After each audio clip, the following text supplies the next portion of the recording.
You stand still now! Don't you do it on there! You stand still now! Don't you do it on there! No! Stop! Stop! Put that knife down now! Put it down! Put it down! Put it down!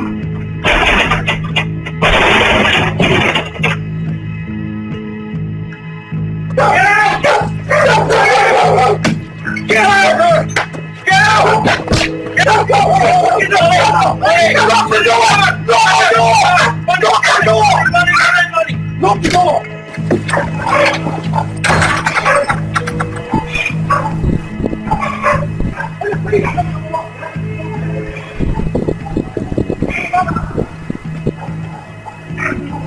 Put the knife down, Todd. Tom, put the knife down. Oh my God, I can't believe it. It's not me in that car, you know? I can't believe it. Oh my God.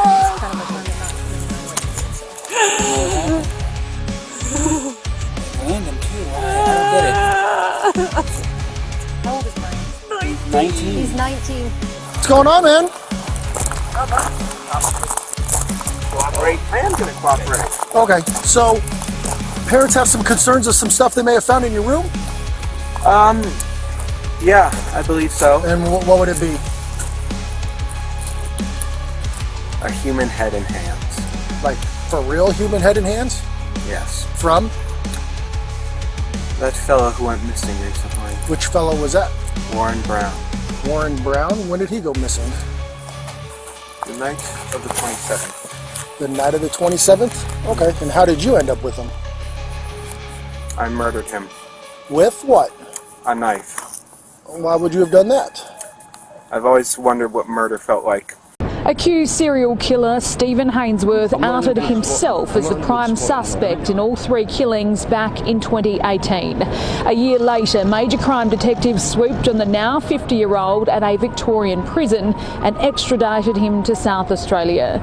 He was charged with the bashing murder of his own auntie, Beverly Hanley, found dead in her Elizabeth North home in 2010. Then with the 2011 death of Mount Gambier pensioner Stephen Newton, and the killing of 71-year-old Phyllis Harrison in 1998. She was stabbed to death in her Elizabeth South home. Only now can the public know what he stands accused of. A judge today granting a 7 News application to broadcast his name and image. The concern was if there was a jury and they became aware that there were 3 victims before it was finally decided that the matter would proceed as a single trial, there might be some prejudice. The cold case breakthroughs came after painstaking work by Major Crimes Task Force Resolute. Alan Jones moved into a property around the corner from Stephen Hainsworth in Elizabeth South in 2007, almost 10 years after the alleged murder of Phyllis Harrison. He told the court he was gardening when he found a foldable knife with a wooden handle covered in blood. It had brass inlay on each end and it looked like a single blade. Earlier, Stephen Hainsworth's former partner testified that on the day Mrs Harrison's body was found, the pair was interviewed by police before officers seized shorts, a t-shirt, jocks, socks and boots belonging to Hainsworth. One of the first paramedics at the crime scene became emotional, recounting the moment she saw Mrs Harrison lying on the floor. I had a hard time processing what I had seen. I noticed there was a lot of blood. I was also distracted by the fact that I saw her stockings that appeared to have been taken down. 49-year-old Stephen Hainsworth is standing trial, accused of killing Mrs Harrison, his aunt Bev Hanley and friend Stephen Newton between 1998 and 2011. Photographs released show Mrs Harrison's handbag on the floor near the dining table, its contents strewn around. It's alleged a drug-addicted Hainsworth entered her home through an unlocked door looking for items to sell. Prosecutors maintain there were similarities in all of the killings. Hainsworth knew the 3 victims and they all lived nearby at the time of their deaths. The case involving the death of Bev Hanley is expected to get underway next week. Therefore, this court sentences you, Jason Allen Thornburg, to death. Jason Thornburg sat silently as jurors, some in tears, sentenced him to death.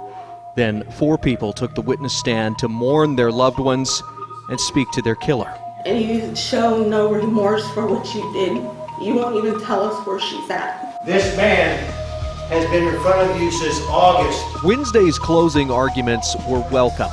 For almost a month, jurors and victims' relatives endured gruesome details, grotesque pictures, and gut-churning testimony. The death penalty is reserved for the most heinous of crimes and the most evil of people, and that is Jason. If not Jason Thornburg, then who? The jury already convicted Jason Thornburg of murdering 3 people he knew in 2021. The 44-year-old told investigators he sacrificed his victims inside a Euless motel room, dismembered them, and ate some body parts as part of a ritual. Firefighters found the bodies burning in a Fort Worth dumpster. He is a psychopath. He is evil.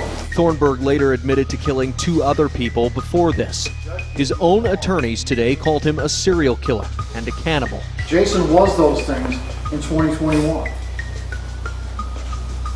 But we have to think about how Jason got there. And Jason got there because that's the position his mother put him in. They blamed his behavior on fetal alcohol syndrome and asked jurors for mercy. Medication has changed Thornburg's life, they said. From the get-go, he was doomed in the womb. He had no chance to be the correct person he should be. But prosecutors told the jury Thornburg remains too dangerous to live, that he's made weapons in jail, and that he almost got away with these killings.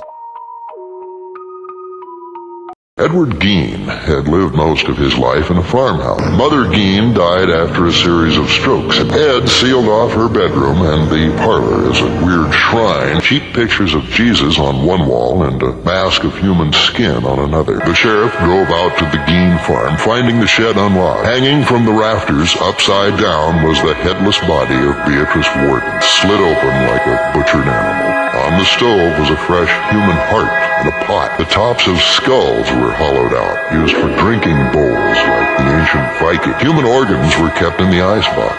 Furniture had been reupholstered with human skin. In a box were Ed Gein's collection of female sex organs cut from the corpses he had dug up. There were 9 face masks peeled from the heads of the dead, vests and leggings sewn together from the skin of cadavers. There were a total of 15 bodies. Gein quietly went into custody. He died of old age in 1984.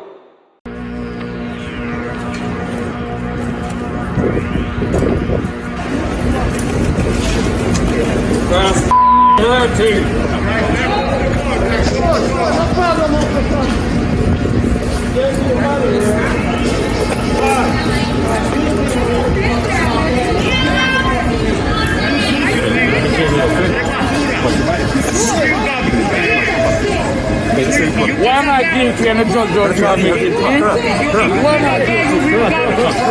Do you know they charge me just for things that I do with you every day? Where's our representation? 4 years. I'm sorry. I'm really bad, girl.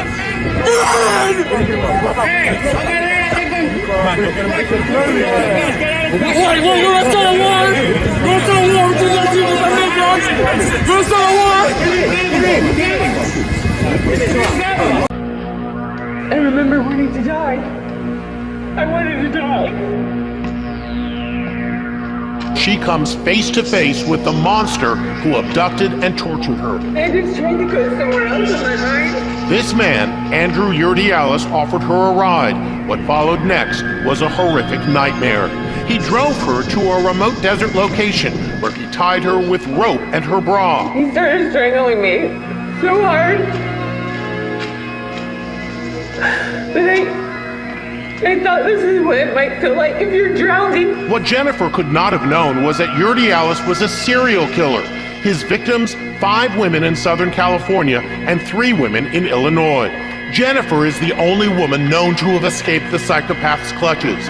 Listen to the sick way he shoved her own underwear down her throat. And he just kept shoving them in my mouth and I started choking on them.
on the women's side at the Oklahoma State Penitentiary. Why are you in the penitentiary now? Oh, the claims I killed my husband.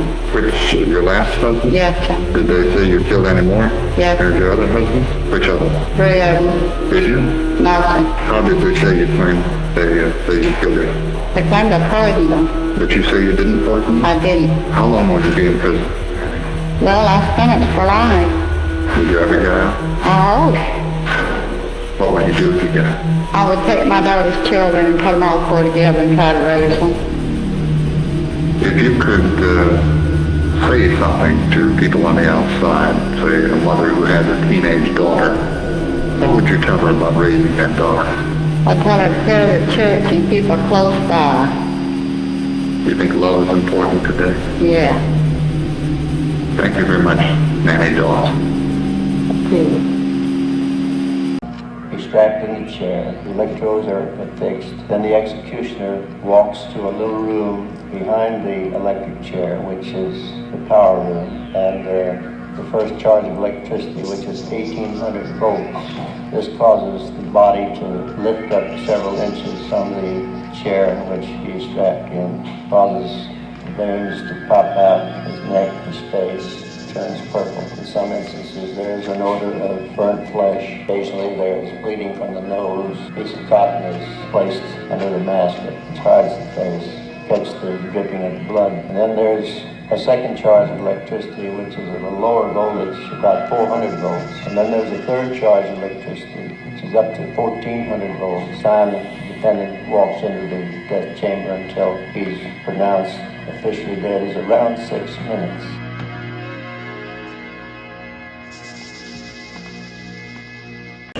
And you know he's going down!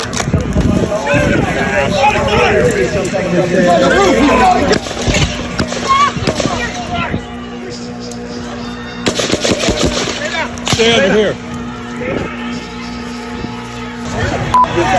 He's on top of the roof. Don't go over there. He's on the roof, buddy.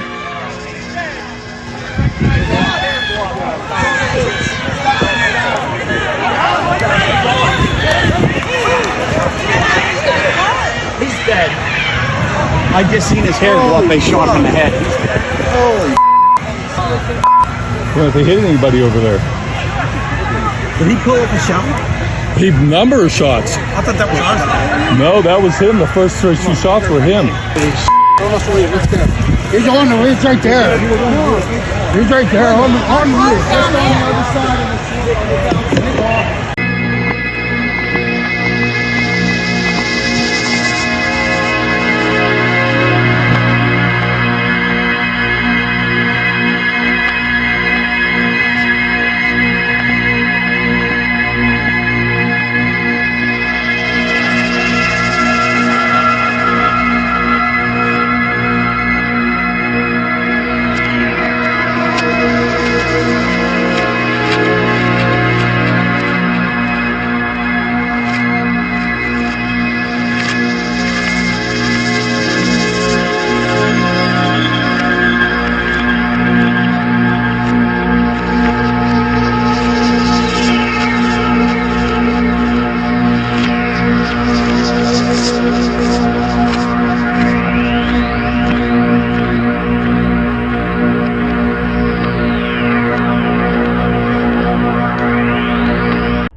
I was standing there with a gun in my pocket. It was dark. It was windy. The limousine pulled up. The door opened. The rear left door opened. Yoko got out. John was far behind, say 20 feet, and he got out. I nodded to Yoko when she walked by me, and he looked at me, and I think he recognized, here's the fella that I signed the album earlier. And he walked past me. I took 5 steps toward the street, turned, withdrew my Charter Arms 38, and fired 5 shots into his back. John stumbled up the stairs. I went into a state of shock. I just couldn't wait till those police got there. I was just devastated. Ron, first thing I'd like to say is that I am innocent of these killings. I did not commit any of these murders that I was found guilty of. I feel that nothing here has been proven. There's been a lot of lies, a lot of deception. If anybody's guilty of a crime in this courtroom, it's this man, Edward Tolte, who sits here, for lying and deceiving the people of the Bronx, for lying to the poor families who stood there crying while they read letters of what they believe I did because of what he said. He's paid people to lie. They've come here and lied against me, people that were close to me, that I could never understand why they lied. To this day, I can't imagine why, until I found out the reason why. I say the same shit all the time, but then when it's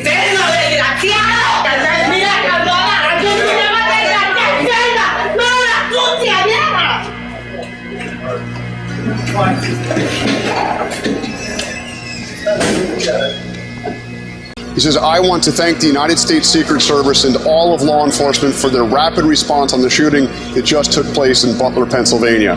Most importantly, I want to extend my condolences to the family of the person at the rally who was killed, and also to the family of another person that was badly injured.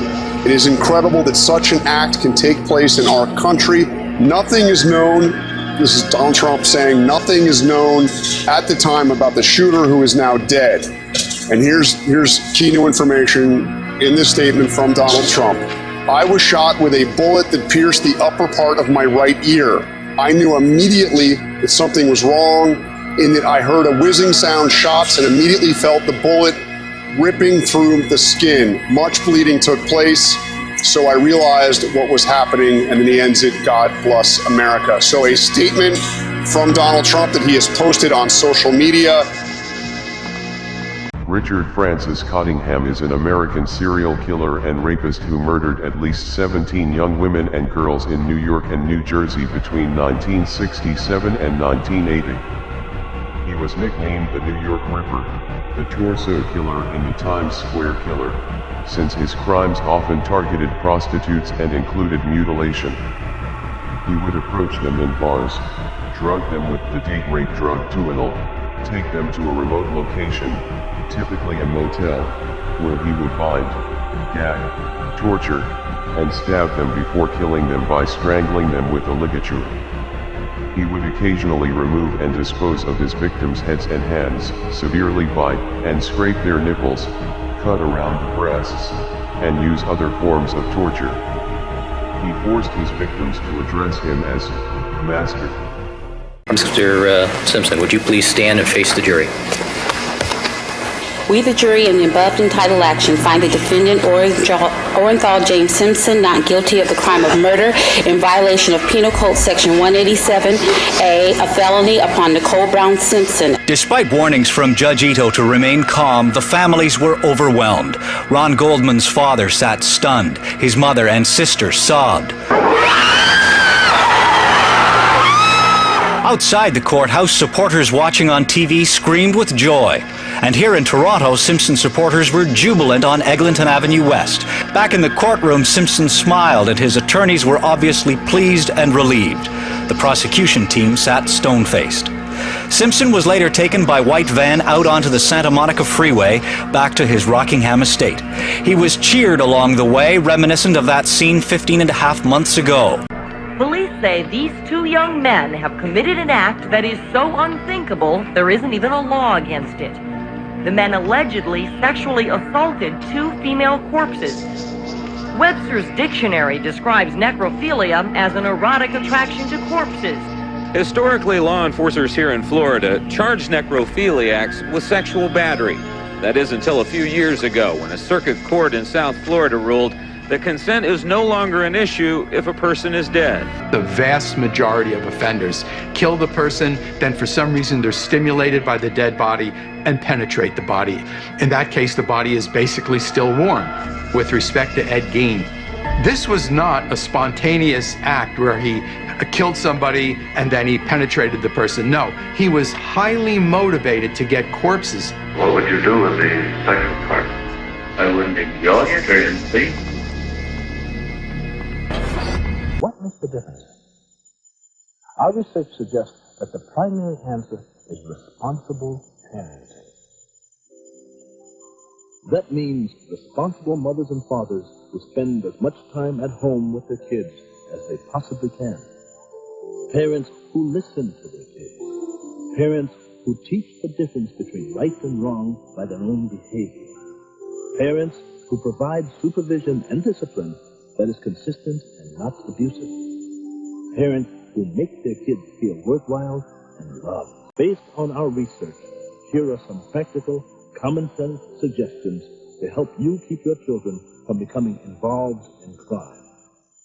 I didn't have the parental guidance, I guess, until after I was 14, 15 years old, and then it was kind of too late. I had my own head on my shoulders. Kids left alone often get into trouble. The daily march of Van Houten, Atkins, and Krenwinkel, smiling and singing, was unnerving to anyone who saw it on the news. The song they were singing was one that Manson had written.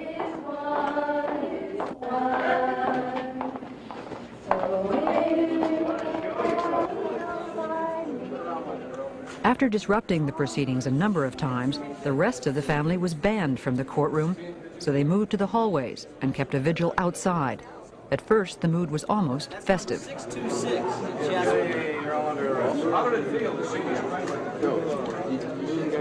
We saw them every day. You know, come on, Squeaky, you can't really be serious about that, you know. And we would banter back and forth, and so there was a joviality. But continuing to shock the courtroom, Manson carved an X into his forehead in late July to symbolize his removal from society. The body of Eiler's alleged victim was found in a shallow grave in this field in Lake County, Illinois. Like the victims in a string of murders from central Indiana to northern Illinois, 28-year-old Ralph Calise was stabbed repeatedly and found with his pants around his ankles. There is a strong possibility the investigation may total 19 or more victims.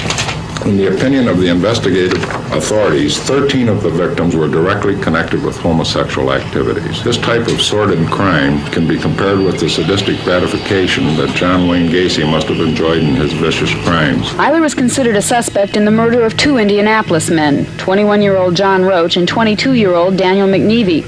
Police say he's also a suspect in the death of a third central Indiana man, Steve Egan of Terre Haute. It would take, I would say, at least several months to determine at what point, if that point ever develops, that he would be charged with any cases in Indiana. The woman who got her young daughter drunk and left her in a motel room with a stranger. It was the ultimate betrayal. Jailed and now free, one last secret. Who was that man? I wouldn't not have been raped that day if it wasn't for her. Therese, what sort of a mother does that to her own child? Don't do it in public, please. What sort of a mother does that to her own child? You don't know the facts. What about Tomo? Where's Tomo, Therese? Who the is he? Why didn't you help them find the man who raped your daughter? I tried. Remarkable, given at just 16, Peter's mum Therese arranged for her to be raped. She took her on a so-called girls' weekend to Toowoomba, west of Brisbane, gave her alcohol and offered her up to a man known as Tomo. You want to know the facts? Sure. Nothing happened to my daughter. I did not set her up. I don't know where the gutless mongrel is, but he never touched my daughter. To this day, he's never been apprehended. Sheriff Jim Jenkins remembers the case well. He and another deputy were called to Spring Hill and Canal Roads in response to a stabbing. Once there, they found a man in his underwear, bound at the wrists and ankles, a stab wound in his chest. Larry Eiler showed up at the scene moments later. Eiler explained that he and the man were playing out one of Eiler's sexual fantasies. Eiler was armed with a 10-inch Bowie knife during the encounter. I believe his words were that he forgot he had a knife in his hand and he pushed this boy, and when he pushed him, he stabbed him. The man never pressed charges against Eiler. Jenkins says he was too embarrassed. If Eiler had only sought help 16 years ago, or if his victim had only pressed charges. Sure. Maybe lots of murders could have been prevented. I don't know. It's a very tragic story all the way around. It was the mid-1960s, and the Haight-Ashbury district of San Francisco was, for hippies and others escaping the mainstream, the promised land.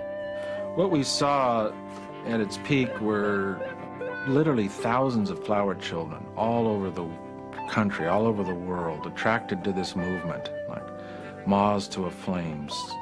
Summer in San Francisco. There was a philosophy here that was totally revolutionary, that they'd not heard before, and this was the epicenter of it. A lot of very young, creative, exploring people came there, but then you started to see a shift where more disturbed, sicker, more drug-involved people started to come. The hallucinogenic drugs like LSD were being replaced by stimulant drugs, speed particularly, that led to compulsion and paranoia. And innocence was giving way to violence. How would you select your victims? I didn't select them. It was random. And it was also developed under the passion. If I was drove, they died. Like the last two victims. I was so pissed I'd have killed anybody that got in the car. But there was times I drove a woman and her son clear up into Oregon, crossed over to the coast highway and drove back down. And like 8:30, 9 o'clock at night, fog, misty highway, and I'm driving along, there's not a car near me. It's totally alien county. This is way up around Eureka or something. And here I've been fighting my inner impulses to not go off on this woman and her 12-year-old son, who's hitchhiking clear back to Seattle, right? And I'm struggling with these feelings. I don't want to do it. Man, you ought to do it anyway. You're weak, you're a punk. I don't want to do it. All day long I'm doing this. On May 20, 1999, the case blew wide open. Two police officers in search of stolen property broke into the Snowtown bank vault leased by Hayden and Bunting. The stench was overpowering. Along with the bodies, they found a frightening collection of thumb restraints, handcuffs, knives, and even a machine for administering electric shocks. Some of the victims were found with burns to the genitals. Most were dismembered so they would fit in the 6 plastic barrels. It seems to me when you look at how the victims were killed, the torturing, the killing, the dismembering, show that the people who committed these crimes were not only killing people for money, but also killing them because they enjoyed torture and they enjoyed the power of taking somebody else's life.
Basically, I need the police and the ambulance now because I've killed 4 people. Okay, just hold the line. Bear with me. Mate, have you got anything on you that you shouldn't have? No, there's no weapons or nothing. Right. Right, do you just want to do your coat? Have you armed yourself? Yeah. You have? Have you stabbed yourself, mate? I can see blood on your hand. Yeah. I bled quite much. Right, do you want to take... Yeah. No, just stay there. I just don't want to be in front of her. Alright, just put it on the corner. Walking wounded, isn't it? Obviously, again. Why, what have you done? Have you done something to anyone else? Yeah. What have you done? Murdered 4 people. But he's saying that his family are inside and that he believes he has murdered them.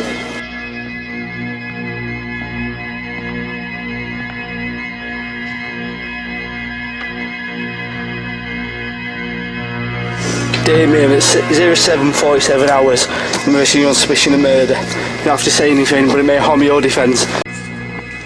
Anderson appeared in court yesterday where prosecutors say they found blood in his home along with a, quote, sex dungeon. His bond is set at $5 million. It began with a human leg. It was cut off at the hip. There was pink toenail polish on the toes. The leg was found in a lakefront park, and it wasn't long before other body parts started turning up in various other locations. And then police determined that they all belonged to a 19-year-old woman named Sade Robinson. And even while those grim discoveries were happening, police had a suspect. It was this guy, a tall, blonde, 33-year-old bartender named Maxwell Anderson. He and Sade, it turns out, had gone on a date the night before Sade failed to show up for work, and hours before her clothes were found in her burned-out car. Investigators said phone records, surveillance video, forensics all tied Maxwell Anderson to the crime, and so they charged him with it.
Unable to shout her down, the furious Hines tries everything to dislodge Lena from his roof, driving first along the beach and then through the sand dunes.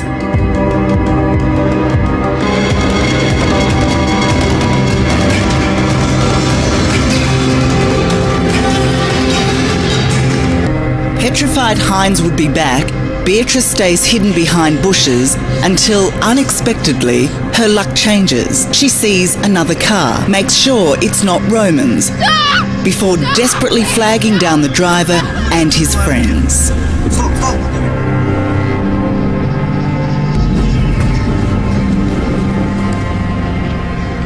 The young, freaked-out fisherman called Adam Stewart. Some girl on the beach has been raped, was the first thing he said. It's basically some guys raped and bashing some girls on the beach and just panic. He told me that he had followed my case and that he had killed 2 girls in Washington as a copycat crime. He would tell me that he took them up on the logging road and strangled them and had sex with their corpses and went back and had sex with their corpses and cut off their heads. Like, it's a tribute. And I'm thinking, you motherfuckers that wrote that. I said, here's the guy who read it, believed your bullshit, and went out and did something like this. And now he's like bragging to me. It wasn't exactly a brag, it was like a tribute. How many did you get, really, Jerry? They said 34. Did they get all of them? Or did you have private graveyards? I said, Dad, I'm the best. What can I say to somebody like that, right? What can you teach other people? That's what I'd like to know. What do you think you can teach other people? That's what I'd like to know, too. I know how to be reborn and start all over. And start all over. I don't start all over with the same old. I just start all over. Even though I might be old, I'm still brand new every day because I do one day at a time, just like that old convict used to tell me. Isn't that what he used to say now? One day at a time. So I've learned to live my life one day at a time.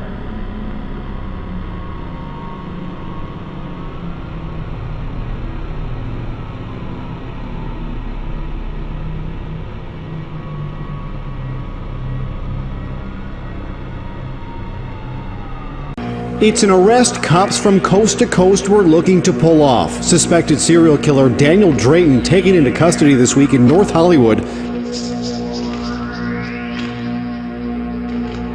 It was shot by a man we're calling George, who didn't want his face shown on camera out of fear for his safety. He lives just feet from where police found a woman Drayton had tied up inside her apartment and, according to police, raped and then tried to kill. George says he had seen Drayton days earlier on the victim's balcony smoking cigarettes with a woman, not a care in the world. Police in New York were searching for Drayton for the July 17th strangling murder of 29-year-old nurse Samantha Stewart. The two met on the dating app Tinder. The arrest making headlines in New York reads California cops nab psycho tied to murder spree. But Drayton has reportedly admitted to 6 more murders in New York, Connecticut, and California.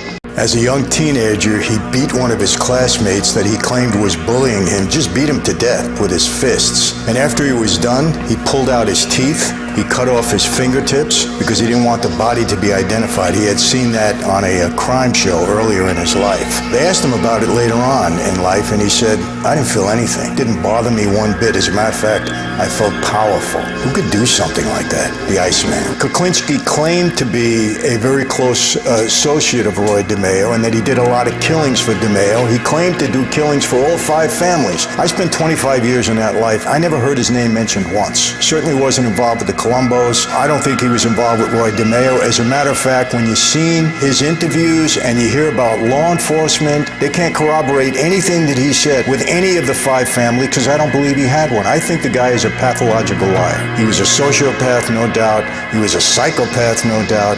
And I think he was a pathological liar.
Once he had cleared away all the rubbish, Beresford Brown started to remove the wallpaper and prized open the alcove at the back of the kitchen. To his horror, he found himself looking at the torso of a semi-naked woman. He called the police, and when they had removed the body, they found another 2 concealed behind, both wrapped in blankets. All 3 women had been strangled. The first body was identified as that of 26-year-old Hectorina McLennan. Second was Rita Nelson, a 25-year-old prostitute from Belfast. The third was another prostitute, Kathleen Maloney, who had come to London from Southampton. The house was now pulled apart in the search for more bodies, and in the front room the police found another underneath the floorboard. The body under the floorboards was that of Ethel Christie. As the search of the house and yard, one of the policemen spotted that the garden fence was being supported by human thigh bones. Soon human bones were being turned up in a seemingly random scattering all over the little plot.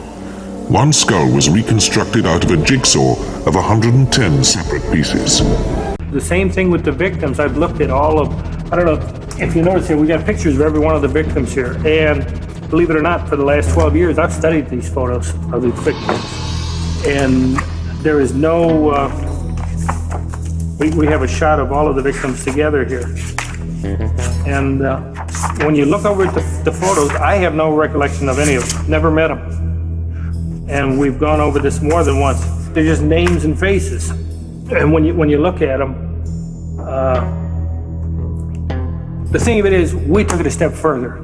We went into their backgrounds. I wanted to know where they were at, what schools they attended, who they hung out with, and what kind of activities they were into. And that's what we dug up on each one of the victims. But still, there is no association. None of them never worked for me. None of them, they never went to any places that I ever hung around, because I didn't hang around that many places unless you're involved in politics. Each day, the courtroom is filled with spectators drawn by a fascination with Theodore Bundy himself or by the gruesome details of the crimes. Blood-stained pillows, pictures of the murdered co-eds, evidence that the women were sexually abused. What is unusual to see is that many of the onlookers are women, young women, contemporaries of the 5 Florida State sorority sisters who were assaulted in their beds a year and a half ago. Every time he turns around, I kind of get that feeling, oh no, gonna get me next. Every night when I go to bed, I just, get very scared. I shut my door and lock him, I'm not afraid of him. He just doesn't look like the type to kill somebody. You try to imagine yourself in his place and to see how he's feeling, looking at the pillows with blood stains and everything, if he really did it or not. The trial has drawn women from as far away as Seattle, where Bundy is suspected of other sex murders. Are you a little scared when you look at him? Yes, it scares me to be in the same room with him, but I know there's other people in there, so. Why do you do it? I don't know. It's Tuesday, the 9th of February 2016. Police are responding to a chilling cry for help. It started out as a regular road trip. Friendly stranger giving 2 young backpackers a ride. They think they're safe. But just moments later, these 2 women are fighting for their lives. What happened at this abandoned and remote campsite at the hands of this man, Roman Hines, is terrifying. Hines's twisted plan was now in action. Trustingly, Beatrice followed him into the sand dunes, unaware he was carrying a knife, hammer, and ropes. Once I turned around to go towards the campsite, that's when he grabbed me. Then at the beginning, like the first, I think, split of seconds, I just thought it was a joke. And then I realized that it wasn't a joke. Go out and kill, commands Father Sam. I am here on Earth to create havoc and terror. I am a monster. I am the son of Sam. I love to hunt, prowling the streets looking for fair game, tasty meat. I live for the hunt. Sometimes the need to kill becomes so overwhelming that I fear myself. I am certain there is something inside me, an alien presence, this need to obtain blood and kill. I am the demon from the bottomless pit. I take the lives of those who are not willing to give them up. I am he, the son of Sam, who fear nothing I destroy, who can understand the mysteries of the forces of darkness. Please inform all the detectives working on the case that I wish them the best of luck. Think positive. Get off your butts. Knock on coffins. What we did was we sent our units out here and we did discover what appears to be a body. The body has clothing very similar to what the victim was last seen wearing. The Kissimmee Police Department confirmed Friday that it is the body of Madeline Soto that was found. In a statement, Chief Betty Holland said, quote, "It is with a heavy heart I inform everyone that as we expected, Madeline Soto is deceased. This is a sad day for our community and we mourn the loss of such a young life." Madeline's mother's boyfriend, Stefan Stearns, was arrested Wednesday for sexual battery and possession of child sexual abuse material just days after Madeline had been reported missing. Detectives found disturbing videos and images on Stearns' cell phone, which they say he attempted to delete. Stearns said he had dropped Madeline off a few blocks from her school Monday morning, but Orange County deputies say that isn't true. Instead, we believe she was already dead. And 17-year-old Elmer Wayne Henley. It was Henley who unveiled this secret of mass killings and led police to the graves of the dead. I woke up and he was clamping handcuffs on me. I was laying on my stomach. The other two were on their stomach and they were handcuffed and their feet were tied. I can't remember whether he tied my feet afterwards or they were tied when they woke up. He let me up, took them into a bedroom and strapped them to the board. Henley said at one point Carl put down his gun. He picked it up, ordered Carl to release the other victims, but he refused, and Henley says he shot Carl repeatedly. Henley's initial story makes it sound as if he were in effect a hero, but police suspicions were confirmed the next day. Henley said he had been involved in the murder and burial of some victims found in the dirt floor of this storage shed. For most of Wednesday night, lawmen continued to unearth bodies, all supposedly young boys, early to mid-teens. All had their hands tied, the bodies wrapped in plastic. Lime had been poured over the victims to help decompose the bodies. Then he turned around and he started chasing me, and I was running in all different directions pretty much, but on this flat area here.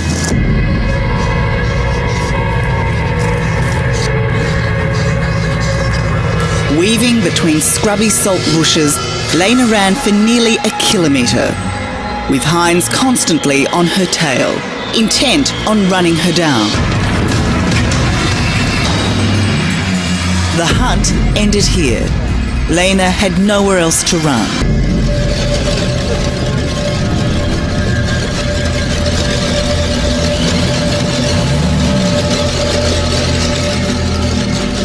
I thought I'm going to die. I was really sure about it. Physically at her weakest, Lena now makes a truly remarkable decision.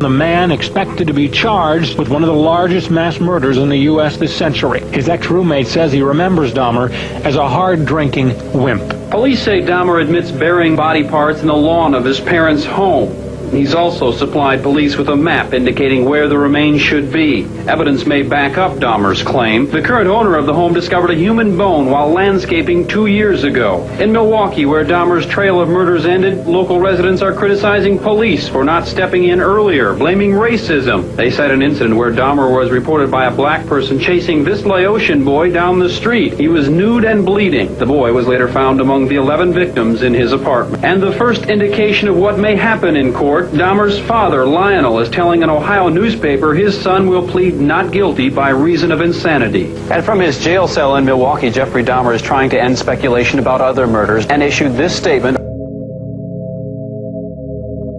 21-year-old Tyrese Haspel ignored questions from reporters Friday as he was walked out of the 7th Precinct in handcuffs. Haspel is charged with the gruesome murder of 33-year-old tech CEO Fahim Saleh. Police say Monday afternoon, Haspel and Saleh rode the elevator up together at the victim's luxury condo building on East Houston Street. The suspect dressed in a black suit with his face covered, seemingly unrecognized by the victim. When the elevator opened directly to Saleh's apartment, police believe Haspel tased and then stabbed his boss in the torso and neck. Haspel allegedly returned the next day to dispose of the victim's body, but was interrupted by the victim's cousin, possibly buzzing up from the lobby. His dismembered body in the living room of his apartment with his head, arms, and legs amputated. An electric saw was near the remains. Sources tell us police have surveillance video that shows the suspect sneaking out of the building as the victim's cousin was coming up the elevator. Friday morning, Haspel was arrested about a mile away in NoHo. Now, he is one of 4 men charged in connection with killing Shamika Barrows, Michael Martin, and Damian Colon during a plot to steal money and drugs. Think of what one has to do to receive life in prison times 6 plus a decade more, and Russell Burrell did it. The 19-year-old sentenced in Superior Court Monday for murdering Shamika Barrows, Damian Colon, both 22, and Michael Martin, 23, at Providence's Maplewood Terrace Apartments in July 2012. Burrell and 3 others conspired to rob Martin of marijuana and money, forcing their way into his apartment on that summer evening. Burrell executed Martin and Colon with a 9mm Glock as they were being herded into a rear kitchen. He then finished the magazine off on Shamika Barrows, who had simply woken up from a nap. Russell Burrell pleaded guilty in November of 2013. A judge sentenced 2 other defendants earlier this month, including Quandell husband, age 18.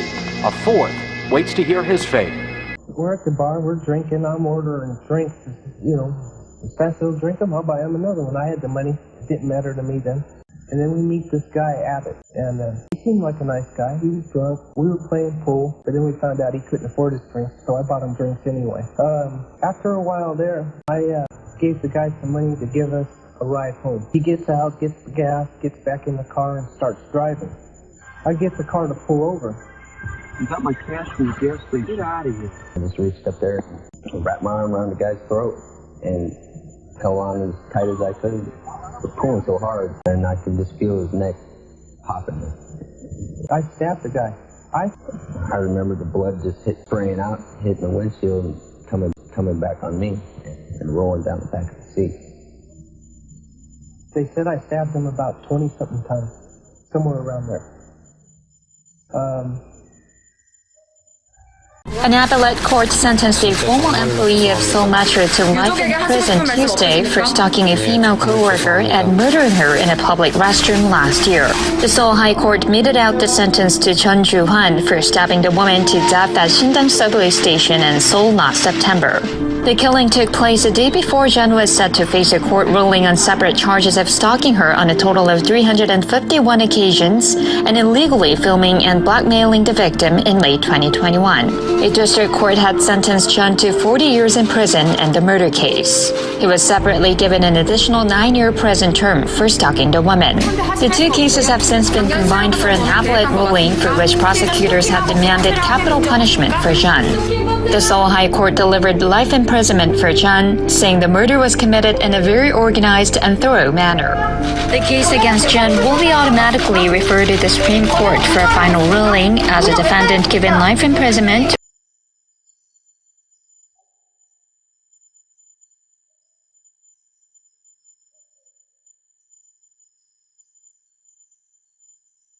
I don't know what to say. What do you want to say? Nothing. You give it what you did to me?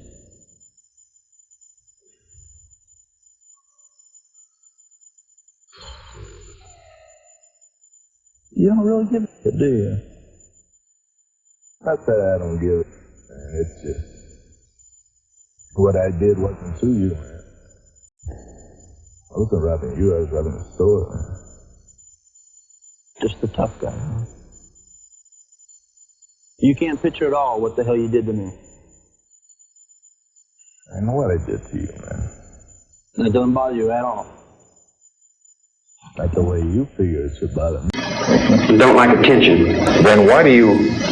Most insecure people need attention. Well, I was just going to say, then, if you don't want attention, why all your life have you kept waving your arms saying, hey, look at me? That's what I've been doing all my life. Well, I would have to say that a young man... See if I got that document.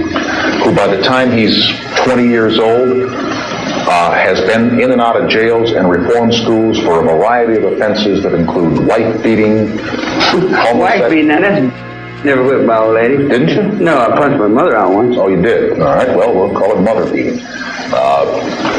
Forging but she checks. Was wrong. She lied to me and beat me for my money, and she didn't do right. Forging checks, car theft. I mean, these are ways of waving your arms and saying, look at me, give me some attention. Yeah. You say you don't want any attention. Now, Charles, that's a contradiction. Yeah. That doesn't make any sense. Well, over a period of about 20 years, I imagine you'd want to change something.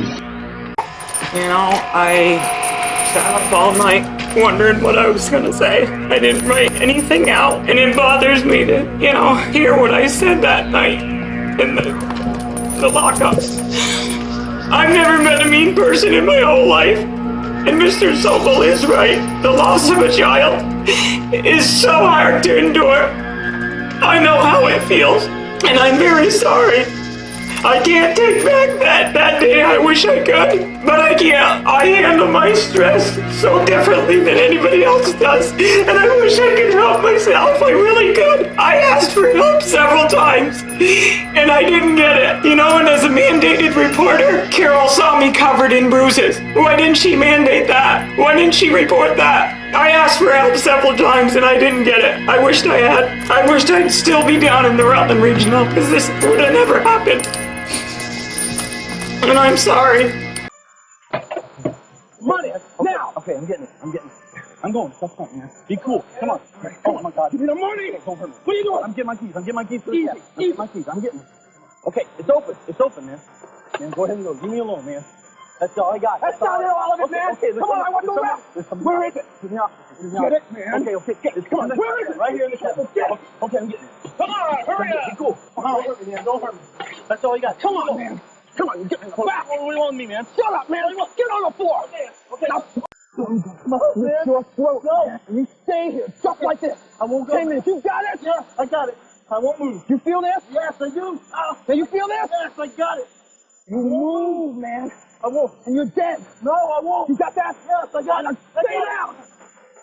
Let's get out of here, man. Come on. I was petrified. You know, I didn't know what he was going to do to me. He was one of Illinois' most notorious killers, but just how notorious, we don't know. It was a secret he kept in life, but he may reveal it in death. Police say they think Larry Eiler was a serial killer with at least 24 victims, maybe as many as 50. He died in prison, but the story isn't over yet. He reportedly made some dying declarations. Eiler was arrested for the brutal stabbing murder of Ralph Calise in 1983, but released on a legal technicality. 1 year later, Eiler killed and dismembered 15-year-old Danny Bridges in his Northside apartment, leaving the body parts in a dumpster outside. Eiler was a suspect in the murders of up to 50 other young men and boys in Wisconsin, Indiana, and Illinois. He died of AIDS at the Pontiac Correctional Center, but may have done some talking first, implicating himself and possibly others in the unsolved crime. Did Eiler leave police with clues on Little or others? Cops wish they could have talked to him first. Most people are just happy he's gone. Is he the worst serial killer? I would say yes.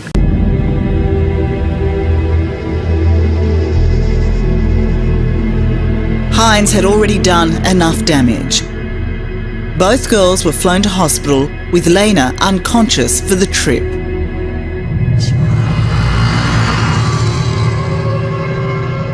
As news of the attack travelled around Australia, Hines's ex-girlfriend Sylvia Clark was devastated. She instantly recognised his car and remembered his plans to go to Salt Creek.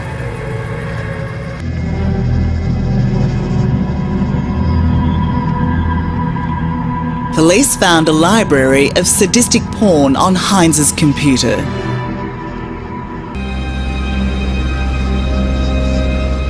But Roman Hines has been found guilty of indecent assault in the past against 2 backpackers in 2014. In Seattle today, a man called the Green River Killer has finally confessed to murdering 48 women and girls, making him the most prolific serial killer in American history. His name is Gary Ridgway. Gary Ridgway killed so many women it took nearly an hour to read all the charges. I strangled Cynthia Hines to death. Is that your statement, Mr. Ridgway? Yes, it is. Is it true? Yes. One at a time, Ridgway admitted killing 48 women, usually dumping their bodies in the Green River near Seattle. I strangled Opal Mills to death. Dolores L. Williams. I strangled Deborah Estes to death. I killed so many women, I have a hard time keeping them straight. I wanted to kill as many women I thought were prostitutes as I possibly could. Is that true? Yes. I don't know the details of the case. You really just want to talk with your attorney? The man accused of abusing a 4-year-old boy, a boy who died, broke down as he was charged with murder. Giovanni Mejias allegedly died at the hands of his mother's boyfriend from blunt force trauma to his abdomen. The medical examiner ruled it wasn't an accident.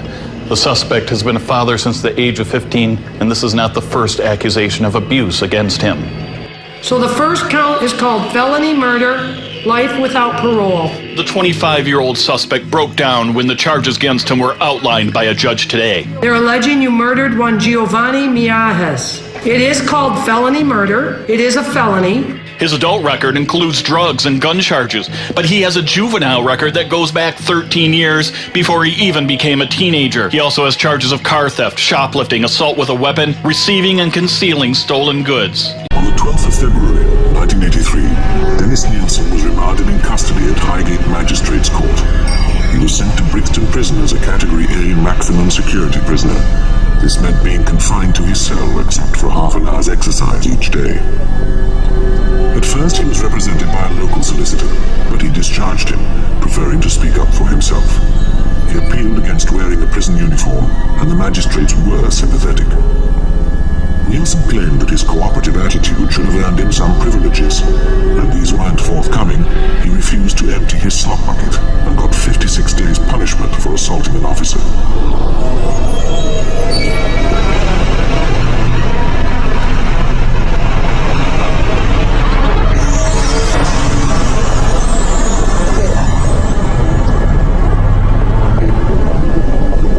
Some of the bruises were in the shape of a belt buckle. I ain't gonna let you sit here and say no crazy shit about me, man. No, man, because he's staying fit, he don't even know, man. Sir, the testimony showed that you put this child and other child in a shower with ice cold water. Anybody says anything back there, arrest them.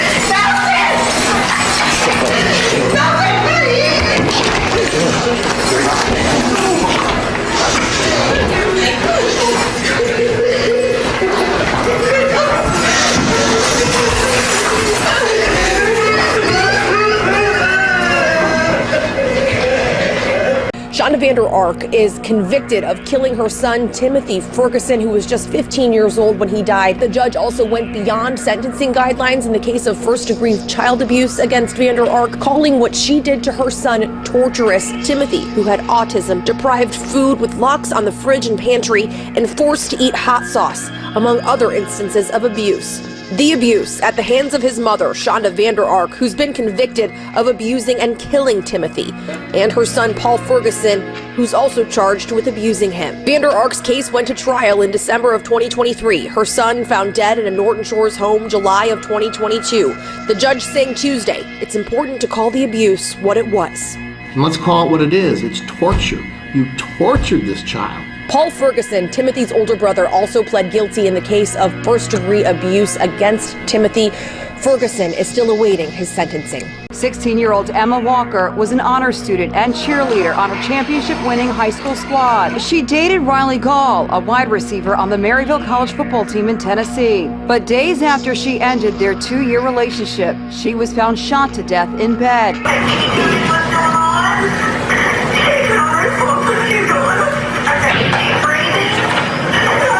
Riley Gall fled the scene. That night, he posted this on social media, living every day through Emma. I love you, beautiful, and I know you're in a better place now. My beautiful Emma, rest easy now, sweetheart. Right away, police suspected Riley and persuaded a close friend to secretly record him talking about Emma's death. They don't of anything, because if they did, I would be in jail right now. He even claimed Emma took her own life. She killed herself because of me and her parents, or she just killed herself because of her parents. But she didn't kill herself. She did.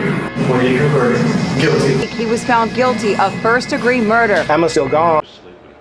Do you think the fact that he was asleep in his apartment was normal or unusual? It's normal. It's normal. They go to sleep right in the station house. We have 16-year-old kids get arrested for homicide, and they may say, "Oh my God," or something. But 15 minutes later, you got to wake the guy up and say, "Listen, we got to make these papers out or something." Oh yeah, okay, like that. And I would think a normal thing to do would be having your eyes bulging out and you'd be shaking like a leaf or something like that. I don't know if he realized that the person he was that he had gotten in the fight with had died. So that had something to do with it. And it's just a careless attitude. because I don't think they realize the seriousness of the crimes they commit, especially in homicides.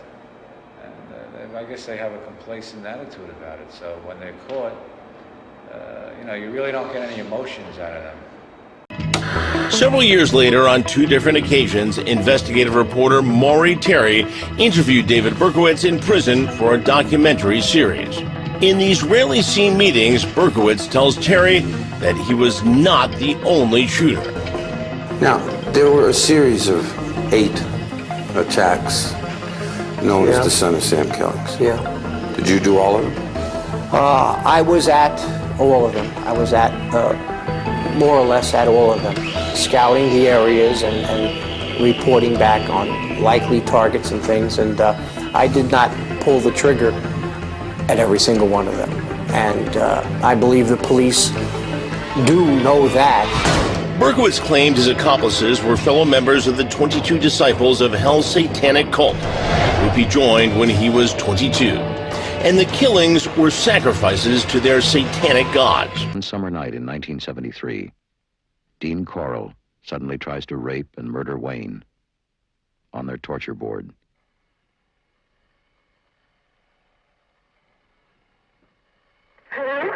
Mama. Who's this? It's Wayne. Yes, this is Mama, baby. Mama? Huh? I killed Dean. Wayne? Ma'am? Wayne, you didn't? Yes. Oh, God. Where are you? It's all right. It's all right. It's all right. Where are you? I'm out of this warehouse. Where? Out of that warehouse, he keeps. Can I come out there? Yes. It's on Highland Park. You can't. No, you can't come. Just off Highway 1 in South Australia's wheat belt is Snowtown, when 8 bodies were found here in a disused bank vault, rotting in barrels of acid, and another 2 turned up in an Adelaide backyard. Snowtown sees the attention of the world, and Australia recoiled in horror. 3 men will stand trial for the murder of 10 people. Mark Hayden, John Bunting, and Robert Wagner are accused of torturing and killing their own friends and relatives in order to get at their social security payments. The star witness against them is the 4th member of their group, James Vlasakis. After a marathon 6-month committal hearing, Vlasakis broke down and admitted his part in the 3-year killing spree. He pleaded guilty to 4 of the 10 murders. The fellow that did the killing was a friend of one of the families, and he was told about it, and he decided to act like Big Brother and to try to settle this thing. Make an impression on the girls. Yeah, he was trying to impress the girls and the family that he knew. And, the macho image. And that's, he went down, he challenged the other fellow didn't back off, and unfortunately one boy is dead today and the other boy is going to be in jail for a while. He chased him around the car, for the particulars. Stick gave him 1 shot right in the stomach. That was the one that did it, and he chased him around the car. As he found it, the other guy went under the car. While he was under the car, they tried to poke him a few other times, but those were just superficial wounds and whatnot. And that was about what happened. They stayed out until about 6 or 7 this morning. We went and hit his apartment last night. We knew where he lived. And I keep that right there. A judge delivering the harshest punishment possible to Britain's worst serial child killer of recent times. This was a cruel, calculated, and cynical campaign of child murder involving the smallest and most vulnerable of children. A 10-month trial found the 33-year-old injected them with insulin or air, or force-fed them milk. A note found by police in Letby's home in 2018 read, "I killed them on purpose because I'm not good enough to care for them." There was a deep malevolence bordering on sadism in your actions. You have no remorse.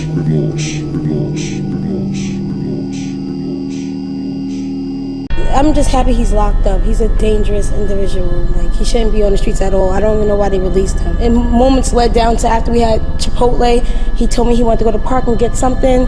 I pulled up in the park, didn't even pull all the way in the park, and it was raining. And out of nowhere, he just snapped because I told him, like, I have to go, you know. So when he snapped, what did he do? He choked me. Like, I still have the mark here to this day from him sticking his thumbs, like his thumbs so far in my throat. He was trying to kill me. He repeatedly kept saying, I'm gonna kill you, I'm gonna kill you, I'm gonna kill you. He's a dangerous, sick individual. When he tried to do what he do to me, I couldn't imagine what Miss Samantha went through. Like, he is just a sick individual. He didn't never seem like that type of guy. He was never that guy. He knows how to, I guess he knows how to play his cards. Like, it's just sick. The verdict appears to be in proper order. Madam Clerk, would you publish the verdict? The defendant, please rise, face the jury, and hearken to the verdict. We, the jury, find the defendant, Robert Tyrone Hayes, as follows. Count 1, first-degree premeditated murder of Laquita Gunther. Section 1, guilty of first-degree murder. Verdict, count 2. We, the jury, find the defendant, Robert Tyrone Hayes, as follows. Count 2, first-degree premeditated murder of Julie Green. Section 1, guilty of first-degree premeditated murder as charged in the indictment. Verdict, count 3. We, the jury, find the defendant, Robert Tyrone Hayes, as follows as count 3. First-degree premeditated murder of Iwana Patton. Guilty of first-degree premeditated murder as charged in the indictment.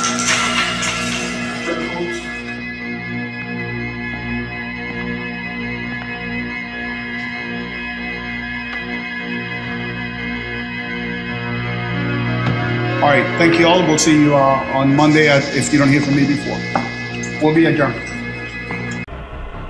The man accused of murdering, dismembering, and partially eating a Chinese student arrives back in Canada to face charges.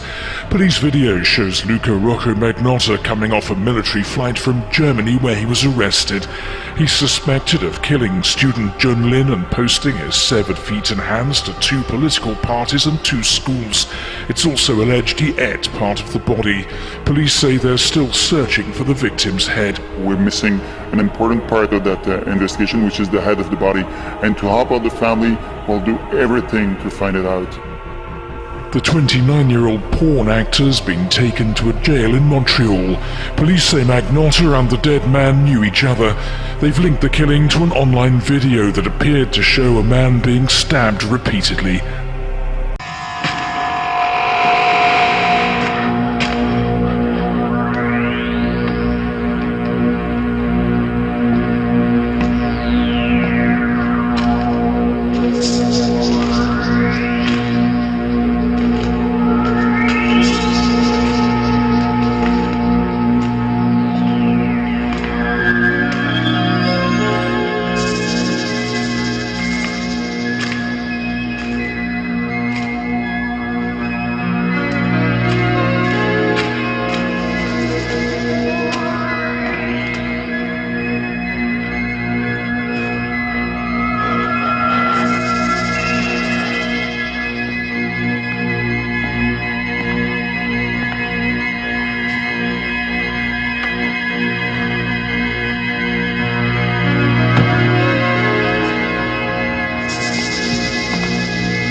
If you got out tomorrow, do you have any scores to settle on the outside? Scores? No, do not have any scores out there. And we're making believe, right? And I'll tell you, buddy.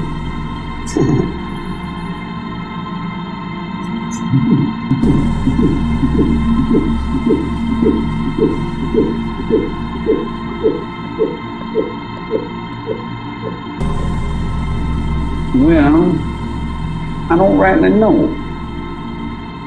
I'm stupid to the point to where I'm not really sure. Believe it or not, there are a lot of people on the outside that think about the possibility of you coming out of here, and they're genuinely scared of you. Oh boy, I might just make dust. Everything terrible. One little guy, terrible. Ooh. Boy, how insecure are we as human beings? Put all our fear on one little guy. You're afraid to let him out. He stabbed his girlfriend 38 times in front of her 2 children. Her screams haunt them forever. Her name was Deborah. Danella was Deborah's neighbor, and he seemed like a nice guy. but over time he got more violent and jealous, and when he drank he became a different person. He murdered a friend of his who owed him money. He fled from authorities, surviving in the Brazilian jungle, until he flew to America, and it was here where he met Deborah. When she found out that he was wanted for homicide in Brazil, she threatened to turn him in to authorities. Enraged, he tragically took her life. He was sentenced to life in prison without parole. Danilo began to plot ways of how he could escape the prison. He successfully managed to do this by crab walking up a wall, pushed through and climbed over razor wire, jumped off the roof, and ran in a southern direction. Proud to announce subject is in custody. Yesterday was a victory, because now this dangerous individual is no longer on the run. It took a jury of 10 women and 2 men 3 hours today to decide that Jared Chance murdered and dismembered Ashley Young. But it was a case hampered by the fact that some of the 31-year-old victims' remains appear that they'll never be found, making determining how she died impossible. But after a week of gruesome testimony that often had the group weeping, the words they wanted to hear came around 3 p.m. today. Guilty of second-degree murder. But this was not a foregone conclusion. Assistant Kent County Prosecutor Lawrence Beauvais decided to go with second-degree murder as the main charge against Chance, in addition to the dismemberment and concealing of death charges. He asked the jury not to allow the fact that Chance discarded the head, hands, and feet of Ashley to allow him to get off. Then all you need to do, folks, is kill someone, hide the one part that shows the cause of death, and you get away. Take him to prison, please. Look at the top of your screen. A month ago, in broad daylight, something is about to go down. There's a thin male and a heavyset male that approached the home. Those two came to this northwest Atlanta street, Main Street. Now, going back to the surveillance video, the homeowner in black steps into the yard.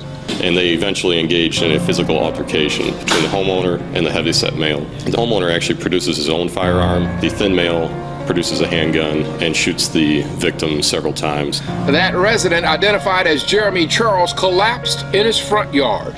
A possible motive? Robbery.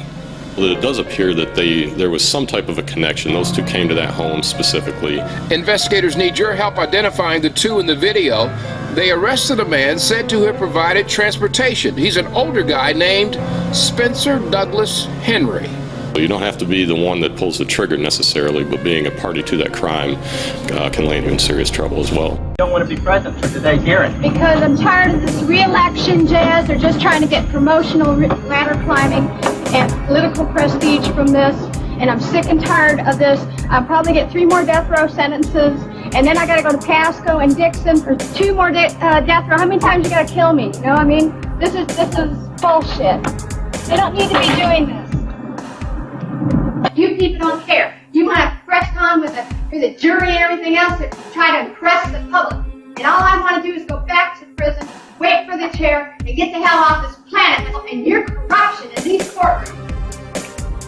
Eileen's execution date for October the 9th fits in perfectly, a month before these elections.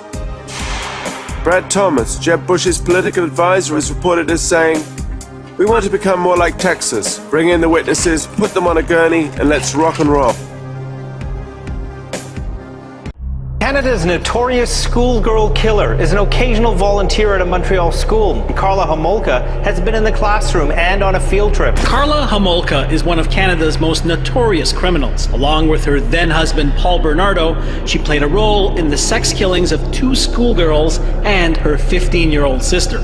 Since her release from prison, parents have opposed her presence outside schools, including her children's schools. Last year, there was a backlash in Chateauguay, and now she's facing resistance in Montreal's NDG district. Can I talk to you for a second? No, you can't. Since September, Homolka has been a regular fixture at Greaves Adventist Academy, a private Christian school. We don't want her there. We don't want her in the school. How would you feel knowing that your child is interacting with a person who's a serial killer? It's not right. She's even brought her dog into the classroom for children to pet. Who are you? I'm a news reporter. Well, good for you.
never, never dawned on me that I would be hurt.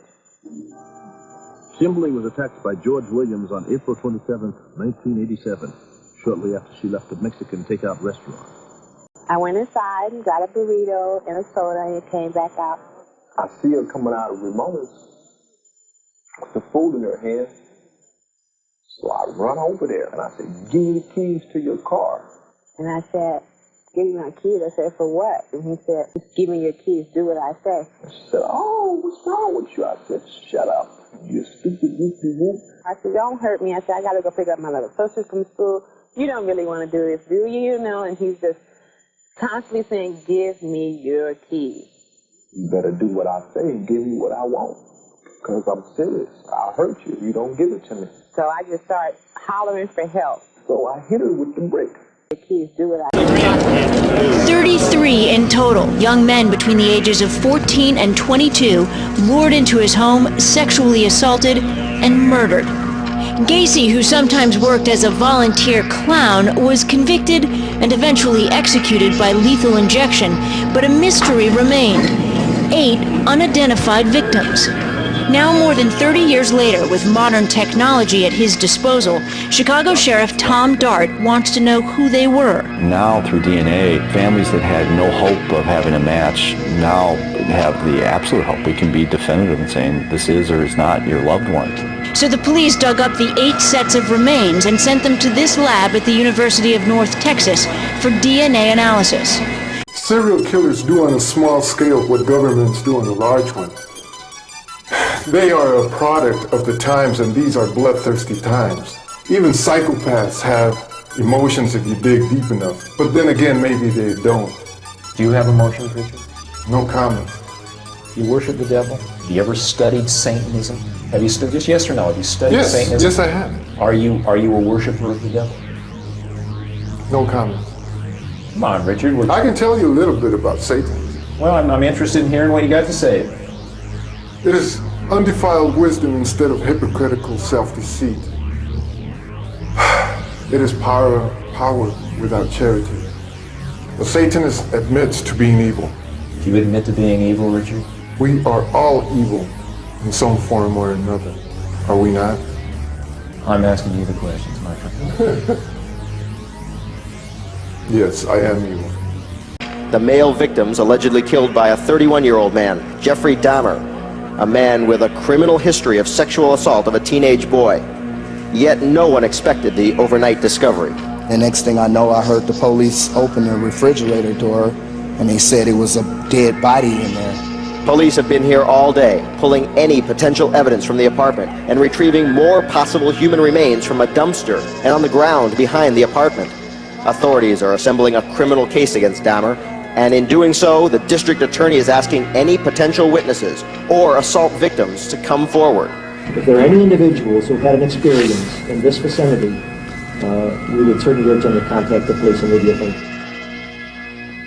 I really don't know much about him. I know he's a single guy and he works every day and he likes to stay to himself.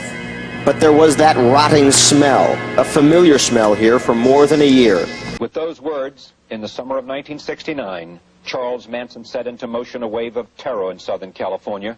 In 2 nights, Manson's murderous spree took the lives of at least 7 people, including actress Sharon Tate and her unborn baby. The cult, or family, spoke of launching a holy war against the rich and the powerful. Many of its members were heavy users of hallucinogenic drugs, mainly LSD.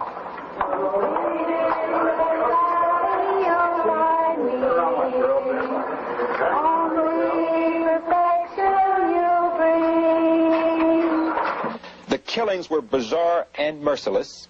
They triggered a public panic and raised the specter of drug-crazed youths slaughtering their victims at random.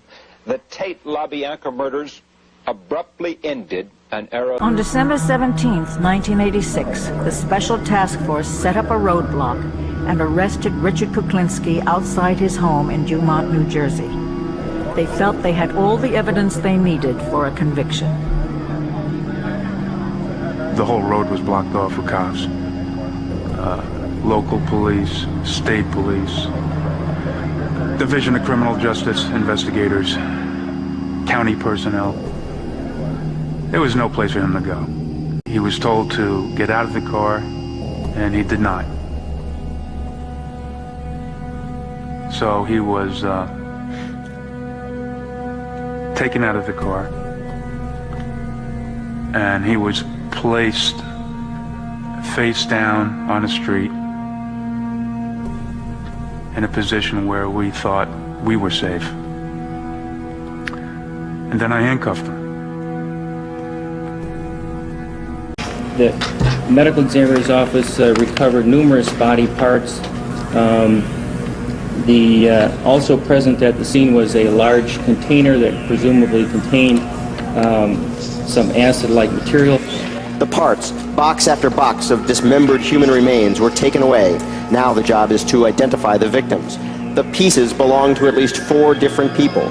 The suspect, Jeffrey Dahmer, has admitted to 14 or 15 killings, according to police sources. At this time, we have no identifications on any of the specimens that we have recovered. All the victims were men. Experienced detectives say the killing appeared to have an aspect of sexual violence. The suspect has a criminal history of sexual assault of a 13-year-old boy. Jeffrey Dahmer is on probation right now for that crime. Milwaukee's police chief has often criticized probation and parole systems. In this case, he's withholding judgment. The FBI defines serial murder as the unlawful killing of 2 or more victims by the same offender in separate events. The killer is usually a stranger to the victim. The murders appear unconnected or random. The murders reflect a need to sadistically dominate the victim. The murder is rarely for profit. The motive is psychological, not material. The victim may have symbolic value for the killer. The method of killing may reveal this meaning. Killers often choose victims who are vulnerable, prostitutes, runaways, and so on. Statistically, the average serial killer is a white male from a lower to middle class background, usually in his 20s or 30s. That's because the study was done in the US, and the majority of people living in the US are white. Many were physically or emotionally abused by their parents. Some were adopted. As children, fledgling serial killers often set fires, torture animals, and wet their beds. These red flag behaviors were previously known as the triad of symptoms. Ed Kemper was detained in a mental hospital from the age of 21 for the murder of his grandparents, but was later released on the advice of psychiatrists. Within 2 years, he had decapitated and mutilated 6 students as well as his mother and her best friend. He sometimes raped the corpses. In 1973, he gave himself up, since when Ed Kemper has been detained in a reform hospital in California.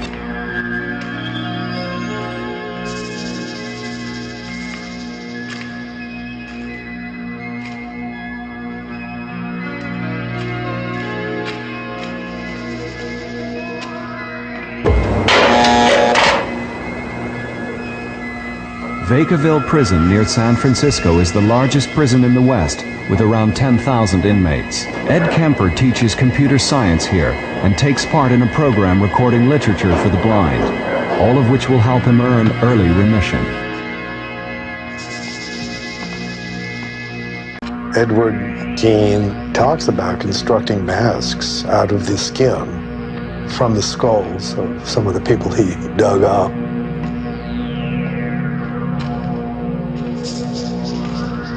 And then putting these masks on his own face.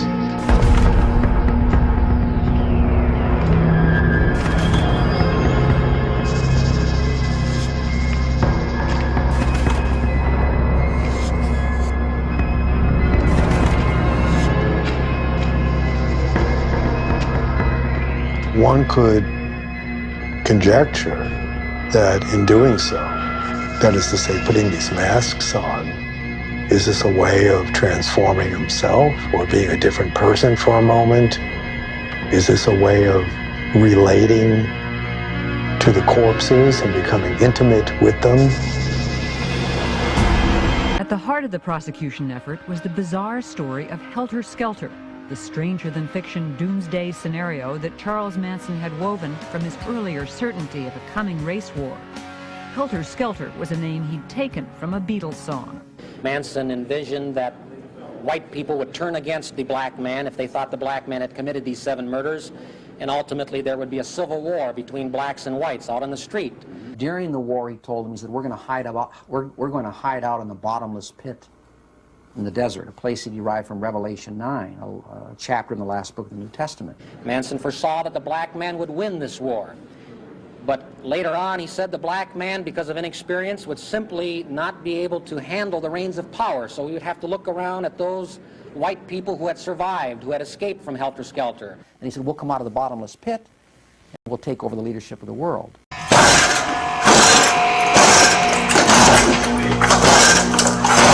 Police! Hello. Gemma, do you want to come out? Yeah, sure. All right.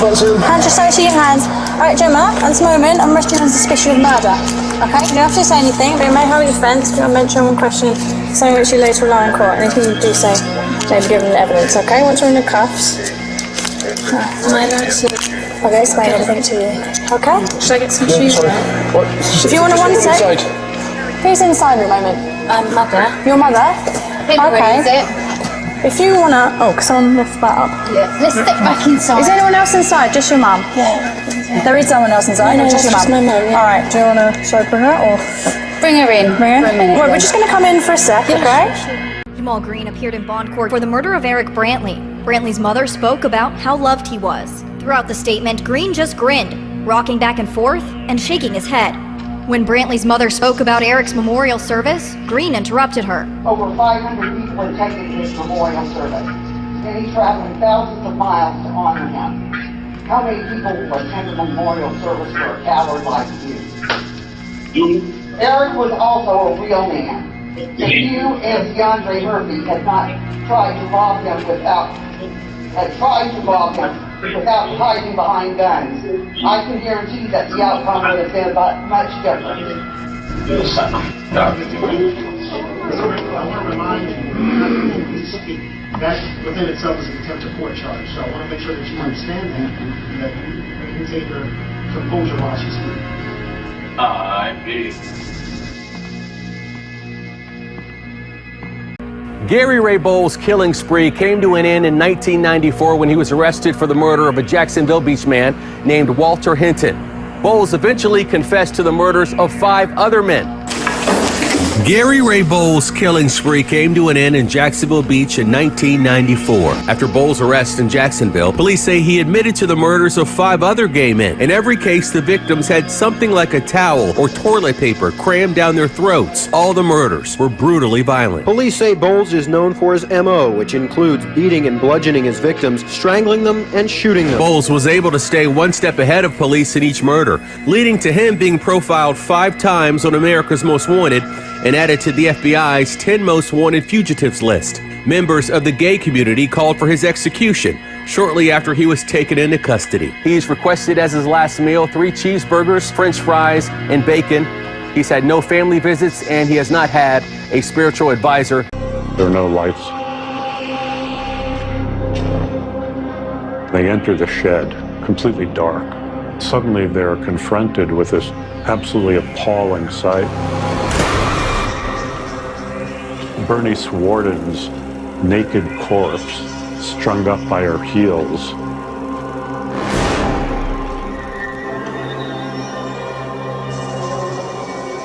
Bernice Warden, this grandmother, her naked body is strung up from the rafters.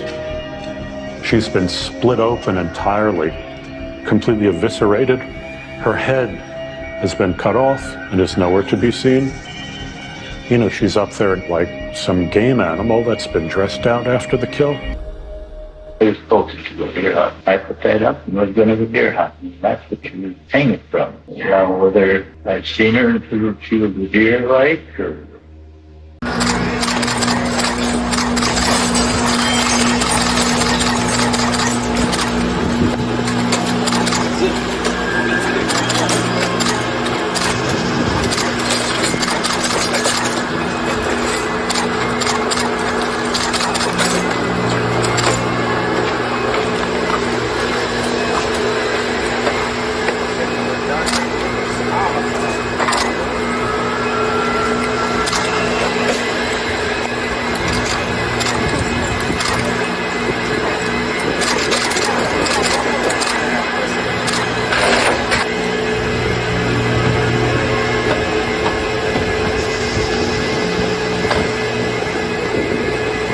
trial for Susan's rape, the defense presented evidence of brain damage to explain Annenberg's violence.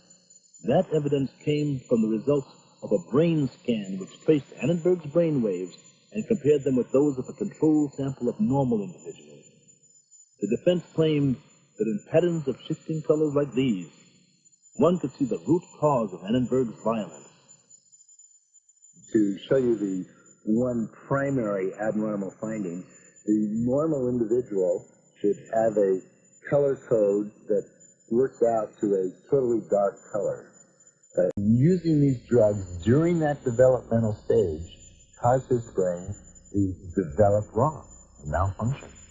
I was consuming quite a bit of alcohol and speed, probably at least a quart. I went with Arnie Fritz and the sheriff out to Ed Gein's house. I searched the kitchen. What did you and find? Found in the stove where there had been some human bones burnt. The shoebox had the face mask of a woman.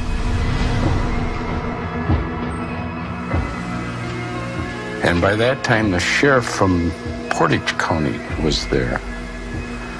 And when they lifted up that face mask, he immediately recognized it as Mary Hogan's. When you say face mask, what are you talking about? Well, he took the skin, cut it up at the back and there, and just peeled it off the face, the skin. The hair and everything was on the mask.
Shortly after Kenny's disappearance, the sheriff's office received an anonymous call. That male caller informed them that she was located in an old barn. No evidence that lead was ever looked into. Her body was never found. But authorities are now looking at this journal entry by Rader. Bad wash day. In 1976, he had murdered someone from a laundromat. Rader has been in prison since 2005 after pleading guilty to 10 counts of murder. He has not confessed to any additional crimes. Kathleen Bright was one of the next targets, I guess, as I would indicate. I broke into the house and waited for her to come home. She and Kevin Bright came in. I wasn't expecting him to be there. I think I had him tie her up first, and then I tied him up, or vice versa. I don't remember. When I started strangling, he broke his bonds, and he jumped up real quick, holding my...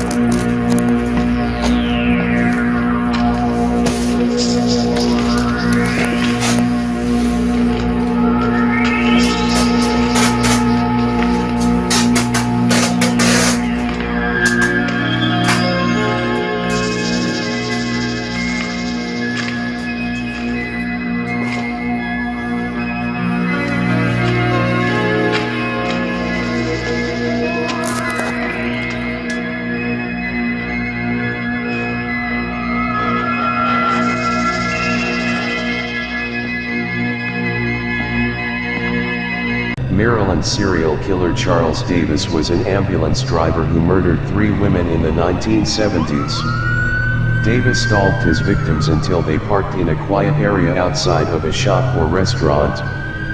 His father was a police lieutenant, and he would use this contact to run the license plate and obtain the name of his intended victim. He abducted and strangled them. The bodies were then left in open areas along busy roads within his ambulance's route. A passerby would alert the emergency services of the body, but nobody suspected the ambulance driver who arrived on the scene was actually the killer. Davis was eventually caught after using a stolen credit card belonging to one of his victims. He confessed to the murders and was sentenced to life in prison. Clyde Brown, 35, murderer, serving 2 consecutive sentences of life without parole, plus 44 years. Brown's known victims have included white and Asian women. When Brown was 16, he dropped out of school and pursued a life of crime. He's never held a regular job. He's the father of 7 children, but to him, life is cheap. Toby Israel, victim, fatally stabbed 8 times by Brown in 1980. He was 19 years old, a promising photographer. My little Toby. A lot of joy and love and happiness. She was the most adorable little girl. Big brown eyes and black curly hair, and everybody loved her. Gainesville, a university city in inland Florida. It was here that 36-year-old drifter Danny Rolling killed 5 students in just 4 days. The city was shaken to its core by the murders, and when Rolling was arrested for armed robbery on the 7th of September 1990, the police had no idea they had a serial killer in custody. Retired FBI Special Agent Ken Porter worked on the investigation into the Gainesville College killings. He brought a dark cloud of fear and terror amongst the whole community of Gainesville, Florida for at least 2 or 3 months, where people were just afraid to go out, afraid to open their doors, afraid of the dark. The teen who bragged about the riches to police investigating the murder he's now convicted of today seemed like most other convicts. Jail orange and shackles. Hillman convicted of killing 64-year-old William McFarland after a road rage confrontation in southern Kent County last fall. Evidence at trial showed that Hillman beat McFarland severely before boasting about what happened. McFarland was convicted of second-degree murder, which has a maximum sentence of life with the possibility of parole. In that case, he'd automatically be eligible for release after 15 years. But today's sentence makes it so he won't be eligible for 22 and a half years, the minimum sentence, with a maximum of 100 years in the state penitentiary. The assistant prosecutor on the case says he hopes this hits home for the public when it comes to road rage. The teen with the powerful defense team and means he felt worth bragging about. 0605, I've got the final.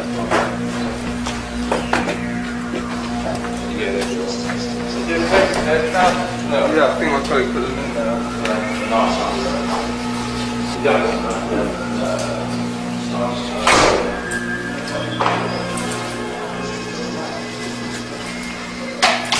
Okay, if you listen to what my colleague's going to say to you. Alright, David, you're under arrest on suspicion of the murders of Wendy Nell and Caroline Pierce in 1987. Do you understand? You do not have to say anything, but it may harm your defence if you do not mention.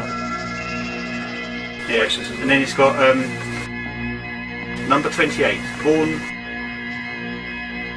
died, hasn't got a date, photo,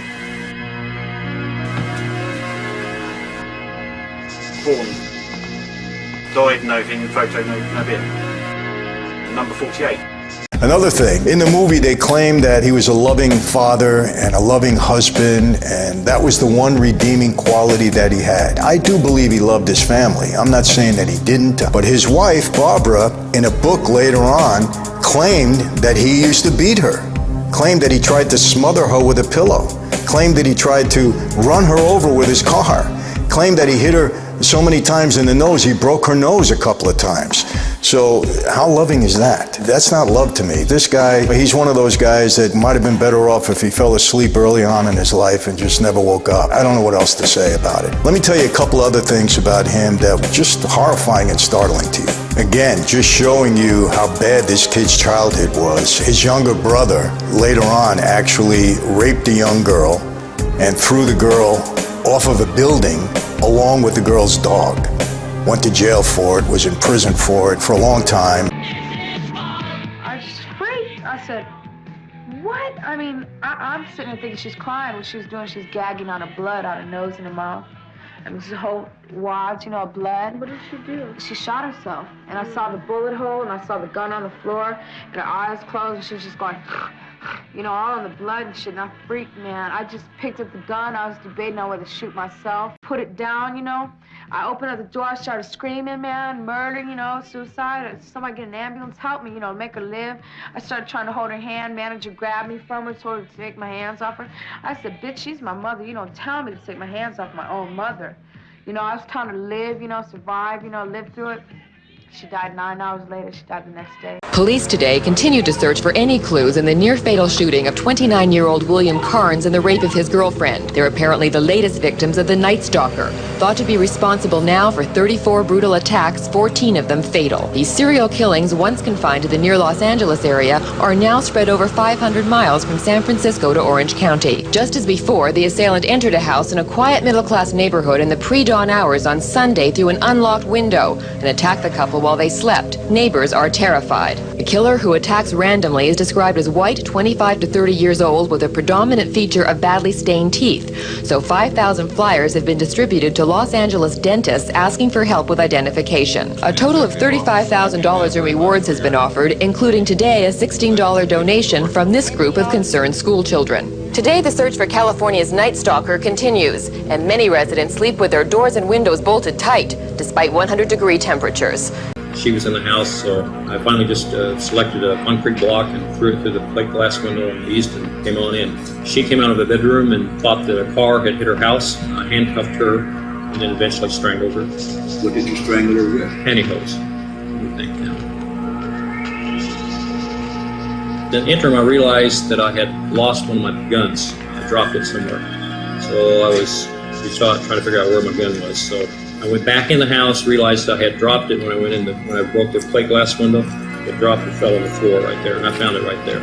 So that solved that problem. Anyway, I went back out, I picked her up and put her in my car. And then I drove up northeast of Sedgwick County and dropped her off underneath the bridge. So all of these incidents, these 10 counts, occurred because you wanted to satisfy a sexual fantasy, is that correct? Yes.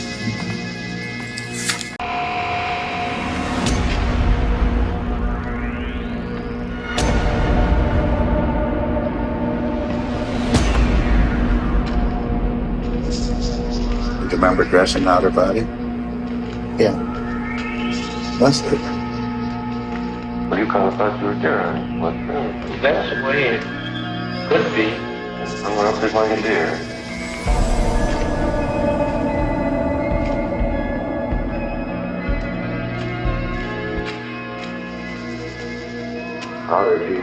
How was she hanging up there? She was hanging in feet. On the feet. After Ed was caught, townspeople started telling stories about Ed having come to their house and offered them venison from the deer he had killed. They now realized that the meat was actually human flesh.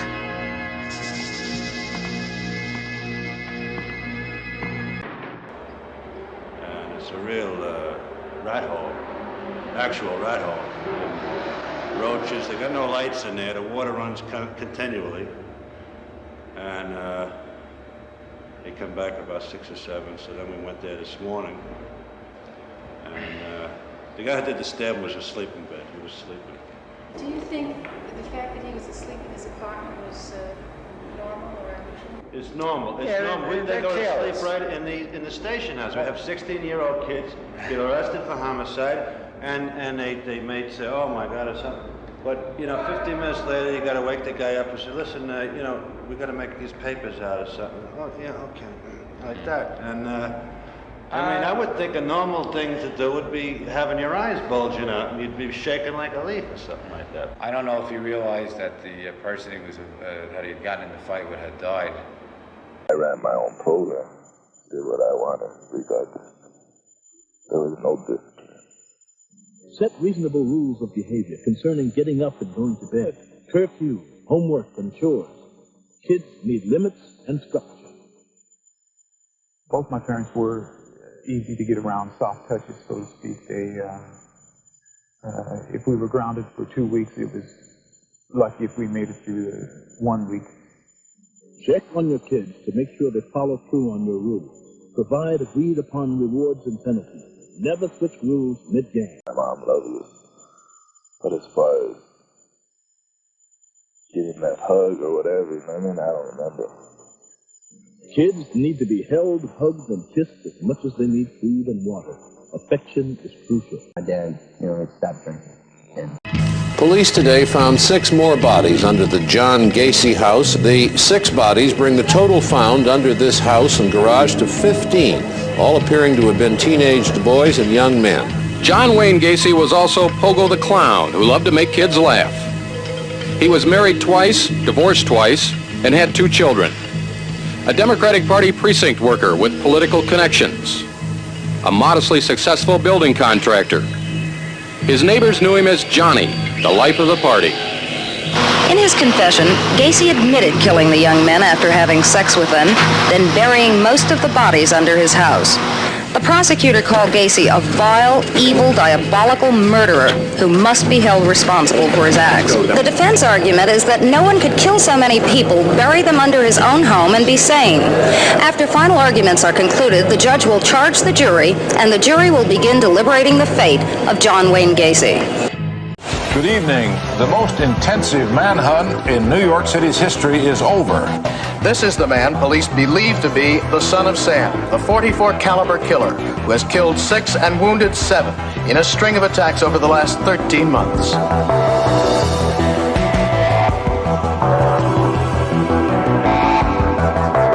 He had this peculiar smiling grin that I think me and I think 20 million other people said, what is this all about?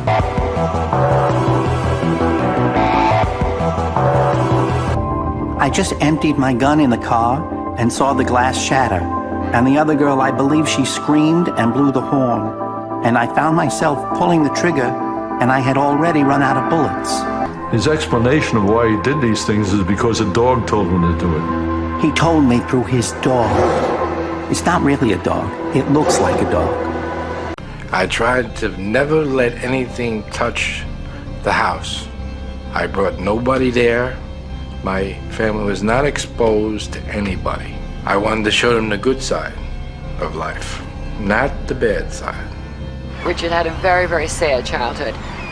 You got the impression, or I knew because he would say something and then drop it and change the subject, that he was abused and that there was no love. He grew up absolutely without any love, without a doubt. I mean, the first Christmas with my family, he was in awe. He couldn't believe it. It was a tree and everyone was cooking special things and there was lots of, we were laughing and it was fun, and he kept saying, I can't believe that this is what happens. It was a Jekyll and Hyde existence. The way it was, the way I wanted it to be, with absolutely two different lives. I wanted one life. I had to have another life. My husband's name was Scott, and he married somebody else and went down the road, and she went to Cincinnati and had a guy named Charlie Manson. Charles Manson was born on November 12, 1934 in Cincinnati, Ohio, in Cincinnati General Hospital. His mother, Kathleen Maddox, was just 16 and unmarried when he was born. His father was a colonel who'd briefly known Kathleen. My mother went to prison for 5 years for strong-arm robbery. Her brother had to deal a trick in off the street and put the yoke on him to get some money to eat. And she went to prison, and I used to visit her in the prison visiting room. Wherever I went, I mean, if something happened, I was one of the first ones ready to fight. As far as all my crimes going, it was the same thing, you know what I mean? I was the one to first initiate them. Yeah. I wouldn't say the mastermind, but I was game for just about anything. Be cool. Come on. Oh my God. Give me the money. What are you doing? I'm getting my keys. I'm getting my keys for the cab. I'm getting my keys. I'm getting them. Okay, it's open. It's open, man. Man, go ahead and go. Leave me alone, man. That's all I got. That's not all of it, man. Okay, come on, I want the rest. Where is it? Get it, man. Okay, get it. Come on. Where is it? Right here in the cab. Okay, I'm getting it. Come on, hurry up. Be cool. Don't hurt me, man. Don't hurt me. That's all you got. Come on, man. Come on, get in the back. What do you want with me, man? Shut up, man. Get on the floor. Okay, now, right on. I'm not very wise to many things, but I am wise to one thing, you know. What's that? Well, I'm going to tell you. Okay. You punched your mother. Did you hate your mother? No, I love her. She's a good girl. What about your wife? You were married once, weren't you? Yeah. How'd that go? Why'd you want to get married? That's kind of conventional. That's kind of normal. That's kind of in the rut. I got married because I wanted to get in. That's where I got married. Married for sex was the reason you got married. Yeah, that's where I didn't know what was happening. I knew there was something happening, but no one would tell me, so I had to find out. You know, I didn't have books like you guys, Playboys and stuff in them days. I had to find out for myself. Why do you think us guys are all Playboys? Oh, man, I didn't say you were Playboy. I was talking about Playboy magazine type of thought, man. Okay. You had a son by that marriage, didn't you? Yeah, I got a kid somewhere. Do you think about him? Not about as much as my father did me. No, digamos de eso yo lo vi, que siempre como le cuento, yo de esos niños era que yo los convidaba a coger espigas de caña, entonces claro, yo les ofrecía 10,000, 15,000 pesos. Y ellos por ganarse en esa práctica, pues ellos se iban conmigo, pero ellos no sabían a qué era que yo les llevaba verdaderamente. Había unos que se me remachaban, entonces yo los amenazaba con una navaja, o los amenazaba con una jeringa. Entonces ya ellos ya viesen así, entonces ellos a veces ya se dejaban obligadamente. Y yo ya los cogía y los abusaba de ellos y los mataba.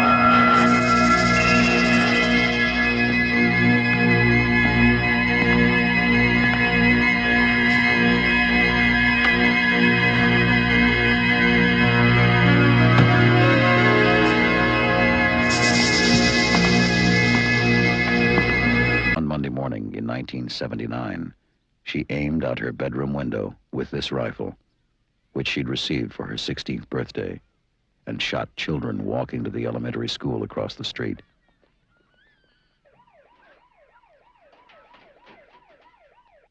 She killed the janitor and principal as they bravely pulled 11 wounded children to safety.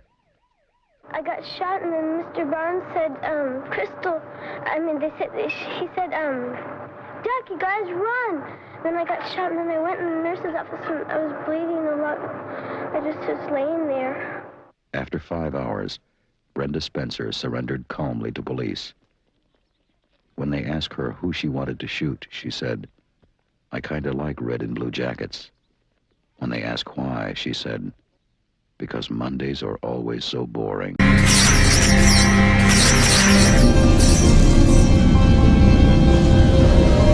The first body was found on Mother's Day, May 13th, 1984, in southern Hillsborough County. What really struck me is when I got to the scene is I had never seen a body displayed in that nature.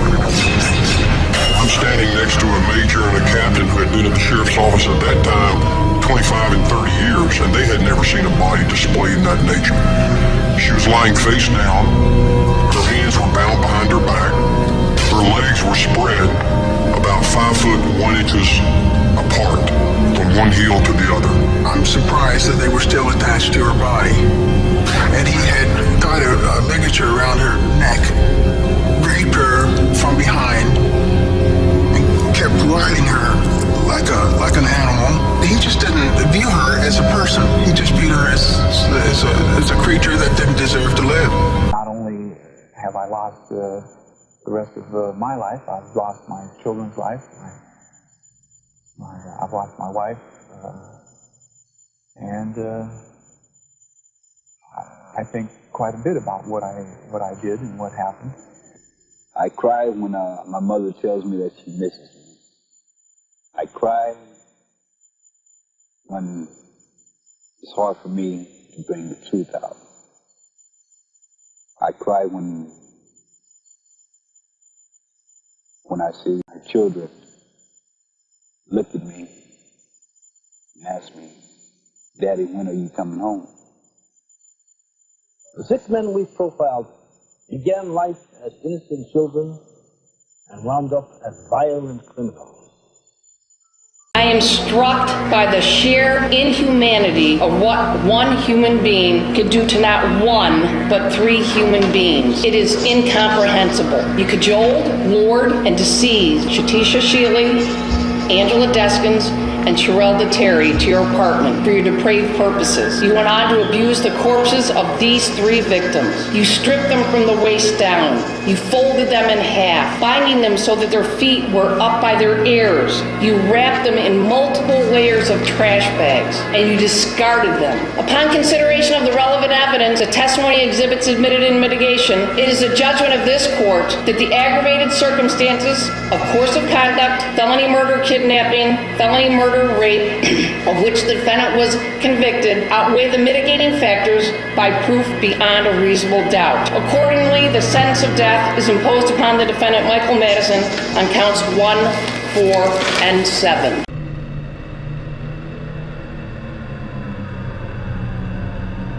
When you and Mel write a book, what are you going to talk about? What are you going to try to bring out of your book?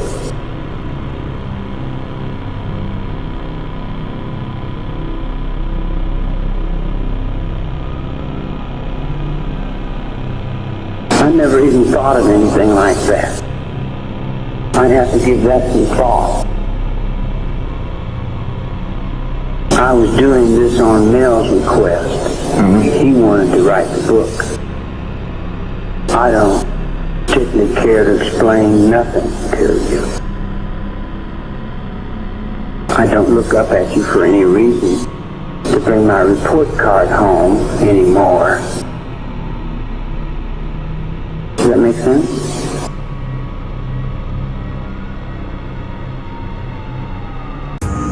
Like the others, Simone was hitchhiking out of Sydney when she disappeared. However, only 3 days after finding her body, the 6th and 7th bodies are found. In the same area of forest, police find 2 more makeshift graves and 2 more missing backpackers. Gabor Neugebauer and Anja Habschied, both of Germany, disappeared under very similar circumstances. In March 1996, Ivan Milat finally faces justice, charged with 7 counts of murder. On July 27, 1996, the jury finds Ivan Milat guilty on all counts. He is sentenced to 7 life terms for the murders of Joanne Walters, Carolyn Clark, James Gibson, Deborah Everest, Simone Schmidl, Gabor Neugebauer, and Anja Habschied. He gets 6 additional years for his attack on Paul Onions. The Easter Sunday massacre occurred on March 30th, 1975, when 41-year-old James Rupert fatally shot 11 members of his own family in Hamilton, Ohio. At 4 p.m. James woke up, loaded a .357 Magnum, 2.22 caliber handguns and a rifle. He killed Leonard Jr. when he shot him in the head, then his sister-in-law Alma when he shot her. He shot his mother once in the head and twice in the chest. David, 11, Teresa, 9, and Carol, 13, were later killed by him. James shot his remaining niece and nephews, and 12, Leonard, 17, Michael, 16, Thomas, 15, and John, 4. Charity had been shot once in the chest. The remaining victims were shot in the head and shot again to ensure they had died. The massacre was over in less than 2 minutes. Roman had just driven through the campsite, and one of the boys in particular had a really good view of noticed that in the passenger seat was a young girl covered in blood, and all they could see was an arm waving, and then they roared off up the beach. Waving as in waving for help? It was more so flapping out of their car. Not a lot of energy in it. Despite their own fear, the young men got back in their car and followed, finally cornering Hines in the sand dunes. And it's a chilling phone call. The kids on the phone just start going mental. That's like, we can see him, Adam, we can see the car, we can see him. And sound on that voice coming through that phone, those kids were scared, rightly so. And I'm like, where's the girl? Can you see the girl? No, we can only see him. Lena is not only trying to get away, she also wants to find and help Beatrice. I wasn't sure where Beatrice was at that time, so I was yelling for her, like, where are you, where are you? I don't know where exactly he was. I think he went to his car to chase us, and at this moment, she untied my arms. So she saved me again at this moment, and that's when I have the opportunity to survive.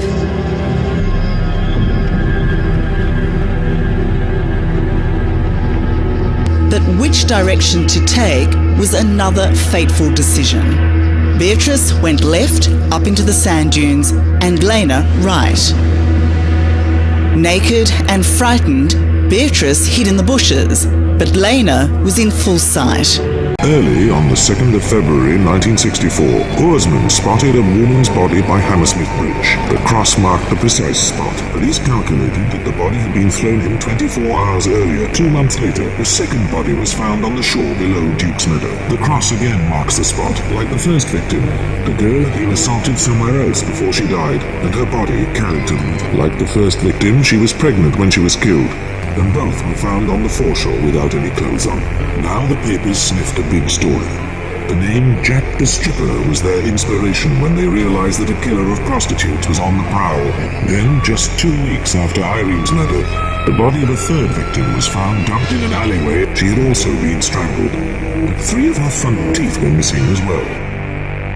In July, the body of another victim was dumped in a small road off Acton Lane in Chiswick. Then, on the 25th of November, another body was found in a car park in Hornton Street. The girl was a prostitute. Velma Barfield was convicted and sentenced to die in 1978 for the poisoning death of her boyfriend. She also admitted poisoning 3 other people, including her mother. She now waits in virtual isolation in a cell just across from the execution chamber. Total, isolation from everybody that I had been with for almost 6 years. The first week I was here was the worst week that I have spent. Her attorney would not allow her to say whether she knew what she was doing when she committed her crimes. Living in prison every day is a struggle, even at its best. Now, drug-free, a repentant Barfield says she regrets the pain she has caused others. I'm sorry for the hurt that I've caused so many people. Today, if it were possible, I wish that I could take every bit of hurt on myself. ตอนนั้นใหม่นี้อยู่ยังไม่รู้เขาบอก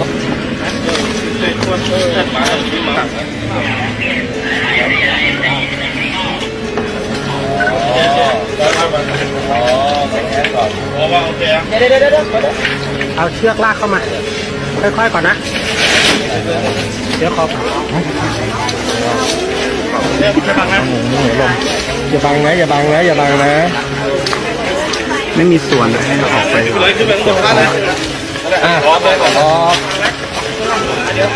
นั่งไปกินที่ไหนไม่เกี่ยวถอยนะครับไม่เกี่ยวขอช่างภาพหน่อยเดี๋ยวให้ทิ้งดี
prison jury. Investigators could be one step closer tonight to solving the mystery behind 3 brutal murders that have shaken this quiet suburb of Washington, D.C., one of those killings unsolved for 10 years now. Take a look at the resemblance between this booking photo of convicted felon Charles Severance and the sketch of the man wanted in the shooting death last month of local piano teacher Ruth Ann Lodato. The police in Alexandria, Virginia, told ABC News that anonymous tips led them to arrest Severance on unrelated weapons violations in West Virginia. Officials have already linked the Lodato's murder to the November slaying of Ron Kearney, a transportation official, and the 2003 killing of a police chief's wife, Nancy Dunning. All were active in the community and lived within 2 miles of one another. Severance, who lived in the area, ran unsuccessfully for mayor twice in 1996 and 2000, and also for Congress. Even though Charles Severance has been named a person of interest in these murders, the police are cautioning residents to remain vigilant. He's just sitting there with his hands on the wheels. He's just stared at us. So you're sitting in your car? Yeah, I'm sitting in my car. Yeah, I'm sitting there, hands on gear stick, foot's on accelerator, foot's on clutch, because we don't know what he's going to do. We don't know if he's going to pull something out the window. We don't know if he's going to take off. This was the critical and anxious moment they'd all anticipated. Tuck your legs up, okay?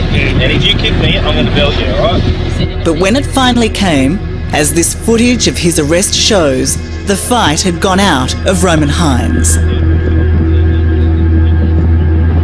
The sun had set on his freedom and the terror he'd wielded on this beach.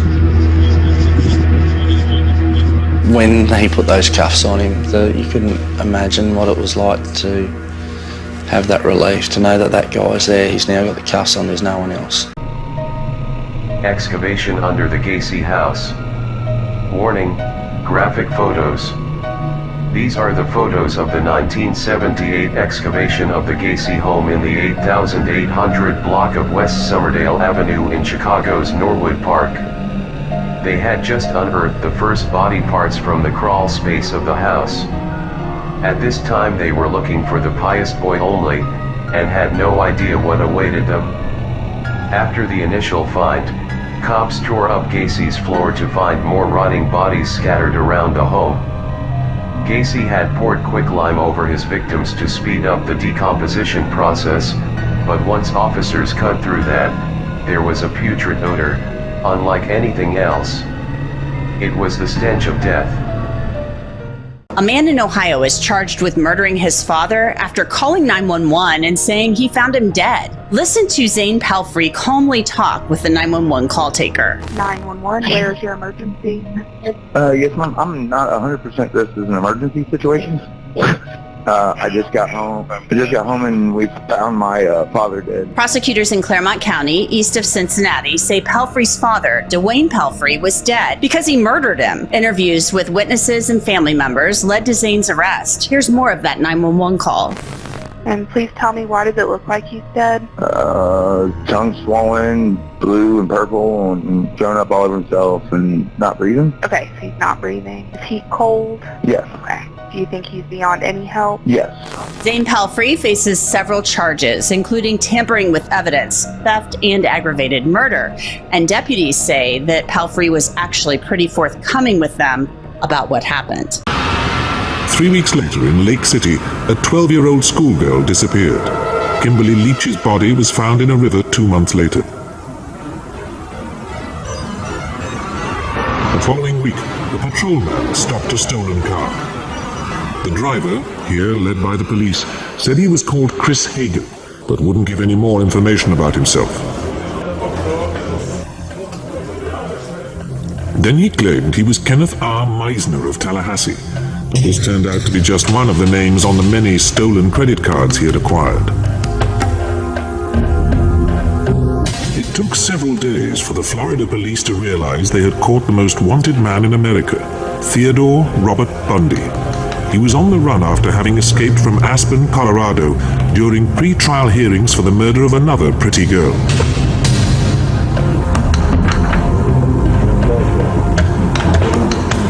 So it was self-defense. Yeah. Bitter, evil, angry, have never been before in my life. Worse than even out there with those men. This is evil. I never hated men, but now I do. I mean, not all. I have a category. I hate those male. I hate those male cops. Real bad, because they're dirtballs. I sentence you in case number 91-463 to death for the murder of Troy Burris. Thank you. And probably see, I'll be up in heaven while y'all rotting in hell. May your wife and kids get raped. I would ask that you Right. I know I was raped, and you aren't nothing but a bunch of skunk. Therefore, these proceedings are now Putting concluded. somebody who was raped to death. America has been frightened and fascinated by serial killers for decades. Dramas and documentaries about serial killers are binge-watching hits. Ted Bundy, Son of Sam, Jeffrey Dahmer. They're names that will live in infamy. Once hundreds of serial killers were thought to be active in the United States, but today many researchers believe there are just a handful. It is much more difficult to hide if you are a serial killer today than in the 1960s and 1970s. I think there's a couple of different reasons that really come into play here. One is the lack of available victims. So I grew up in the 70s when it really was true that your parents would say, come home before it gets dark. It was very common in the 70s and early 80s for people to hitchhike. And we know how vulnerable people are when they get in somebody else's car. Brian Koberger, the defendant in the murders of 4 University of Idaho students, was arrested in 7 weeks using advanced DNA and tracking technology. Just 25 years ago, the American dream seemed to come true. Big cars, big houses, big everything.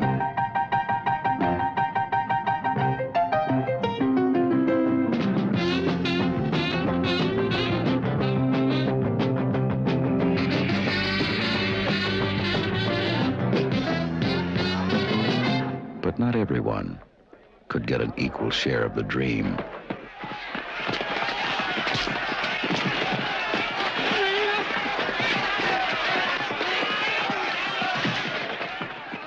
Though it seemed impossible, they now exist side by side.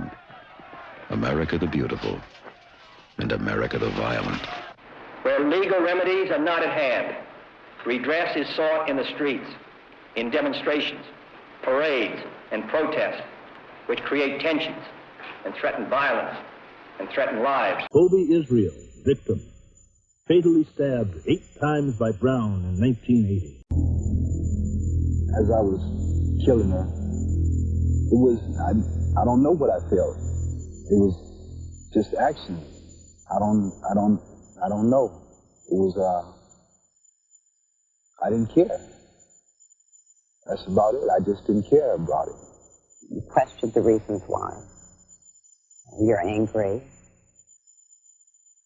Most of us feel that those kind of things don't happen to a family like ours. And you look for answers. And there aren't a lot of answers. I killed Toby Israel because I didn't want to leave the witness behind. I didn't want her to identify me as being the portrayer of her house. I've been up and down these damn hallways, in and out of these nut wards for the last 10 years. You think you can follow that act? Don't want to follow that act. I don't want to get into it. But why do you want to get into that? Well, what crowd, why do you what crowd you want to playing for? Huh? I'm playing for my life. You working for money. What does that mean, you're playing for your life? I'm working for my life, mister. I'm not playing for money. What do you mean you're working for keys? What do you mean you're working for your life? I'm playing for real.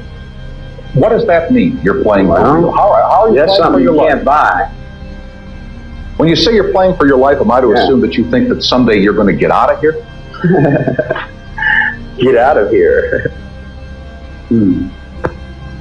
Get out of here. Where would I go? Let's see. What would you do if you got out of here?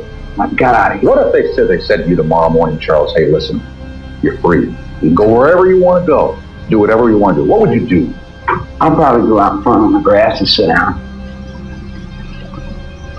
Inside the courtroom, the most dramatic moment occurred on October 5th, 1970, when Manson lunged 10 feet towards the judge. He was restrained, and the trial continued. It certainly was within earshot. On November 16th, the prosecution rested. and the defense then rested without calling a single witness. Struggles with Manson and changes in the defense team were constant, but there was still alarm when defense lawyer Ronald Hughes did not show up in court. His body was later discovered in a wilderness area. One ex-family member has claimed he was murdered for disagreeing with Manson over Leslie Van Houten's defense. On January 25, 1971, after 9 days of deliberation, the jury found each defendant guilty of conspiracy to commit murder and murder in the first degree. In a separate trial, Tex Watson was also found guilty and sentenced to death.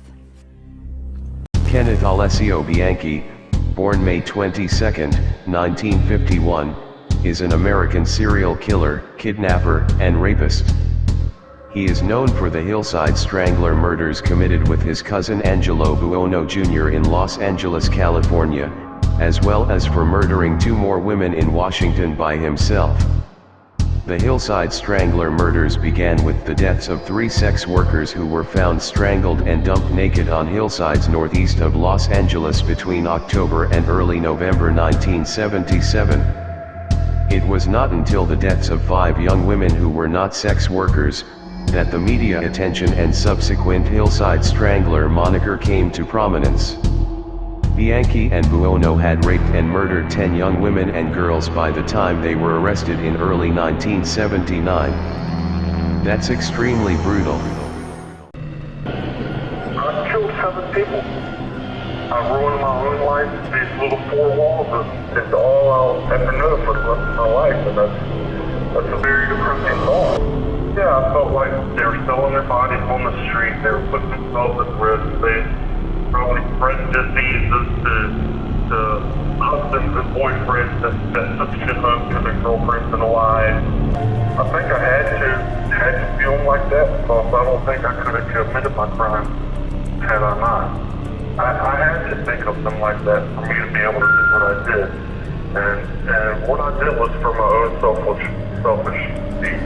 I put my wants and needs over these women's lives, and that's why I should be executed. I mean, I'm a believer in the death penalty. I'm a supporter of the death penalty, and that's what I feel like I should have been given.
Last winter, we told you about several especially brutal murders of alleged prostitutes here in New York. So far, the murders have gone unsolved, but now there may be a major break in that case. It was back last December that 2 carefully decapitated female bodies were found at a West Side motel. It's believed the women were prostitutes. The room was then set on fire. Then again in May, another reputed call girl was found mutilated and murdered. New York police believe it was the work of one man, and they released this composite sketch. Today, they announced they want a New Jersey man to appear in a lineup here in connection with those murders. The man they want is 33-year-old Richard Cottingham, a Lodi, New Jersey computer operator, and right now Cottingham is being held on $350,000 bail in connection with the murder of an alleged prostitute at the Quality Inn in Hasbrook Heights, New Jersey. While Adam called police and prepared to head to the beach, Beatrice convinced her rescuers to search for Lena. Even though she was still at the mercy of this monster, mentally Lena was stronger, setting the rules that would lead to her freedom. He was like, get off the roof, like, I'm not driving any further with you on the roof. I told him, I only come off the roof if you throw away your weapons. He had 2 hammers and there was a knife. Remarkably, he listened to her, and perhaps seized by sympathy, Hines handed Lena her cap to help stem the blood gushing from her scalp. But the kindness is short-lived. With Lena now in the front seat, he races up the beach past another group of fishermen. Businessman named John Haig. Always cheerful and well-dressed, Haig drove a smart Elvis motor car and occasionally used a small storeroom. The detectives prized open the door. At first, the interior seemed quite ordinary, with various tools and tins, bottles and rags. But then some more unusual items started to turn up, such as a pair of heavy rubber gloves and a rubber apron stained with chemicals. There was also a wartime gas mask, some empty acid containers, and some corroded metal drums. When they found a revolver, the detectives knew they were onto something. Mrs. Durand Deacon no longer exists. She has disappeared completely. I have destroyed her with acid. You will find the sludge that remains at Leopold Road. Every trace of her body is gone. With no trace of emotion, Haig described how he had shot her and then put her body into a vat of acid to dissolve away. As he spoke with pride of the way in which he had planned and carried out the murder, it became apparent that Haig was confident that without the body, the police would never be able to convict him. He was on my back and he put his arm around my neck and put me down. Then he grabbed a knife that he had on his back and he put on the sand. And then he got some pieces of ropes and tried to tie my arms and my legs, my ankles. But once I realized that he was trying to do, I grabbed the rope and throw them away. He said to me, either you make it easy or I'm gonna break your arm. So I said, okay. He ripped my bikinis and started like trying to kiss me and lick me, you know. So he started punching me like, shut up. Beatrice's next move most likely saved her life. Incredibly, instead of fighting Roman, she tricked him, persuading him they could continue with whatever he wanted back in the comfort of the camp. I had to convince him that I was on his side.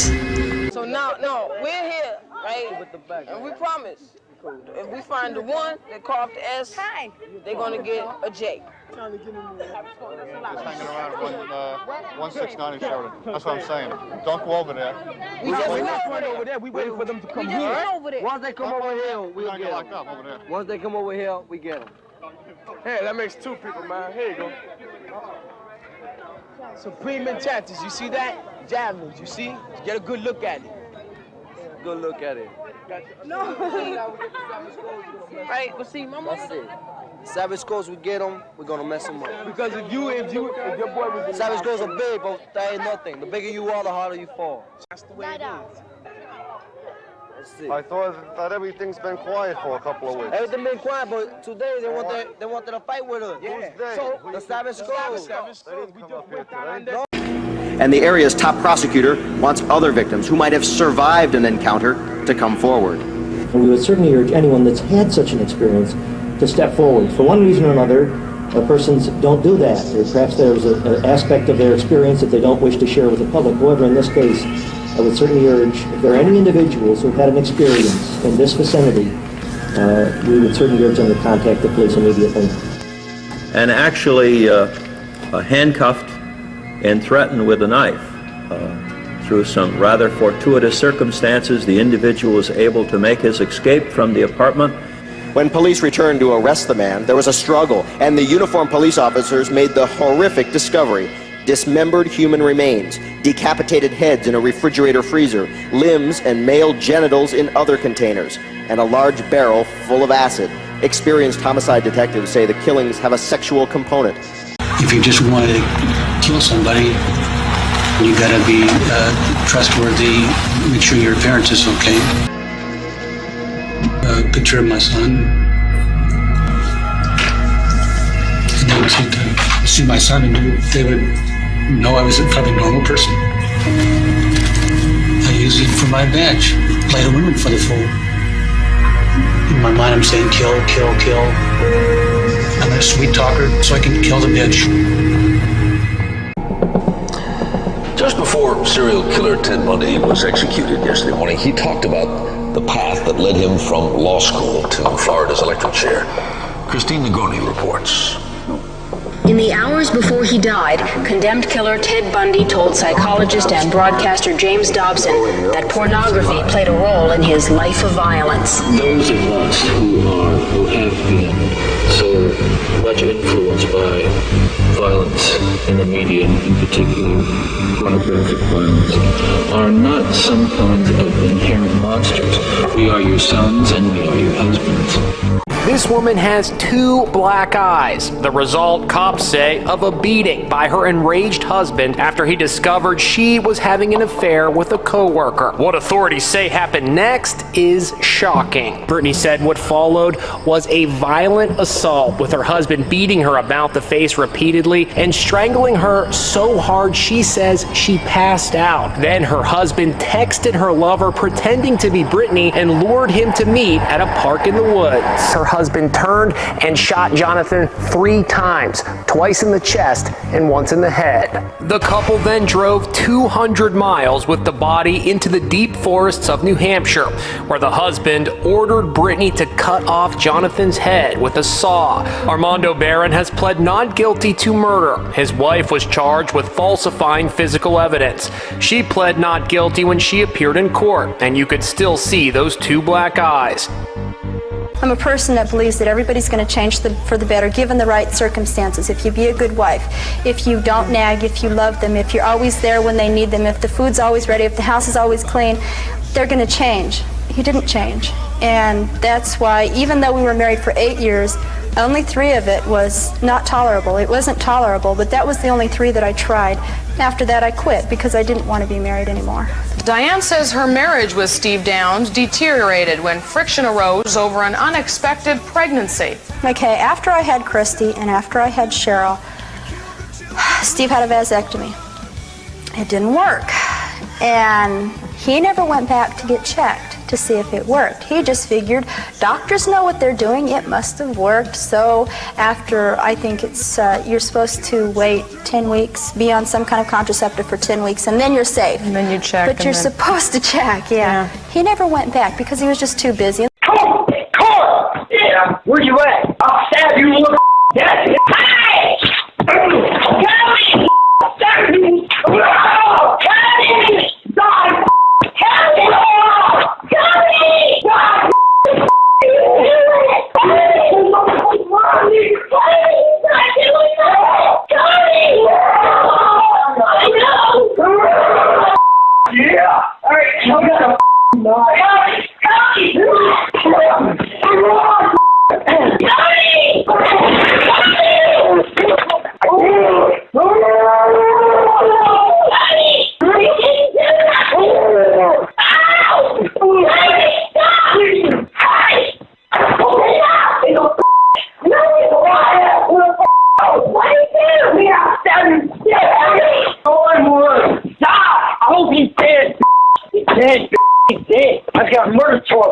Surinder Kohli and Moninder Singh Pandher. Between 2005 and 2006, a domestic servant of Indian businessman, Moninder Singh Pandher, Surinder Kohli, kidnapped, raped, murdered, and dismembered 19 people, mostly children. Kohli, under the alias Satish, later confessed to killing 6 children and a 20-year-old woman referred to as Pyle after sexually assaulting them. The police said that there were at least 31 child victims. Kohli also had confessed to the consumption of the victims' livers and other body parts. It was alleged that Kohli would lure the children to the house, offering them sweets and chocolates, murder them and have sex with the corpses. He and his co-accused Moninder Singh Pandher was convicted and sentenced to life. Using these drugs during that developmental stage caused his brain to develop wrong, malfunction. I was consuming quite a bit of alcohol, and Steve probably at least a quart or more of alcohol a day, and $100 or more of speed a day for a good 5-6 days leading up to the crime. The pleas entered by the defense were not guilty. They're not guilty by reason of insanity due to a drug-induced psychosis. But this claim fell on deaf ears because, as the prosecution pointed out, no one forced Annenberg to take drugs, and never once did he seek help for his habit.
One of the nation's most notorious serial killers is dead.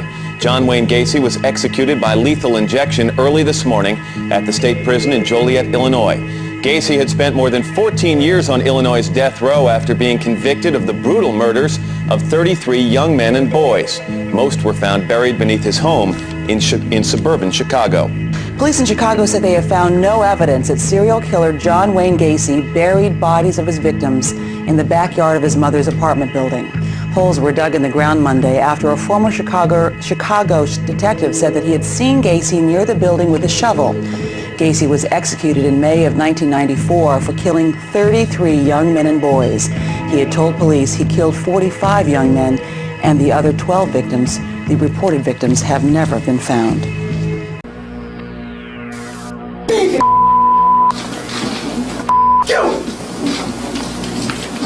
Everybody want to know? Yes, I did kill her! In a lightning bolt of emotion, Michelle Blair admits to killing her 13-year-old daughter, Stoney Blair, because she believed the teen and her 9-year-old son, whom she's also accused of murdering, had been harming her youngest child. Blair is charged with their murders. 9-year-old Stephen Barry and 13-year-old Stoney Blair were found dead in their mother's freezer earlier this year. Investigators believe Blair killed little Stephen first in 2012 and put him in her freezer. Then they say a year later, Blair killed her 13-year-old daughter. That does not negate the fact that they were never there for their children. I had to struggle with them all the time. They were never there. You get Stephen, your shit. You know we had to beg you. Me, Stephen, all of us used to cry for you. You're not going to be able to stay by your room. So I imagine it was more or less just an ugly scene, but he really wasn't injured. They had released him the following morning. I'm not sure if it was on $50 or $100. I think it was $100 bond, which would probably mean $10 cash. He was released and told to appear at another date, which I was there also. And he was sitting in the courtroom, giving everybody, especially me, some very strange looks. And we waited, and the courtroom was the usual self. It was backed up, case after case, and at 12 o'clock or 1 o'clock there was a recess for lunch, and Mr. Rodriguez, I guess, got tired of waiting, and he went to lunch and never came back, so there was a warrant issued. I'm pleading not guilty to the charges of premeditated murder. Ronnie O'Neill III is on trial for killing his girlfriend and their daughter in 2018, and he's chosen to defend himself in a Florida courtroom. And the evidence is going to show that law enforcement tampered with evidence to meet their such high burden of proof. Prosecutors say O'Neill shot his girlfriend Kenyatta Barron while their daughter watched. He then returned to his home and turned on his 9-year-old special needs daughter, killing her with a hatchet. The evidence is going to show I love my children. And the evidence is going to prove to you that this whole entire case has been tampered with. Police now have more than enough evidence to put Gacy away forever. But they're still trying to assemble the puzzle of Gacy's killing spree. When Snow checks the collarbones of the skeletons found under Gacy's house, none of them are fully fused. These victims were all less than 30 years old. The next question? What were the genders of Gacy's targets? First, Dr. Snow will focus on the size and shape of the femur or thigh bone. The head of the femur, the part that fits into the pelvis, tends to be much larger in males than it does in females. Forensic anthropologists can also look to other bones for clues, like the pelvis. Females usually have a wider, rounder pelvis to accommodate childbirth. Police have recovered very complete skeletons, so Dr. Snow has enough markers to confirm each victim's gender. Based on these bones, the overall snapshot of Gacy's victims comes more clearly into focus. They're not only young, they're all male. I portrayed myself as a hitman. Told him I worked for the wise guys downtown New York, and my brother was a good fella downtown, and I went by the name of Dominic Michael Provenzano. You willing to go out on a contract? If the price is right, I'll talk to anybody. Yeah? Sure. And you mean to tell me we used to sit down, we talk. Either we'd go to those tables over there and get away from people, and we discuss how to murder people. I just have a few problems I want to dispose of. I have some rats I want to get rid of. Yeah. The only fucking thing I don't understand, don't you use a fucking piece of iron to get rid of these fucking people? Use this fucking cyanide? Why be messy? You do it nice and calm. Made all the decisions from day one to make the choices that I made. But the methamphetamine caused all the violence, the anger, the hatred, the rebellion, the resentment, everything that was still in me, everything that I thought the drugs were taking from me and bringing me to that state of nothingness. They were all still there. That raging individual was ready to come out.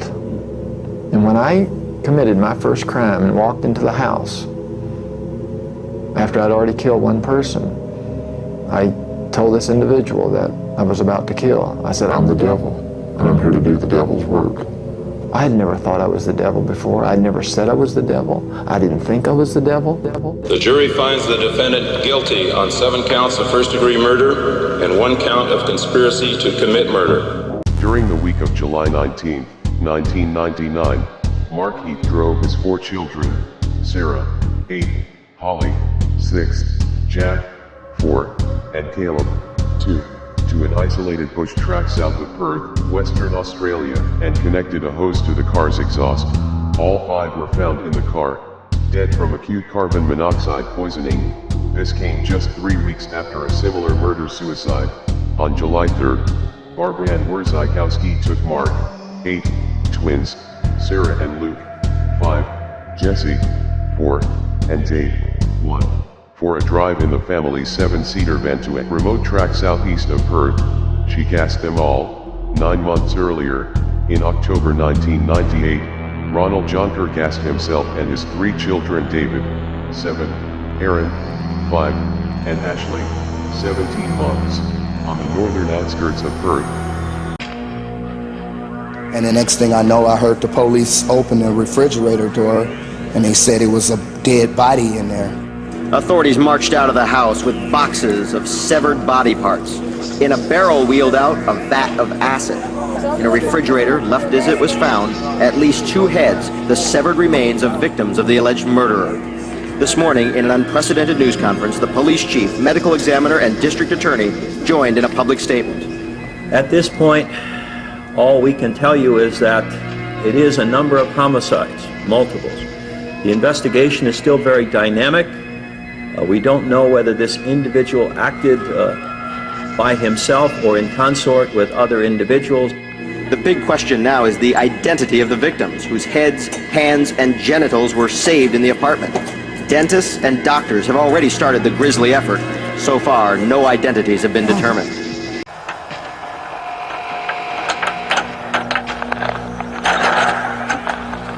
Did it? Yeah. Aye, how are you doing? Fuck's the best. No, from the police come over? Yeah, yeah. Cheers. Could you do us a favour and just knock the telly off for a second? What? Could you do us a favour and just knock the telly off just so you can hear what I'm saying? Thanks, yeah. I'm Terry. This is Marty. We're part of the team that's reinvestigating the murder of Nicky Allen. Yeah. Okay. Part of that investigation has led us to suspect that you may have had some involvement in that. Okay. So I'm arresting you on suspicion. Okay. Of that offence. You do not have to say anything, but it may harm the offence if you do not mention, when questioned, something which you later rely in court. Anything you do say may be given in evidence. Just leave your phone there for a moment. Is there a place for mercy the way the law is written today? In Texas, I don't think so. I don't think so. And hopefully that will change. Should there be? There should be, yes, because God said He desires mercy over sacrifice or over the law. And there should always be a place for mercy. What you're going to do is you're going to cut down on the recidivism rate. If you want to talk about crime, cutting down on crime, you'll cut down on the recidivism rate. You will make your society a safer place, because if God is literally living in somebody and their life is governed by his law, by His love and His morals, when they walk out of here, they're not going to be a threat to our society. They're going to be a very valuable, contributing member to our society. God's given mercy. I mean, He's given it so abundantly. And if He brings me home February 3rd, it's because in His wisdom and His sovereignty, He knew that through that, something greater is going to be accomplished. The seeds of Robert Long's capture were planted 2 weeks ago tonight with the abduction of 17-year-old Lisa Marie Rhodes as she bicycled home from her job at this North Florida Avenue donut shop. We were confident we had the right suspect, and we felt it was imperative for us to move as quickly as possible. 3 o'clock Friday afternoon. Detectives who'd been maintaining a 24-hour vigil watching Long had tailed him to this cinema in a North Del Mabry shopping center. They moved in just as he left the movie theater and headed to his car. He was arrested without resistance right here. Task Force detectives say they have such a strong case against Long that even if they didn't have Long's statements, fiber evidence and items taken from Long's apartment would have been enough to charge him with all 9 murders. There could have been more murders if the pieces had not come so quickly together before Long's arrest. Eileen, did some sloppy work, you know, and I was tortured at BCI. They were using sonic pressure on my head since 1997. It was crushing my head, and they were using sonic pressure. They were trying to make it look like I was crazy. I think their whole plan was trying to make it look like I was totally crazy. They were surveilling me before I killed. Did you know there was helicopters dropping down from the sky? Deputy sheriff with decoys picking me up 4 or 5 months before my arrest. So I was a hitchhiking hooker. You sabotaged my ass, society. I got a big finger in all your faces. Thanks a lot. And you're going to get your asses nuked in the end. And pretty soon it's coming. You're all going to get nuked. Now I know what Jesus was going through. I'm leaving. I'm glad. Thanks a lot, society, for railroading my ass.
Actually, I really didn't. I really think I did that. I didn't mean to hurt him. Dylan Shoemaker walked into a state Supreme Courtroom pleading his case, telling his victim's mother and the court he's remorseful for what he did.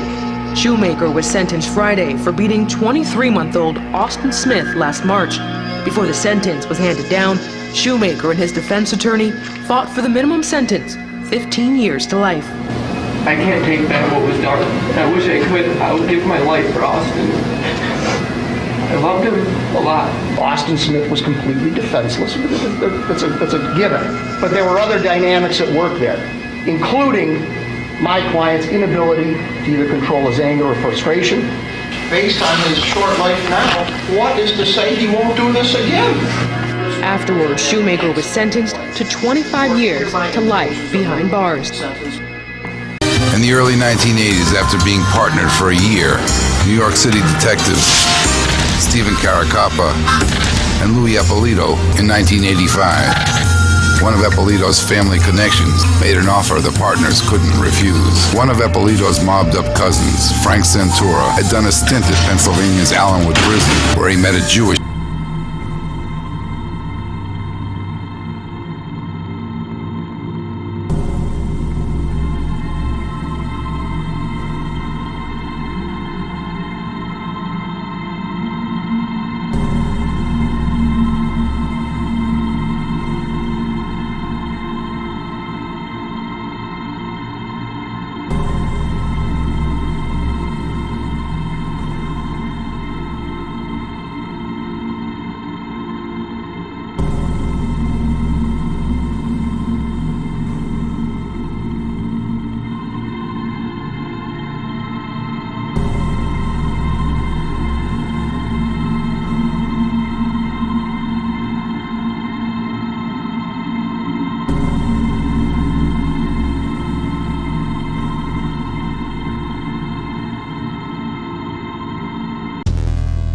Joseph Douglas Ball, the Butcher of Elmendorf. Joseph Douglas Ball was an American murderer and suspected serial killer, sometimes referred to as the Alligator Man, the Butcher of Elmendorf and the Bluebeard of South Texas. He is known to have killed 2, and is said to have killed as many as 20 women in the 1930s. He was also the owner of a watering hole called the Sociable Inn, that had a pool out back which had 5 alligators. Sometimes to amuse his clientele, Joe would throw in a kitten or a dog as lunch for the deadly reptiles. Rumors began to surface that the pool behind the tavern with the 5 alligators inside may have played a role in disposing of the bodies. That's how brutal. In docket 980-8-15, count 1, which is the murder of Julie Pazzarano. The sentence will be 20 years to life to serve. Count 2, the murder of Rhonda Herring. Sentence be 20 years to life to serve. On count 3, the murder of Regina Herring. The sentence will be 20 years life to serve. Those will all run concurrently with each other. In docket 925-8-15, the murder of Lara Sobel. Sentence is life without parole. Sorry, that'll end this proceeding. Downs knew a lengthy murder trial would make her private life public territory. She's very frank about being a surrogate mother. She ran a surrogate program in Arizona and gave birth to another couple's child. Diane lost visitation rights to her own 2 surviving children after the murder. She was found guilty of contempt of court for seeing them at a secret visit set up by her ex-husband, Steve. Police found out about the visit in a letter Downs wrote to her former boyfriend, Robert Knickerbocker, known as Nick, in Arizona. You fought for Steve to get custody of the kids, and then you wrote a letter to your former boyfriend telling him that Steve was an unfit father for your children. A lot of people won't understand that, Diane. But Steve is different than most people. Steve pointed an empty gun at my head at one time and pulled the trigger. Do you know why? He wanted me to marry him. That is crazy.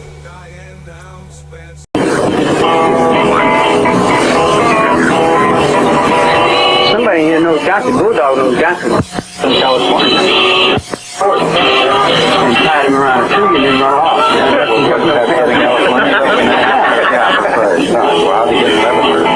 He got 5.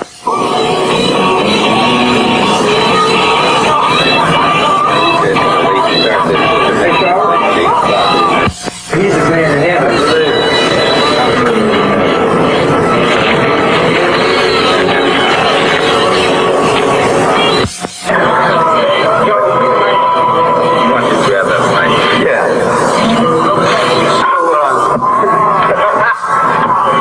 We end up with doing stuff here.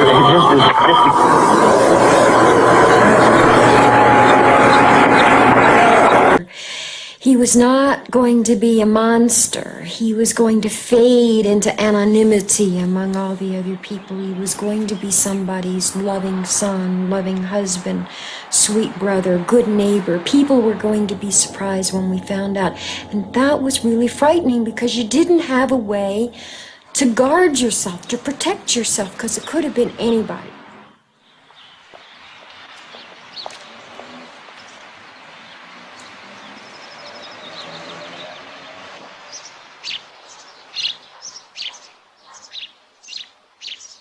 And then the murders stopped. 10 women had died in 5 months. They appeared to be perfect crimes. There were no clues. Almost 150 detectives had conducted the biggest manhunt in the history of Los Angeles. It was Christmas Eve 2002. People in Middletown went to sleep dreaming of a white Christmas and woke to a nightmare. They were all shot in basically assassination manner. Jean Walliver and her daughters, 20-year-old Victoria and 15-year-old Elizabeth, found shot to death inside their home. The scene with all that snow, it being Christmas Eve, added to the horror of the murders. Police quickly arrested Ernest Walliver, the husband and father of the victims. His daughters had recently accused him of rape. And so he had the best motive in the world. He was eliminating witnesses. Walliver was ultimately convicted and received 3 separate death sentences. But here we are 20 years later, and I'm not surprised because we haven't had a death sentence carried out in a long time. Much of the testimony focused on Smith's poor academic performance at Blair High, operating at 6th grade reading and spelling levels and at 3rd grade math levels. 3 days into the current school year, Brian Smith dropped out. According to his mother, Brian Smith spent his days sleeping late, watching television, and playing with his toy cars. His nights were spent with friends. He did not make a concentrated effort at finding a job.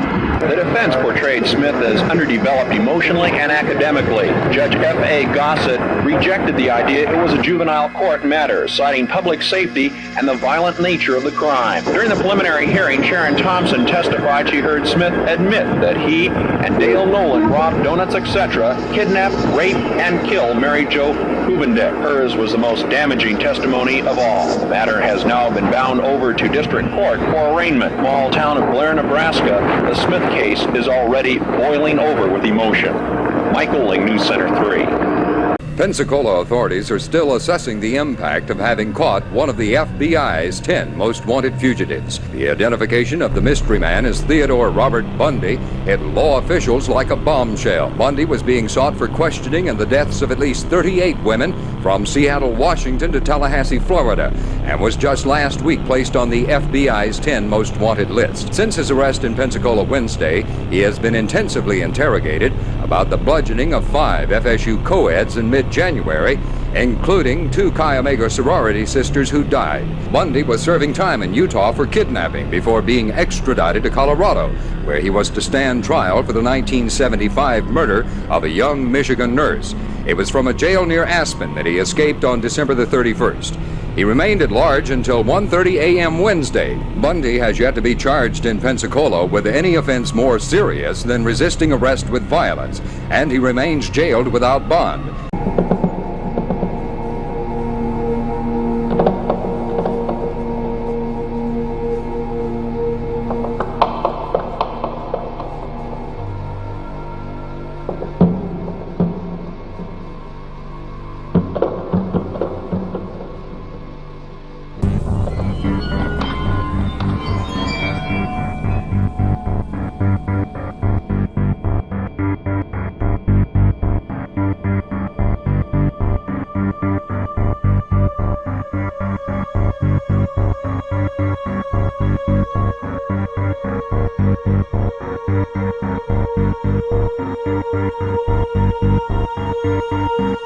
For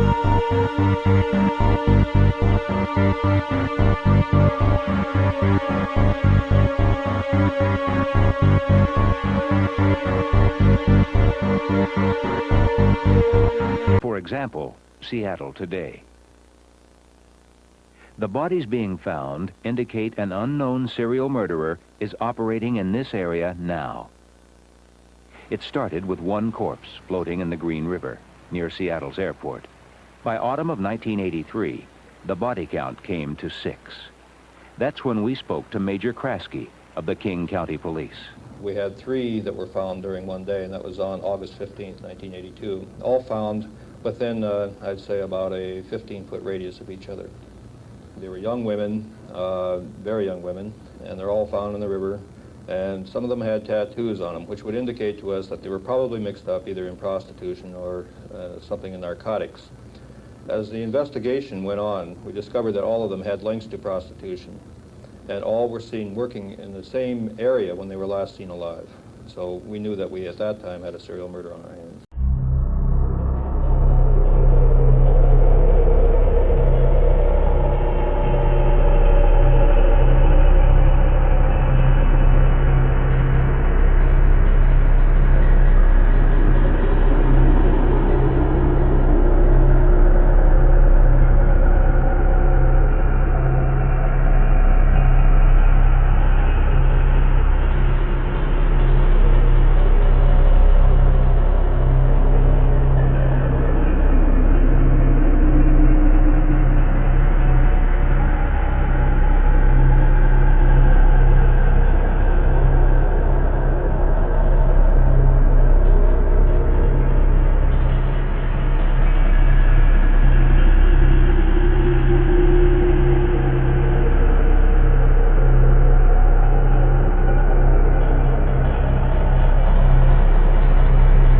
I remember you saying, or being quoted in the courtroom in Los Angeles, as saying, the children who came at you with knives are your children. Yeah, I didn't raise them. You raised them. You are the ones who kicked them out. You are responsible for what they've done. That's right. Just as much as I am. Mm-hmm. So you, in my mind, were criticizing society for kicking their children out. And Sure. yet I've just seen you sit here and say, yeah, I got a kid somewhere. Yeah. How can you criticize other people for kicking their kids out, and you did the same thing? Difference, many levels, difference. See, my old lady left me and run off with a truck driver. She said, let's steal a car and go to California. And I said, man, I ain't gonna steal a car and go to California and go back to jail. She says, we won't get caught. We didn't get caught, just I got caught. She didn't get caught.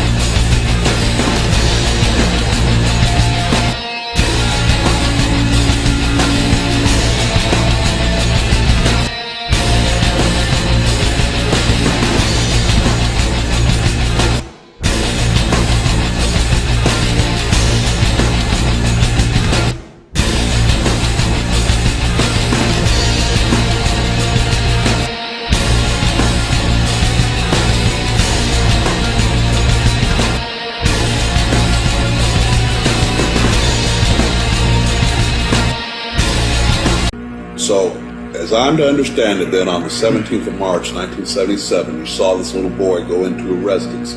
What happened then? Walked in, just opened the door, walked in, and then pulled a pistol. I told Mrs. Splan that I had a problem with sexual fantasies, that I was going to tie her up, and that I might have to tie the kids up. So anyway, we went back to her bedroom, and I proceeded to tie the kids up, and they started crying and got real upset. So I said, no, this is not going to work. So we moved them to the bathroom. She helped me, and then I tied the doors shut. We put some toys and blankets and odds and ends in there for the kids, make them as comfortable as we could. Put a bag over her head and strangled her. What happened then? Well, the kids were really banging on the door, hollering, screaming, and cleaned everything up real quick like and got out of there, left, and went back into my car. A 56-year-old man allegedly killed his 32-year-old live-in partner and later chopped her body into more than 20 pieces using 2 cutters in order to destroy evidence. This was in Mumbai's Mira Road area, and this is very similar to that ghastly Shraddha Walker murder in Delhi. Now, decomposing body parts carried out of the home in plastic bags and bed sheets brought back memories of the Shraddha Walker murder case. The police arrested the man Manoj Sahni for killing his live-in partner and chopping up her corpse. The victim, identified as a 36-year-old Saraswati Vaidya, was found in her apartment on the 7th floor of the residential building late Wednesday. Vaidya was living with Manoj Sahni in a relationship for the past 3 years, is what police have said, and the couple had been residing in the rented flat during that time. Now, the police were alerted to the gruesome scene by residents of the building who complained of an unpleasant odor coming from their apartment.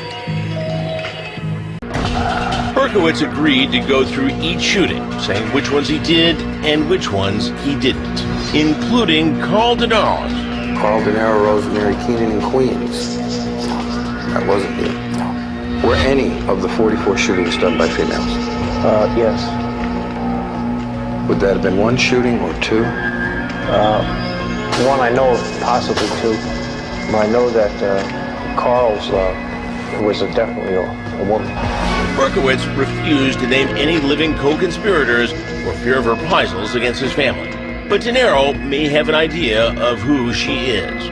All indications point to a female who was in the cult. We can actually place her within 2 blocks of the shooting, and she's still alive. Who do you think shot you? I'd rather not say.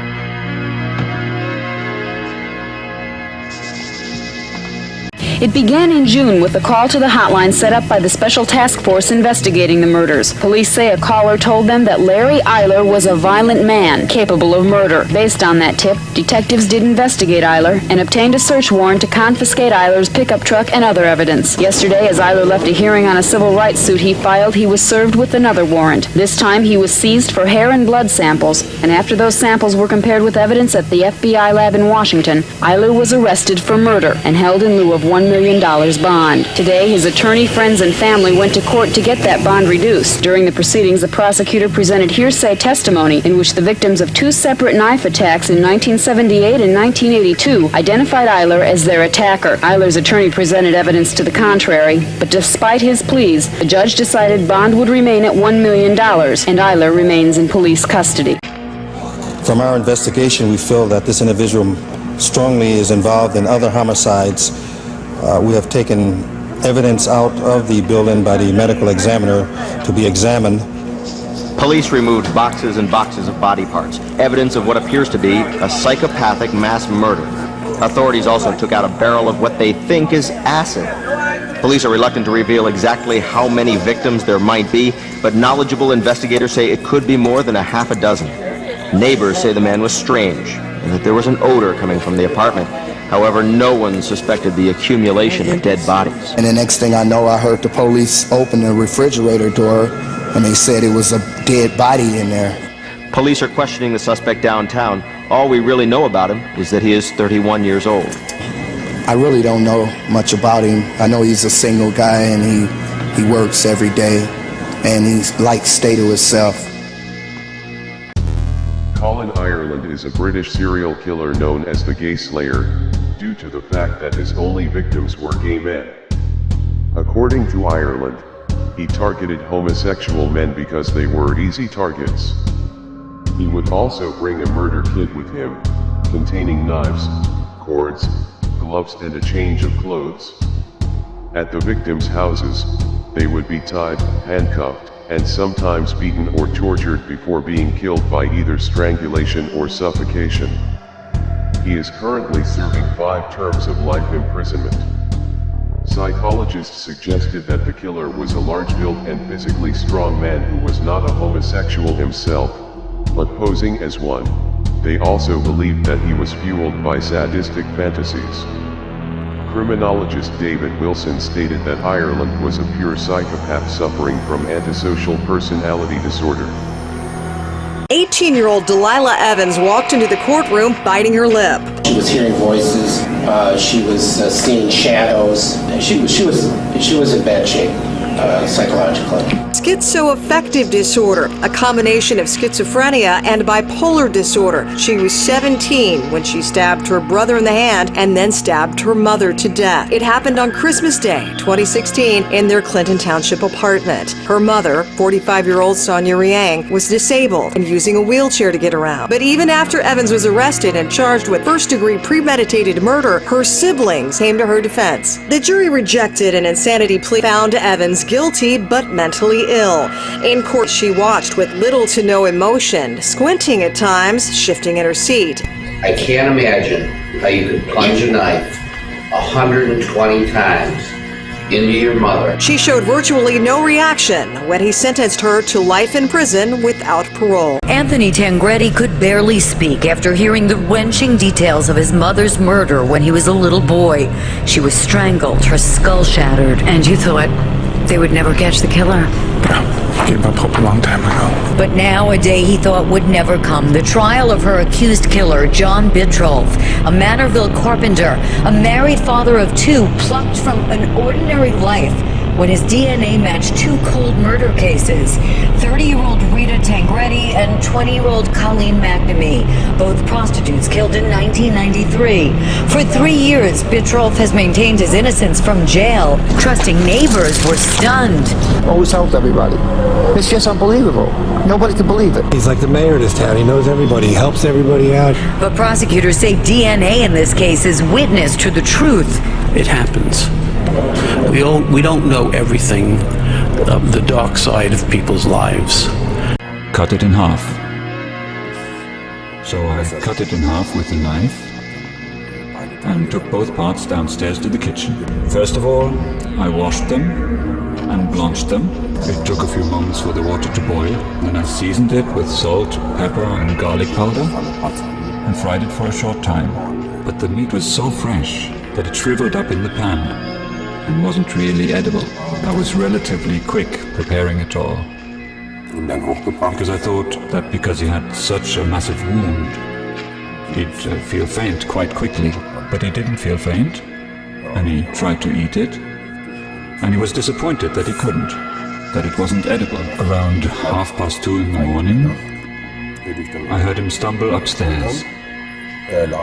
He collapsed in front of the bed. Then he tried to stand up, collapsed again, and didn't regain consciousness.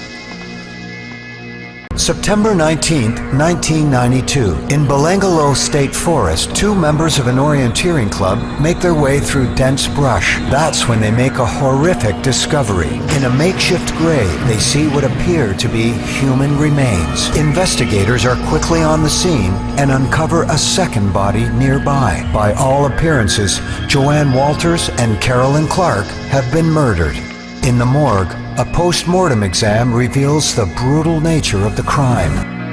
Joanne's body bears 14 stab wounds from a large hunting knife. A cloth around Carolyn's head suggests strangulation, but x-rays reveal a different MO. As a result of the examination, Carolyn Clark had been shot 10 times in the head with a small caliber weapon, a .22 caliber firearm. And within her head, we recovered 7 .22 caliber spent bullets. In December of 1969, nearly 4 months after the crimes, Charles Manson and 5 family members were charged with the Tate and LaBianca murders. What some called the crime of the century would now move on to a trial that would mesmerize a city. Manson demanded and was refused permission to serve as his own attorney. Still, from the beginning, it was clear that Manson was in complete control of the defense. You have to realize that I viewed Manson as being the main defendant. To convict his co-defendants and have him walk out of court, I think, would have been an unsuccessful prosecution. So then I looked in the book and it says, wages of sin is death. Now I figured, well, I don't want to die, so maybe I have been sinful here. Maybe I am wrong. Maybe I'll take a look at my life and say, well, I'm going to change it and start all over. You know, and I know I go to God and I say, hey, man, you're going to forgive me? And he's going to say, what do? You forgive you? And what'd you come to me for? Forgive yourself, man. Don't be bothering me. You know, and I think, well, he must be a big, mighty God, man. He just, you know, he ain't got time. He got to make an appointment or something, you know.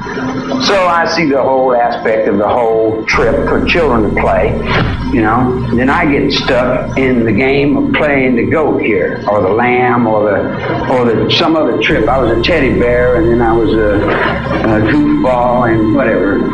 And what is the real one? Where's the real one? I don't know where the real one is. 2 years after our divorce, and he came to my house. He had a handgun. It was the handgun that he had put to my head, unloaded and fired, and I took it from him. I swiped it from him, and I hid it in my house.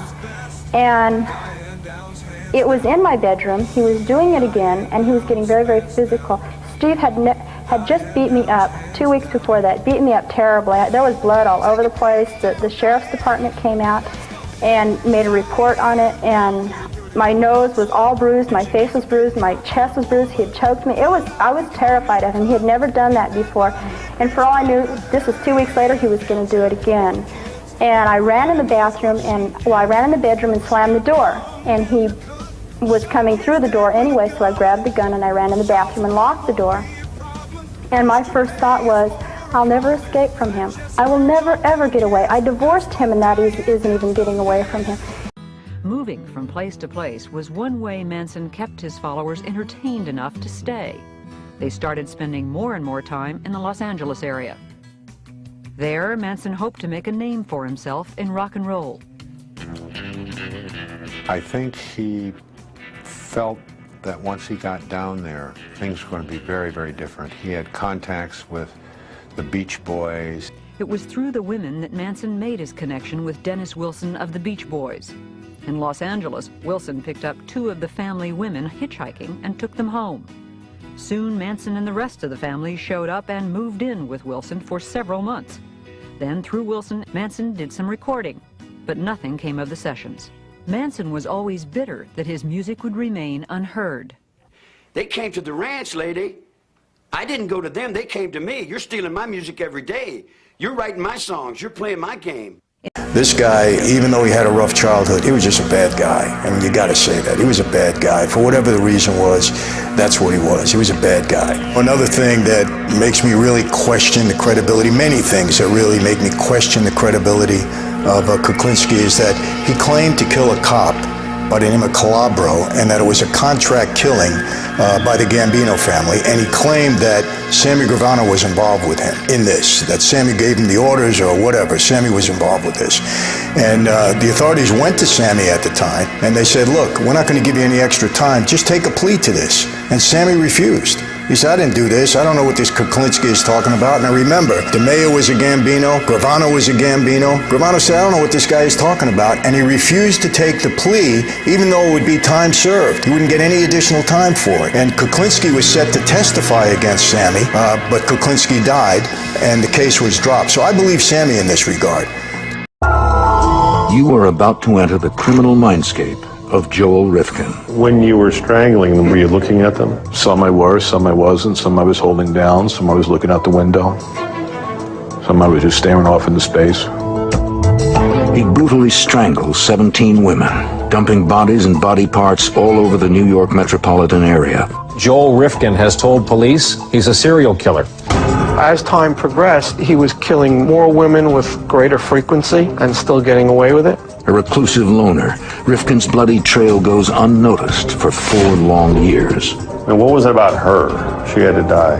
There were nights later on where I'd be with 2 other girls and then a 3rd girl, and she'd be the one I would kill. Killing was pretty much the only thing in his life that he ever did well.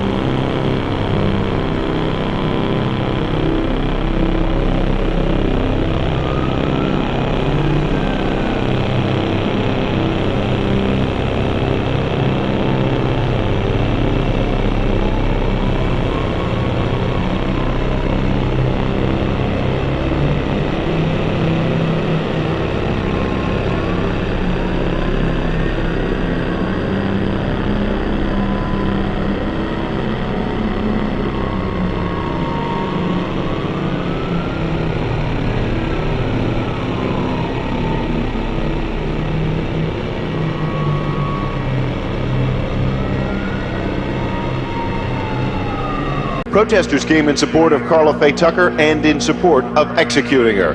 Tucker, in 1983, was convicted of killing Jerry Lynn Dean with a pickaxe and admitted killing Thornton's wife, Deborah. Tucker found God and turned her life around, apparently. Enough for forgiveness from Texas Governor George W. Bush, but not a reprieve. The courts, including the United States Supreme Court, have reviewed the legal issues in this case, and therefore I will not grant a 30-day stay. May God bless Carla Faye Tucker, and God bless her victims and their families. The governor okayed the execution after the U.S. Supreme Court rejected 2 last-minute appeals. It, along with Texas's state courts and parole board, denied her clemency. We feel like the system and the process has got to be changed. And that's no greater evidence than with Carla. In the end, the sentence was carried out with a sense of loss imposed upon the Tucker family and peace for the Thorntons. 32-year-old Peter Scuria is facing murder and other charges after police say he killed his ex-girlfriend, then dismembered her body as police were arriving. This is the window where an officer saw the unthinkable. Police have never been called to this apartment address before, and when they were called this morning, it was a more gruesome scene than even a seasoned police chief could have imagined. He saw a male, and he was dismembering the body of a female, prompting the officer to make a frantic call for backup. The officer and his partner went to the apartment in the 400 block of South Springfield Road just before 5 a.m. after a neighbor called 911. They say they heard a fight and then silence. After a knock at the front door went unanswered, an officer walked around to a bedroom window. Police say 32-year-old Nicholas Scuria was inside, dismembering the body of his ex-girlfriend who lived in the apartment with him. He hitched a ride on Christmas Eve and then shot the people who gave that ride. Tonight, deputies believe they have their man. And deputies say that man was standing in the rain in Greenville when the victims pulled over to help him. After a ride to Anderson, investigators tell us he shot the man and woman who were in the car and left them on the side of I-85. John Farrell Villarreal was apparently standing in the rain in Greenville on Christmas Eve when deputies say his victims, Marie Fowler and Jerry Dobson, saw this stranger, perhaps felt sorry for him, and picked him up and were taking him to the state line. But before they could get there, deputies say Farrell Villarreal told Dobson he had to use the bathroom, and when Dobson pulled over near mile marker 16 on Interstate 85, they say the suspect pulled out a handgun with a homemade silencer on it and shot both victims in the back of the head, then dumped the victims on the shoulder of the interstate where a passerby later found them. The 20th century is called the age of mass murder because sex killers appeared every 5 years. But in the 70s, they began appearing every 5 weeks.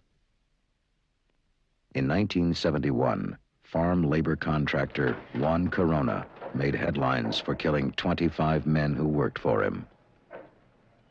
By 1977, sex killers were so commonplace that aerospace engineer Patrick Kearney made no headlines when he pleaded guilty to killing 21 boys.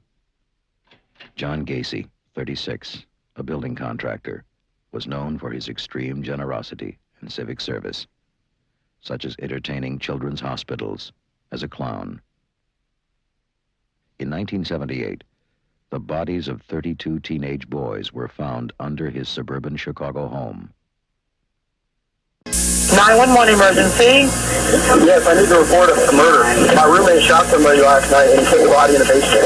It was that 911 call that sent Springfield police to 204 North Greenmount Avenue Wednesday afternoon. The caller tells the dispatcher that his roommate confessed to killing 24-year-old Johnny Robert Hyde sometime late Tuesday night. The caller says his roommate, 30-year-old Mark Burwell, wants to turn himself in. Shoot somebody, man? Mark Burwell was taken into custody. He has pleaded not guilty to aggravated murder with a death penalty specification. In that 911 call, the roommate talks about a possible motive. Johnny was trying to steal his Xbox 360, and rather than he just shot him when he was trying to get out the door.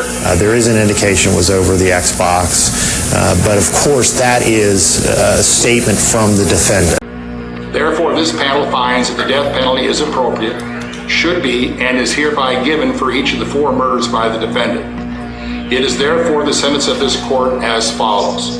At case CR 13-2768, count 1, murder in the first degree, a class for Class 1 felony, death. Count 2, use of a deadly weapon, firearm to commit a felony, a Class 1C felony, 45 to 50 years to run consecutive to all murder convictions at counts 1, 4, 7, and 10. Count 3, possession of a deadly weapon by a prohibited person, Class 1D felony, 45 to 50 years to run consecutive to all murder convictions at counts 1, 4, 7, and 10, and count 2.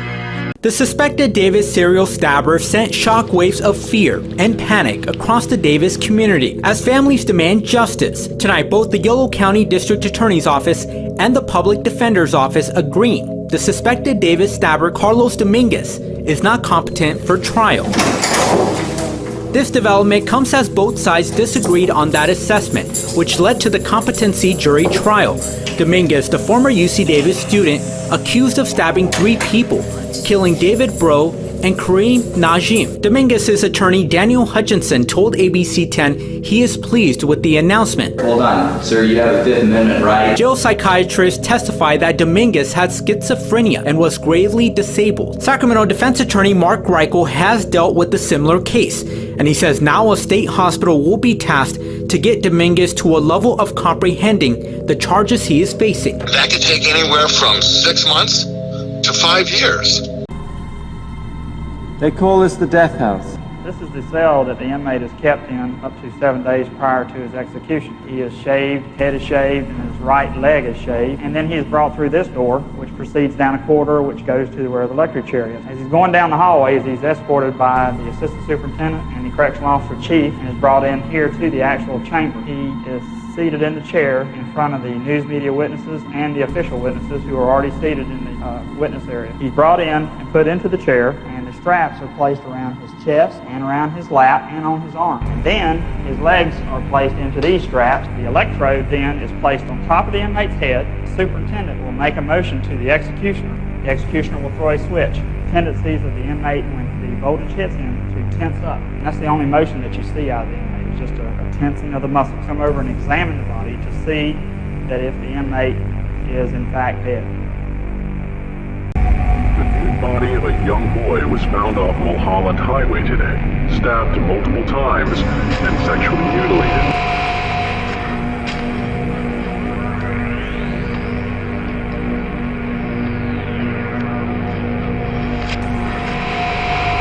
The body found on Monday was identified as Donald Ray Hayden, 15, of Hollywood. He'd been stabbed to death and sexually molested before being left in the dumpster just north of the Ventura Freeway. The Hayden murder is already being considered the 4th body in a series that includes 3 other killings over the past few months. The scene always looks the same. A young, white, thin male, completely nude. Signs of strangulation, many with rope burns around the ankles and wrists. And the big question is who and how many people are responsible for these murders? Investigators are very reluctant to answer that question. From Hollywood, the dating capital of the world, it's The Dating Game. Well, let's see. Bachelor number 1 is a successful photographer who got his start when his father found him in the dark room at the age of 13, fully developed. Between takes, he might find him skydiving or motorcycling. Please welcome Rodney Alcala. Rod, welcome. Would you say hello to Cheryl, please? We're going to have a great time together, Cheryl. Okay, and here we go. Bachelor number 1. Yes? What's your best time? The best time is at night, nighttime. Why do you say that? Because that's the only time there is. The only time? What's wrong with morning, afternoon? Well, they're okay, but nighttime's when it really gets good. Come on, over here.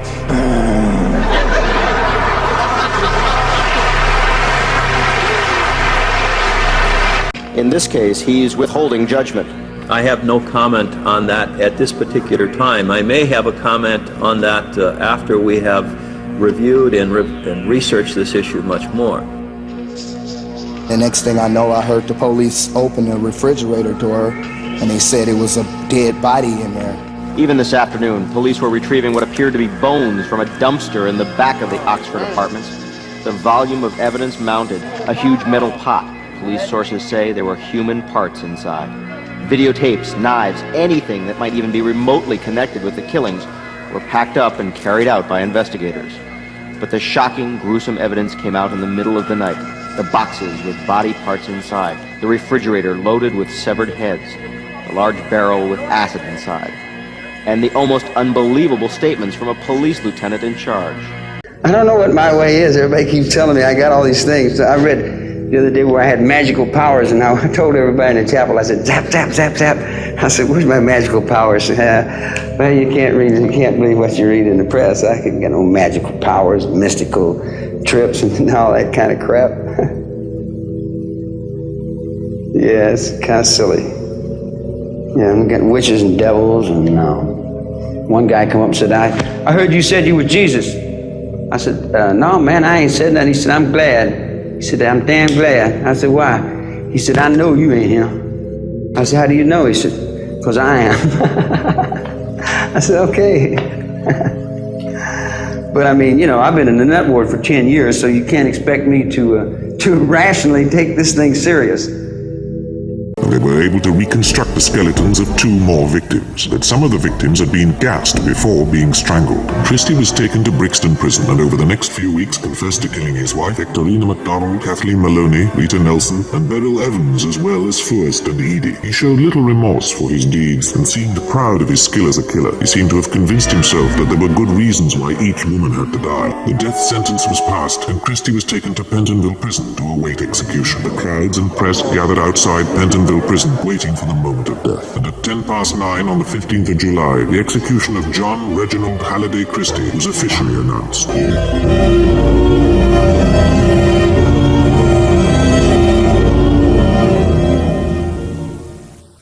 He got convicted, I believe, of 5 murders. And these were not mob-related murders. These were murders that he committed. It was an investigation. He got caught through his own misdeeds in the path that he took. That's how he got caught. There was no mob snitch. And by the way, there have been many, many informants in my former life in the Gambino family. You know that. None of them, to my knowledge, informed on Kuklinski. Why not? Because it never happened. Because he claimed to be doing all these things with DeMeo and with the other 5 families that he never did. Not one informant that I'm aware of pointed a finger at Kuklinski for doing anything mob-related. And let me tell you another thing. Kuklinski, pathological liar as far as I'm concerned. What happens to him in the end? In real life, they catch him. Normal investigation on murder. They catch him. He goes to jail for life. He died in prison. They didn't resuscitate him. At the home of grocery company executive Lino LaBianca and his wife Rosemary. I knew that there would be killing. Manson, Van Houten, Krenwinkel, Watson, Atkins, and Linda Kasabian drove around for a while before they stopped at the LaBianca house. Manson went inside, tied up the LaBiancas, and then left. Pat had a knife, and I tried to hold Mrs. LaBianca down, and I couldn't do it. And Pat went to stab her, and she couldn't do it. Leslie was still trying to hold her because she was struggling, and I went and got Tex.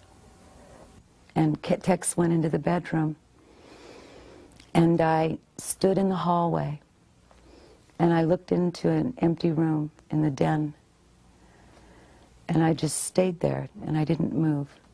And I have no sound memory of Mrs. LaBianca dying.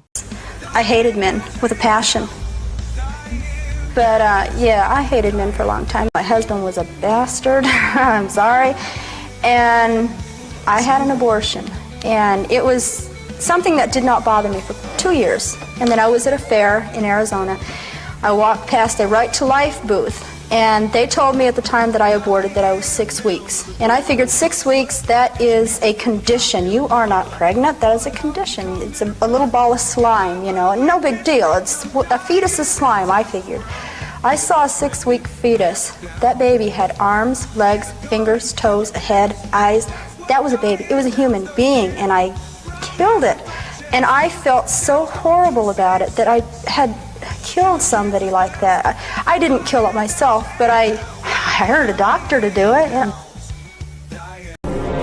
Throughout all his interviews, Haig was to show no remorse or concern for his victims. On the 2nd of March, Haig was taken to Horsham Magistrates Court and accused of Mrs. Durand Deacon's murder. Haig's confidence that the police would never find a trace of the widow's body was soon rudely shattered by the forensic skill of Dr. Keith Simpson. Starting inside the storeroom, he found bloodstains which matched Mrs. Durand Deacon's blood group. Then he turned his attention to the weed-covered yard and found the spot where Haig had emptied the sludge. Soon he picked out a stone about the size of a cherry. It was the first of 3 human gallstones.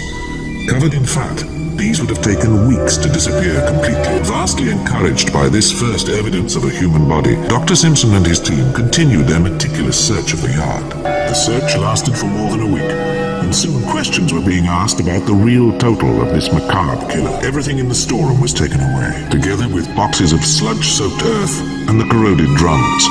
Once alone, with the door locked, the 10 minutes of terror. Flight tracking data shows the co-pilot changes the autopilot, sending the jetliner down toward the Alps. Outside the cockpit, the captain feels the plane descending. He can be heard on the recording, knocking on the door. No answer. He starts banging as if trying to break down the door. Silence from the co-pilot. But on the recording, Lubitz can be heard, breathing normally. Seconds tick by, the jet dropping more than 3,000 feet a minute, closing in on the mountains in plain view of the passengers. They are heard on the recording too, screaming in the final seconds before the crash. Why couldn't the captain get in? These 2-inch thick, strong doors installed after 9/11. They automatically lock. There is a keypad outside. The pilot in the cockpit, though, has 30 seconds to respond, to override that code and keep the door locked, in this case, for another 5 minutes. That is one of the reasons that the U.S. requires 2 in the cockpit at all times. If a pilot leaves, he's replaced by a relief pilot or flight attendant. After this murderous, evil act in the Alps, airlines are now adopting that 2-person policy. Isabella Guzman now facing first-degree murder charges.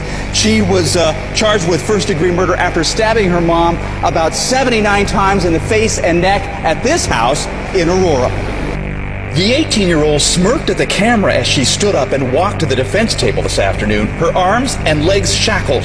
After the judge read the complaint against her, she looked over, stared at the camera, and motioned to the area under each of her eyes with her index finger.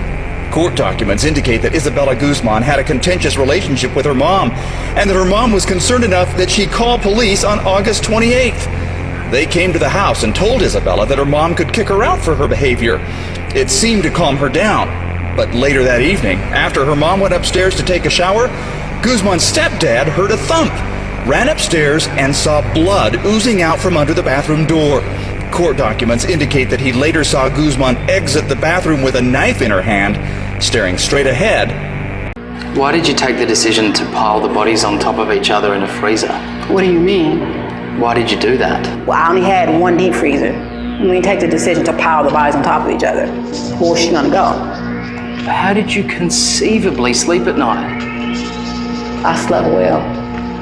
Of course, at first I cried. It was up because I had to let go of all of that. I'm doing my best, Michelle, to listen to what you're saying. However, I need to know that you also accept that you had a number of other options open to you, other than the extreme violence with which you decided to act. What do you mean accept it? You had a number of other options. There were no other options. I'm not playing crazy. I wasn't in depression. None of that. It's no excuse for rape. Period. After I killed Sonny, do you really think I was about to turn myself in because of her? Hell no. No. No.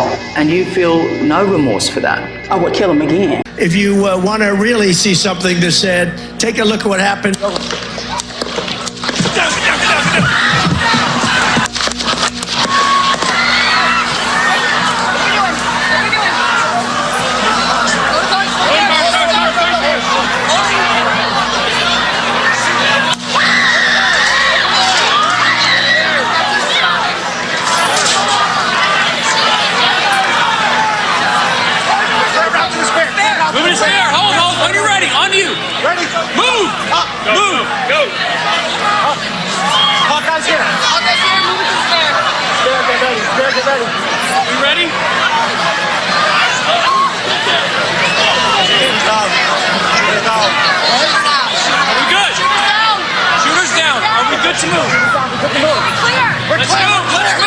I'm a very, very good shot.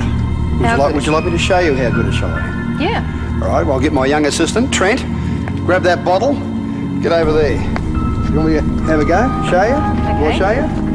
All right. Hold it up clear. Hang on, just see if the gun works first. Oh, the gun works nicely.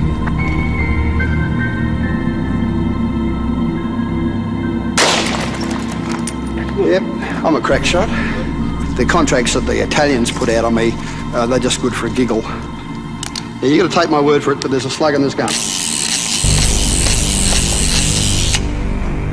Well, I want one shot to my head, one shot to Renee's. Are you ready, Renee? I don't think I want to play. Are you ready? You don't want to play. Bad luck.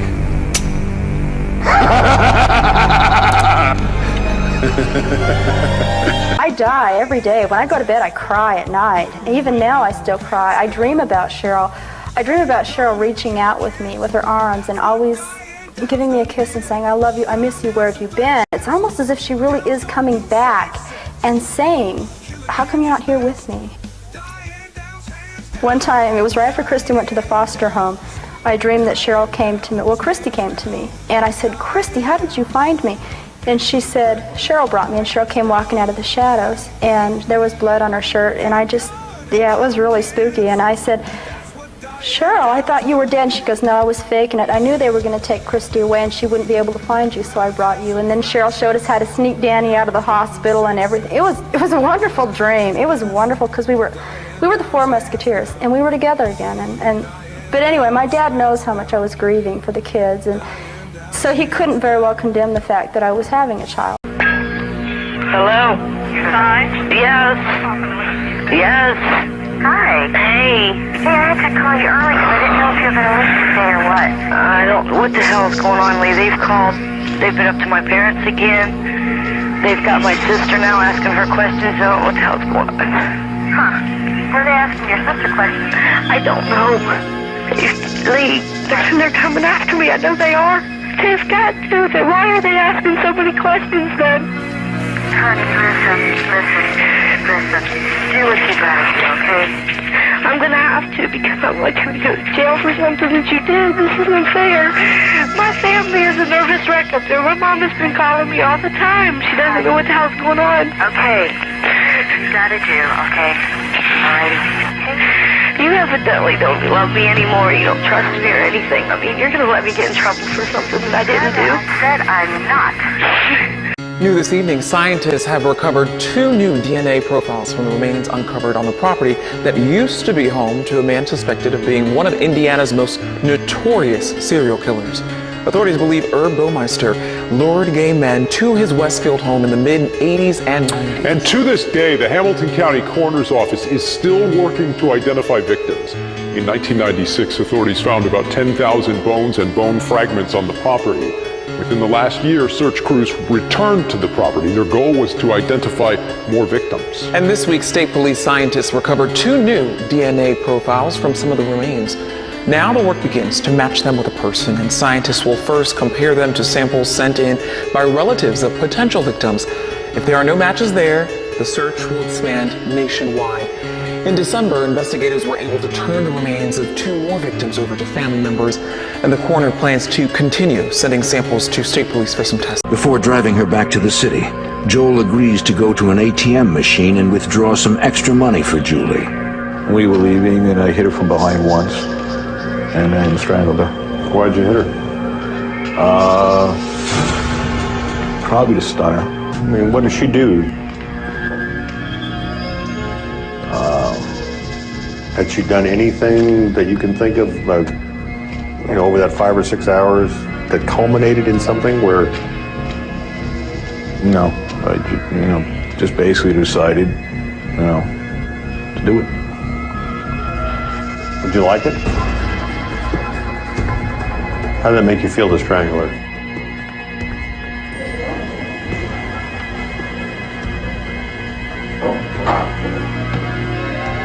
I wasn't really aware of liking it. It was more of, I wanted it done.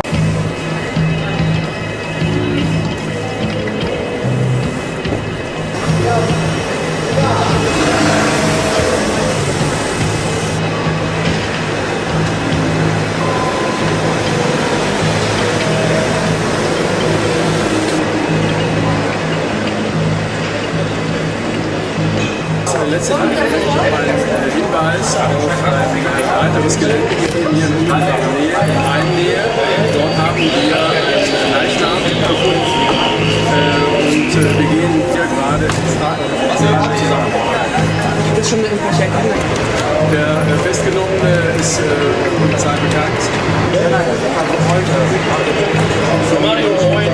War das soweit?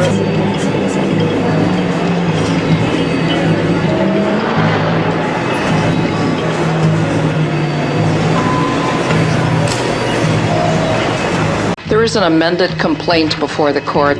Mr. McCann, do you wish to make it? We are represented. You have the right to a preliminary hearing. Do you understand that? Yes, I do. Mr. McCann, do you wish to address the issue? Is it correct that you wish to waive or give up your right to have a preliminary hearing in this case? That's correct, Your Honor. Is this your signature on the form telling me that's what you would like to do? That's my signature.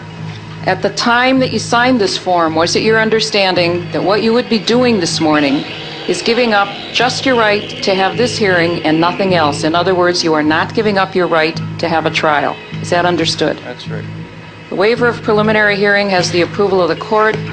Defendant is ordered bound over for trial before the circuit court. Please remain seated.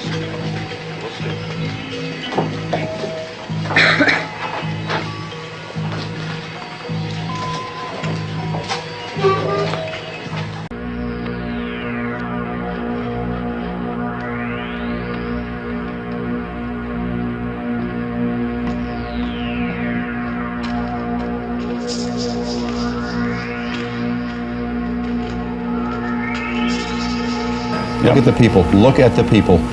There's the left-hand turn onto Sunset Boulevard. Yep. Now from there, if he's going to Brentwood, he'll be passing Barrington, Bundy, Cliffwood.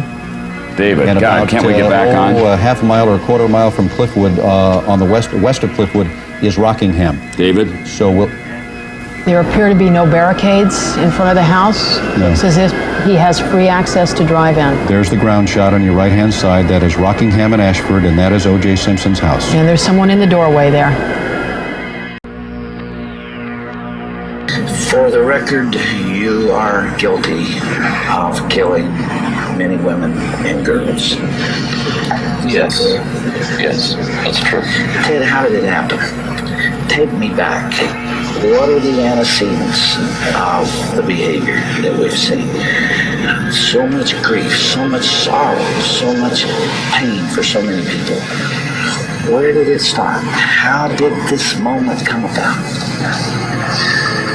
That's the question of the hour. Is there enough time to explain it all? I don't know. I think I understand it, though. I understand what happened to me. To the extent that I can see how certain feelings and ideas developed in me to the point where I began to act out on them. Certain very violent and very destructive feelings. On July the 9th, 2023, just a few weeks ago, she was 37 weeks pregnant at that time. Her water broke at about 10 o'clock in the morning on the 9th. Appropriately, she went over to labor and delivery over the Southern Regional. They admitted her and put her on an IV. She labored for about 10 hours, and then probably around 8:40 in the evening, she was fully dilated and told her to start pushing. Well, during the course of the pushing, the baby stopped descending. There's something called a shoulder dystocia that was recognized, and what wound up happening after that is just brutal. Dr. St. Julian came in and she pulled on the baby's head and neck so hard that the bones in the baby's skull, face, and neck were broken. And Dr. St. Julian finally took Miss Ross to the operating room for a C-section, cesarean section, where they cut the belly and deliver the baby through the abdomen. When the womb was open, the feet came out, the body came out, and there was no head. The head was stuck in the vagina, and the head subsequently was delivered vaginally. All she could do was crouch down and try to stay calm. The police fired hundreds of rounds from the ground, but their efforts had little effect on Whitman, whose long familiarity with guns enabled him to pick off targets with impunity. But while he was distracted, brave rescuers were able to recover some of the bodies on the campus.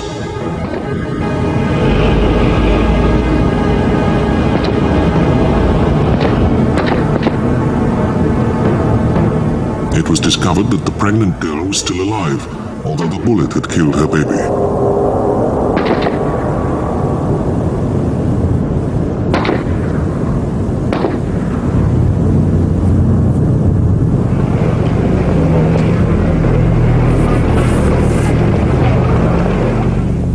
You fought for Steve to get custody of the kids, and then you wrote a letter to your former boyfriend telling him that Steve was an unfit father for your children. A lot of people won't understand that, Diane. But Steve is different than most people. Steve pointed an empty gun at my head at one time and pulled the trigger. Do you know why? He wanted me to marry him. That is crazy. CSD, I believe, is very careful in picking out the people that care for a child that they think has been abused. And right now, they believe that Christy has been one of the most abused children in the world. Granted, she was shot, but before that, she was never abused. But they believe that that's probably true. And so they're going to put Christy in a very, very good place. And so I know that Christy's in a good home. And so I just decided that it was better that Christy be in a safe, a mentally stable environment rather than to be with Steve. John Gacy, 36, a building contractor, was known for his extreme generosity and civic service, such as entertaining children's hospitals as a clown. In 1978, the bodies of 32 teenage boys were found under his suburban Chicago home. Gacy grabbed the first victims from streets near gay bars, but then concentrated for 5 years on the high school boys in his neighborhood. A 15-year-old went to play baseball and never came home. A 16-year-old went to ask for a job with Gacy's construction company. A 17-year-old went to tell Gacy his paycheck was late. Their mutilated bodies were found under the house of death. Influencer Abby Choi, some of her remains found in a refrigerator and in a cooking pot inside a home in Hong Kong rented by her former father-in-law. How about the head, okay?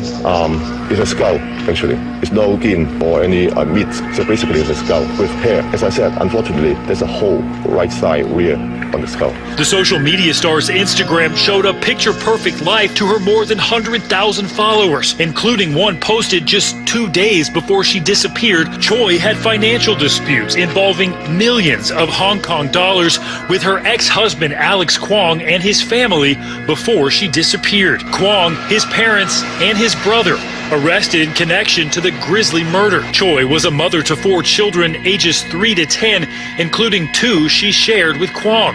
Her loved ones now left grappling with the unimaginable. Like the movie Scream, the first murders that came to light were the brutal slayings of 2 young students. Inside apartment 113 of the Williamsburg complex was a horrific scene. Housemates Sonia Larson and Christina Powell, both aged 17, had been brutally stabbed and mutilated. In Scream, Ghostface's first female victim is found disemboweled and her body is hung from a tree. The Gainesville killer had also deliberately choreographed a scene of horror.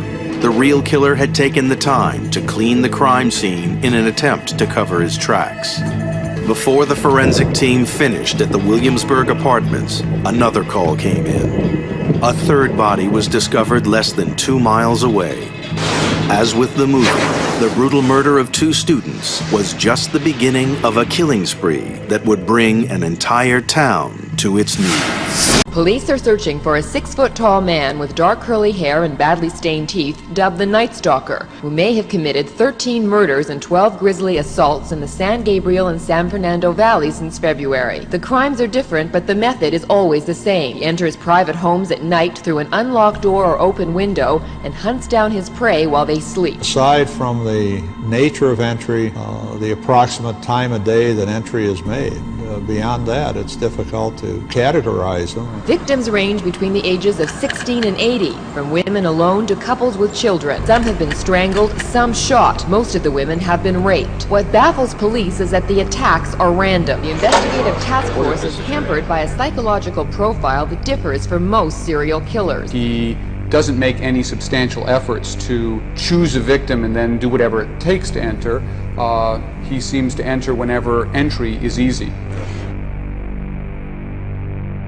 And all sentences will be for your 3 convictions under Bronx Indictment 4978 of murder in the 2nd degree. Under the first count of that indictment relating to the death of Shamiro Bello, court imposes an indeterminate sentence, the maximum of which shall be for the term of your natural life, and the said defendant is committed to the State Department of Correctional Services for your conviction under the 2nd count relating to the death of Lisa Rodriguez. The court imposes an indeterminate term, the maximum of which shall be for the term of your natural life, for your conviction under count 3 of the same indictment relating to the death of Jessica Guzman. The court imposes an indeterminate sentence, the maximum of which shall be for the term of your natural life, and the court imposes... New video shedding light on the 30 minutes before a deadly stabbing in North Olmsted Monday. The video showing Bianca Ellis walking into the police station there around 2:30 that afternoon. Police say she was there in connection with her arrest the week before. You got anything on you at all? Ellis had a warrant for her arrest tied to a previous theft conviction. Police arrested her and then let her go. 4 days later, police say she stole 2 knives before walking into Giant Eagle. At 2:58, she walks past the service desk with the knife waving by her side. We see her walking near the cash registers. No one appears to see or react to the knife. She then passes Margot Wood and her 3-year-old son Julian. Ellis immediately turns around and starts to follow them. Cameras show just before 3 p.m., Ellis walked into the lobby and follows behind the mother and son as they exit the store. Cameras then show her following them through the parking lot and to their car. More than 5 years after the random murders of 4 people, the Seminole Heights serial killer pleaded guilty this morning. The surprising development came during a hearing scheduled to discuss evidence. It's a decision that saves Howell Trey Donaldson from the death penalty, but he will never get out of prison.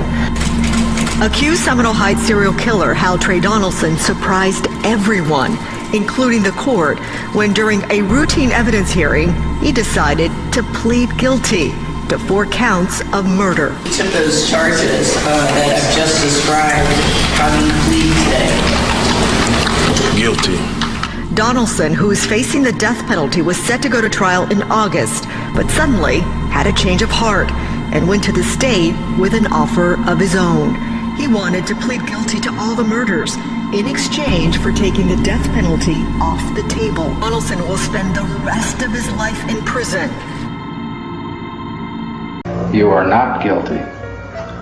I'm not guilty. Does that include the time I stole a comic book when I was 5 years old? I am not guilty of the charges which have been filed against me. And the allegations. And the allegations. The rumors and the I don't know all of what you're speaking about, Lucky. It's too broad and I can't get into it in any detail. But I'm satisfied with my blanket statement that I'm innocent. No man is truly innocent. I mean, we all have transgressed in some way in our lives, and as I say, I've been impolite, and there are things I regret having done in my life, but nothing like the things I think that you're referring to. Have you ever physically harmed anyone? Ever physically harmed anyone? No. A murder arrest, a man facing a judge accused of shooting his wife and then butchering her body. 78-year-old William Lowe of Delray Beach is now charged with the brutal murder of his wife. Her body found dismembered, stuffed inside multiple suitcases dumped in the Intracoastal. These were found back in July by multiple people in the area. And halfway down the seawall is a brown suitcase covered in like 100 flies, and it stunk so bad. I just saw what looked like white flesh. When they asked Lowe where his wife was, he said she was in Brazil. Police also checked the storage unit under Lowe's name, where they located a chainsaw similar to this one, the blade covered with human remains. Lowe was arrested.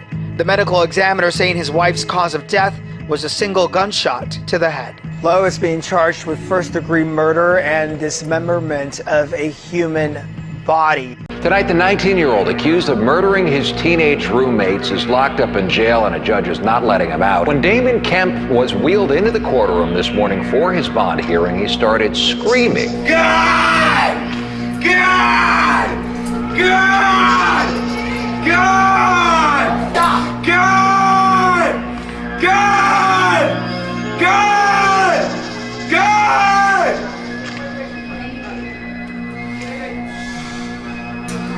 God! Folks in the gallery, you need to hold it down. God! Mr. Kemp? God! Damon Kemp.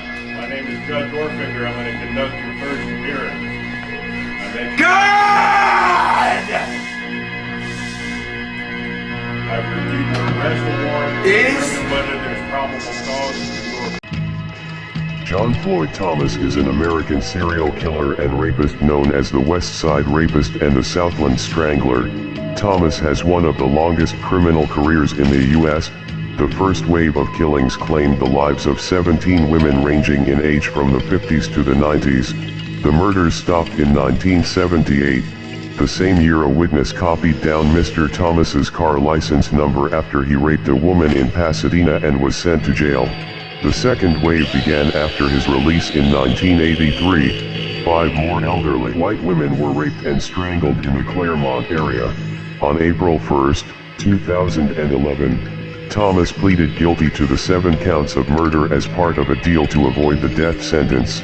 Investigators have said Thomas is possibly one of the most prolific serial killers in the city's history. He was sentenced to life imprisonment without the possibility of parole. Kwahuru Govan sat at the defense table surrounded by 4 court officers. He looked straight ahead throughout his sentencing, determined to avoid the glaring, tear-filled eyes of the victim's relatives. Sharabia Thomas was just 17 years old, snatched off the street, bound and strangled on her way to school in 2004. Police later found her naked body stuffed in laundry bags in a nearby alley. Govan was arrested 12 years after the crime, after advances in DNA technology matched his DNA profile to skin cells removed from beneath Sharabia's fingernails. Govan has proclaimed his innocence from the very beginning. I did not do this. At times, in angry outbursts. And with that, the judge sentenced him to the maximum, 25 years to life in prison.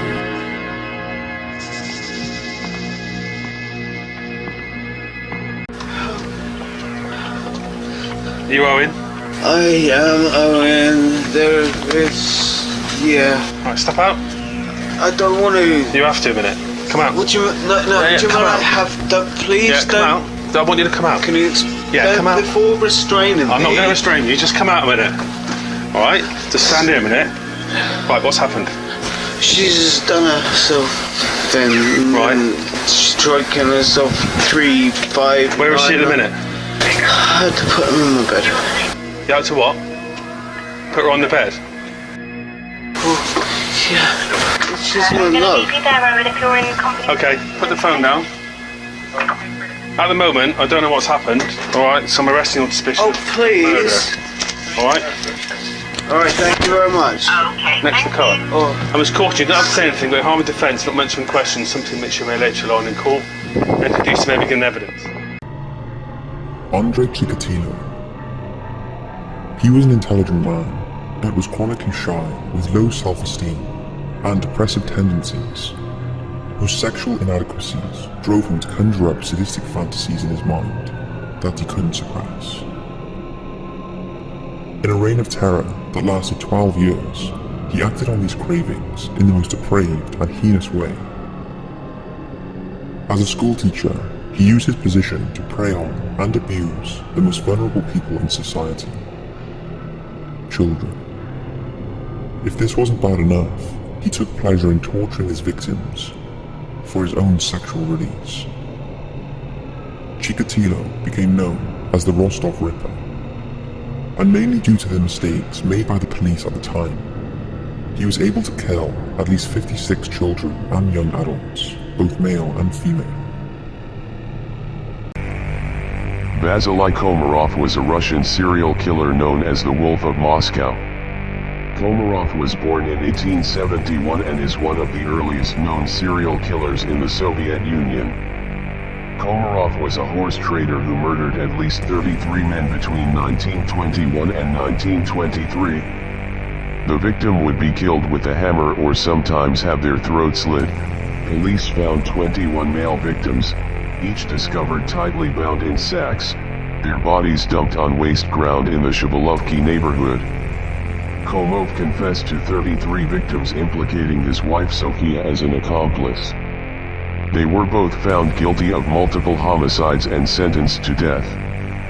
Komarov was convicted for the killing of 29 victims. Sofia and Vasily Komarov were both executed on June 18, 1923. Saginaw, Michigan, for the sentencing of 23-year-old Stefan Roby. The defendant was convicted of first-degree murder in the shooting deaths of his mother, Lee King, and his 11-year-old sister, Charlia. Roby pleaded not guilty and chose to represent himself at the trial. The jury still found him guilty on all charges. Roby makes some final comments. And I feel as though that most of my emotions didn't get past because you were distracted. Well, that is totally untrue. Well, when she was on the stand, your phone kept going off a couple times, and you kept asking her, was it her phone? When I came into the courtroom, I seen you on the phone. That's totally untrue. And that has nothing to do with this. Yes, it does have something to do with it. You're going to spend the rest of your natural life in prison. Hopefully someday you'll think about that. Get him out of here. I'm done.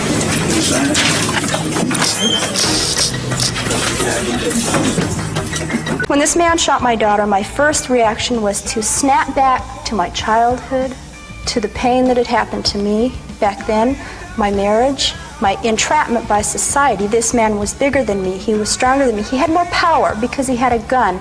He was in control and I was not. And there was nothing I could do. And I stood there and I looked at Christy reaching, and the blood that just kept gushing out of her mouth. What do? You just stand there trapped. And then the gun kept firing and firing and firing. And it was monotonous. It just kept going. It was like a slow motion picture. And then he swung around towards me, and this is something that I did not recall when I was explaining to the cops, because it wasn't like a movie when I was telling them. I was telling them what happened, the important details. He shot my kids, I pushed him, I ran. Since I have been in Dade County, I've been allowed to... Shake your finger at me, young man. Don't shake your finger at me, young man. But Bundy couldn't stop the testimony of 3 co-eds who miraculously survived his brutal fury. My teeth were knocked out. I had broken facial bones. I had a broken arm and a crushed finger. Her jawbone was held together by a metal pin. I had 5 skull fractures and multiple contusions in my head.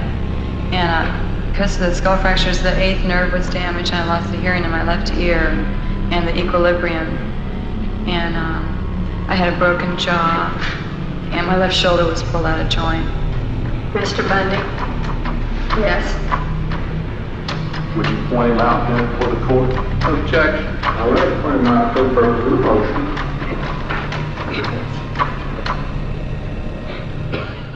When he turned around the next time and was facing me with the car, I thought like, okay, I have to do something because I can't keep on going. So I pretty much ran towards the car and just jumped on the bonnet, and I was holding myself on the antenna of the car and then pushing myself up on the bonnet and then straight going onto the roof.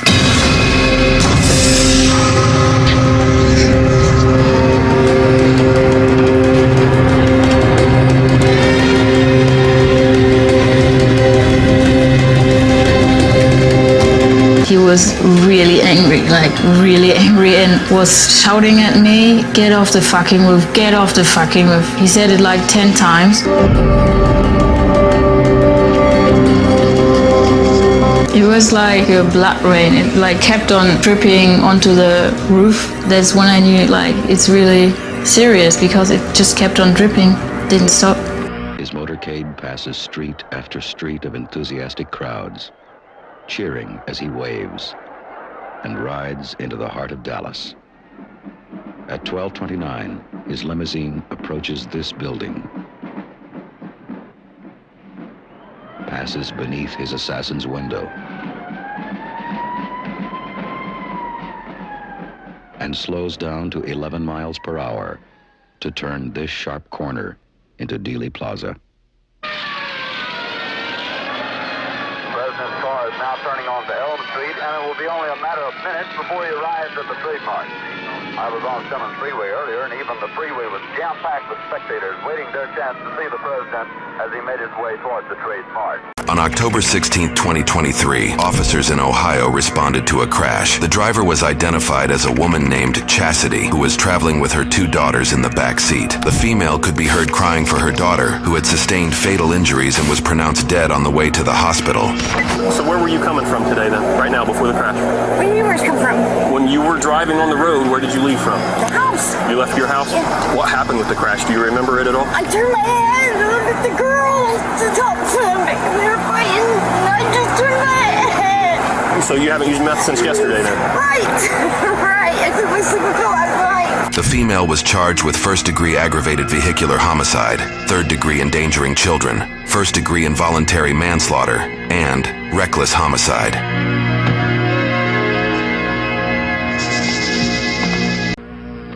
Somebody out there could have gotten hold of me if the effort would have been put into it. Certainly. But they didn't. But they didn't, no. And there were absolutely signs all throughout my childhood that there was something wrong. And nobody stopped to really check into that. So I was just left to destruct. Except for my dad. I mean, he noticed it, but he didn't know what to do. I was out of control, and he was under the threat of my mother, that if he ever laid a hand on me, she'd call the police on him. So he was like in between a rock and a hard spot. If I try and discipline her, I'll get sent to jail. If I don't, look how she's ending up. And so he ended up sending me to my mother, which was just as destructive. This granite and limestone tower of the University of Texas Administration Offices is a landmark. It offers a remarkable view of the 232-acre campus with its 50,000 students. On that hot 1st of August, there was no hint, just before noon, that death would rain down from it for the next hour and a half. The first shot ripped into the leg of a student who was cycling around the campus. 3 more fell in quick succession. By the time the gunman had finished, he had killed 12 people at or near the tower and wounded 30 others.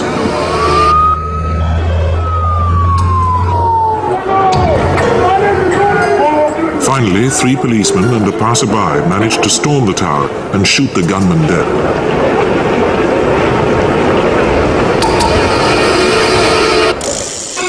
He was identified as a 25-year-old architectural student, Charles Joseph Whitman.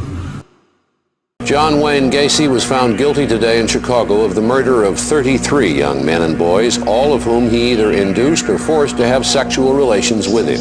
He buried most of the bodies under his house and got rid of the others elsewhere. Norma Quarles reports. It took the jury of 7 men and 5 women less than 2 hours to find John Wayne Gacy guilty of murdering 33 young men. Gacy was convicted of murdering more people than anyone else in U.S. history. He showed no emotion as the verdict was read. Gacy, a building contractor, was arrested in December 1978 in connection with the disappearance of a 15-year-old boy.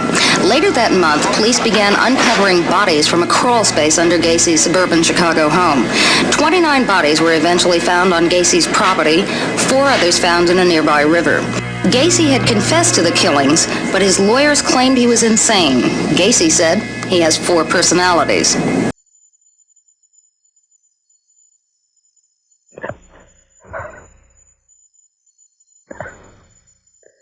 I would rather be hungry. Brown's mother was devastated to learn the truth about her son.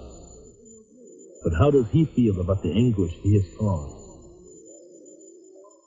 To find out, We showed him excerpts of our interview with Toby Israel's mother. I don't understand how he could do that. I don't understand how he could take anybody's life. We all make choices in our lives. You don't have to choose the life of crime because you're from poverty. That is not a real good excuse. We have about 40 seconds before we begin our vigil. We ask everyone's cooperation with respect to our great friend, John Lennon, who I'm sure is with you all today. We ask for complete silence. We begin our vigil now, and at the conclusion, to terminate our vigil, we will begin our recorded John Lennon music. We start now. May we all pray.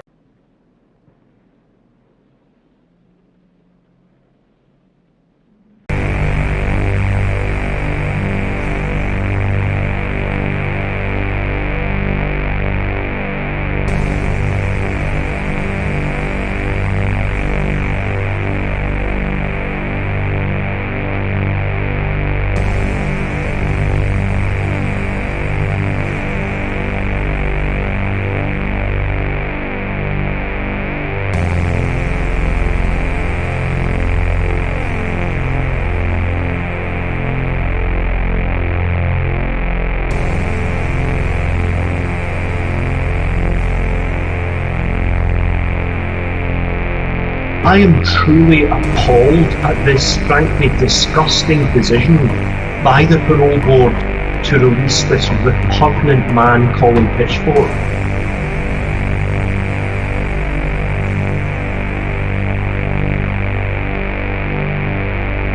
Search and rescue volunteers gathered in the little town of Mount Pleasant. 120 men and women from 18 counties of Utah and Nevada. I just can't say enough on how we appreciate you gentlemen coming down and helping. Almost impossible. The crews had hundreds of acres to cover.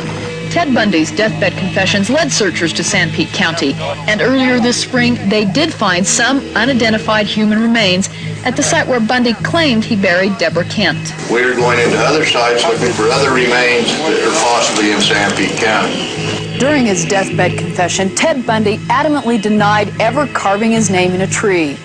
But trees like this, on 8 sites, are the last hope searchers have of ever finding any evidence in this vast area. You just have a unit say they found a TUV on a tree? Some of the bones will go to the medical examiner's office, but Sheriff Buchanan says unless they come up with something definite, this was the last official search. On the night following the killings at the house on Cielo Drive in Los Angeles, you accompanied 4 people to a home occupied by Mr. and Mrs. Leo LaBianca.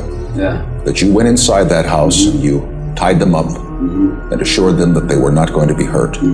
That you went back outside and sent Kasabian and Krenwinkel and Watson and Atkins inside the house to kill them. True or false? Did you do that? Did I kill anyone? No. Did you go in and tie up the LaBiancas that night? Very simple question. That night. August 10th, 1969. That night, August the 10th, Did you? 1969. Why duck it? Why dodge it? Why not answer it yes or no once and for all? Put it behind you. Did I kill anyone? Did you tie up the LaBiancas? Atkins testified you did. That's what Susie said. That's what she said. Did you tie him up? Did I? What triggered an explosion of frenzied violence in a brain which the defense claimed was damaged? He abused LSD, PCP, cocaine, marijuana, alcohol, amphetamines, and heroin. And he abused these drugs from the ages 13 to the mid-20s. Using these drugs during that developmental stage caused his brain to develop wrong, malfunction. I was consuming quite a bit of alcohol and speed, probably at least a quart. Hamilton County Prosecutor Joe Dieters has now laid out the case against serial killer Samuel Little. As we were first to report yesterday, Little is indicted for 2 different murders here in Cincinnati. To him, strangulation was sex, and he said, How could you tell a man not to have intercourse with a woman? Well, that's like telling me not to strangle people. Samuel Little apparently had a methodical way of picking his victims. And he specifically looked for girls with a certain neck type that he liked. And that's why he did it. That's how twisted this guy is. Prosecutors say Little chose women who were at risk. He looked for women that would not be missed. Street people, prostitutes, figuring that it's not a young mom with kids, it's not somebody that's leaving work, it's somebody that's walking the streets, because he figured he could do it, he could dump them, and no one would miss him for days. I mean, he knew what he was doing, and he was very good at it. Dieter says Little is expected to plead guilty to the murders. That plea will be taken via Skype because Little's health is making it hard.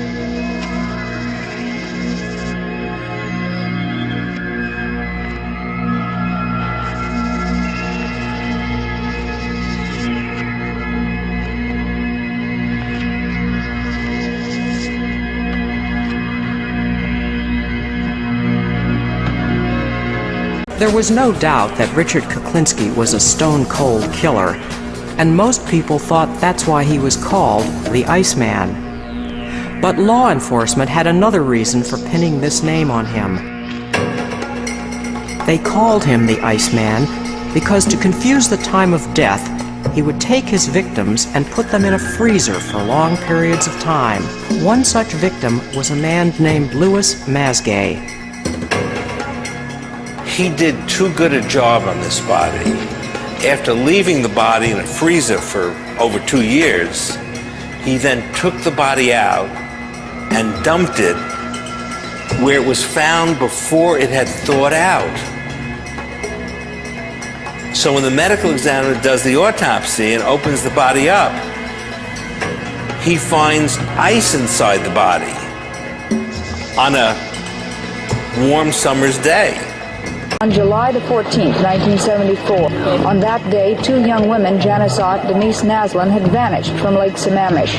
There were witnesses who saw a man calling himself Ted, wearing a cast on his left arm, walking away with Miss Ott. She was wheeling a yellow bicycle. The women were never seen again alive. A composite picture was released to the news media, but Ted was seen with a light brown Volkswagen. He was described as 5'7" to 5'8", neck-length hair, brown to light brown, dark tan, 160 pounds, cast on the left arm. After this picture appeared, the task force leader, Captain Nick Mackey, received one call among thousands of others.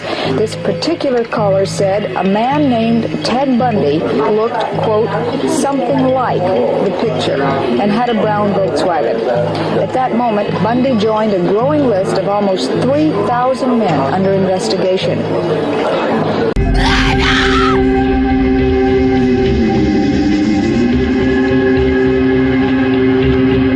I heard the scream and I went around the car. I saw them. She was lying in the sand dunes, naked, and Roman was standing over her.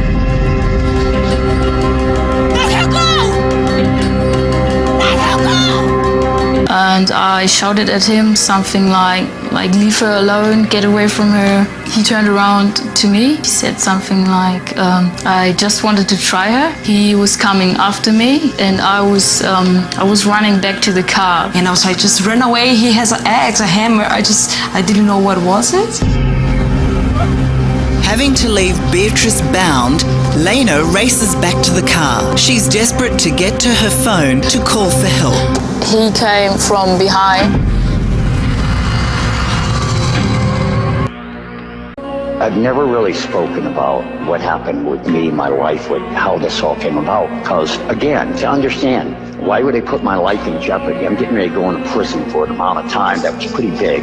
And as soon as anybody found out I testified in a trial, it doesn't matter if it was a child molester and piece of crap. The fact is I testified on somebody, you see, so I would have been killed. They actually said that had I not been in jail during the time that some of those crimes had been committed, the stuff I was telling about, they even said, they said, if you weren't already in jail, I think you were involved because you know too much. That's why it was such an important thing that they kept it hidden. That piece of shit of a lawyer he had, they had a bag of evidence in the back of the van hidden behind the wall panel where the tail light was. And the lawyer goes and gets the van out of the impound, and they destroyed the evidence. Bineker told me it was there, Norris told me it was there, and the lawyer denied it. But when the police got to the van, the shit was gone. The clowning was relaxation for me. I enjoyed entertaining kids. Like some people are, they unwind in different ways, either by going out drinking or that. I could put on clown makeup and I was relaxed. We would visit different hospitals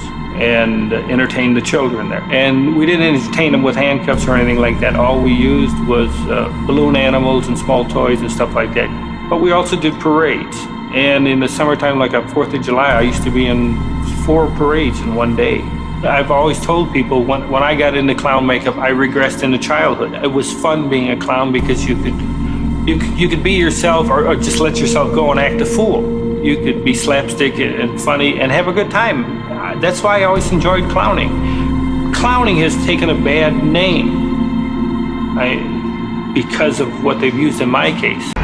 One night in March 1989, Rifkin's murderous dreams finally twist into reality. He had been with hundreds of prostitutes leading up to that night. He pretty much fantasized about killing every single one of them when he was with them. He drives to a stroll, the area where street prostitutes work, on Manhattan's Lower East Side, and picks up a young drug-addicted woman named Susie. Drives her out to Long Island, to the home that he grew up in, where he played with his sister, where he still lives with his mother.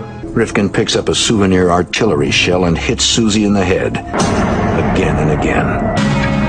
After bludgeoning Susie with the metal shell, Rifkin finally acts out his strangulation fantasy. One arm was around her head, the other arm was underneath the arm, so chin, neck area. How did you feel after you were done killing her? What was that feeling like? Did you sleep well? Yeah. Did you normally sleep well? Yeah. Fell out for about 6 hours. 1 month before 11-year-old Timothy King was abducted from Birmingham in 1977, the Michigan State Police were giving this man a lie detector test. King was the last of the 4 known victims of the Oakland County child killer. The first victim was Mark Stebbins, abducted from Ferndale. During the polygraph examination, detectives asked Christopher Brian Bush if he'd had anything to do with the Stebbins kidnapping and murder. The trooper administering the polygraph concluded that Bush was being truthful, and even though he was facing charges in other molestation cases, he was let go. Polygraph experts in 2008 took another look at the Bush lie detector test results and determined that he wasn't being truthful. Police reports show that Bush committed suicide in 1978 inside this home in Bloomfield Township. Bush told detectives back in '77 that he had picked up children from the same location where the kids in the Oakland County case had disappeared from. One of the most infamous aspects of the Gein case was Gein making a skin suit. He flayed the legs from a corpse. He flayed the upper torso, including the breasts from a corpse. He dried them. He apparently attached some kind of strings, and he would put on this skin suit. I think the skin suit was the real project. It was his way of becoming more intimate with Mother. It might be satisfying on some level for him for many years to defile dead bodies. But there's nothing more powerful than killing someone.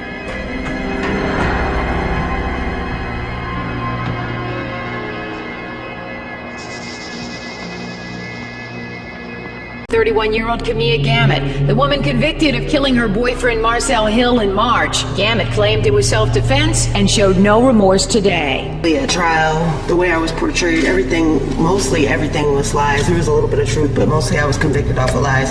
A first-degree murder conviction by law meant Gamet, who stabbed Hill 11 times, would get life behind bars.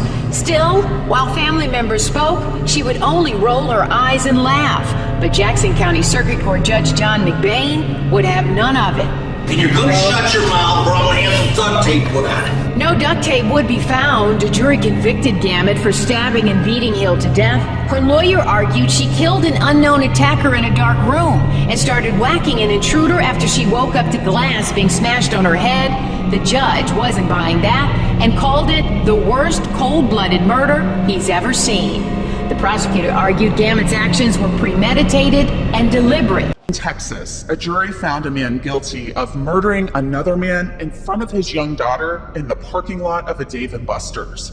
Miguel Vasquez took his 10-year-old daughter to the arcade and entertainment center on Easter Sunday back in 2021. Police say Nicholas Thomas robbed Vasquez, demanding his watch and then putting him in a chokehold before shooting him in front of that little girl. Police had released a sketch of the suspect and surveillance footage from the business that showed the suspect both arriving and leaving as they tried to ID the perp. And there's a really strange fact about this case. Police in Houston actually had the gun that killed Vasquez in their possession, but they didn't know it at the time. They'd been called to Thomas's house days after Vasquez's murder because a 3-year-old boy there had accidentally shot himself with a gun that turned out to be the murder weapon. Thankfully, that little boy survived. Thomas was sentenced to life in prison. That shocked not only the small town of Westfield, New Jersey, but the entire nation. On November 9th, 1971, John List shot and killed his mother, wife, and 3 children. The grisly discovery was made a month later, 4 of the bodies lying in the ballroom of the 19-room mansion. Officer Charlie Haller was the first police officer on the scene. He cleaned up a lot of the blood and had bags with bloody towels and rag. List left New Jersey the next morning, changed his name to Robert Clark, and spent the next 17 and a half years on the lam. But in 1989, the TV show America's Most Wanted profiled the case, and a caller from Denver blew List's cover. At the trial, prosecutors showed the 9mm gun List used to kill his family, and a 5-page confession letter left the night of the murders. In it, List talked about financial troubles and how the family was straying from the church. List, who was devoutly religious, said he killed them to save their souls from hell. The jury's reached a verdict. Can we bring the jury in, please?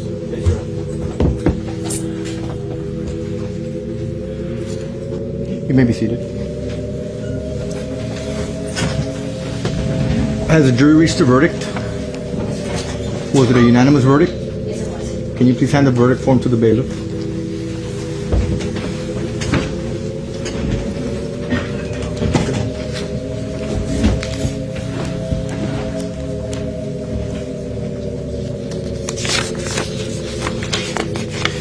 Can the defendant please stand?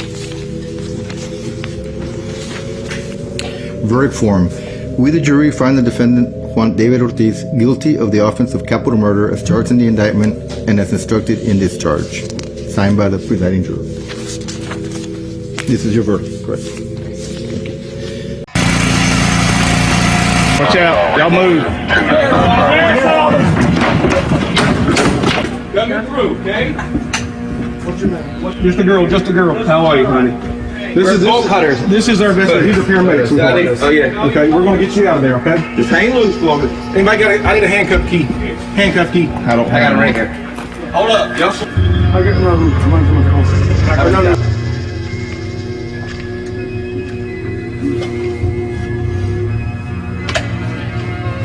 Do you know where your buddy is? Yes. He shot him. You shot him? Who did? Douche. Todd Colehep shot Charlie Carver 3 times in the chest, wrapped him in a blue tarp, put him in the bucket of the tractor, locked me down here. I never see him again. Okay. He says he's dead and buried. He says there's several bodies dead and buried out here, and he says that the dogs will be ruined if they go looking because there's red pepper. We're gonna step you up, sweet. Because there's what? Red pepper. Okay.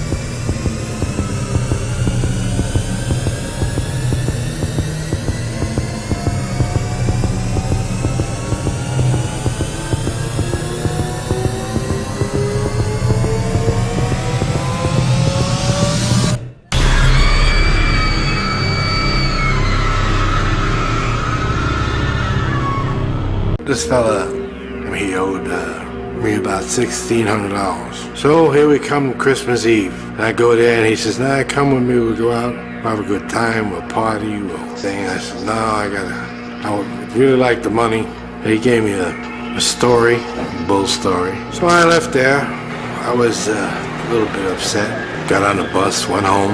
I was putting the toys together for the kids, and this thing was really bugging me. It was annoying me.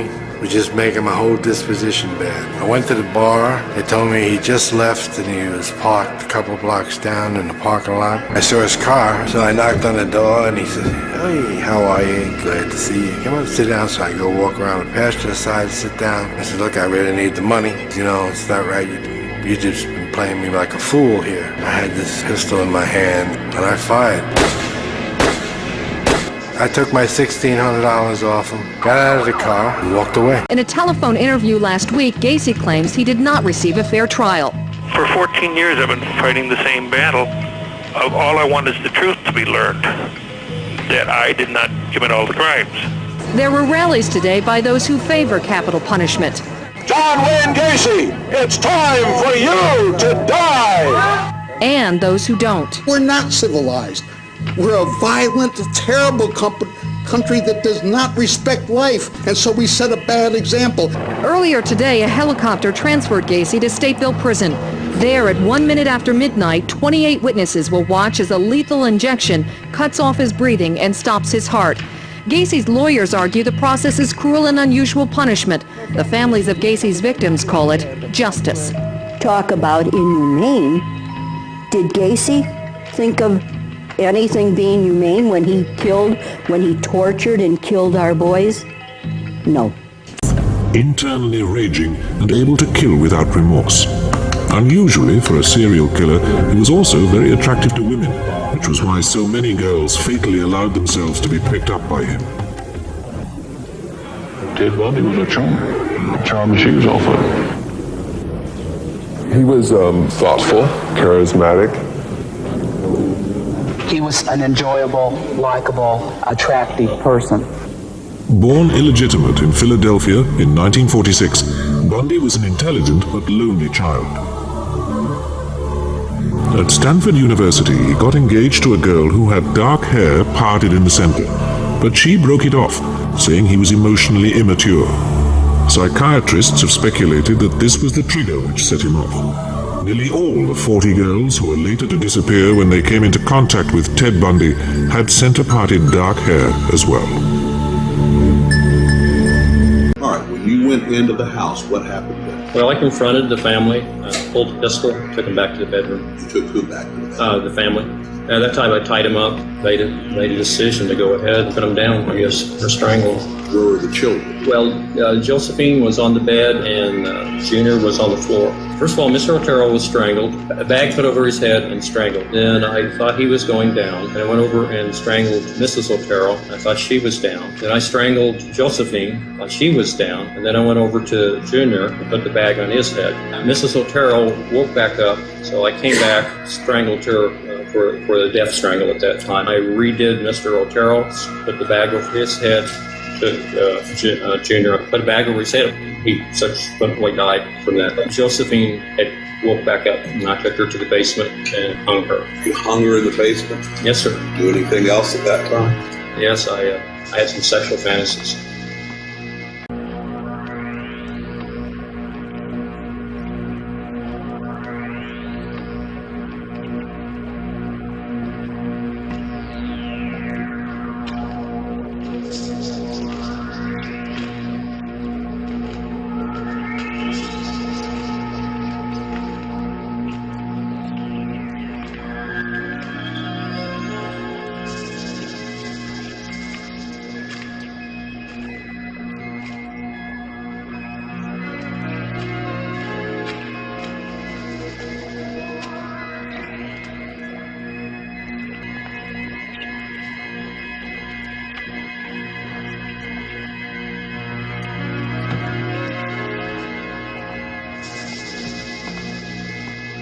Lansing police say a serial killer who has been terrorizing the city since July is behind bars Thursday. They say he murdered 5 Lansing women in 5 weeks and brutally assaulted another. 3 of those attacks were this week. Chief Mark Alley says this is a relieving day, to say the least, for the city of Lansing. Today, I'm pleased to announce that we have arrested a serial killer in connection with the recent homicides that have occurred against women in the city of Lansing. The first, community activist Ruth Holman's murder. Then Deborah Cook was found murdered in Hunter Park, and Deborah Renfers killed in Old Town. This week, Sandra Eichhorn was found dead in her home, and Karen Delgado Yates murdered too. A 6th woman was assaulted by the serial killer but survived. In the press conference Thursday, they spoke of how integral that victim has been in arresting this man who was indeed the person we released in the sketch earlier this week. If it weren't for our victim on Jones Street, we wouldn't possibly be here today. Anyway, I walked from my car as a telephone repairman. As I walked there, I donned the telephone helmet. I had a briefcase, knocked on the door and asked her if I could come check her telephone lines inside. Did she allow you in? Yes, she did. Went over and found out where the telephone was, simulated that I was checking the telephone. I went back to the bedroom. I told her I was going to have to tie her up. Got a nylon sock and started strangling. You wrapped the stocking around her neck? Yes. What happened then? I finally gained on her and put her down, and I thought she was dead, but apparently she wasn't. But after she was down and not moving anymore, I rearranged her clothes a little bit and took some quick photos. I think 3 of them. So I got out of there pretty quick. The dogs were raising a lot of cane in the back. Doors and windows were all open to the house. A lot of noise when we were fighting. So I left pretty quickly after that. Put everything in the briefcase and had her. I'd already gone through her purse, got the keys to the car, and used her car for my getaway car. I cannot go in the execution chamber and die in the execution chamber as a liar. And I cannot go in the execution chamber and be executed under the devil. I have to come clean and cleanse my spirit in the name of Jesus Christ. So I have to come clean and tell the world the lies that went on through my mouth. I mean, I got to come clean that I killed those 7 men in first-degree murder and robbery. As they said, they had it right. A serial killer. Not so much like thrill kill. I was into the robbing biz. I mean, you know, serial killers are in this thrill killing biz. I was into the robbing, just and eliminate a witness. But still, then again, I got a number, so it's serial killer. But I'm coming clean before I go in that execution chamber and be executed. That I killed them. I pretty much had them selected that they were going to die. Cincinnati's so-called angel of death, Donald Harvey, dies this morning after a brutal beating in prison. Nearly 30 years after his crimes rocked the city, serial killer Donald Harvey is dead. Harvey was serving life in prison for 28 murders, 24 of them at Cincinnati's Drake Hospital, where he was a nurse's aide.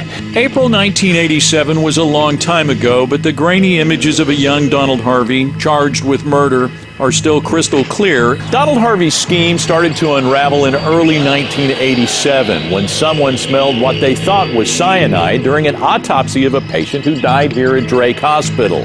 In the end, Donald Harvey confessed and was sentenced to life in prison for 28 counts of aggravated murder. Harvey pled guilty to 9 other killings in Kentucky, but claimed dozens more. Donald Harvey's life in prison would end at age 64. He was found in his cell in Toledo, severely beaten. Sitting in their prison cells, Otis Toole in Florida and his soulmate Henry Lee Lucas in Texas were willingly filling in the blanks to hundreds of unsolved murder mysteries across the country. Well, some of them, Henry would cut your throat, you know, and some of them I done the same way. And a 2-man nationwide crime wave that left behind a trail of fear. From their prison cells, Lucas and Toole took police down their bloody trail. The cops didn't know what they had on their hands. Why were they talking?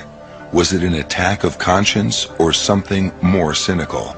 Police flew Lucas across the country and took Toole on local field trips to the scenes of their alleged crimes. For men who saw only prison walls, they were living a high life. You're watching 34-year-old Israel Keys describe over coffee and a bagel his strategy for hunting and killing innocent people.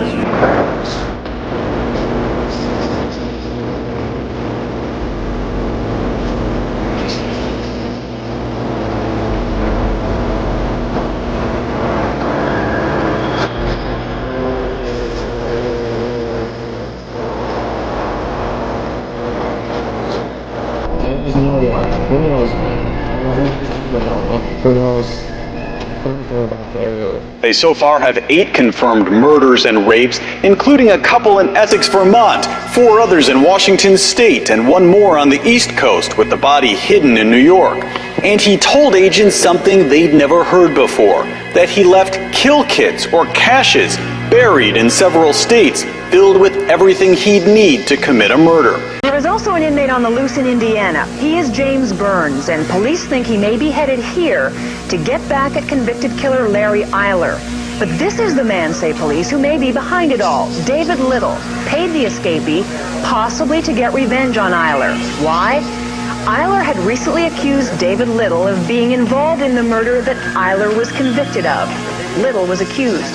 But now police believe possibly Little wants to get back at Eiler and may have paid off inmate James Burns to kill 2 people associated with Eiler. They are Kathleen Zellner, Eiler's attorney, and Geraldine Kolarek, who wrote a book about Eiler. Both tonight are under police protection. Eiler is on death row for the killing and dismemberment of a Chicago teenage male prostitute. Let's go back to 1967, the time you were winding up serving a term of number of years, 10 years. And written accounts indicate that you told the authorities, don't let me out. I can't cope with the outside world. Do you have a recollection of that? And you make a desperate plea out of something, man. There's no desperate plea out of it. I say, I can't handle the maniacs outside. Let me back in. I didn't use the word desperate. That's your word, Charles. Yeah, well, your inflection and your voice tones were implications there. Well, you use the word maniacs on the outside. How are you different from the maniacs on the outside? And why do you call them maniacs? Because you know something, they think you are one. Yeah, it would reflect. If you hold the negative up to the light, you don't see the light, you just see the negative. So I'm a reflection of your negative, there's no doubt about that. Tell me about your life here in prison. Do you read newspapers? Do you listen to the radio? Do you watch television? Do you communicate with people on the outside? What goes on for Charles Manson in this prison? Well, I can feel the grass growing out there on the lawn, and there's a few trees that's got some leaves on it that I can feel. And I've been in jail all my life, so I'm actually right here at home. How long have I been in jail? 34 years? 34 years, so... out of 47, you've been here 34. I've been in jail, prison, a long time, all my life. I was raised up in here. So I understand jail, so I understand myself and I can deal with that. I set myself and I do my number, like a convict does his number. You like jail, don't you? I don't dislike or like. Police in Tameside in Greater Manchester are investigating the deaths of 20 people who are all patients of the same GP. The GP involved in the inquiry is Dr. Harold Shipman, who has practiced in this surgery in Hyde for more than 20 years. Police say that this is not a murder investigation. There is nothing to indicate anything sinister about these cases. There's no question he did nothing. He did nothing.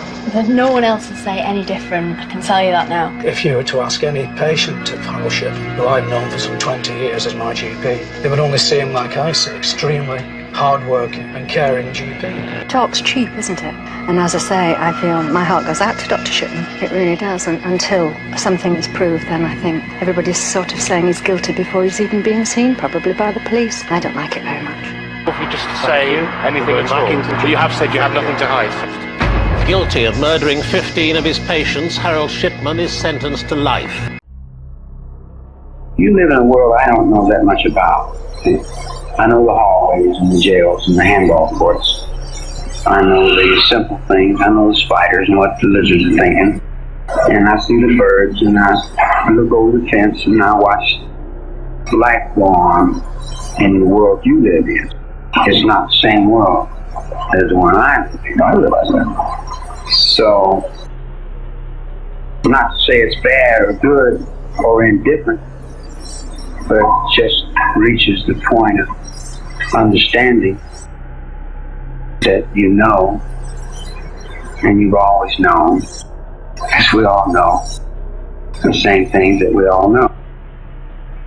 The crucial discovery was a set of false teeth which had not decomposed. They belonged to Mrs. Durand Deacon. He took McSwan to a basement flat opposite Gloucester Road Tube, where he bludgeoned him to death after allegedly drinking some of his victim's blood. Haig disposed of the body in a vat of acid and put the remains into a drain. This was Haig's first experiment with using acid to destroy a body, and he soon used the same method to kill McSwan's mother and father. Having got rid of the McSwans, and so successful had Haig been in disposing of the bodies, that it was only when he admitted to these murders during questioning that the police found out about the appalling crimes which had been committed in the Gloucester Road basement. He was now convinced that he had found the way to commit the perfect murder. Haig looked around for further victims. He picked on a wealthy doctor, Archibald Henderson, his attractive wife Rosalie.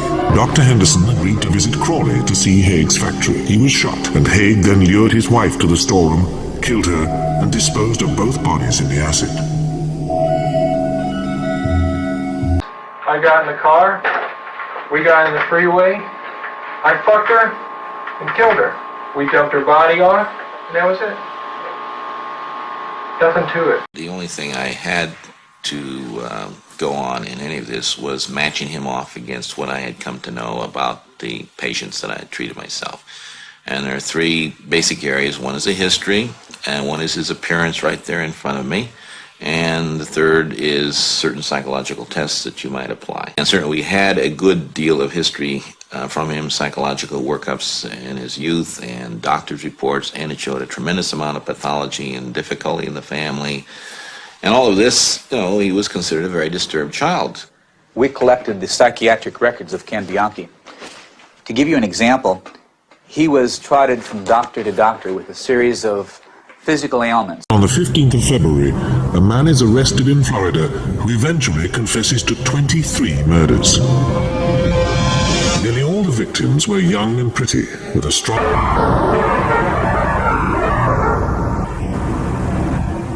On the 15th of January 1978, a student had been found in Tallahassee, raped, beaten, and strangled in the Chi Omega sorority house. Her name was Margaret Bowman. In a nearby room, also dying, was Lisa Levy. Her body had been savagely bitten. Also attacked, but alive, in the same sorority house were these girls, Karen Chandler and Kathy Kleiner. 90 minutes later, Cheryl Thomas was brutalized in her bed by the same man.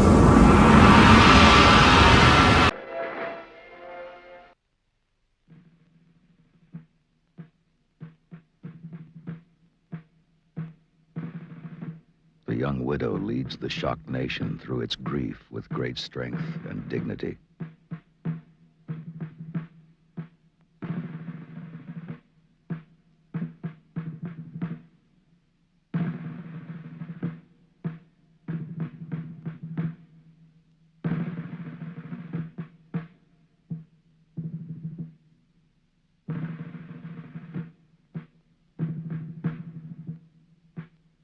She tells her 2-year-old son to salute his father farewell.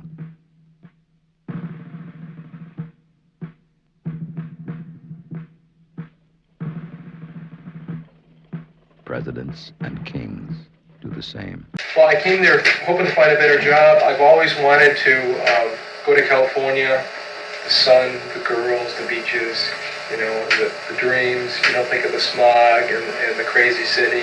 Our story begins 3 years after Kenneth Bianchi's arrival in Los Angeles in September. This is KFWB News. Good afternoon, everyone. I'm Vince Campagna. Here's the latest news at noon. Geneva talks on the test ban of nuclear weapons is stalemated by the three major powers, the United States, Britain, and Russia.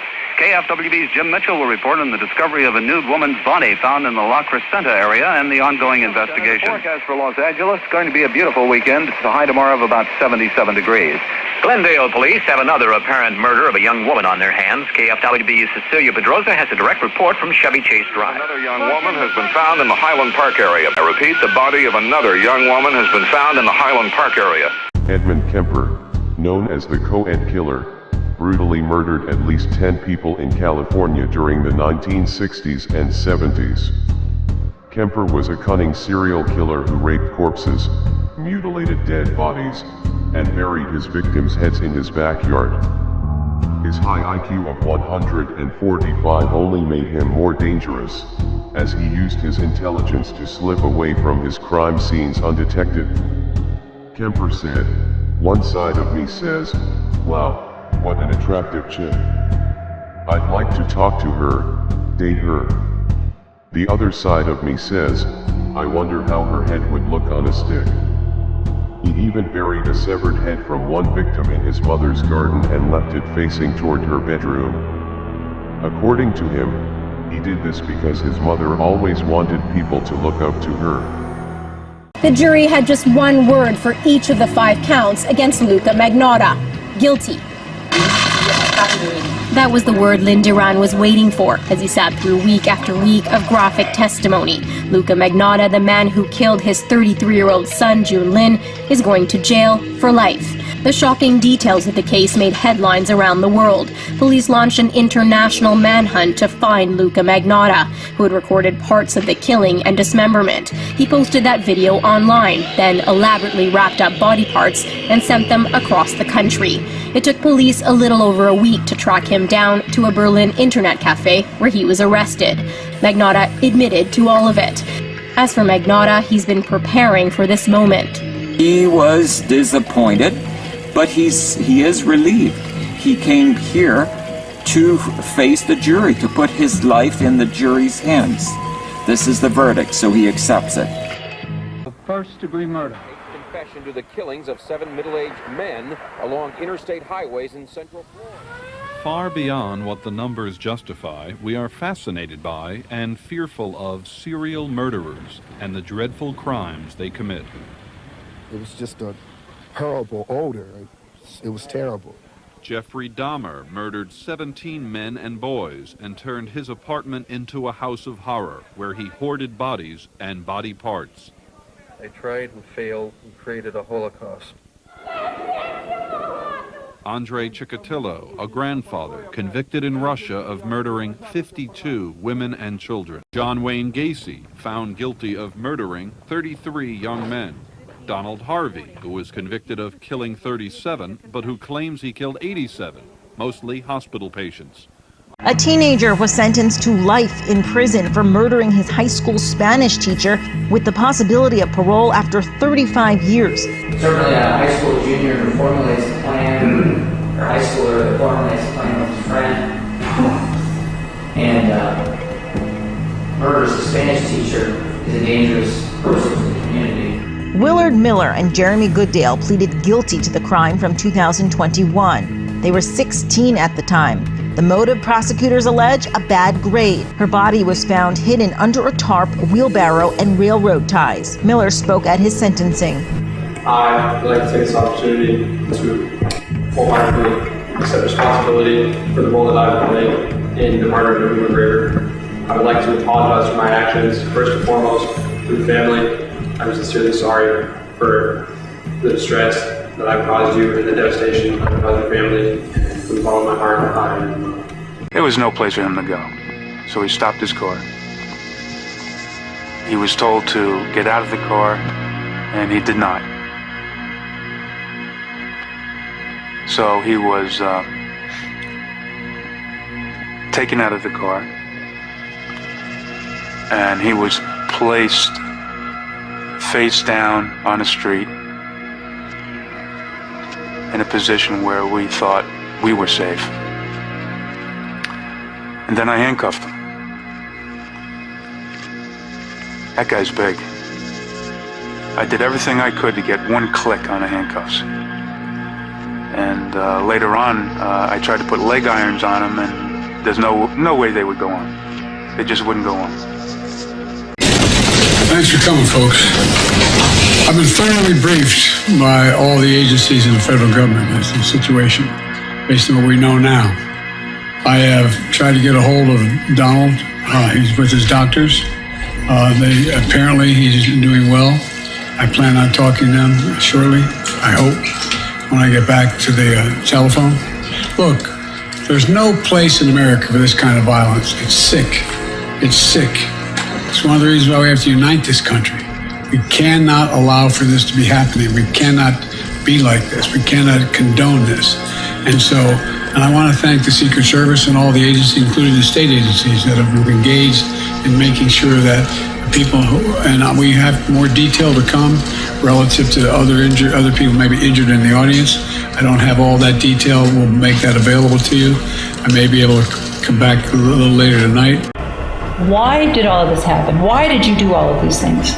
All of these women were defenseless. They were not a threat to you in any way, shape, or form.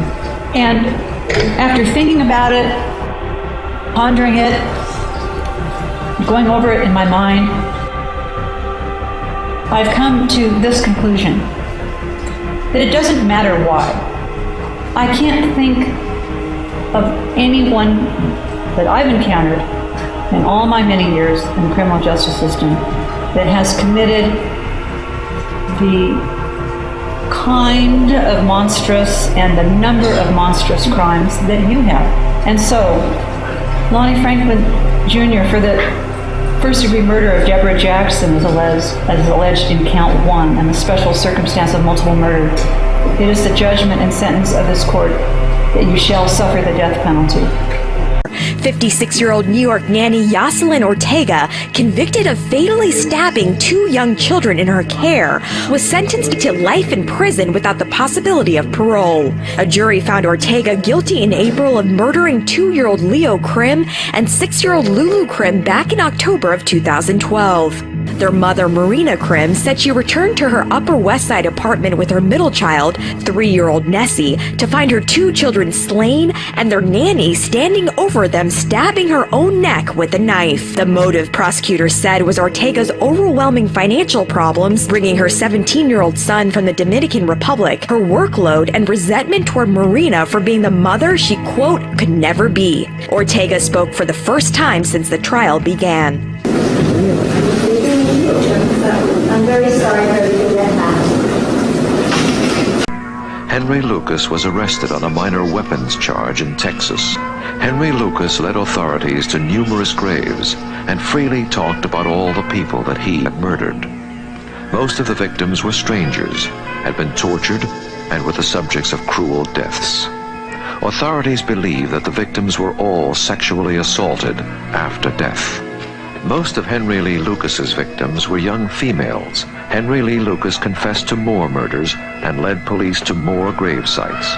However, by this time, the authorities began to suspect that most of the confessions were fabricated.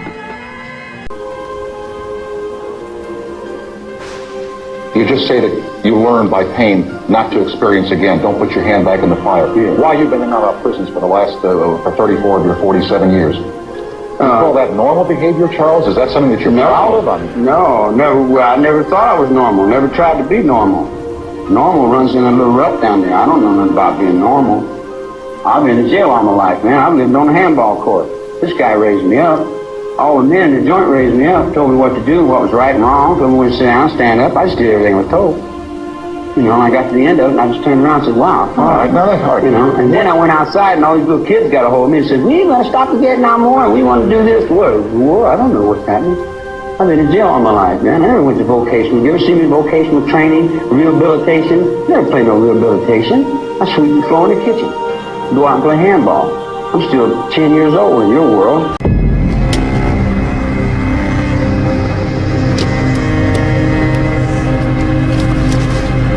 I finally opened the door. It was like, please, Lena, get back into the car. And I said, no, I'm going to the fisherman now. He looked really confused, like as if he didn't know what to do really with this kind of situation. And then I pretty much just ran away. And I turned around a couple of times, but he didn't come after me.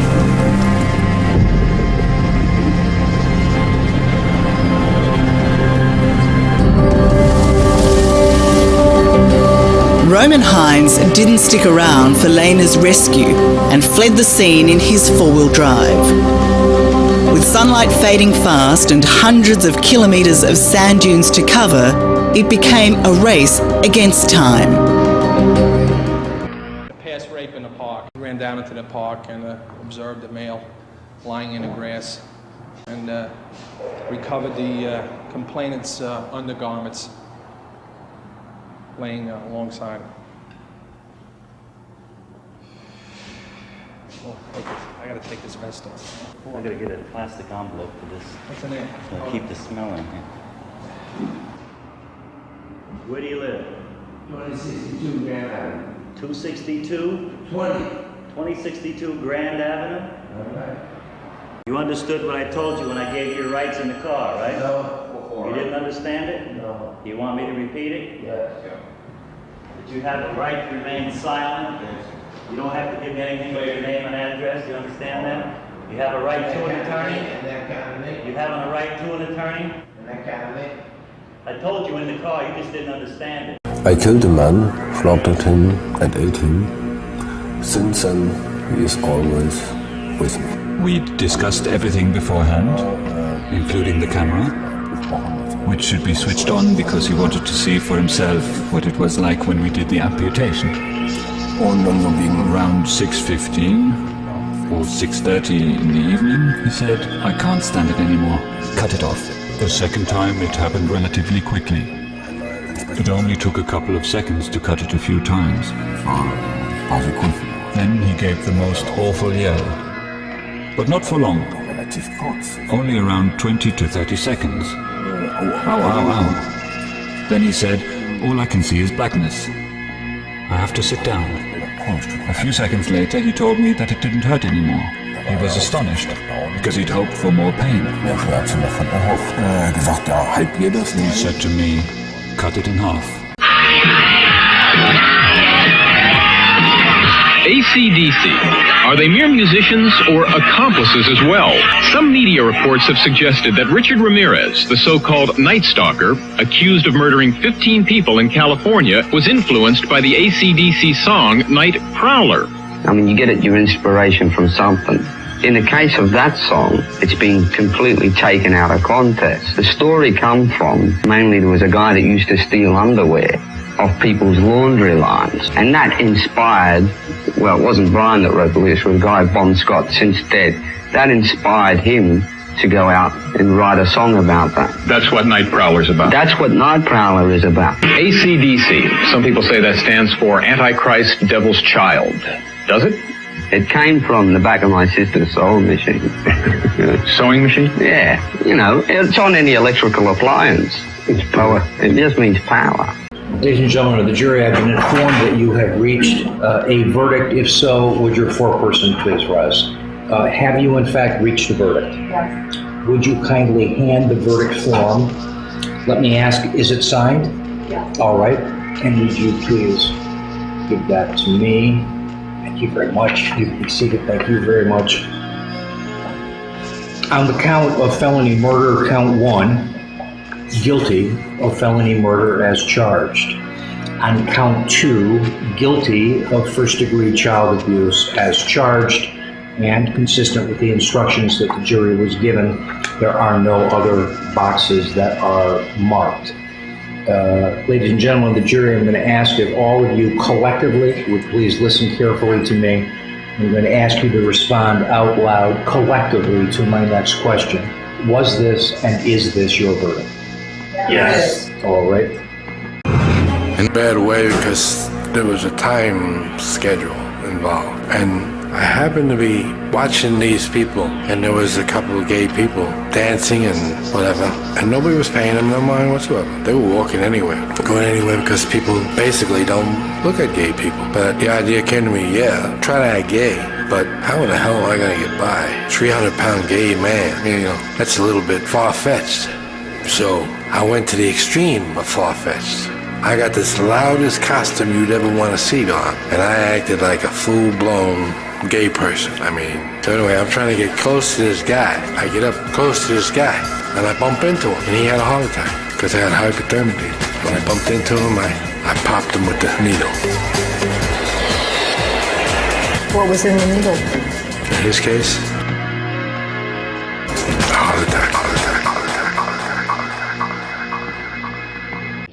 know she had to be home by 10 o'clock or something like that. So I'm trying to figure out how could... Cottingham sought out victims at every opportunity. There are perhaps hundreds of women who narrowly escaped being one of his victims. Now I'm telling you too much. We haven't made no deal yet. We ain't You got me talking. formalized anything. You got me talking. Nothing you didn't tell me on the car ride back to Trenton. I don't remember that. I gotta show you my notes.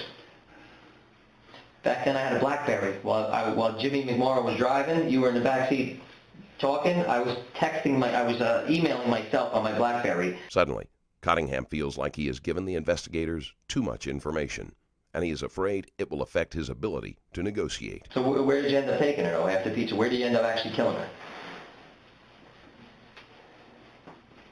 For now, I'm going to leave that. We got to still work out a deal. Alexander Pichushkin liked to play chess, so much so that he says he made a mark on his chessboard every time he killed somebody. His goal was to fill all 64 squares. He says he was just one square short. He was reserved but amiable. He liked animals but wasn't popular with women. Nobody would suspect anything wrong in him, but now, after his confessions, his jokes in this home video sound sinister. Open the window. Now he's going to fly from the 10th floor. Pichushkin lived just steps away from the Bitsovsky Park. This is a heavily forested area. He always attacked from behind, not because he was afraid to face his victims, but rather to avoid spilling blood on his clothes. For the same reason, he never used a knife, preferring to strike his victims with a hammer on the back of their heads. His signature was to put a stick or the neck of a broken bottle into the wound. Many of the maniac's victims were old men, but also women, young and old. It took nothing to set me off, okay? Like a fit, you know, just boom. You know, what's some street hooker gonna do, right? All is right. Well, who cares? Maybe 2 of them had families that gave a about them. Maybe. You know, I'm just guessing, I don't know.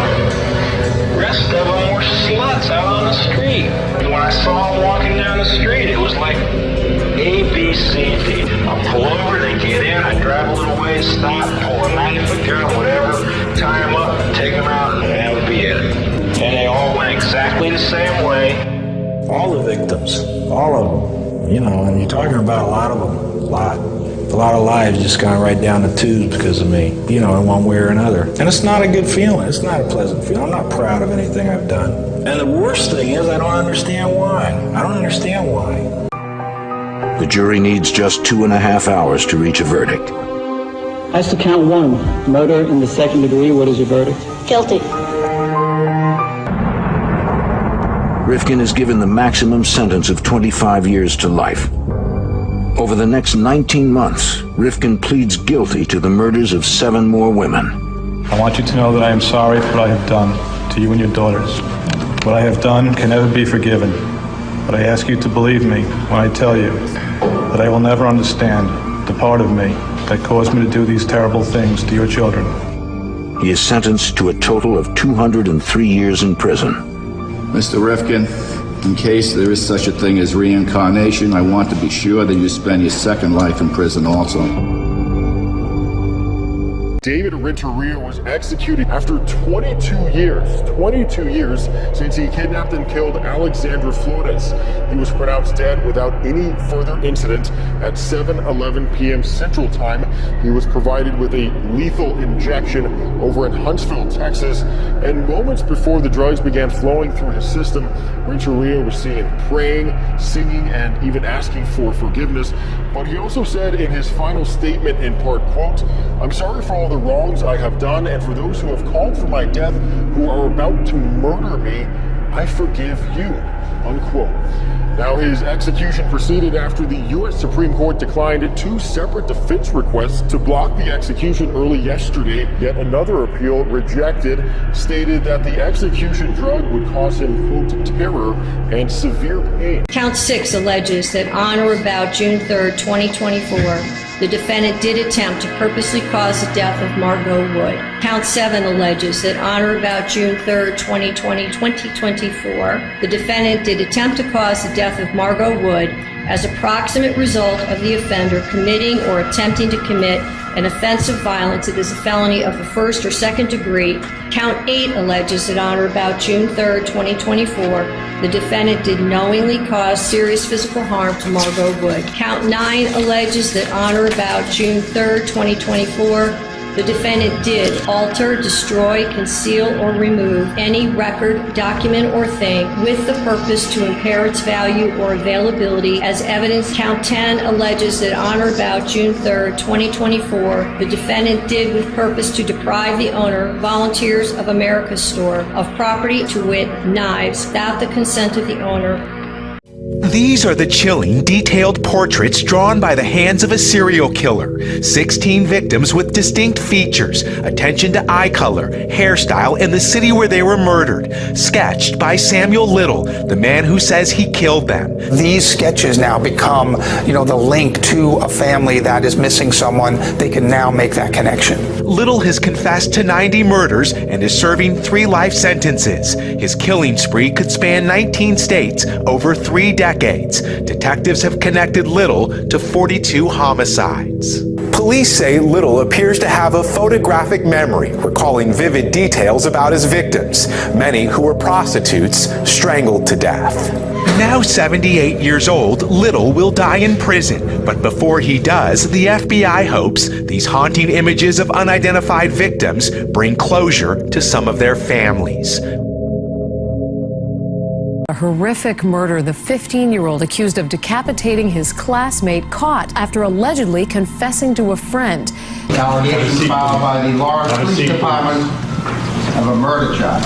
On Monday, the victim's 15-year-old classmate, Matthew Borges, appeared in court on charges he murdered and decapitated the Lawrence High School sophomore. Police reports state Borges told a witness he did something bad and that he stabbed a kid and cut his head off. On November 18th, Borges told police he and Valoria Paulino walked to the Merrimack River to smoke marijuana. The two captured on surveillance cameras leaving the victim's house. That was the last time the teen was seen alive. His mutilated body discovered 2 weeks later. She was her daughter's carer, protector, and only friend. But at 57, Rita Camilleri was killed in the most horrifying manner imaginable. Jessica Camilleri decapitated her mother after stabbing her in the head and neck more than 100 times in their home at St Clair in Western Sydney. There was about 7 knives I was stabbing her with. A few of the knives broke. When that knife broke, I got another one. During the trial, a jury was told the young woman was inspired by an obsession with horror films and was in a fit of rage over the possibility of being returned to a mental health facility. She immediately confessed to the crime. I just kept stabbing and stabbing and stabbing her, and I took off her head. Due to mental health issues, a jury found Camilleri guilty not of murder but manslaughter. She was sentenced to 21 years in prison with 16 years non-parole. As the sentence was handed down, Mrs. Camilleri's relatives began sobbing. A hitchhiker will spend life in prison for a deadly shooting on the side of Interstate 85. How do you plead to the offense of murder? Guilty. I'd like to see you get therapy. I'd like to understand why did you do what you done? In court today, we learned Villarreal was trying to go to Georgia to see a 17-year-old he met online. He says his plan was to kill her family after they wouldn't let her leave with him. Investigators say they found several weapons in his home and vehicle. Today, he asked the victims for forgiveness and said he turned his life around in prison. That I was absolutely wrong. That I was a wicked, wretched sinner. And I know only 2 things. I'm a terrible sinner, and Christ is wonderful Savior.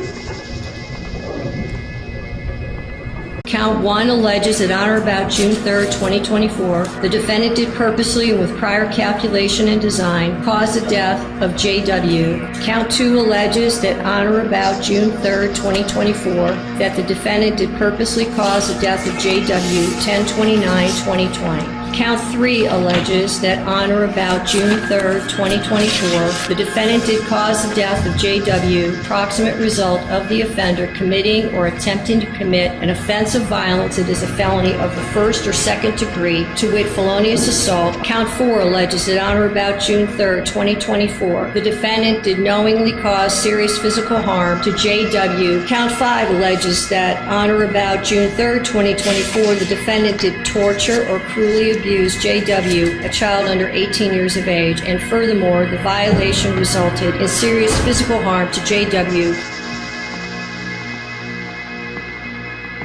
How about dogs? I've kicked them off the roof, tied them to a back of a bus, then they'd just be dragged once they got tired. Never saw the end of those things, so just did it. Do you remember any feelings associated with it? I don't think so. I got maybe a little excitement. Most of the time, though, after that, I felt disgust that I did it. Because I didn't really do anything that took any kind of a challenge. I just did it on some kind of helpless nothing. They couldn't stand up to me anyway.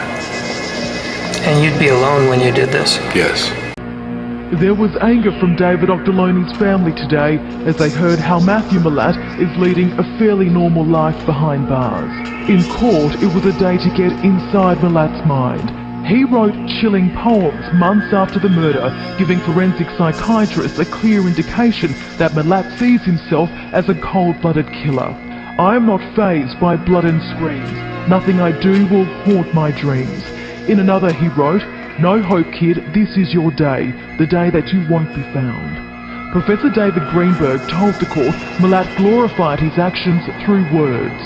But he has expressed remorse, according to Dr. Richard First, who believes there's a moderate risk of Milat being dangerous in the future. While both doctors wouldn't label Milat as a psychopath, they did say he carries some features, such as being manipulative, shallow, and callous.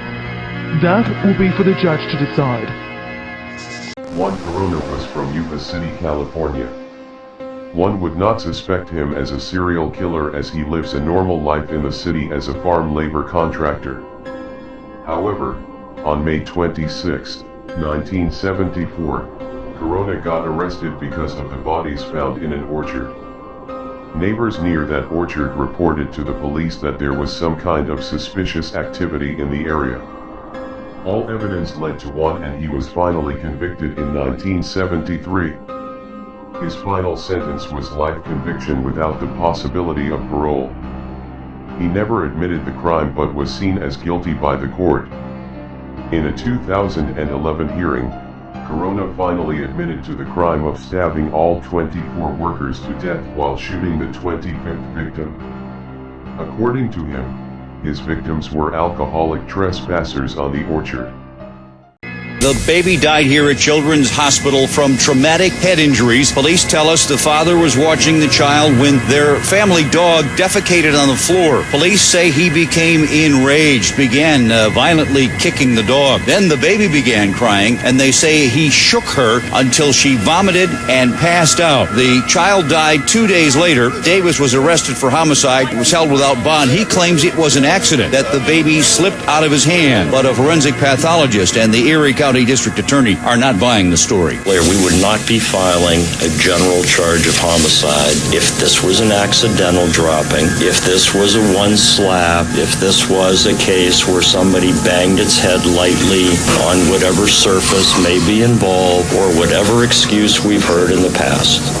Davis also charged with cruelty to animals after kicking the dog so violently it caused massive internal injuries and the dog died.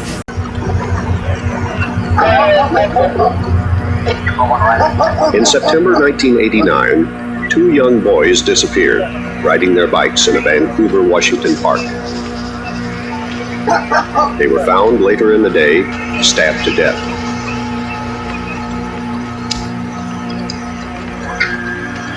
Justin last saw his little brother. The following month, a 4-year-old boy disappeared from a nearby playground. right to this spot. His body was found 3 days later beside a Vancouver lake. 2 weeks after that, a child began screaming in this movie theater. A man was trying to kidnap him. The man was arrested. He was 28-year-old Wesley Dodd of Richland. He confessed to murdering the 3 children. He said he had hoped to kill many more. Elmis Colvin is an American serial killer who committed a series of at least 8 murders against girls and women engaged in prostitution in New Jersey and Ohio between 1987 and 2005. According to his testimony, in January 2000, he lured 38-year-old Valerie Jones into his truck, strangled her, and then dumped her body in Lake Erie. He lured 42-year-old Jacqueline Thomas into his truck's cabin, after which he violated and subsequently killed her. Her body was found the next day in Monroe County. In April 2005, he killed 43-year-old Lily Summers, whom he had previously offered money in exchange for sex.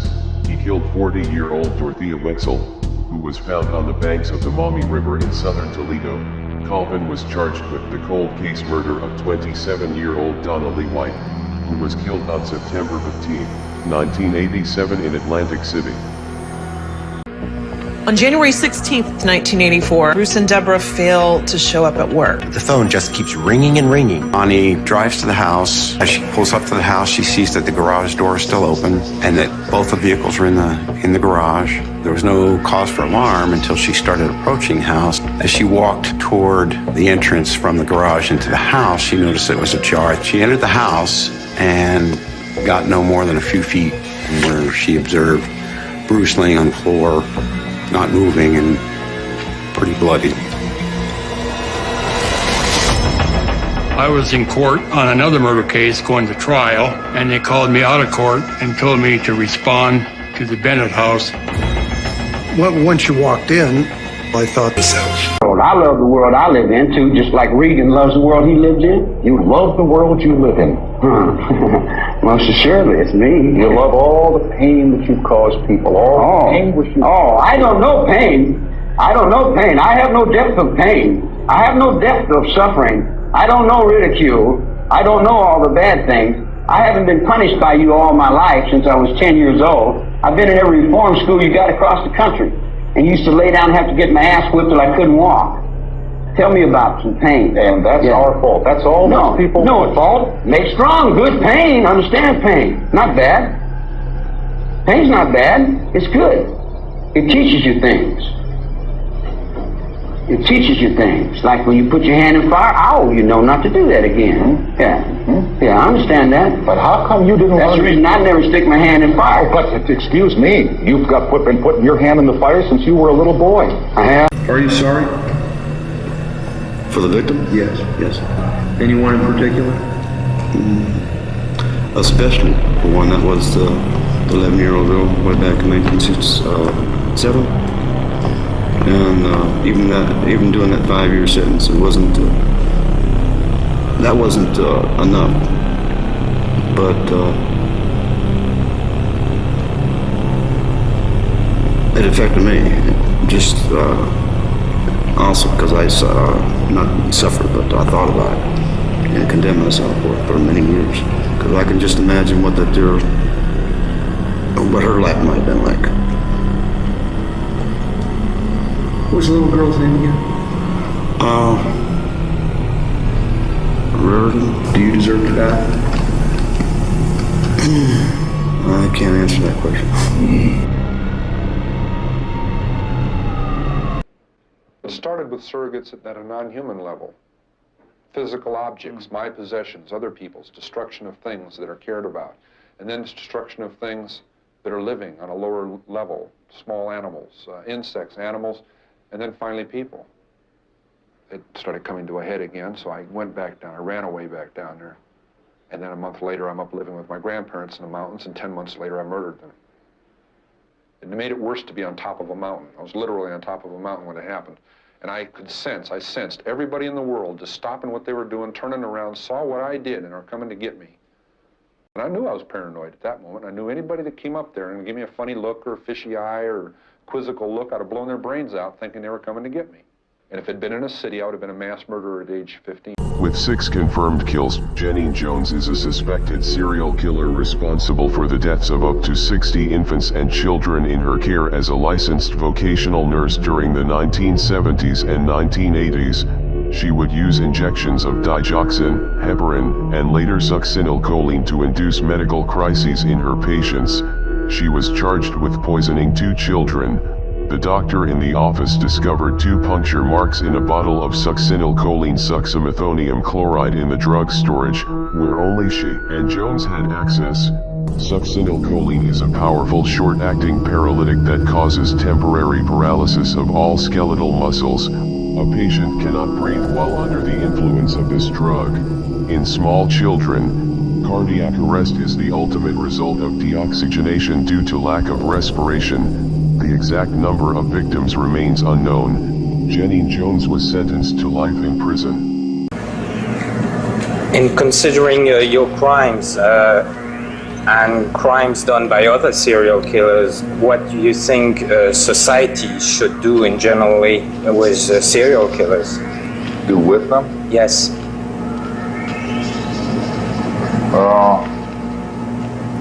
It's a difficult question to answer from my point of view, because I'm obviously an involved subject. So any answer I would give that would be other than the death penalty would sound very self-serving. I look at people who on the surface don't have any redeeming qualities whatsoever. They don't do anything or say anything or behave in any way that would make your average person want to save their life, want to keep them alive, and feed them and house them and clothe them for decades.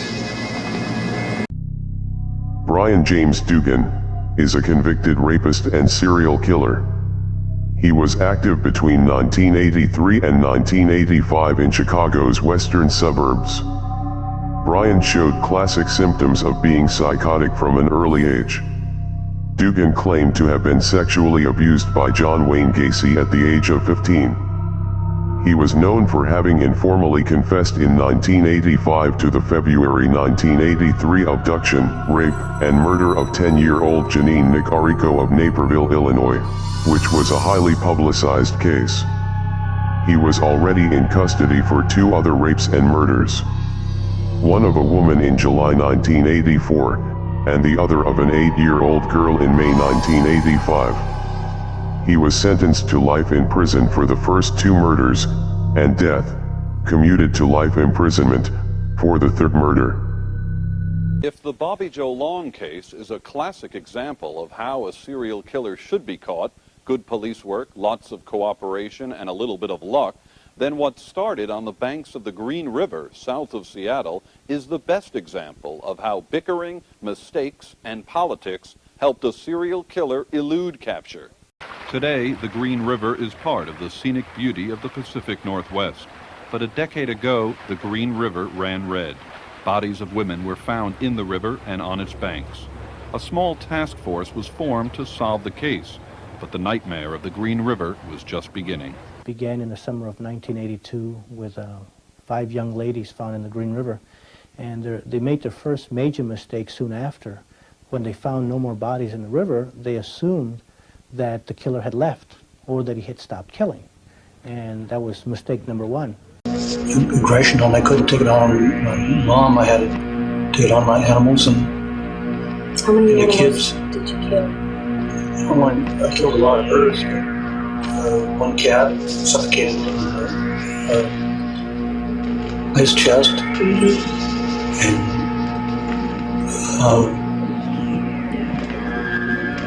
shot babies of dogs to hurt them, and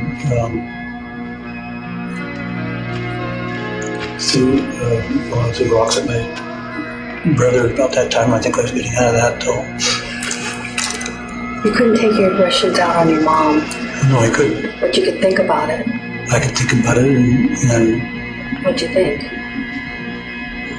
I thought about hurting her. She shut up and leave me alone. The first time I killed somebody, it was such a rush. How many people have you killed? Lord, I don't know. I don't know. 10? Yeah. 20? Probably. 30? It's up there. 50? See, I'm not Billy the Kid making notches on my holster, so I know it's been a lot. Sells is on death row for one murder, but he's linked to at least 17 more. The drifter's vagrant lifestyle helped him elude police for nearly 15 years, as victims turned up from coast to coast. I am hatred. When you look at me, you look at hate. When I look at you, I look at hate. When you look at me, you know what hate is. Because I don't know what love is. Two words I don't like to use is love and sorry. The search was conducted here at 376 Keene Lane. Indiana State Police say they took a van full of Larry Eiler's personal belongings, which will be inventoried and then sent to the State Police Lab to be analyzed. Police say they confiscated these items to help in the investigation of at least 3 unsolved gay-related murders in Indiana. Those murders are Steve Agan of Terre Haute, whose body was found in Vermilion County last December, John Roach, whose body was found in Putnam County, and Daniel McNevey, who was found in Hendricks County in May of 1982. The 31-year-old Eiler is currently being held in the Lake County, Illinois jail on a $1 million bond, charged in connection with the gay murder of a Chicago man. From our investigation, we feel that this individual strongly is involved in other homicides. We have taken evidence out of the building by the medical examiner to be examined. At the very moment this public statement was being made, some private statements were being made in a police interrogation room. According to police sources, Jeff Demmer was telling them about the killings. How many? 14, 15, maybe more. There are some big unanswered questions, though. Just who are the dismembered people killed in this mass murder? It's going to be the job of the medical examiner, probably with the help of a dental expert, to try to figure out who these victims are. At this time, we have no identifications on any of the specimens that we have recovered. On November morning in 1966, he loaded 2 pistols, walked into this beauty school, and ordered the 5 women and 2 children to lie on the floor with their heads at his feet. One woman hid her baby under her body, while another said, "You better go. 40 students will be here in a minute." He said politely, "Sorry, I don't have that many bullets." Then Robert Smith shot them each twice in the back of the head and waited for police to arrive. When they asked why, he said, "To get known. I just wanted to make a name for myself."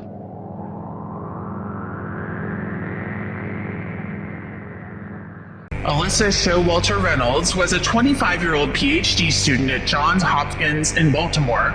She was driving to Charlottesville, Virginia in March of 1996 to go dress shopping with her mom. Her car was found abandoned in Culpeper, Virginia, possibly after having car trouble. Witnesses reported seeing a tall white man in the area driving a dark-colored pickup truck. They were able to provide enough information for police to make a sketch. A couple of months after she went missing, Reynolds' body was found in a shallow grave about 10 miles away from her car. The family points out that Hjorman's mother had moved to Palmyra, Virginia in 1994, not far from Culpeper, so there could be a connection. Rex Hjorman is an architect who was based in New York City and lived on Long Island. He was arrested in July in connection with the deaths of at least 3 sex workers whose bodies were found in the Gilgo Beach area. He was just 13 when he was convicted of a monstrous act, and now the teenage murderer responsible for one of New York's most brutal crimes is speaking out from behind bars. It was a brutal murder beyond belief back in 1993. The victim, a 4-year-old boy, then a 13-year-old, Eric Smith, was arrested for that ghoulish crime. Smith confessed to luring 4-year-old Derek Roby into a wooded area 2 blocks from Roby's home, then beating, strangling, and sodomizing him. Smith was convicted of second-degree murder and sentenced to 9 years to life in prison. 16 years later, Smith gave his first ever interview from a cell at the Clinton Correctional Facility in Dannemora, saying he's changed. Regardless of what labels they give me, doesn't mean that that's what I am.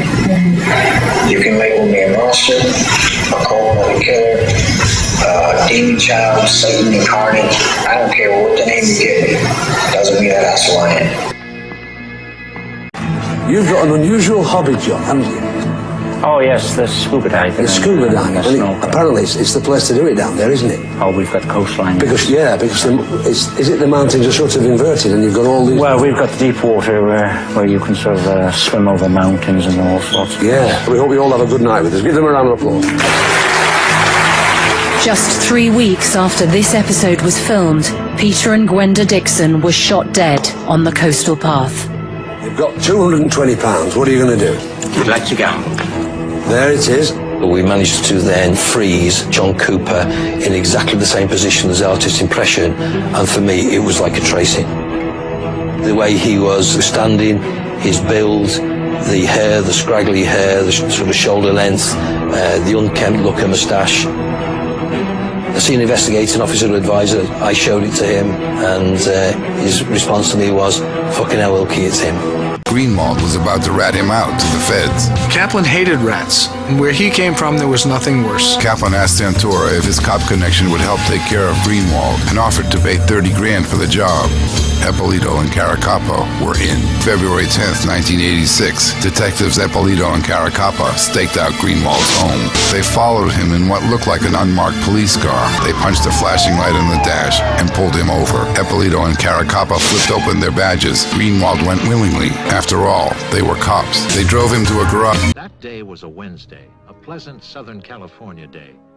At 4 o'clock, McDonald's was crowded with 50 people taking an afternoon break, when an armed man walked in and began shooting. When he came in, after ordering the people to get down on the floor, he started firing the weapons. We've determined that the Uzi was his primary weapon. He did most of the firing with that. After a while, he started playing the radio, and he was just shooting around at anything.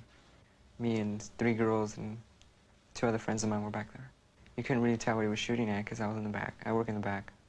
And then everybody just went to the floor. I was back there for quite a long time. After 40 minutes or so, that's when he went back there.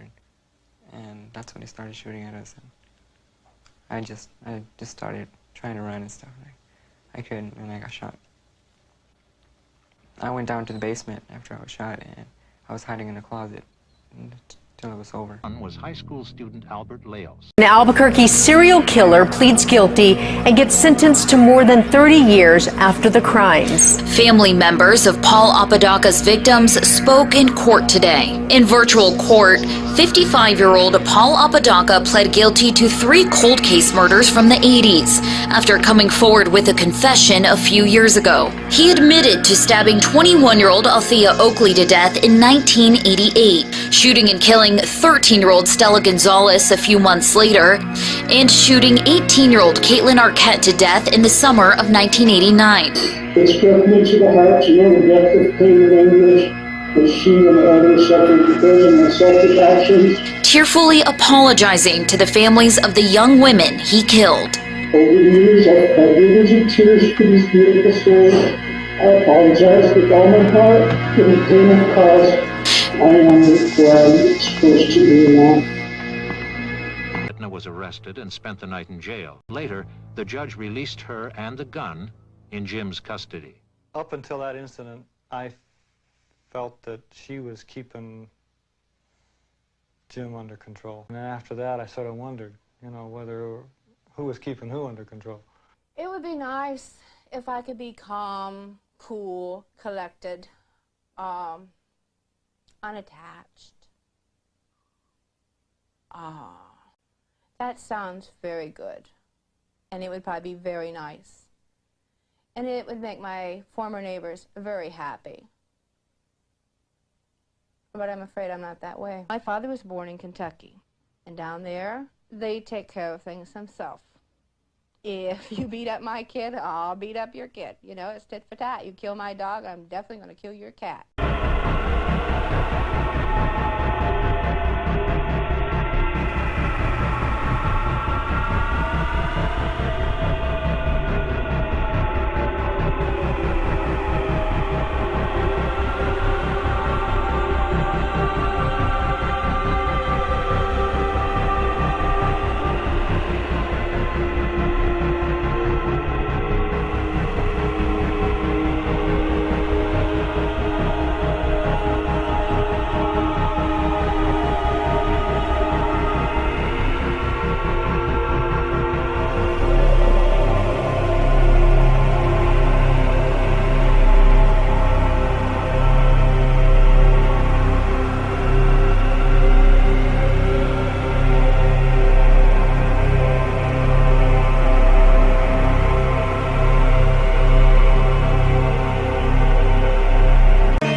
saggy clothes and awkward appearance made Richard a prime target for bullies.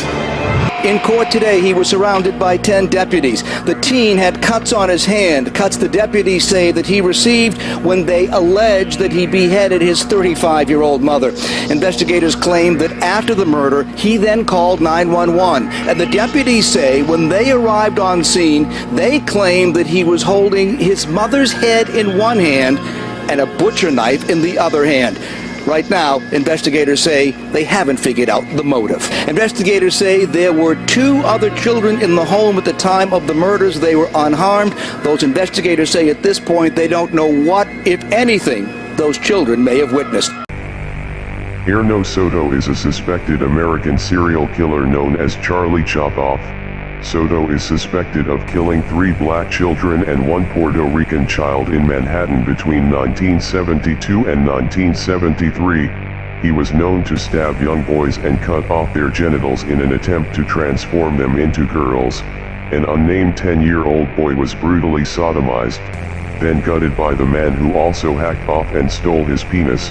In 1974, Erno Soto was arrested by the police after a failed abduction.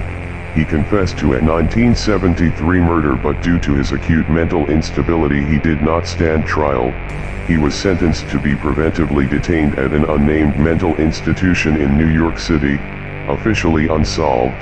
The murders stopped after he was locked away. Soto himself insisted that God had told him to turn little boys into girls. Malala Forest murderer, serial killer. Dayton Leroy Rogers' MO was to pick up prostitutes and take them to secluded areas. He took at least 6 of them into the forest, tied them up, and killed them. The bodies of 6 of the women were found at a dump site located on privately owned forest lands outside Malala, Oregon, and thus he was dubbed the Malala Forest murderer.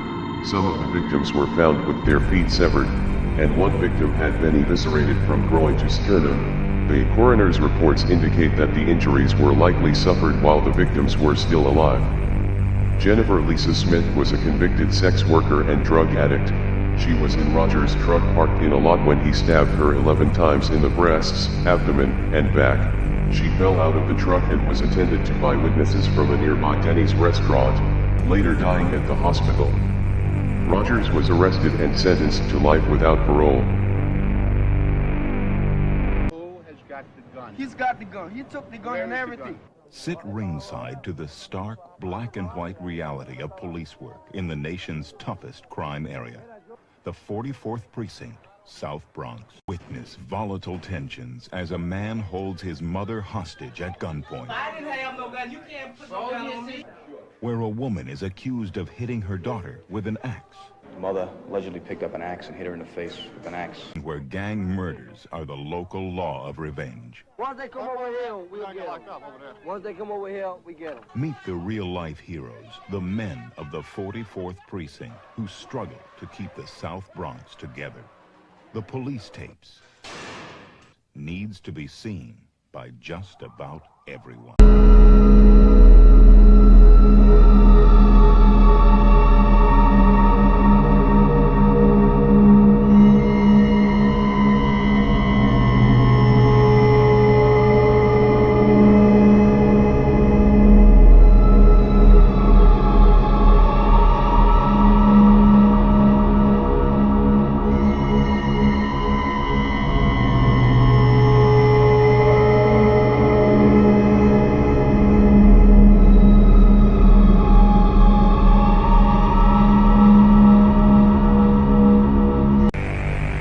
Joseph Timothy Keel arranged to pick up his father-in-law, John Simmons, on the pretense of going to check out the offices at a hog farm where he worked. He confessed that he fired a shot with a .22 rifle at Simmons, while the victim was in his truck on the hog farm. After Simmons got out of the truck holding a knife, Keel shot him again. He then helped the wounded Simmons back inside his truck, and later fired another shot into the truck, hitting Simmons in the head. The exact reason for the murder is not clear. Keel told lawmen that he and Simmons had had a fist fight, Keel claimed that he set him up to kill because he was a wife beater. Keel received the death penalty because of a 1987 conviction for involuntary manslaughter in the beating death of his infant son. He was executed by lethal injection in North Carolina on November 7, 2003. Carl Stotter met Nielsen at the Black Cap, where he agreed to go back to Nielsen's flat. I fell asleep and I woke up and he was strangling me. And I passed out after sort of thinking, I thought that I'd got caught up in the sleeping bag which he'd warned me about, and I thought he was helping me out, but he wasn't.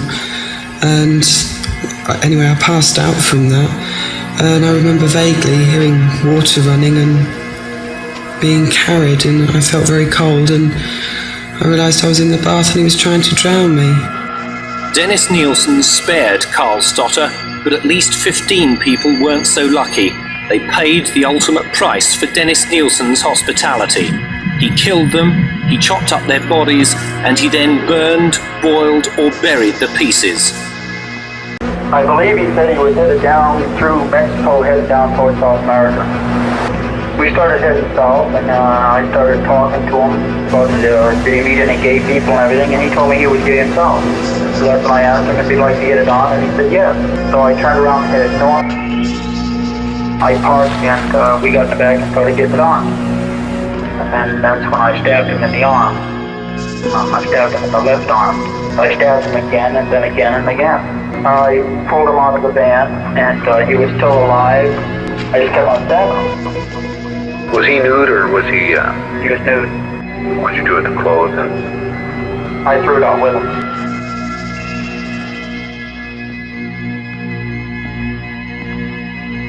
Marcus Gratz, 17, of West Germany, was discovered stabbed to death in the Tapas Park area north of Malibu. Forensic tests have shown that Grams had been sexually assaulted.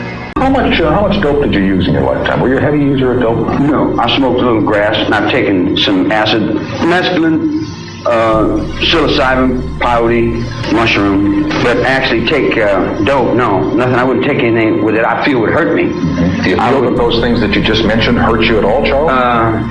Physically, spiritually. Mentally? You know? And then on what level? On the level of society, the way you view the norm? No. Stop the hogwash. Do you feel that the drugs that you did use in your earlier lifetime confused you, altered your mind, juggled it, scrambled it, made you see things differently? Stay on that level if you can. Maybe I find a spirit of caveman think through brain. Let me try it again. Do you think the drugs you used hurt you? Drugs hurt me. No, I don't think the drugs have hurt me. John Wayne Gacy was called the worst of all murderers by the prosecutor, a man responsible for enough misery to last a century. It took the jury less than 2 hours to reject the defense argument that Gacy was insane and to find Gacy guilty of murdering 33 young men during a 7-year killing spree. Gacy showed absolutely no emotion as all the murder counts were read, but he winked before he left the courtroom. Gacy's killings, which began in January 1972, ended in December 1978, when police discovered dozens of bodies buried in makeshift graves under his suburban Chicago home. Gacy admitted luring the young boys to his home with promises of drugs, liquor, or construction jobs, then forcing them to have sex with him before killing them. Prosecutor William Kunkel had told the jury not to show sympathy, only justice. What I suggested to them was that if they allowed that man, John Gacy, to walk the earth, then indeed God help us all. Just let it be examined in open court, and I'll lay my money on me. That's the way I feel. You think about getting out of here? Well, legally, sure. With the rumors that have gone on about you, and you're more aware of them than I am, how have you been treated in prison by other inmates? Well, I think you Has it made your life more difficult or more dangerous being in prison? I think you may be more aware of the rumors than I. For this reason, I have heard a lot of talk, and there might be an inmate X who says, you know, Bundy's this and that kind of person. But you know, when I'm confronted person to person by these people, or by people in general. I have never been accused, I have never been assaulted, I have never been verbally abused. Everything that happens to you as a child contributes to how you turn out as an adult.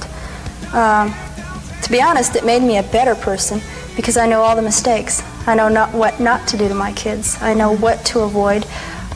One thing is to not be married. And that may seem very harsh, but I honestly don't believe that children need fathers. And they're nice to have around sometimes when they can do things to help you, but when they are mentally abusive, when they are harsh, and the way my ex-husband was, they're more a deterrent to the children than a help. And unless you can find a good father, there is no need for them. John, did you kill those two women? John Bitroff, a carpenter from Manorville, was only caught for 2 cold case murders of sex workers. The victims were 31-year-old Rita Tangretti, discovered beaten and strangled in late 1993, and Colleen McNamee, who was 20. She was found in January 1994 in the Manorville Patchogue area. The torso of one victim tied to the serial killer, Jessica Taylor, was discovered in Manorville, where Bitroff lived, in 2003, while her hands and skull were found during the Gilgo Beach investigation in 2011. We noted that the torso of another unknown woman had also been found in Manorville in 2000, which matched up with the head, hands, and legs of a Gilgo Beach victim in 2011. There are remains of the victims at Gilgo that may be attributed to the handiwork of Mr. Bitroff, and that investigation is continuing. Clifford Olson was a Canadian serial killer known as the Beast of British Columbia. Olson confessed to the rape and murder of 11 children and young adults between the ages of 9 and 18 in the early 1980s. His victims were stalked, tortured, strangled with a belt, stabbed, suffered repeated hammer blows to the head, some were brutally mutilated, all were sexually assaulted. Olson was considered a dangerous offender. The sentencing judge recommended Olson never be released from prison. Olson's trial didn't last long. Initially, he pled not guilty to each of the 11 first-degree murder charges read out in court. 3 days later, he switched and admitted guilt. He had 3 parole applications, all were rejected. Clifford Olson died of cancer on September 30, 2011 while still in custody. A chilling trial straight out of a murder mystery TV show has ended with an Oregon jury finding 66-year-old Susan Monica guilty of murder. But it's how she chose to dispose of the bodies that is the most heinous. Monica was busted after trying to use one of her victims' welfare cards. Police then searched her 20-acre pig farm in southern Oregon and happened upon a grisly discovery: the half-eaten corpses of 2 men. Monica says she shot one of the men, Stephen DeLisano, in self-defense, and the other, Robert Haney, as a mercy killing following a farming accident. Both men worked on her farm. The forensics, however, paint a different picture. Most chillingly, she chose to feed the corpses of both men to her pigs. She was sentenced to a minimum 50 years in prison.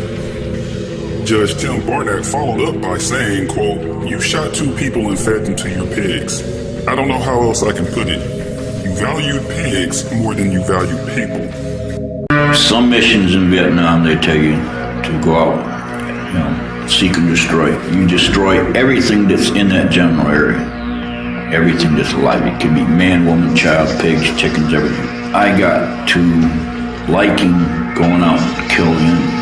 We had one patrol, we went out, and that was between Polycline and Klantum, where near the Klantum River, we came across 2 females waist deep in the water. They looked like they were taking a bath. One of the GIs, one of the point men, walked out into the water like he was going to have some fun. One of the girls reached down below the waterline. She had a knife that had wiggle blades on it, and just sliced the guy from his groin to his throat. Me and another man, I had a machine gun, M60, another guy had an M16, and I stitched the girl right across her thighs and up through here.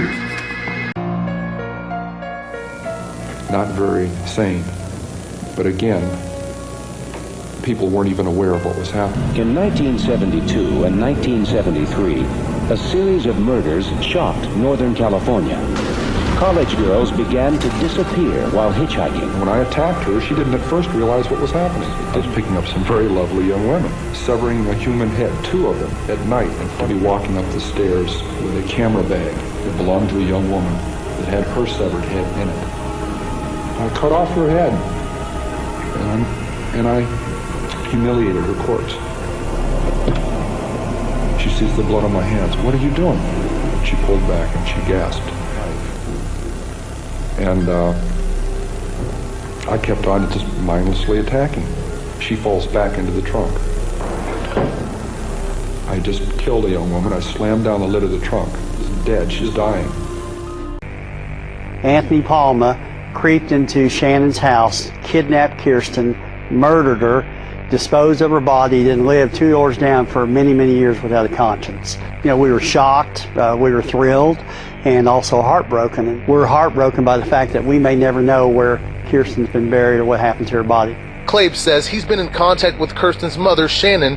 He says she's still very shaken up, trying to process everything that's happened. I can't imagine losing your child the way that she lost Kirsten, and then to find out the murderer, who did receive justice through our court system, has now been murdered himself, and we still haven't found her body. So, you know, my heart goes out to that family and to everybody involved in the case, because there is no closure. It's still wide open for us.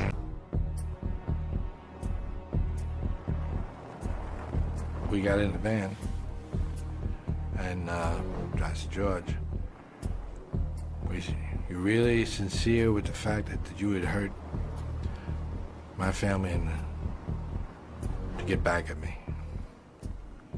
And he said, "That's the only way I could get over on you, or get you to do what I wanted you to do, is to hurt your family." I said, "But that's a stupid thing to say, George." I said, "Knowing how badly or how sincere I am about my family," I said, "for you to say something like that, you must realize you're going to make me mad." He said, "No, you won't be mad." He said, "Because you'd be afraid that something would happen to your family." I said, "Well, you're very wrong about that, George." March the 1st, 2000, in the tiny village of Aberdeen, New South Wales. John Price wasn't so much murdered as butchered by his partner, abattoir worker Catherine Knight, Australia's most notorious psychopath. She cut parts of his body off and cooked them with vegetables to serve to his children, plated them up, stabbed photos of his children. She also fed parts of his body to the dog. Catherine actually enjoyed what she did that night. When Pricey fell asleep, Knight attacked, viciously, ferociously, stabbing him at least 37 times. She coldly and calculatedly skinned this man very, very carefully. In fact, it was so precise that upon autopsy they were able to re-put the skin back onto his body. She cut his head off and boiled it. She cut parts of his body off and cooked them with vegetables to serve to his children. Catherine Knight pleaded guilty, never to be released. Florencio Fernandez was an Argentine serial killer who murdered around 15 women in his hometown of Monteros by biting out their jugular veins. He would finally leave the victims to bleed to death if they hadn't died already. He stalked his victims for several days, made sure they were alone at home, and taking advantage of the hot spring or summer nights, when residents left their windows open during the night, he entered the house through them. Florencio claimed that drinking blood gave him orgasms. His actual existence, however, is disputed as an urban legend by a number of Argentine sources. Florencio was arrested on February 14, 1960, declared insane, and confined in a psychiatric institution, where he died of natural causes a few years later. Remember Susan Smith, the South Carolina mom who told anyone who would listen that a black man carjacked her and kidnapped her kids back in the 1990s? When in reality, she drove those little boys into a pond and watched them drown? I would like to say to whoever has my children that they please bring them home to us where they belong. Susan Smith is going to be up for parole soon, and she's apparently told men who are interested in her that she thinks that she would make a good stepmom. This is coming from transcripts of prison phone calls obtained by the messenger. Smith is quoted as telling one man, "I could be a good stepmom. I could see myself around kids." The man responded, "You'd be great, babe." She's up for parole in November of 2024. A woman in Georgia trying to make a so-called Good Samaritan arrest is found guilty of murdering a man she chased down. With regard to count 1, as to the offense of malice murder, we, the jury, find the defendant guilty. With regard to count 2, as to the offense of felony murder, we, the jury, find the defendant guilty. The jury in Hannah Payne's trial deliberated for just 2 hours before finding her guilty of malice murder and other charges in the death of Kenneth Herring back in 2019.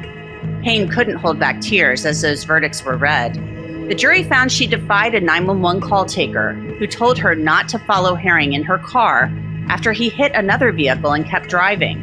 Payne followed Herring, who witnesses said at the time seemed disoriented. Payne was armed with a gun and claimed she struggled with Herring, who then pulled the trigger and shot himself. This all happened in Clayton County, Georgia. Payne could get life in prison with or without parole when she's sentenced. What were you doing while you were strangling? Were you looking at them? Some I were, some I wasn't, some I was holding down, some I was looking out the window. Some I was just staring off into space. 34-year-old Joel Rifkin is a self-confessed serial killer on New York's Long Island. He may have murdered as many as 17 prostitutes. Rifkin's crimes come to light in June 1993 when he is apprehended by New York State troopers patrolling Long Island's Southern State Parkway. Calculating, very intentional. He knew very well that it was wrong, and he took extraordinary steps to prevent himself from being caught. The jury needs just 2.5 hours to reach a verdict. As to count 1, murder in the second degree, what is your verdict? Guilty. Rifkin is given the maximum sentence of 25 years to life. She jumped from a car at a stop sign with handcuffs hanging from one wrist. In 1975, Ted Bundy was picked out of a police lineup by that woman and convicted the next year on a charge of kidnapping. In 1977, Bundy was extradited to Colorado, where he had often visited. He was put on trial by reporters from station KUTV, Salt Lake City. Are you angry? Sure, I get angry.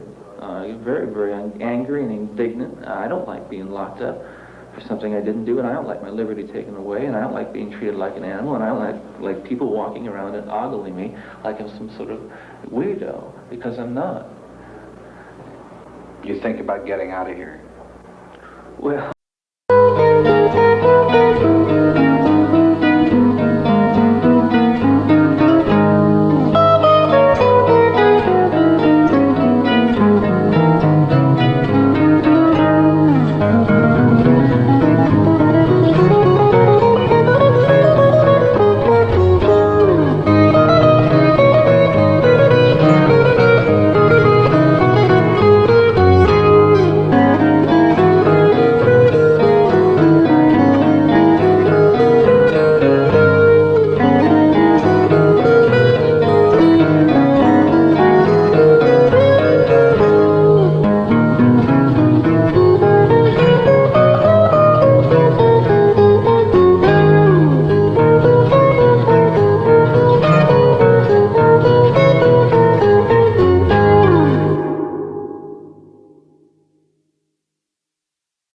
Bobby Joe Long was an American serial killer and rapist who was executed by lethal injection for the murder of Michelle Denise Sims.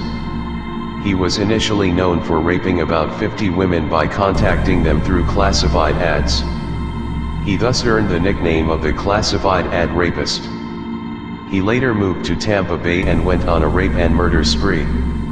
His victims were mostly young prostitutes. He would convince them to sit in his car, drive them to his home, rape them, and then kill them by strangling, bludgeoning, or slitting their throats. One of his last victims, Lisa McVeigh, somehow survived, but after being raped multiple times in an ordeal that lasted for 26 hours. Bobby eventually received multiple life sentences and a death sentence for his crimes. Mr. Lutonski, on December 24th, 2019, did you use a knife to stab Mr. Bacon? Yes, I did. Did you know that stabbing Mr. Bacon with a knife would most certainly create a very high risk of death or great bodily harm to Mr. Bacon? Yes, I did. After Mr. Bacon was dead, did you remove part of his body, specifically his testicles? Yes, I did. Did you move those testicles to the kitchen? Yes, I did. Did you do so without legal authorization, meaning you were not doing so to embalm Mr. Bacon's body or to do a proper post-mortem examination?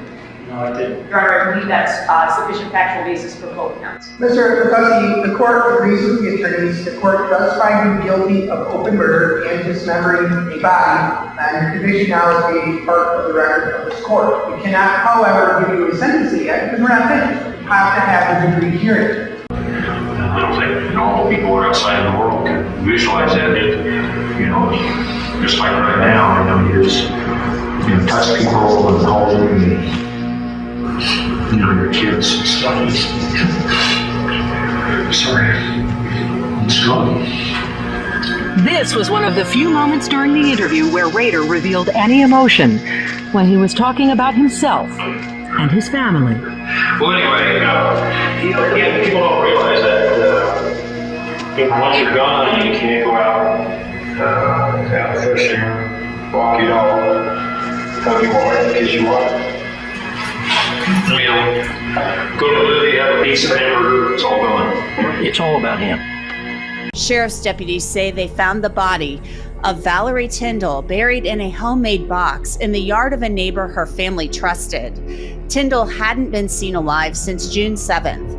Now the Rush County Sheriff says Patrick Scott, who was not only Valerie's neighbor, but also her boss, has admitted to strangling her with a belt on the last day she was seen alive and then burying her in his yard. Court documents claim Scott said his wife and daughter don't know nothing about his killing of Valerie. He's quoted as telling detectives he strangled her with a belt that he continued to wear after he used it to kill her. Valerie worked for Scott's landscaping business in the summer months mowing lawns. Detectives and federal agents say they found boxes made of 2x4s in the yard. One agent saw orange fingernails on a body that looked like the fingernails in a photo that Valerie posted on social media back on June 7th. The other box contained VHS tapes and other records.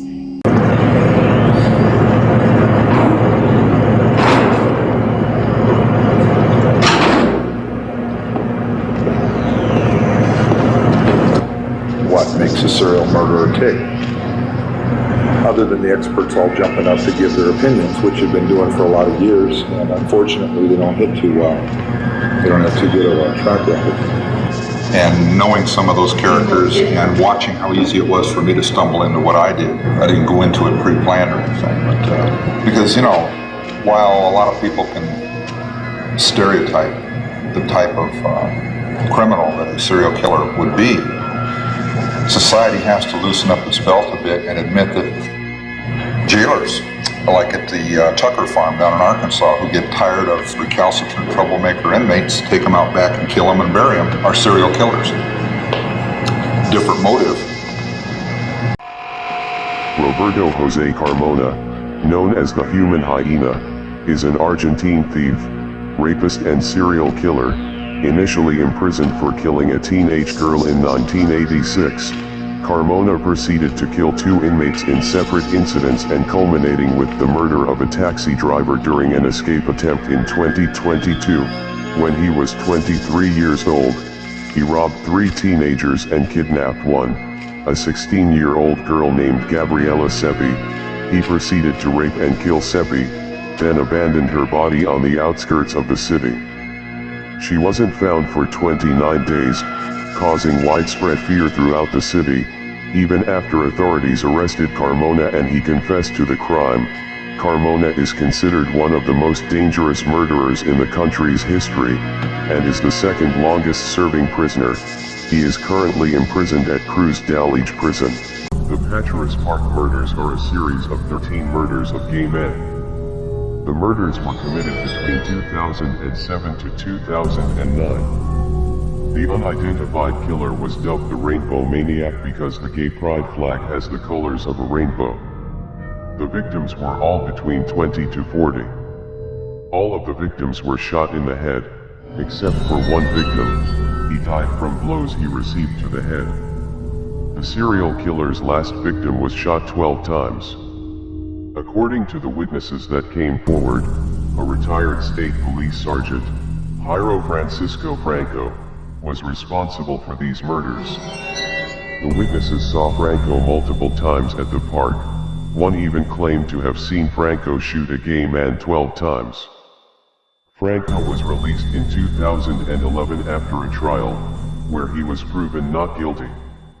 And again, the sentence for 7 years. Baudet is also required to pay more than $2,100 in restitution. Now, some of you may be wondering about the sentence length, and there's a couple of factors that go into that. Again, Haloa Baudet was tried as a juvenile. Even though prosecutors did try to push to try him as an adult, he did go forward as a juvenile. He then went on to plead guilty to murdering Lisa Thorberg. Baudet stabbed the 68-year-old woman twice in the neck on a hiking trail in Carlsbad back in 2020. He was 17 at the time. Now, there was quite a bit of evidence in the case pointing to Baudet early on. It was alleged that his DNA was found on Thorberg's shorts, and several surveillance photos showed him in the area just after the woman was stabbed. Now, he was also caught on camera returning to the same trail days later. Now, on top of that 7-year sentence, he was also ordered to pay more than $2,100 in restitution. Now, we did try to speak with the defense attorney, but they declined to comment.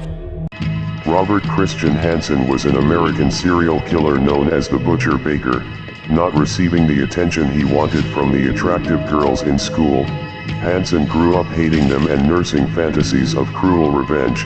Hansen kidnapped prostitutes. He hunted many of them down in the wilderness with a Ruger Mini 14 and a knife. Rape, torture and abduction were among his signatures. Based on discovered remains, police suspect him of 6 murders in addition to the 15 for which he was convicted. An aviation map with X marks was found hidden behind Hansen's headboard. Police later learned the X marks were locations of victims' bodies. He was arrested and convicted in 1983. And was sentenced to 461 years without the possibility of parole. He died in 2014 of natural causes due to lingering health conditions at age 75. Robert Edward Morey, known as the Tipster Killer, is an American serial killer who strangled to death at least 3 women in Shasta County, California, between 1985 and 1987. After each murder, Morey called into a tip line to tell detectives where the bodies were located. Contributing to his nickname, Morey was investigated as a suspect in September 1987 after it was suspected he had been the caller in the 3 murder cases and had received $2,000 in return. The defense argued during the trial that Morey accidentally discovered the bodies and reported them as a good Samaritan. A jury found him guilty of all 3 murders. He was sentenced to death. As of 2023, Morey is still awaiting execution at San Quentin State Prison in San Quentin, California. Jaden Rivera, the 19-year-old man accused of murdering his dad's girlfriend, and his 5-year-old half-brother in the Bronx. Rivera faces charges of murder for the horrific stabbing deaths of his 5-year-old half-brother Caden, his father Jonathan Rivera, and his father's girlfriend Hanoi Peralta. The details are incredibly gruesome. Little Caden was actually disemboweled. Peralta was stabbed 15 times and beaten with a pot. Attorney Nick Ramcherider says his client was in college and not the type of kid who was in trouble. He told me what Rivera's doctors are telling him. Their conversation with me led me to believe that they believe Jaden was of a much higher than average intelligence. They believe that it was some sort of psychotic break. From my conversations with the family, Jaden has never experienced any kind of issues with mental health. There were no signs, there were no symptoms. Antonis Dagley was a Greek serial killer, known as the Athens Ripper. Dagley was a serial rapist with a predisposition for violence. upgraded to raping, strangling, and dismembering 3 prostitutes with a hacksaw in 1992, and tried to kill 6 more women. Dagley, a truck driver who preyed on Athens prostitutes between 1992 and 1995, subsequently confessed to the previously unsolved murder of a prostitute whose dismembered body was found in a dumpster in 1992. In his trial he claimed to hate all prostitutes, because his mother had been one. He was convicted and sentenced to 13 terms of life imprisonment, plus 25 years. In 1997, Antonis Dagley committed suicide in prison along with his cellmate in an apparent suicide pact.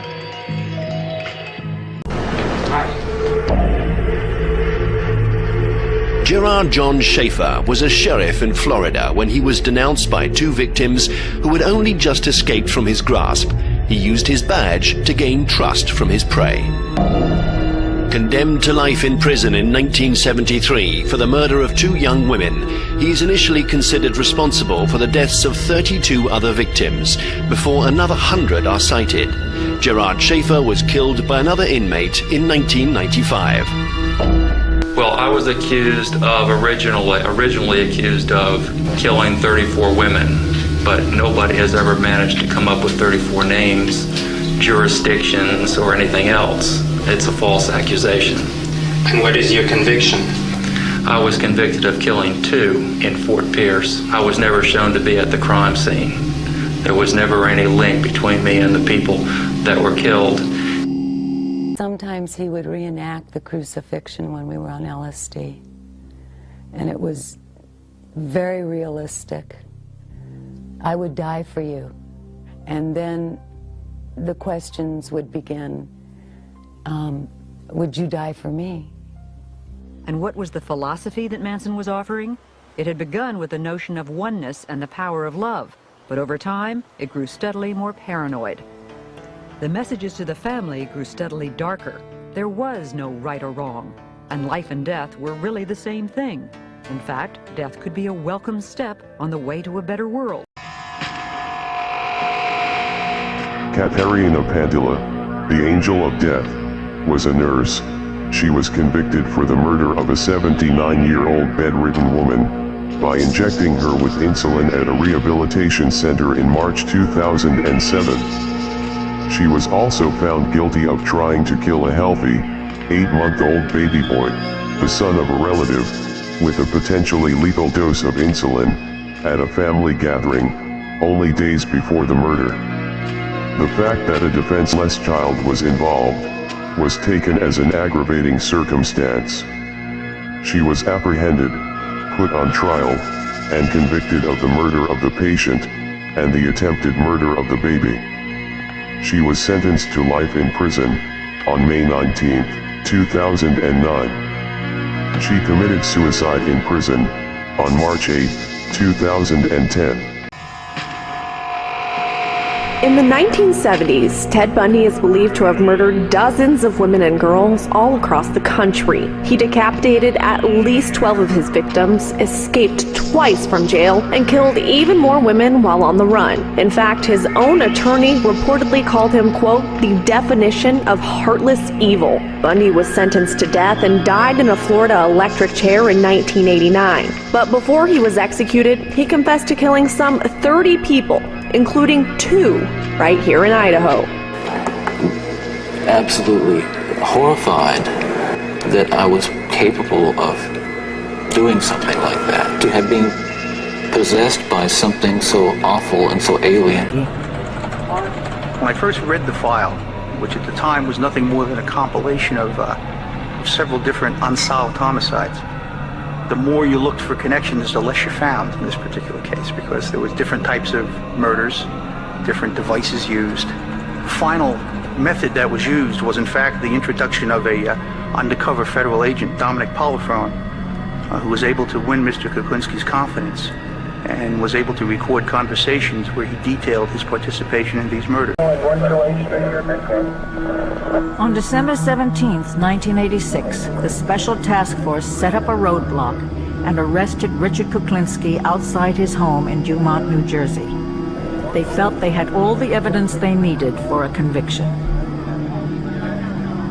So I was really in a bad way because there was a time schedule involved. And I happened to be watching these people, and there was a couple of gay people dancing and whatever, and nobody was paying them no mind whatsoever. They were walking anywhere, going anywhere, because people basically don't look at gay people. But the idea came to me, yeah, try to act gay, but how in the hell am I going to get by? And the right thing would be to have a 5-minute cooling off period between scenes that generate erection in young males and the slaughter and mutilation of women or children. If that were the case, I think we'd have a lot more serial murderers than we have now. Because this generation of children and the generation prior were exposed to violent, quote-unquote, horror films or Freddy films or Halloween or whatever. What we call pornography, really where they put sex and violence as closely together as possible. Yeah, I think there needs to be a cooling off of the depiction of violence. What TV producers and book publishers are going to produce, that's called the First Amendment, maybe it would be nice if we did that, but when did anybody in America ever do anything nice when it would cost them money? First Amendment rights figure in the fuss over serial killer trading cards. They are part of a true crime card series. Do you know what an adrenaline rush feels like? Oh, yeah. What will give you one? Sex. It's the only one. I don't really get anything from hitting anybody, hurting anybody, shooting anybody. Does nothing for me. The only thing that gives me pleasure is sex. Well, that's a different kind of pleasure than what an adrenaline rush is. Pleasure, I guess. Yeah. If I were to beat somebody up, it would do nothing for me. If I knocked them down and stepped over them, that's why you see it doesn't bother me. I don't care to hurt anybody.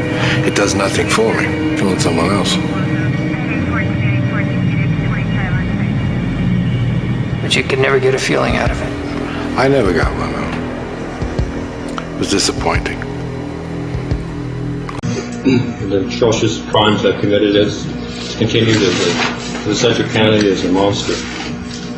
Brought the community, my family, the victims, dishonor.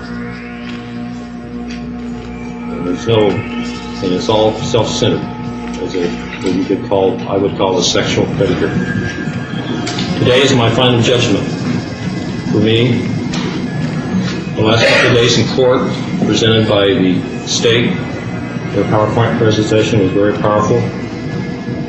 A couple of things I might point out toward the last, but overall, most of that was true. And I think the Sedgwick County ought to be proud that they do have a good state.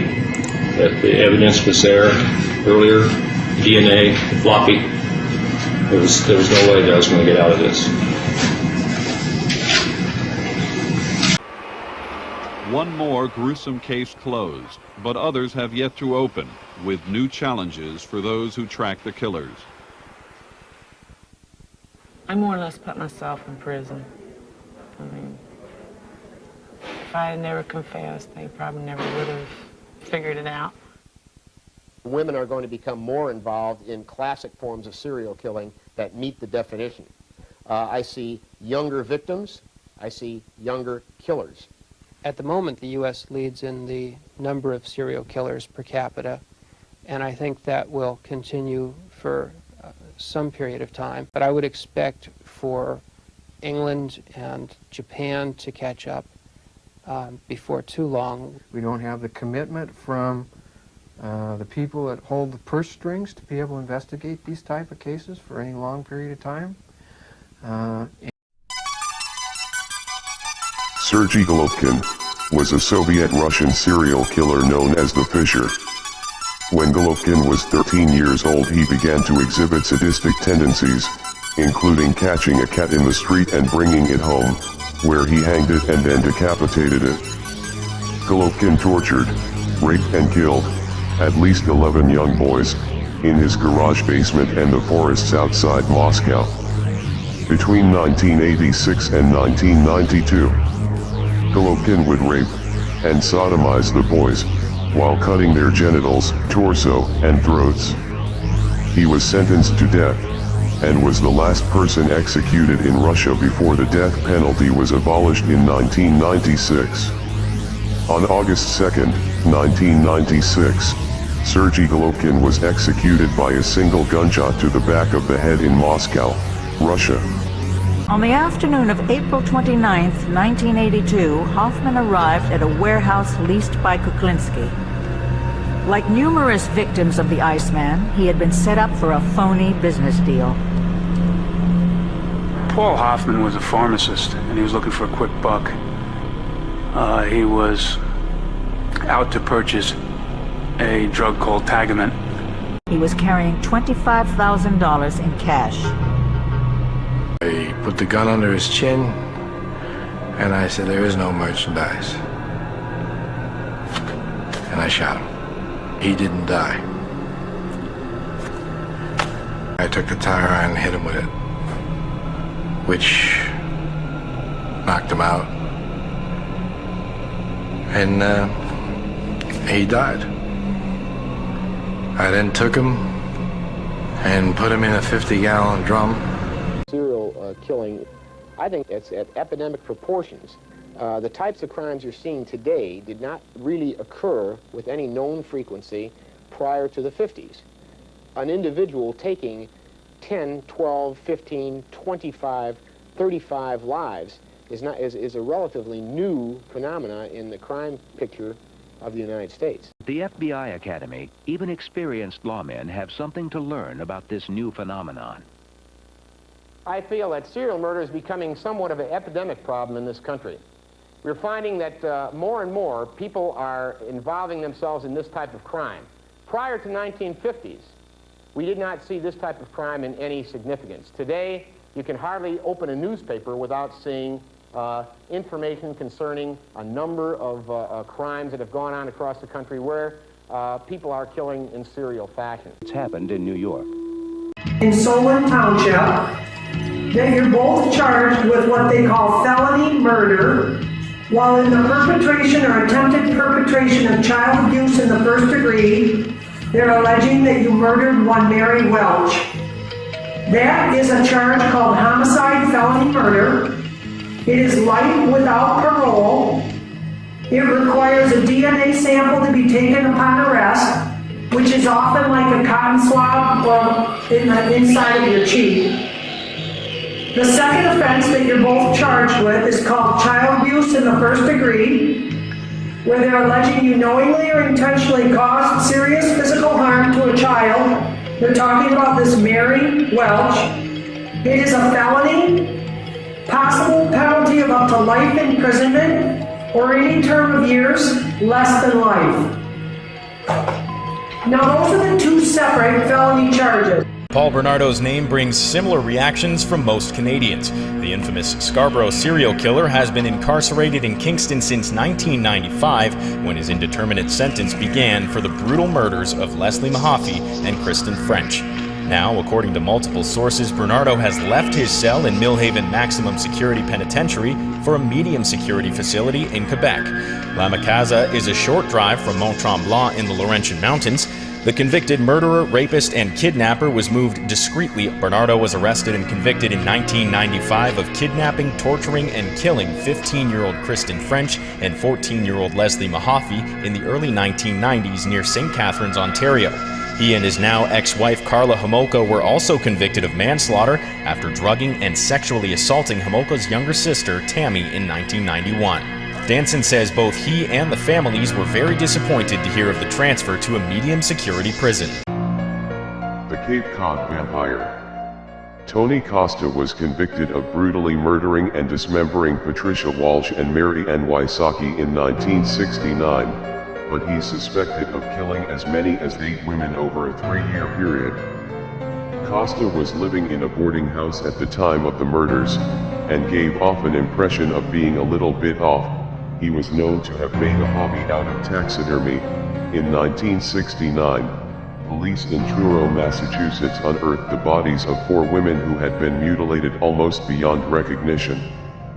They were the victims of Tony Costa, who soon became known as the Cape Cod Vampire.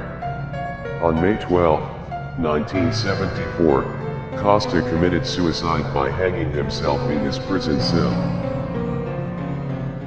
Story of a gruesome discovery in a neighborhood near I-17 in Camelback, an 80-year-old man's body found in his home dismembered. A Phoenix neighborhood turned into a crime scene. Police finding a man dismembered and his body decomposing at his home near 30th and Campbell Avenues. Neighbors identifying the victim as 80-year-old Kenneth Peterson. Police making the discovery after Kenneth's family requested a welfare check. Court records say on November 1st, officers went to his home. Inside they were met with a strong foul odor and later found his decomposing body in a trash bag. They also found severed body parts in a pile of blankets in a laundry basket and in a stacked layer of linen. Blood could be seen on the ceiling, walls, and furniture. In April, documents show that Gonzalez allowed Thomas Wallace to move into the victim's home. Police found Gonzalez and Wallace at a motel a week later and arrested them. During questioning, she told detectives Wallace inferred that he killed the victim. Thomas Wallace is facing multiple charges, including second-degree murder. Lutz Reinstrom is a German murderer known as the Acid Killer. He built an underground bunker on the property of his terraced house in Rahlstedt in 1983. He kidnapped 61-year-old Hildegard K. On March 12, 1986. He took money and jewelry. He tortured her for a week before he killed and dismembered her. On October 5, 1988, Reinstrom locked 31-year-old Annegret B. in the dungeon. He cleared her accounts, tortured and abused her sexually, recording her torture on tape and photos until he killed and dismembered her after about 4 weeks. On September 6, 1991, Reinstrom kidnapped 53-year-old Krista S. He handcuffed her and showed her perverse torture photographs of Annegret. He demanded money, but the transfer was delayed and his wife had prematurely come home from vacation. He gave up his plan and took Krista to the police station on September 13. He had buried the corpse of Hildegard in an acid barrel. I wouldn't be surprised if the diner, there's Forest Avenue, go right down to Route 4? Mm-hmm. There used to be a diner on the corner of Forest Avenue and Route 4. The building's still there, but it's not a diner. And opposite that diner, if you go across the highway this way... Was there a walkway? Yeah, Yes. goes over to the Very Mall. I guarantee the very Mall. Because that's what I did. I parked my car there and I walked across the thing into the mall. Then I walked around the mall. One of the difficulties of working on older cases is how the scene changes over time. So, and how did you get her? How did you end up getting her back in her car? Anything that helps me? No, she was getting into a car and I just pushed my way in. Okay. That's how I always... Cottingham often left the bodies at the scene of the murder, but he would travel great distances to transport others. This made discovering a pattern to the murders more difficult. Stabbing wasn't one of Cottingham's favorite methods. Hi, I'm James of Metallica. Back in 2010, our band offered $50,000 to help catch the person responsible for murdering Morgan Harrington. Since that time, authorities uncovered new evidence linking her killer to a similar assault on a woman in Virginia. If you've seen the person in this sketch or have any information about this case or any others, please contact your local police or submit your information online. Remember, any information, no matter how small you might think it is, could be that crucial piece investigators need to help solve the case. Right now, there's up to $150,000 reward. If you have any information on this case, please call the number on your screen. Thank you.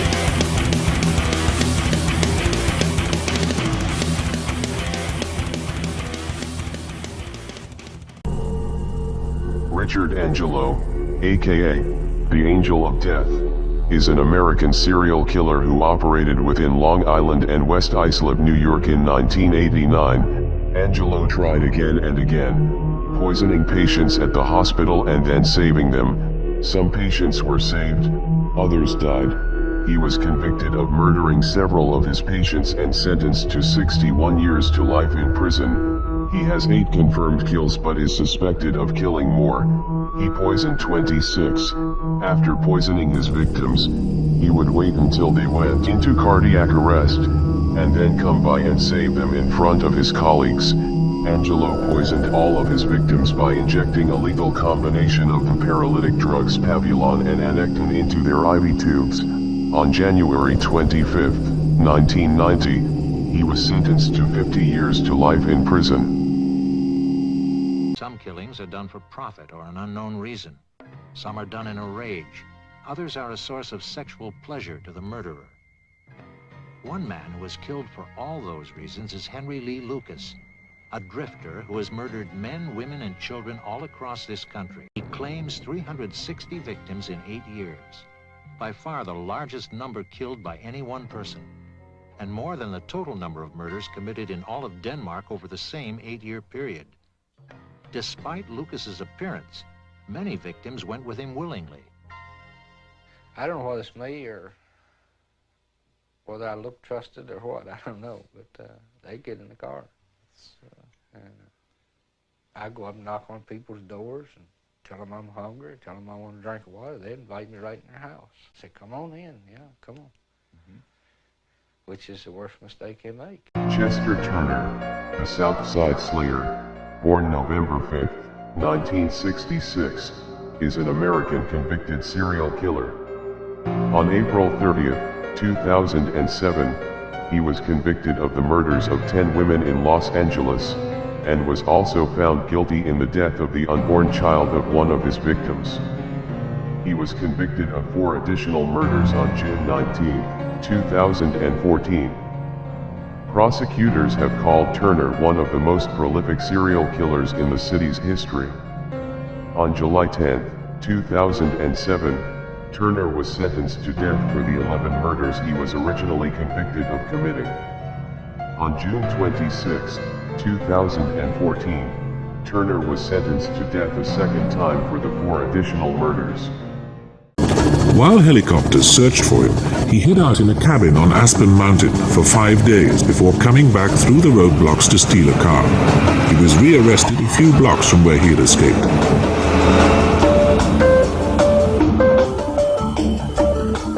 A stolen car and hopped a plane to Chicago.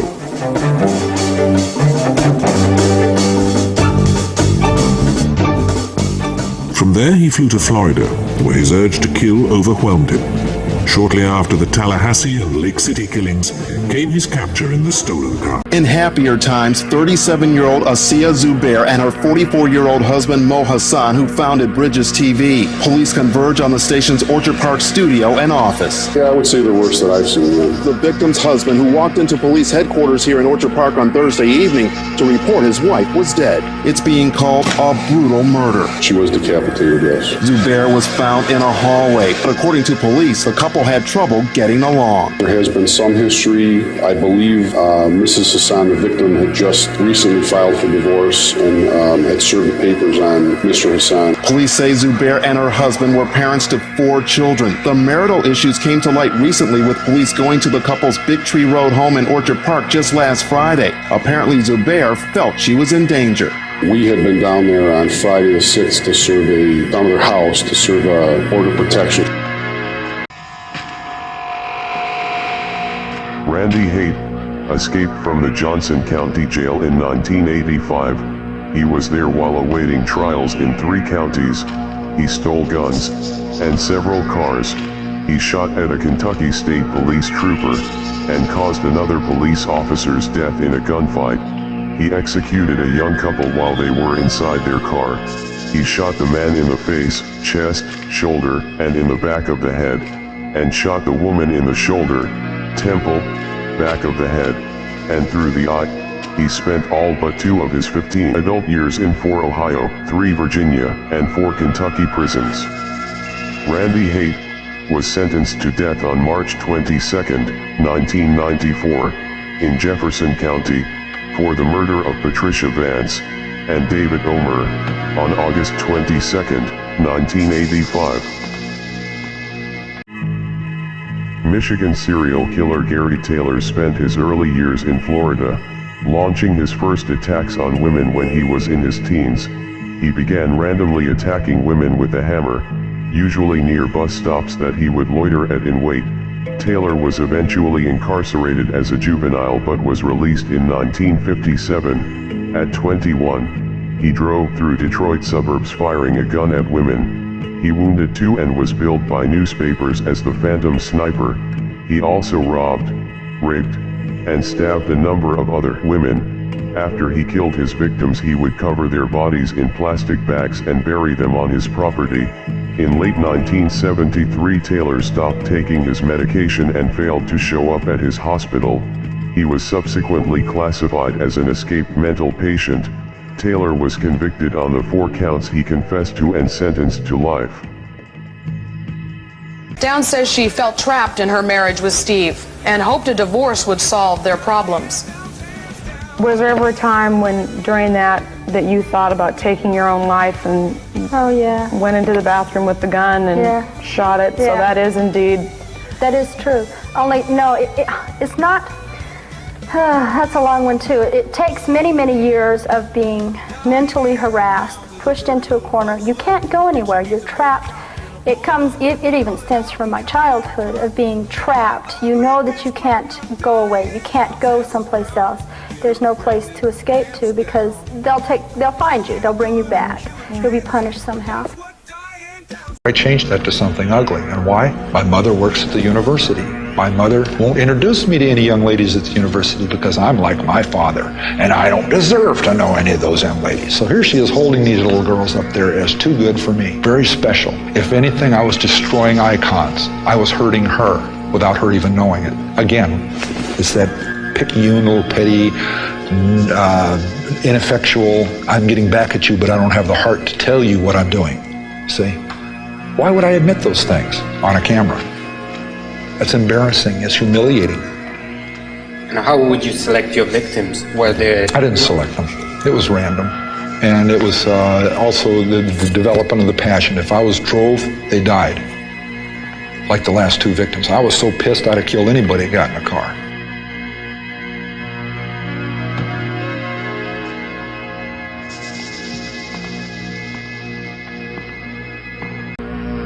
He was an amazing child. He was like the sunshine in my day. He was always beautiful. Joseph Haberman says he loved his 5-year-old son Joshua so much he had to kill him. I wanted to set him free. Police say this morning Joseph stabbed Joshua to death at their home on Sugar Creek Drive in Virginia Beach. But why? And I believe my son knew that tonight was his night, and if I didn't do something, the Antichrist would have took his soul tonight. But I just feel like the message that God wanted me to tell the world was that the Antichrist is here right now. If that's God's purpose for me, then that's his purpose. Joseph says it was his mission to kill his son, even though his wife begged him not to. I did hurt my wife. She would say no, no, no. Joseph says what he did makes sense to him, even though it may never make sense to anyone else. It was a hard decision for me to make because I knew that me doing it was going to cause me to lose my life. Family members first reported Shaw missing, and prosecutors say his sort-of living girlfriend, Catherine Podgorski, played dumb. Police say Podgorski began singing friends a different tune. He'd been killed, she told them, by 2 men who broke into their Green Street apartment to steal money and drugs. Officers were summoned. At this time, she told the police that her boyfriend was dead and his body was in the closet. Indeed, that's where Shaw was found, stabbed 36 times and partially dismembered.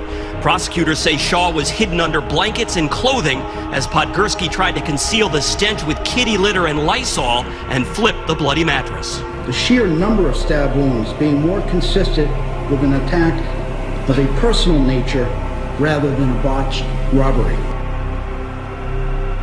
When he came in, after ordering the people to get down on the floor, he started firing the weapons. Officer Miguel Rosario went in with the SWAT team.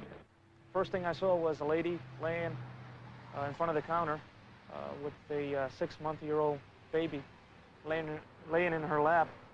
And I assume it was a husband laying right next to her. And you could tell it was a family. And they had been shot numerous times. And that was horrible. It was just people who were eating and obviously had been shot. some looked like they didn't know what happened. No time to react. They were hit by surprise. Some people were still clutching hamburgers, some people still clutching trays. Some people had patched up their wounds with napkins. It's late at night, and you're just making sure you're obeying the speed limit because you know that there's probably some cop in that town's going to try to make his quota with you. On the map, he recalled passing through Scipio, Fillmore, Beaver, before pointing to the area near Capitol Reef National Park. We need better maps. That would help. I mean, just a clear picture of what it looks like. Couch showed Bundy the pictures of Nancy Baird, Melissa Smith, and Laura Amy. Just having a hard time placing the names and starting to get all mixed up. I don't remember a name. I don't know who it was. It couldn't have been one of these. Bundy had no recollection of encountering Smith or Amy, but he denied killing Baird. The interview with Bundy inside the Florida prison was now approaching an hour and a half. Couch knew Bundy was exhausted, but the detective also felt Bundy wanted to clear his conscience. When investigators watched the videotape labeled Soliloquy, they realized that Lake used the bunker to carry out his plan. I want to be able to use women whenever and however I want. And when I'm tired or satiated or bored or not interested, I simply want to put her away, lock her up in the room, get her out of my sight, out of my life. The purpose of that cell, the main purpose of the building, would be the imprisonment of the young lady who probably at this moment is unknown to me. The videotapes really gave us a sense of what Leonard Lake was like, what he was thinking, talking about enslaving women. The partial remains of 36-year-old Ivy Chen were found in Coquitlam, BC's Minnetonka Park in March 2020. Officers had been called to reports of a suspicious fire around 6 a.m. on March 10th. Her sister, Tracy Chen, was charged with first-degree murder and committing an indignity to a dead body. Tracy was suffering from paranoid schizophrenia and heard voices in her head. Tracy Chen killed her sister Ivy and then cut up her body and tried to burn it. Evidence indicates Tracy stabbed her sister to death in the apartment they shared and then tried to dissolve her remains in acid. When that didn't work, she put them in cooking pots and took them to the park and set them on fire. Tracy believed her sister Ivy was not really her sister and that she was going to kill her. So she believed the only way to save her life was to kill her sister at the direction of the voices she was hearing at the time. Tracy will remain in a psychiatric facility and her condition will be reviewed on a regular basis. Daisy de Melker was a South African serial killer and poisoner who poisoned 2 husbands with strychnine for their life insurance. While living in Germiston, Melker also poisoned her only son with arsenic. On April 15, 1932, the police obtained a court order permitting them to exhume the bodies of Rhodes Cowell, Robert Sproat, and William Cowell. A week later, the police arrested Melker and charged her with the murder of all 3 men. De Melker was accused of 3 murders but only convicted of 1, the killing of her son. The charges of poisoning her husbands were never proven in a court of law. Melker was executed by hanging on December 30, 1932 at Pretoria Central Prison, Pretoria, Gauteng, South Africa. De Melker is the second woman to have been hanged in South African criminal history. Yakov Glusman was murdered on April 6, 1996, by his wife Rita Glusman, in his home in Rockland County, New York. He was stabbed and struck with an axe and a hammer, and his body was chopped into more than 65 pieces, with a hacksaw and scalpel. Glusman was sentenced to life in prison, after being convicted on a federal charge of interstate domestic violence resulting in death. On July 28, 2020, Glusman was granted a compassionate release after she experienced several medical issues including multiple strokes. she was released from the Federal Medical Center Carswell in Fort Worth, Texas, and headed to Hackensack, New Jersey, where she planned to reside with her sister. Glusman also has to wear a GPS monitoring device. Wendell Willis Lightbourne, known as the Moon Mad Murderer, is a Bermudian serial killer who committed 3 rape murders and the attempted murder of 2 others during a series of attacks that terrorized natives of the Warwick Parish area from July 1958 through September 1959, with most of the attacks involving mutilation. His victims had been found covered with bite marks and scratches and savagely beaten. He dumped one body on the beach and her corpse was mauled by sharks. 29 murder cases are being checked tonight to see if a former Hamilton County Coroner's employee abused more than one corpse on the job. That review began after Kenneth Douglas was accused in one case from 1982. Kenneth Douglas said very little as he faced Judge William Mallory on the charge of sexually abusing a corpse, the body of 19-year-old Karen Range, who was murdered in 1982. Someone capable of what Mr. Douglas is charged with is capable of anything. As a result, we would ask for a high bond. Judge Mallory set bond at $700,000 cash. Later, Hamilton County Coroner Dr. Odell Owens says he was still in shock about what happened. If you ask me what's the worst thing that can happen in a coroner's office, would be for someone to exhibit that kind of behavior. That is just absolutely horrific. Dr. Owens said a review of Douglas's personnel file didn't turn up anything out of the ordinary. Between that time period, I think it's about 29 rape kits that we have that we would go back and look and see. I'm looking at the week of May 15 for the trial. Stop. Stop it.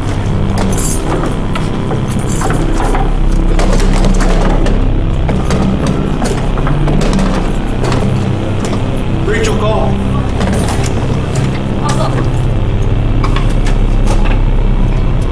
Is everybody at 7 here? Yeah, let's just go to 7. Billy, can you walk? Silvo Plud was a Slovenian serial killer. After serving 13 years in prison in Slovenia for a rape and murder, Plud murdered a second woman in Serbia in 2004 and fled back to Slovenia, where a Serbian petition of extradition was turned down by the government. He was then arrested for attacking a couple. The wife died. The husband survived. Plud's cousin, Bohan Plud, was also a serial killer. On October 2, 2006, a Slovenia court sentenced Plud to 30 years in prison. On April 26, 2007, a court in Serbia sentenced him in absentia to 40 years in prison. In 2007, Silvo Plud committed suicide by overdosing on sleeping pills in his Ljubljana prison cell.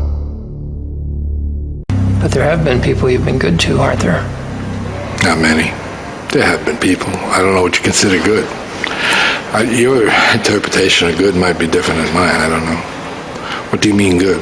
Well, how do you think you were with your kids? Oh, the kids.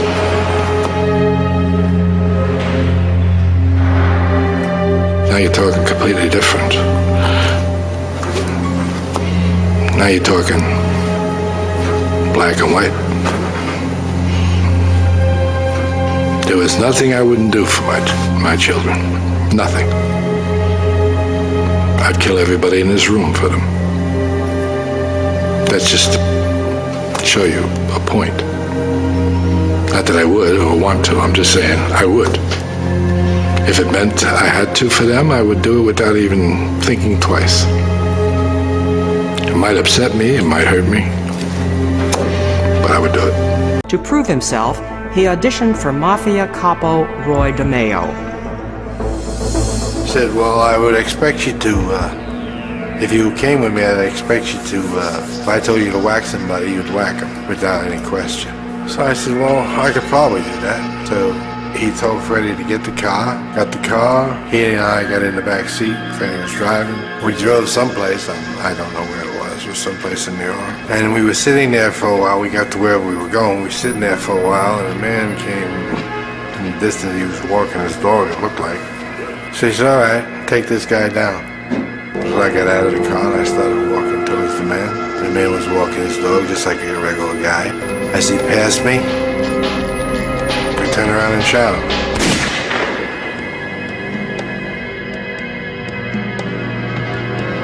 Freddie and Roy pulled up in the car, I got in the car, and we drove away.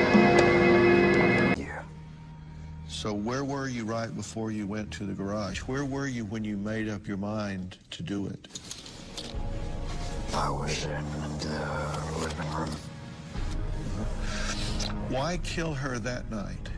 Why not kill her a week earlier or a week later? Something made that night the night. I had enough. You had enough? Why that day? I just thought it was a good time. You remember opening the door, right? It wasn't locked? It wasn't. Did you stand there and look at her for a minute before you did it? Yeah. Did you say goodbye to her in your mind? Oregon City police say that 49-year-old Kara Taylor was reported missing nearly 2 weeks ago by Jamin Fridge, who is now the suspect in her death. Oregon City police arrested the 47-year-old on Jefferson Street. Fridge appeared in court and he faces charges including murder and abuse of a corpse. Investigators searched the home and other locations and found evidence that they say leads them to believe that Taylor died by homicidal violence. Prosecutors told the courtroom today that before he reported her missing, the suspect made multiple trips to the Home Depot to buy items like zip ties, tarps, and a saw blade and contractor bags. Prosecutors say an FBI team found evidence of blood in the suspect's bathroom, bathtub, walls, bedroom, and on a saw. Prosecutors say that Fridge admitted to killing Taylor and dismembering her body. Christy Peace calls it a nightmare, but this nightmare was real, and it all began late Friday night when she and her boyfriend, Craig Gossamer, returned to their North Phoenix trailer home to find a suspected killer and a man shot to death inside. I just started crying. And after the couple stumbled upon the murder, they say they were forced to bury the body or else. Just deal with it, don't react, or I'll bring in somebody who will deal with you and deal with the situation. The body was first buried Friday night in a shallow grave covered with concrete. And after it all happened, Christy says, Barger continued to threaten them, so she told Craig she was going to call police on Sunday. I'm going to go do that, and he said yes, and he said okay, because I just knew it was never going to end. When officers arrived at the trailer in the middle of the afternoon, they found Craig digging in the grave again, this time to remove the body. According to court records, Barger claims to be a high-ranking member of Hell's Angels, and he had been staying with the Phoenix couple for weeks, off and on.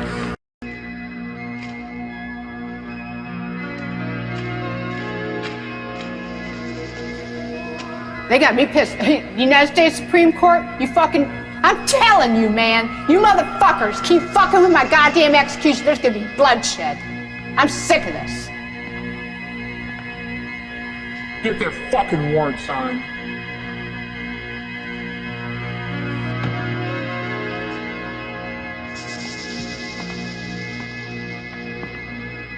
I'm not looking for anything. Where are you going? I don't know, I understand now a lot of stuff about myself that I didn't understand then, and it makes me realize what was going on. The senselessness of it appalls me, although I'm sure not as much as those who are so close to it. It was the closest Bundy ever came to offering an apology. I think the family important thing would be to find Using Bundy's direction, searchers later found one small kneecap bone belonging to a young woman believed to be Debbie Kent. And despite a search near the Capitol Reef National Park, Nancy Wilcox's remains were never found.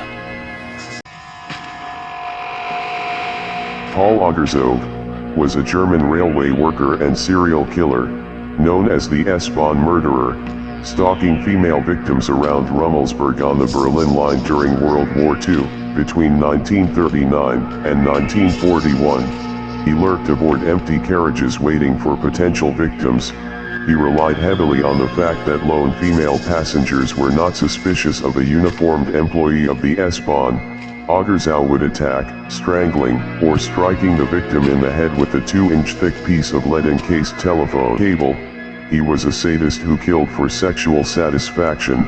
He killed at least 8 women, raping most of them before they were beaten to death. He was 28 years old when his trial opened on July 24, 1941. Oggersau was executed by a firing squad on July 26, 1941. Aged care worker and student nurse Jasmine Kaur was in the prime of her life, but died in the most horrific and cruel manner, buried alive while she was conscious. The 21-year-old was abducted from her workplace in March 2021 by her ex-boyfriend Tarak Jok Singh. She was blindfolded, restrained with cable ties and duct tape, and driven either in the back seat or boot of his car to Hawker in the Flinders Ranges. Singh had dug a shallow grave by the side of the road. The prosecutor said Jasmine inhaled and swallowed soil that made its way as far as her lower esophagus. She was actively breathing and swallowing soil while she was alive. She had to have been aware in those moments of the hopelessness of her situation. The chilling details were heard in court by her grieving family and her killer's relatives. What is S ward? It's a nut ward. What goes on in there? Whatever goes on in there. You'd have to ask the people responsible for that. Well, do they do things to you in there? Do they do things to me? That depends. They give you medication here? Yeah, they give you medication here.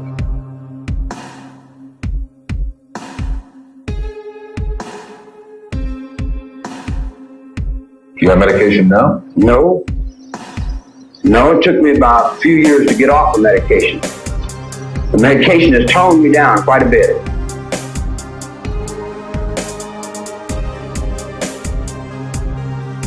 I killed because I wanted to kill, but it was always the sex first, then the satisfaction of killing them after the sex. I could kill a prostitute and have a lot less chance of getting caught. Because you don't know them, they don't know you. The police won't look as hard as they would if it was a senator's daughter or something, you know. Throughout his 19-year killing spree, Ridgway dumped the bodies of as many as 70 women throughout the Seattle area. At the end of a runway, in woods along rural roads, and of course, in the Green River. This is the Green River, the site of where the first 5 of Ridgway's victims were found. One of the final murders that you committed, of course, was apparently Kimberly Leach, 12 years of age. I think the public outcry is greater there because an innocent child was taken from a playground. What did you feel after that? Were there the normal emotions 3 days later? Where were you, Ted?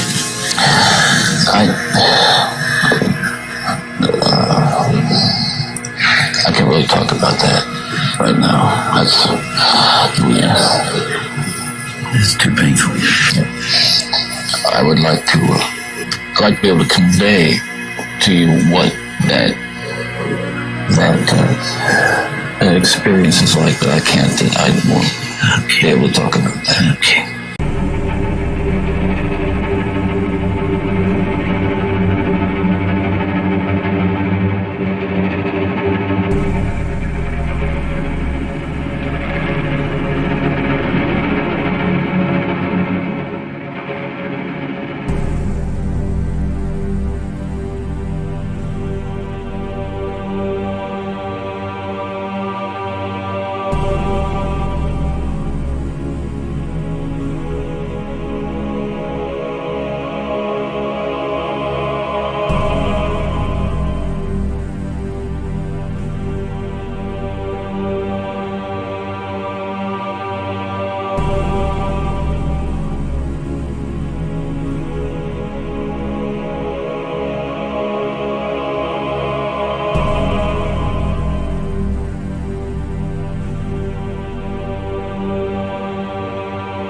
August 9, 1969, at a house on Cielo Drive in Los Angeles, the actress Sharon Tate, wife of movie director Roman Polanski and 8 months pregnant, was at home with her friends, the hairstylist Jay Sebring, coffee heiress Abigail Folger, and Roman's friend Wojtek Frykowski.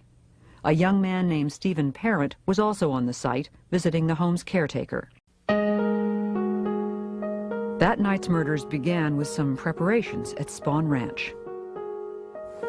I was with the children. We were in a trailer. I was with someone else, and we were in a trailer. And Charlie came and woke me up. And he said, "Get up. I want you to go somewhere." He said, "Get in the car." And I was in the car with Tex and Linda Kasabian and Susan Atkins. And he said, "Do everything that Tex says." And we were off. Alton Coleman was an American serial killer who, along with accomplice Deborah Brown, committed a crime spree across 6 states between May and July 1984 that resulted in the deaths of 8 people.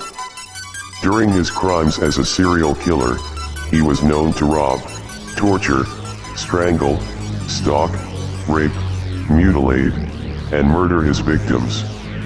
Coleman was already awaiting trial on a charge of rape when he began his killing spree. Coleman was arrested 3 days after he made the FBI's 10 most wanted list in 1984. Coleman, who received death sentences in 3 states, was executed by the state of Ohio in 2002. On April 26, Alton Coleman was executed by lethal injection in the death chamber at the Southern Ohio Correctional Facility in Lucasville. It was almost like a death wish, like I did it purposely without being conscious.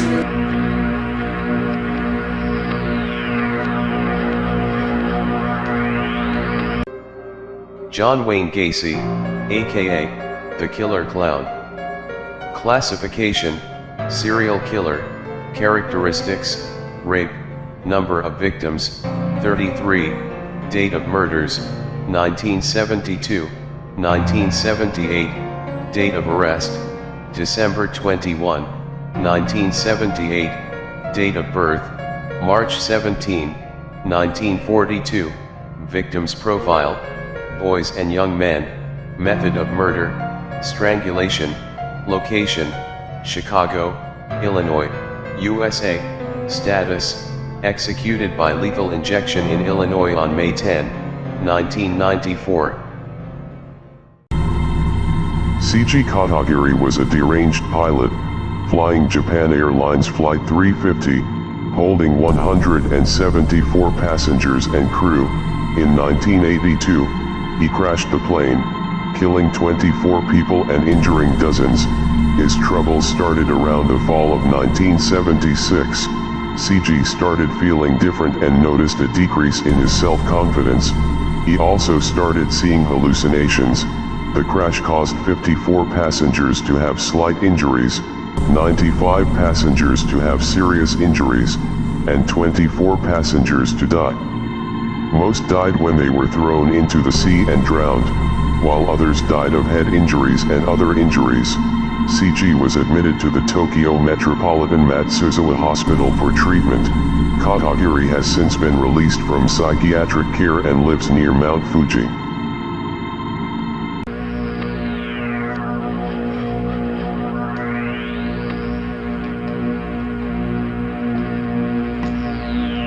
David, you're under arrest on suspicion of the murders of Wendy Nell and Caroline Pierce in 1987.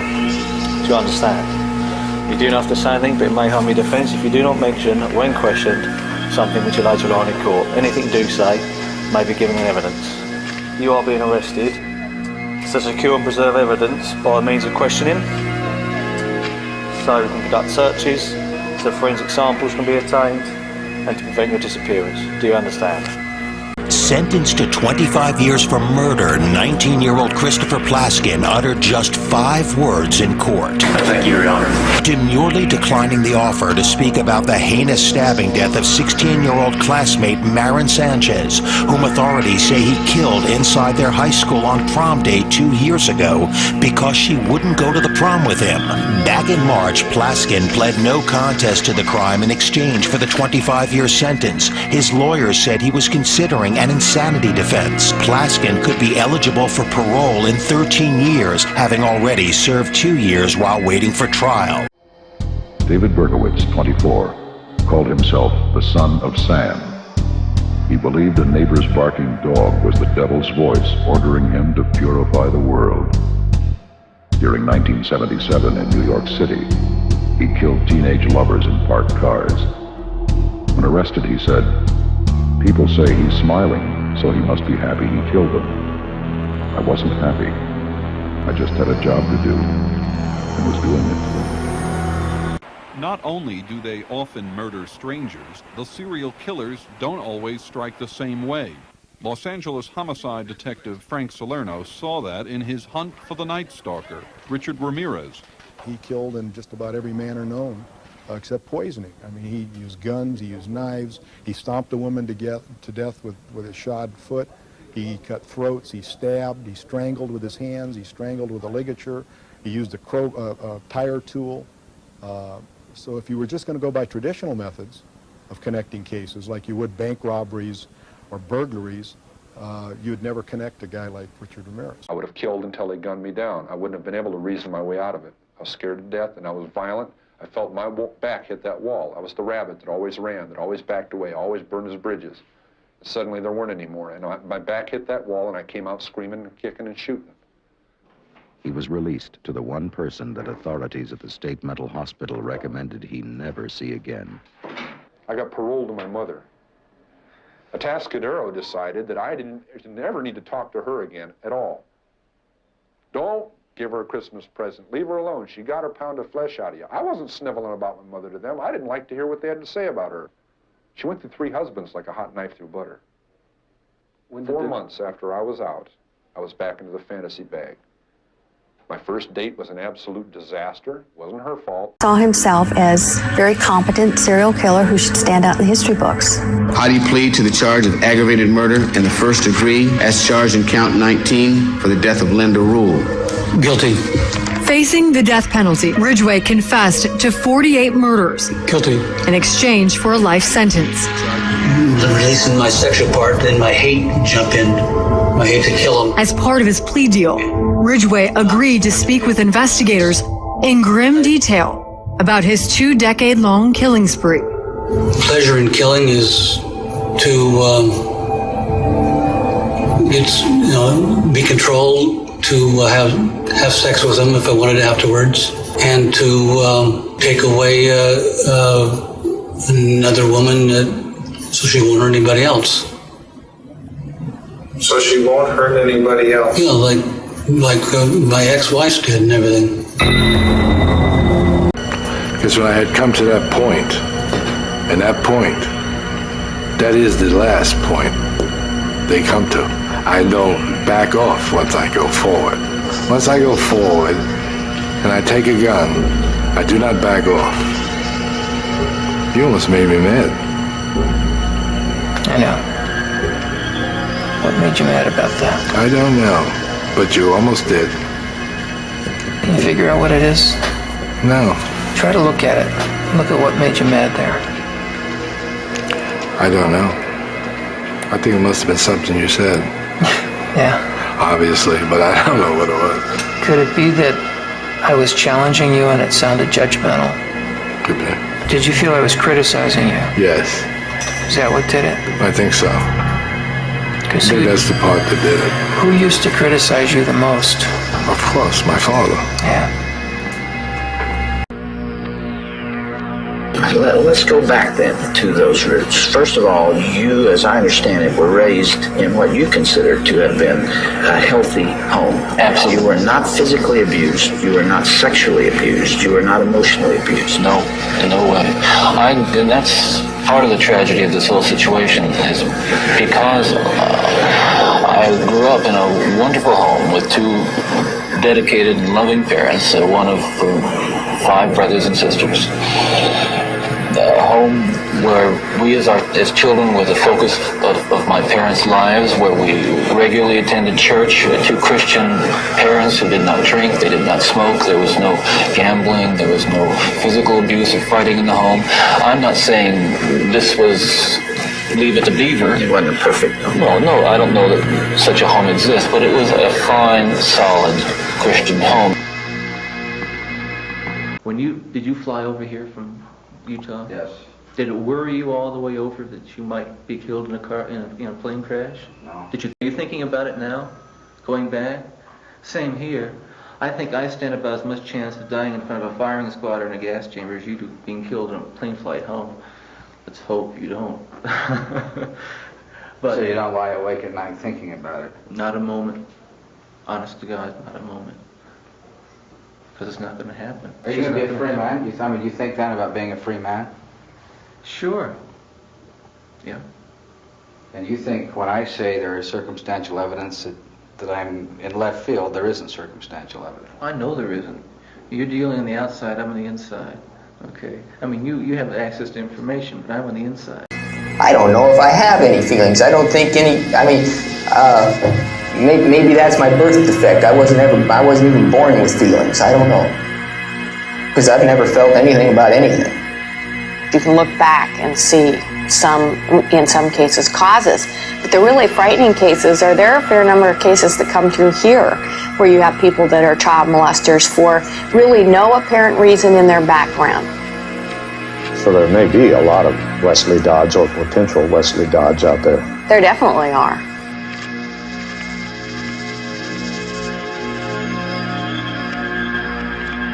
Gary Grant, like most serial killers, had a very troubled childhood. Growing up in a poor and abusive home quickly put him on a path of violent crime. Gary started killing at the age of 18 and continued for the next 2 years before being apprehended. To start with, he killed 2 girls, dragging them into the woods before having sexual intercourse with their corpses. Later, he murdered 2 6-year-old boys, hiding their bodies beneath leaves. During the trial, Grant tried to claim that he was insane. But an examination by a psychologist disproved this. He was given 4 consecutive life sentences. I think these filmmakers are drawn to the subject of murder because they perceive, quite interestingly, that their own role as filmmakers, where they're manipulating their audience's fantasies, is in a way very similar to that of the killer, which kind of preys on the fears of the public. I literally can't imagine a better way to produce such people than to use the formula that's used for such a large number of films today. Of having a scene that arouses every red-blooded American boy and then mutilating the woman.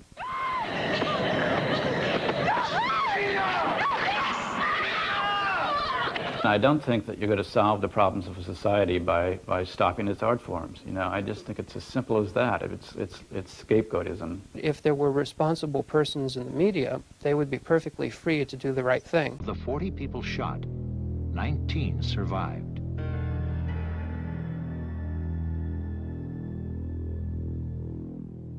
One was high school student Albert Leos.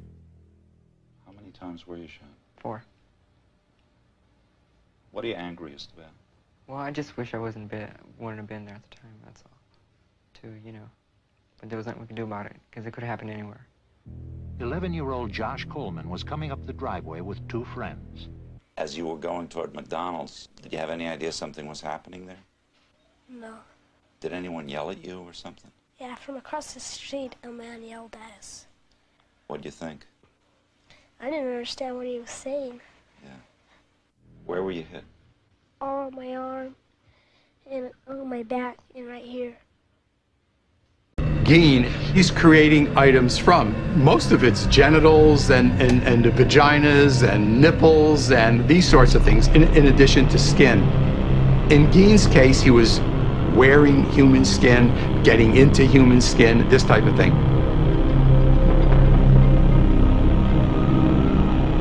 You have to remember that this guy grew up with more rage probably than anyone could ever imagine. And even though he couldn't readily express it, when you're that angry, you either direct it outward or you direct it inward. You become a murderer, or you become sadistic, or you become perversely involved in the kinds of activities that he found himself involved in. It's as perverse and bizarre as it can possibly be. The last remaining unidentified victim of John Wayne Gacy. His name is Francis Wayne Alexander. Sheriff's police say Gacy killed 33 men and teenage boys in the 70s. He was executed in 1994. Alexander was found in Gacy's crawl space in 1978. Was finally identified recently using his DNA in a genealogy website. Researchers narrowed it down to Alexander's parents. Once we've identified a potential family or candidate, we're looking for all of their children, whether there's any proof of life on them after the time of death of the John or Jane Doe that we're working on. And it seemed like Francis Wayne Alexander was the most likely candidate. From there, police were able to confirm it. They say Alexander was killed in 1976 or 77 at the age of 21 or 22. 5 more victims are still unidentified. Ted Bundy, the infamous bite mark. One of the most famous criminal cases to result in a conviction based on bite mark analysis is that of Ted Bundy. He raped and murdered multiple women, most notably Lisa Levy in the Chi Omega house on Florida State University's campus.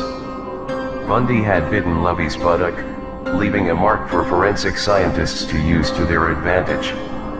This mark was ultimately what convicted Bundy in 1979 of the murder of Levy and the other sorority woman he killed. Bundy had extremely crooked lower teeth, the molds of which allowed for easy identification within the bite mark analysis. Larry M. Ralston is an American serial killer who murdered by strangulation at least 4 hitchhikers in Ohio between 1975 and 1977. Linda K. Harmon, 17, Nancy L. Grigsby, 23, Elena Marie Baer, 15, Diana Sue McCroby, 16, Mary Ruth Hopkins, 21. Originally sentenced to die in the electric chair, Ralston's sentence was later commuted to 4 life sentences.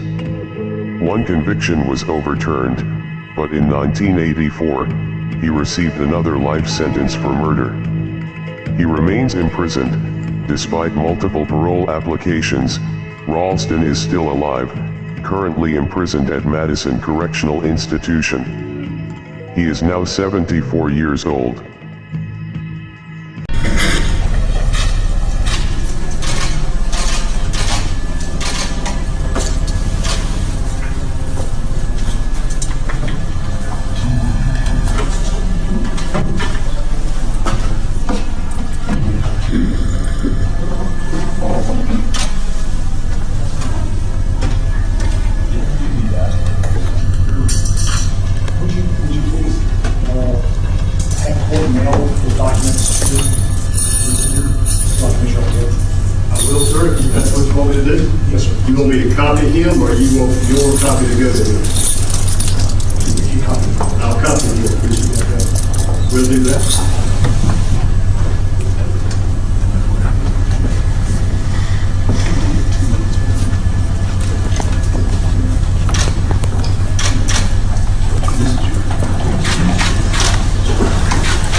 Fred Waterfield is an American serial killer.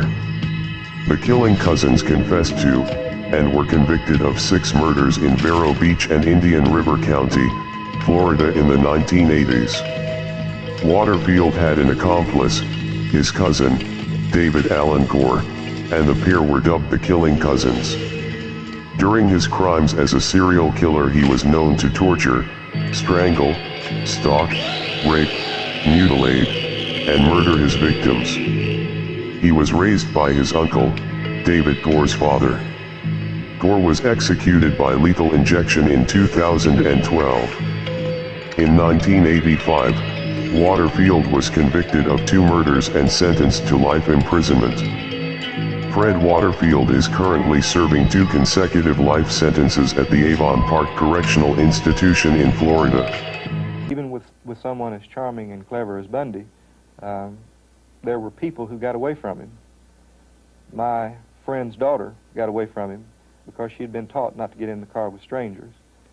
So just a gentle understanding that you should protect yourself will help minimize your chances. Do you have any words for victims, potential victims? Well, all I would have to say is be aware of where you are, who's around you, what's going on. If you walk out into a parking lot and it's a dark parking lot, look around to see if anyone else is near you. Don't hitchhike. I would not hitchhike. I would not let anybody I know hitchhike with anybody. One individual told me the minute a hitchhiker puts his hand on my doorknob to get in, he has just handed me his life.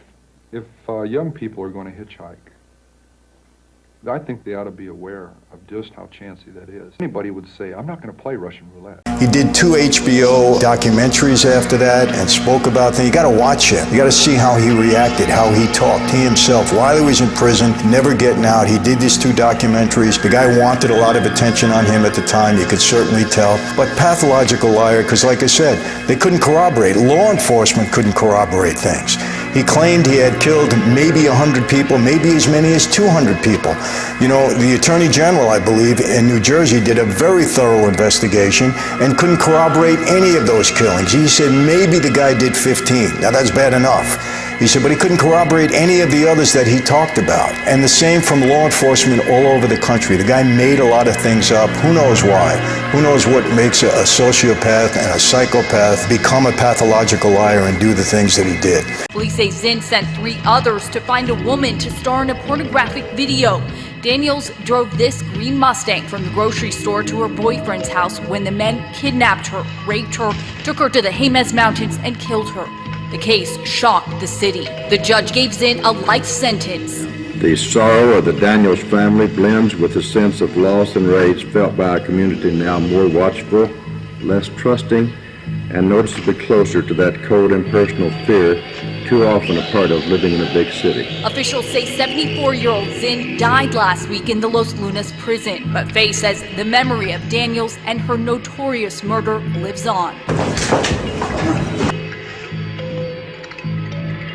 Well, it's certainly a concern in many of the recent assassinations and assassination attempts in this country. Our assassins have not, for the most part, had rational political bases for their attacks.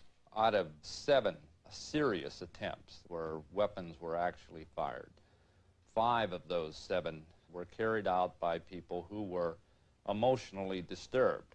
And the reasons that they did this had to do primarily with very personal as opposed to political concerns. Sexual obsession with Jodie Foster formed part of Hinckley's motive to kill Reagan, even though neither president nor actress had provoked an attack.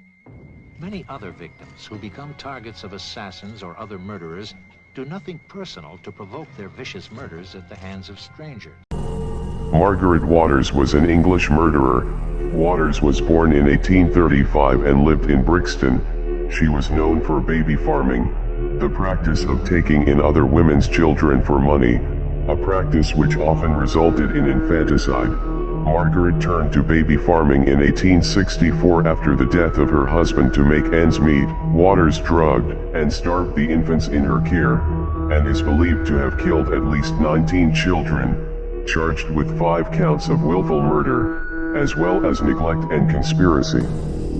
Waters was convicted of murdering an infant named John Walter Cowan. The arresting police officer wrote of his findings at Margaret's house. Some half-dozen little infants lay together on a sofa, filthy, starving, and stupefied by laudanum. She was hanged on October 11, 1870 at Horsemonger Lane Jail in London.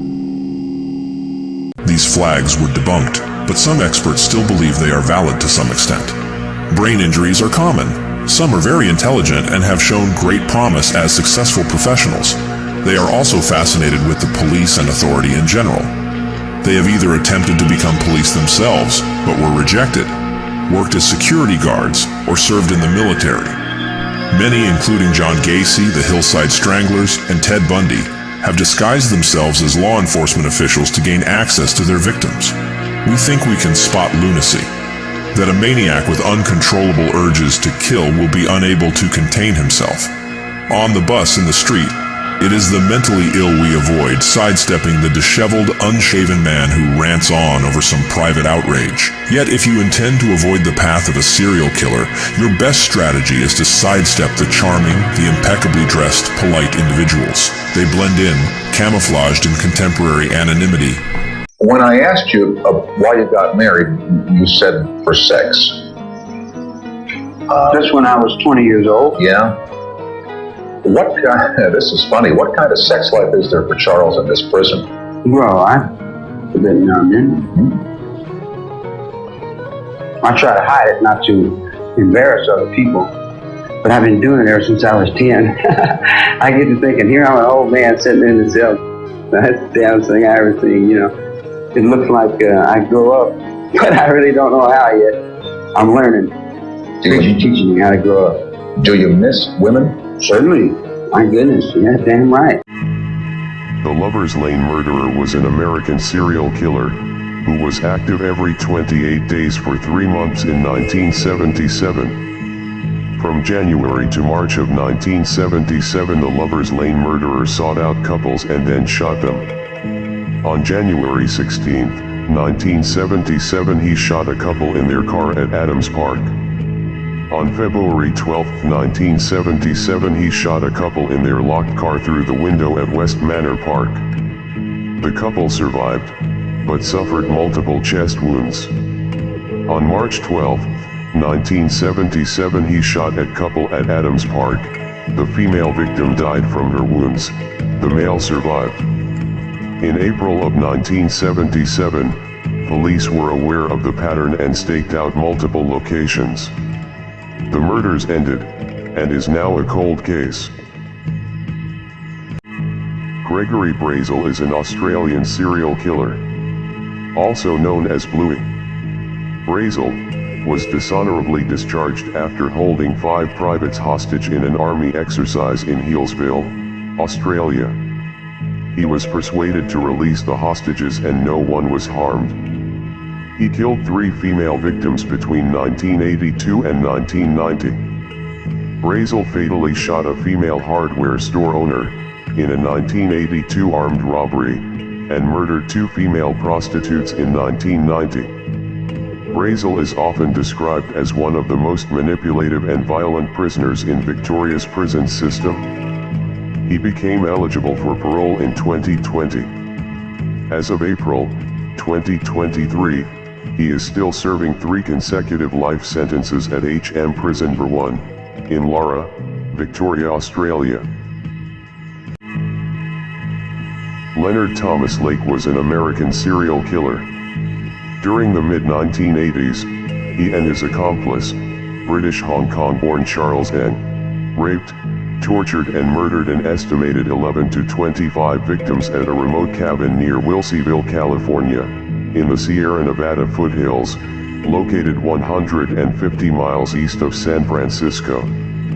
They killed the men and infants immediately but kept the women alive, raping and torturing them, before killing them or allowing them to die from their injuries. After his 1985 arrest on unrelated charges, Lake swallowed cyanide pills that he had sewn into his clothing and died 4 days later. Human remains, videotapes, and journals found at Lake's cabin later confirmed Ng's involvement, and were used to convict Ng on 11 counts of capital murder. Joseph Schwab was a German man who murdered 5 tourists in the Northern Territory and Western Australia in June 1987. Schwab was dubbed the Kimberley Killer. In June 1987, a father and son were shot dead while fishing on the Victoria River in the Northern Territory. Days later, 3 tourists, A newly engaged couple and their friend were shot dead at Pentecost River crossing near Wyndham, Western Australia. A helicopter pilot raised the alarm after spotting a camouflaged vehicle in bushland near Fitzroy Crossing. They deployed an airplane to flush him out. A man armed with a semi-automatic weapon emerged from the bushes and fired at the police and the plane. Police returned fire, killing the gunman. The killer was identified as Joseph Schwab, a 26-year-old German tourist. His motive for the killings is unknown. He started fidgeting, then he began muttering something in a low voice. It was some kind of Chinese chant. Vince Lee pulled a large Bowie knife out of his backpack and quickly stabbed an unaware and unconscious Tim McLean in his neck. He tried to fight back, but Vince Lee repeatedly stabbed Tim over and over and over again, non-stop. As the 30-plus once passengers of Greyhound Bus 1170 stood on the side of the Trans-Canada Highway about an hour west of Winnipeg, they watched as absolute horror unfolded on the bus before them. With the massive knife he'd just used to stab Tim countless times, Vince Lee began to saw and hack at the neck of McLean's lifeless body. Lee stood up to his feet with the bloody knife in one hand and Tim's head in the other. Lee paraded Tim's decapitated head up and down the aisle of the bus. He cut open Tim's chest and tore out his organs, and finally ripped out his intestines and strung them out all over the bus. Vince Lee devoured both of Tim's eyes and 1/3 of his heart.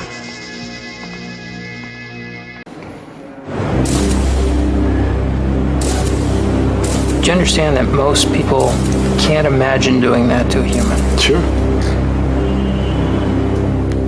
I can understand that a great deal. I can't understand why I can.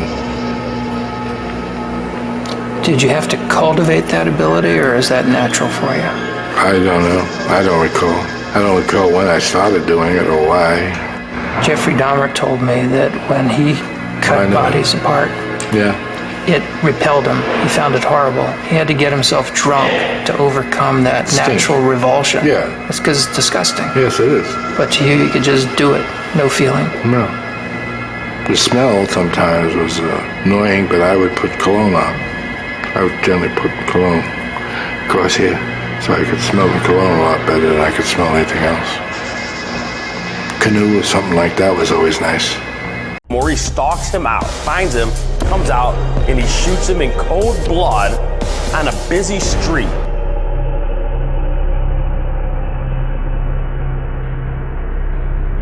Victim probably didn't see this coming at all.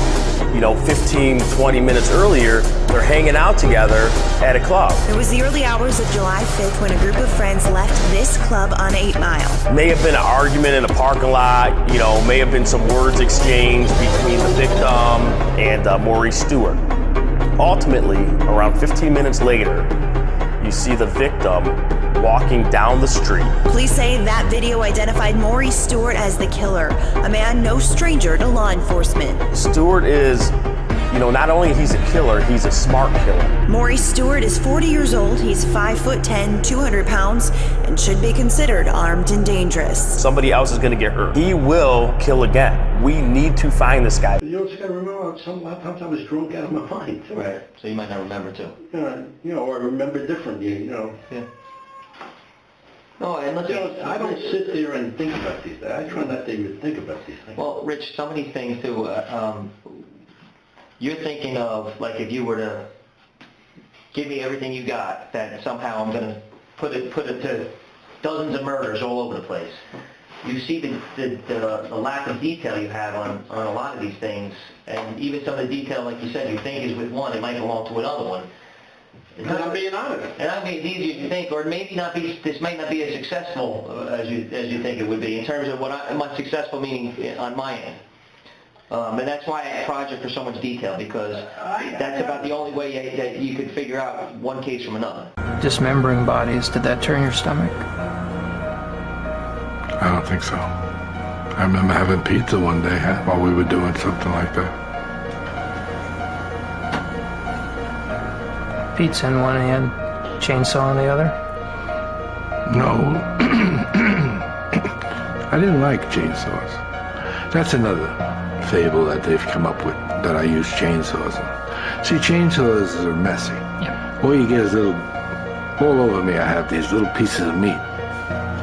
Now that's a pain in the neck if I use chainsaws. Now would I want to ruin a good shirt with a chainsaw? That would be downright stupid. And I definitely have the wrong. I don't think I could walk around with bits of meat hanging off me or bits and pieces of somebody's body hanging off me. I would probably smell a little bit bad also. There is no way to prepare for the horror contained in that box. Some standard police photos of crime scenes. The lakeside where one body was found. The park where Dodd found 2 boys, molested one, and stabbed both to death. His home where he killed a 4-year-old boy. The theater where he tried to grab another victim and was caught. And there are diaries, meticulous handwritten notes and diagrams as Dodd planned and carried out the murders. He wrote of a wounded child pleading, I'm sorry, before Dodd stabbed him again. Another entry says, I think I got more of a high out of killing than molesting, and I must find another child. His briefcase with the next child's underpants. And finally, a little photo album Dodd kept of that killing. The 4-year-old named Lee, kidnapped from a park and taken to Dodd's home. I'm now serving multi-life sentences because of my one friend. And he's the only friend I didn't kill. Hoffa? Yeah. I don't know anything about Hoffa. Jimmy Hoffa. Or the scuttlebutt, let's put it that way. Scuttlebutt, he's in a Japanese car. Supposedly he was picked up, put in a drum, put in the trunk of a car, put in a crusher with other cars, crushed, and shipped overseas. That's what I heard. Peter Howard Moore is a British serial killer who managed cinemas in Badgilt, Holyhead, Kinmel Bay, and Denbigh in North Wales at the time of his arrest. He murdered 4 men in 1995, using a knife during his attacks. The bodies were found near small rural towns. Due to his attire when committing his attacks, he was also called the Man in Black. He also committed 39 assaults on men prior to his arrest. During his trial, Moore told the jury the crimes were committed by a fictitious lover he nicknamed Jason, after the killer in the Friday the 13th horror films. The jury found him guilty on all counts. Moore was sentenced to life imprisonment in 1996. Peter Moore became friends with fellow serial killer Harold Shipman while they were both serving time at Wakefield Prison. That's why I met Steve. That's why I married Steve, because Steve did not seem to be that way. Steve was always on his best behavior. He does the thing that most people do when they're dating, and that's put their best foot forward. Yeah. They're nice, they're punctual, they're everything they're supposed to be. And then you marry them and it's, hey Diane, can you let yourself in? I have to run down and look at a car. Yeah. That's what he did on our wedding day. Actually, I found it out the day I got married, and then within the next 2 months after that, I found out that Steve was exactly like my father. But it took me 3 years to finally say, I can't take it anymore. He really, really is. He's not going to change. I am a person that believes that everybody's going to change for the better, given the right circumstances. Douglas John Edwin Crabb, the Mack Truck murders. On the evening of August 18, 1983, Crabb spent an hour at the Inland Hotel before being refused service for intoxication before being involved in a fight and being ejected from the premises.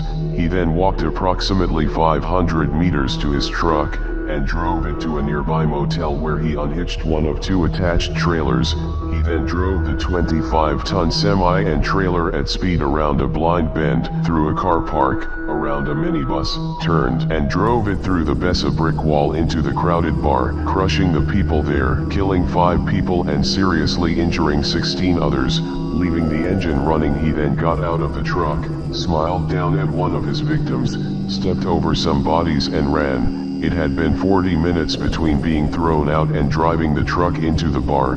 Crabb is an inmate at Acacia Prison, near Perth. Ruth Ellis was a British nightclub hostess and convicted murderer who became the last woman to be hanged in the United Kingdom. following the fatal shooting of her lover, David Blakely. In her teens, Ellis had entered the world of nightclub hostessing, which led to a chaotic life that included various relationships with men. One of these men was David Blakely, a racing driver engaged to another woman. On Easter Sunday, April 10, 1955, Ellis shot Blakely dead outside the Magdala Public House in Hampstead, London, and she was immediately arrested by an off-duty policeman. At her trial in June 1955, she was found guilty of murder and was sentenced to death. On July 13th, she was hanged at HMP Holloway. We were aware actually that it was more likely to be what we'd call body deposition sites, so not where the murder had taken place, but somewhere where the body had been hidden. So Lindsay's body was naked, but it had been wrapped within some plastic sheeting. A number of people had noticed a wheelie bin within the cemetery that was unusual, and it was a blue wheelie bin. The bin was empty and the bin had been removed. One of the officers reviewing CCTV from the area of Burnley Road finds that we've got CCTV image of a young male pulling a wheelie bin, and that really piques our interest. Suddenly we've got a suspect now. As the CCTV is reviewed, we find that that male pulls a wheelie bin and takes it onto the cemetery. We also get that same male taking a wheelie bin in the early evening of Lindsay's disappearance onto the Coppice area. At that point, we believed it was highly likely it had been used to transport Lindsay's body to the cemetery. So that was the breakthrough we'd been looking for and waiting for. The Wood Chipper Murder, 1990, Richard B. Crafts. Ellie Crafts had known about her husband Richard's affairs with other women and had begun divorce proceedings against him. He told others that she had left and he didn't know where she was. Police found a blood smear on the side of the Crafts bed, and among Richard's credit card records, evidence that he had made several purchases before and after his wife's disappearance, including a new freezer, and $900 for the rental of a wood chipper. He killed her, froze her corpse, dismembered her into chunks with a chainsaw, and then put her through the wood chipper. They found many pieces of metal, less than 3 ounces of human remains including a tooth, a toenail, bone chips, 2,660 blonde human hairs, fingernails, and O-type blood. Richard Crafts was sentenced to serve 50 years in state prison. It's important to note what the Secret Service is saying, that during the rally in Butler tonight at around 6:15 p.m., they say a suspected shooter fired multiple shots toward the stage from an elevated position outside of the rally venue. They say that Secret Service personnel neutralized the shooter, who is now deceased. The Secret Service quickly responded with protective measures, and the former president is safe and being evaluated. The Secret Service spokesperson goes on to say that one spectator was killed, two spectators were critically injured, so badly hurt. The incident is currently under investigation, and the Secret Service has formally notified the Federal Bureau of Investigation. And obviously the FBI and the Secret Service have plenty more work to do here on this front. But Lester, again, significant in that this is the official confirmation that, as we have been reporting here, the suspected shooter here is dead. 2 people have been badly hurt. 1 person was killed here in a moment that is reverberating not just in the political world, but around the country, and I will tell you, around the world. John Norman Collins, known also as the original co-ed killer, was suspected of murdering 8 victims. In 1967, the lifeless body of a co-ed was found on campus and she had suffered 20 stab wounds. 1 year later, another co-ed's body was found and she had suffered 47 wounds. Over the next 2 years, the bodies of 6 more co-eds were found. Collins appeared on the surface as a clean-cut all-American boy, yet he was a sinister killer who was obsessed with violent sex and bondage. In 1970, he was found guilty and sentenced to life in prison. That's extremely brutal. Richard Angelo, aka the Angel of Death, is an American serial killer who operated within Long Island and West Islip, New York in 1989. Angelo tried again and again, poisoning patients at the hospital and then saving them. Some patients were saved, others died. He was convicted of murdering several of his patients and sentenced to 61 years to life in prison. He has 8 confirmed kills but is suspected of killing more. He poisoned 26. After poisoning his victims, he would wait until they went into cardiac arrest, and then come by and save them in front of his colleagues. Angelo poisoned. Any blind man could see that this was not just a one-time occurrence in the Green River, that it would continue if you didn't do something. Everything quieted down, and it was like it never happened. The media went on to other stories, police went on to other cases, burglaries, robberies, whatever. The politicians basically had something else to do. So everybody relaxed. Everybody except the killer, who did most of his stranglings while the police were closing up shop. He just started dumping the bodies in new locations, often in thick woods. In all, the Green River Killer murdered at least 49 young women, 5 a month at some points during his run from 1982 until 1984. Dahmer offered him $50 to spend the night with him. They took the bus back to Dahmer's grandmother's. While she slept, Jeff and Doc Stater had oral sex. Then Dahmer drugged and strangled him, his preferred method for killing. He stated in no way did he ever want to hurt anybody, as funny as this sounds. That is the reason why he killed everyone by strangling them, because not only did he get the power and the thrill of committing the murder, but it was also the most humane way. With Doc Stater, Dahmer further explored his dark fantasies. He hid the body in the basement for a week and continued to have sex with it. Most serial killers are sexual deviants who are social and psychological sociopaths and sexual who kill people for their own sexual gratification. Law enforcement authorities have arrested one of the most notorious contract killers in state history. A self-employed Bergen County man is behind bars, charged with 5 murders, and prosecutors are investigating his involvement in dozens more.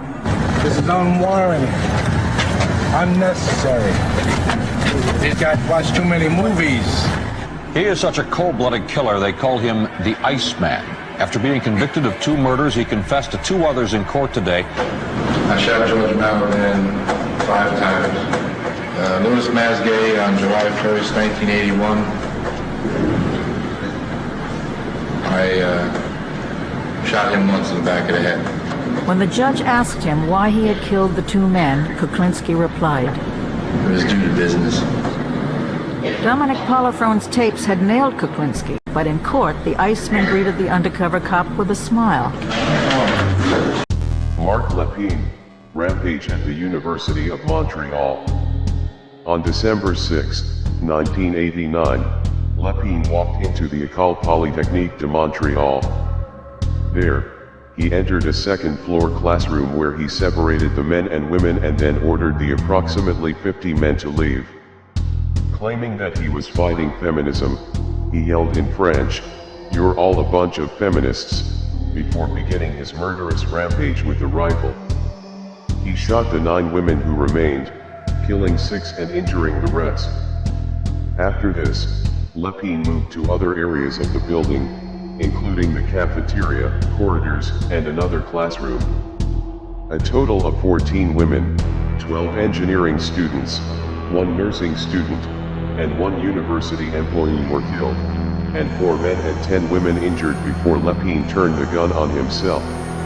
In August 1985, Los Angeles was in the grip of terror. A killer had been stalking his victims through the city at night for more than 6 months, and the police had finally released a photo of it. It was now known that the same man had been responsible for at least a dozen brutal murders and scores of attacks ranging all over the vast city.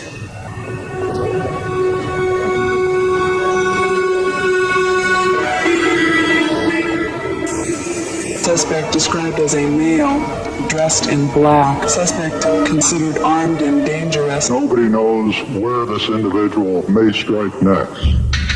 I can't tell you how I feel. I am just scared to death. And, you know, how much can you do to protect yourself? If I hear strange noises now, I go out and I bring my gun. The police might not be there in time. Soon even the police were calling the killer the Night Stalker.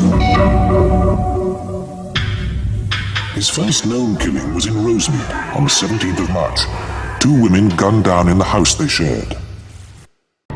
Dale Nelson was a sexually dysfunctional lumberjack. Dale fought his impotence with violence. On September 5, 1970, tanked up with booze and hatred, he drove to his wife's relative's house where he killed a woman and her 7-year-old daughter. He slit the young girl's gut and munched on the half-digested food in her entrails. He then went to a neighbor's house and killed all 6 inside, sodomizing an 8-year-old girl as she died. He returned to the first house and stole the corpse. Dale was located on September 6th in a shack in the woods, and surrendered to police without incident. He was sentenced to life imprisonment.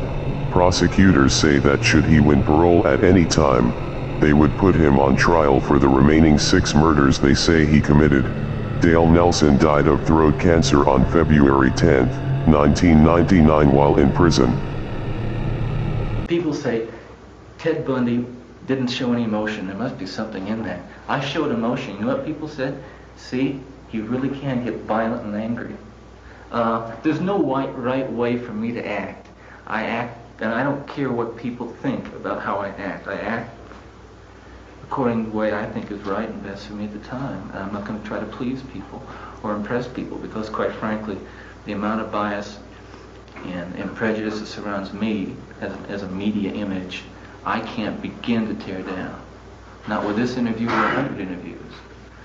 Ted, do you believe, I'm a person from the media, other people here, do you believe that we created you, that it's our fault, that we created this image of the mass murder? Is that what you're saying to us? Given this current situation, if they said, if they took away your kids, and then they went one step further and said, we think you're an unfit mother. We're going to take away this one? I don't know how they're going to do it. I'd like to see them try to take this baby from me. And how could they do it? They're going to have to wait a long time to do it. Hopefully this thing will be cleared up by then. I don't know that they could do this, take it away after it's born.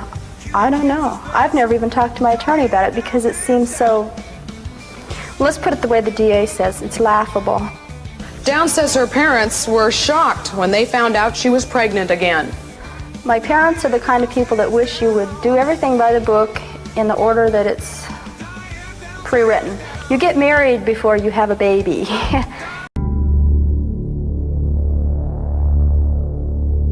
I had these obsessive desires and thoughts wanting to control them, to I don't know how to put it, possess them permanently. And that's why you killed them? Right. Not because I was angry with them, not because I hated them, but because I wanted to keep them with me. And as my obsession grew, I was saving body parts such as skulls and skeletons. It was almost addictive. It was almost a surge of energy. I wouldn't have to worry about any of their needs or anything. I just had complete control of the situation. 16-year-old Laurie Show inadvertently became entangled in the lives of Lisa Michelle Lambert and her boyfriend, Lawrence Yunkin. Lambert initially befriended Show, but after Yunkin allegedly assaulted Show, Lambert became very jealous and enraged, convinced Show was pursuing Yunkin. Lambert began a campaign of harassment, stalking Show, often with the assistance of friends. On December 20th, 1991, Laurie Show was murdered in her home by Lambert and Lambert's friend, Tabitha Buck. Show's mother found her corpse. Lambert, Yunkin, and Buck were quickly arrested. Yunkin pled guilty and testified against Lambert in exchange for a reduced sentence of 20 years. Eventually, Lambert and Buck were convicted and sentenced to life without parole. By the late 60s, the Iceman had become one of the mob's most efficient contract killers. His most brutal murders took place at the Gemini Lounge in Brooklyn, a favorite hangout for the mafia. Dismembering bodies, did that turn your stomach? I don't think so. I remember having pizza one day while we were doing something like that. Pizza in one hand, chainsaw in the other? I didn't like chainsaws. That's another fable that they've come up with, that I use chainsaws on. See, chainsaws are messy. Yep. All you get is all over me I have these little pieces of meat. Now that's a pain in the neck if I use chainsaws. Now would I want to ruin a good shirt with a chainsaw? That would be downright stupid. And I definitely have the wrong. I don't think I could walk around with bits of meat hanging off me or bits and pieces of somebody's body hanging off me. I would probably smell a little bit bad also at that point. So what's a better way to dismember Just a a body? knife, a butcher knife, you cut it around the bone and a little slice here, a little slice there, and wrap it, ship it. Jack Unterweger was an Austrian serial killer known as Jack the Writer, Haven Literat, Nast Poet, Vienna Woods Killer and the Vienna Strangler. Unterweger served 14 years in an Austrian prison for a murder in 1974. In December, Unterweger killed 18-year-old Margaret Schaefer, in a pattern that Unterweger would repeat again and again. He murdered Schaefer by strangling her with her own bra. He claimed that he had seen his mother's face in Schaefer's eyes as he killed her. Unterweger raped, strangled and killed at least 9 prostitutes after his release, then dumped their bodies in the woods.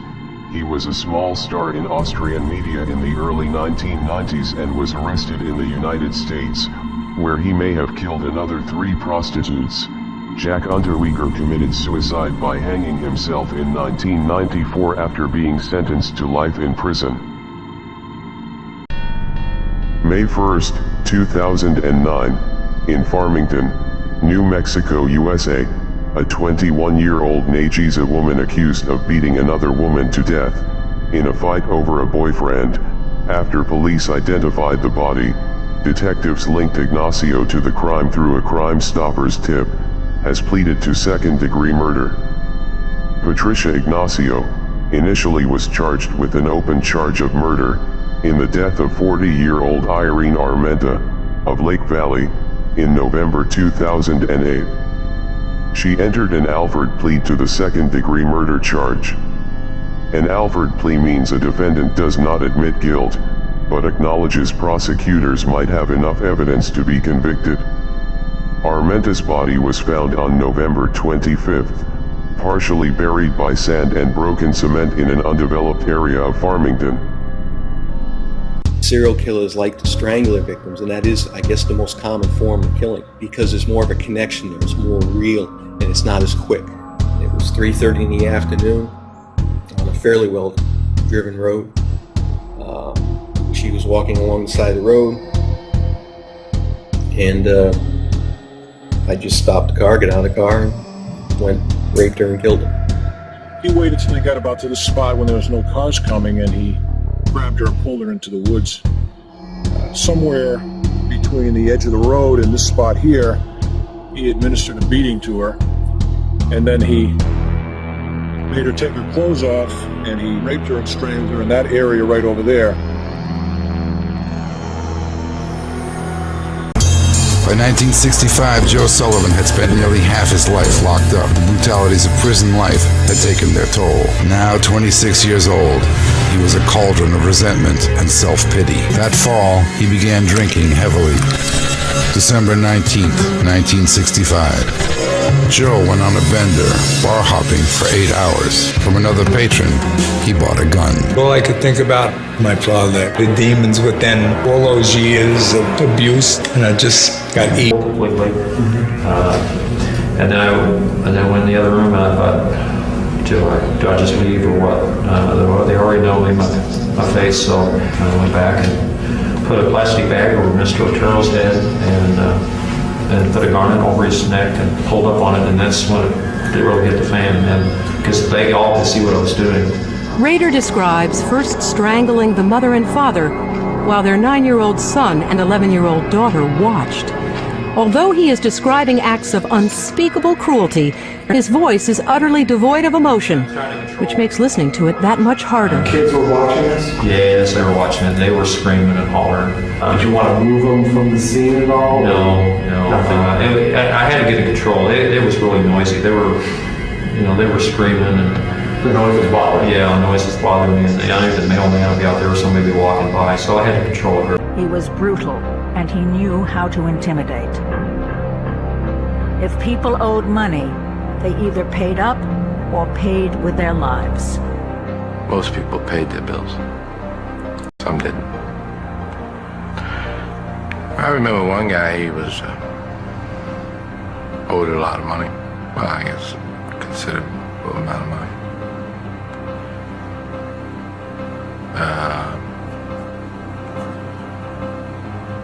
He thought he could hide behind the door. He came to the door, I asked who it was. And he looked through the peephole.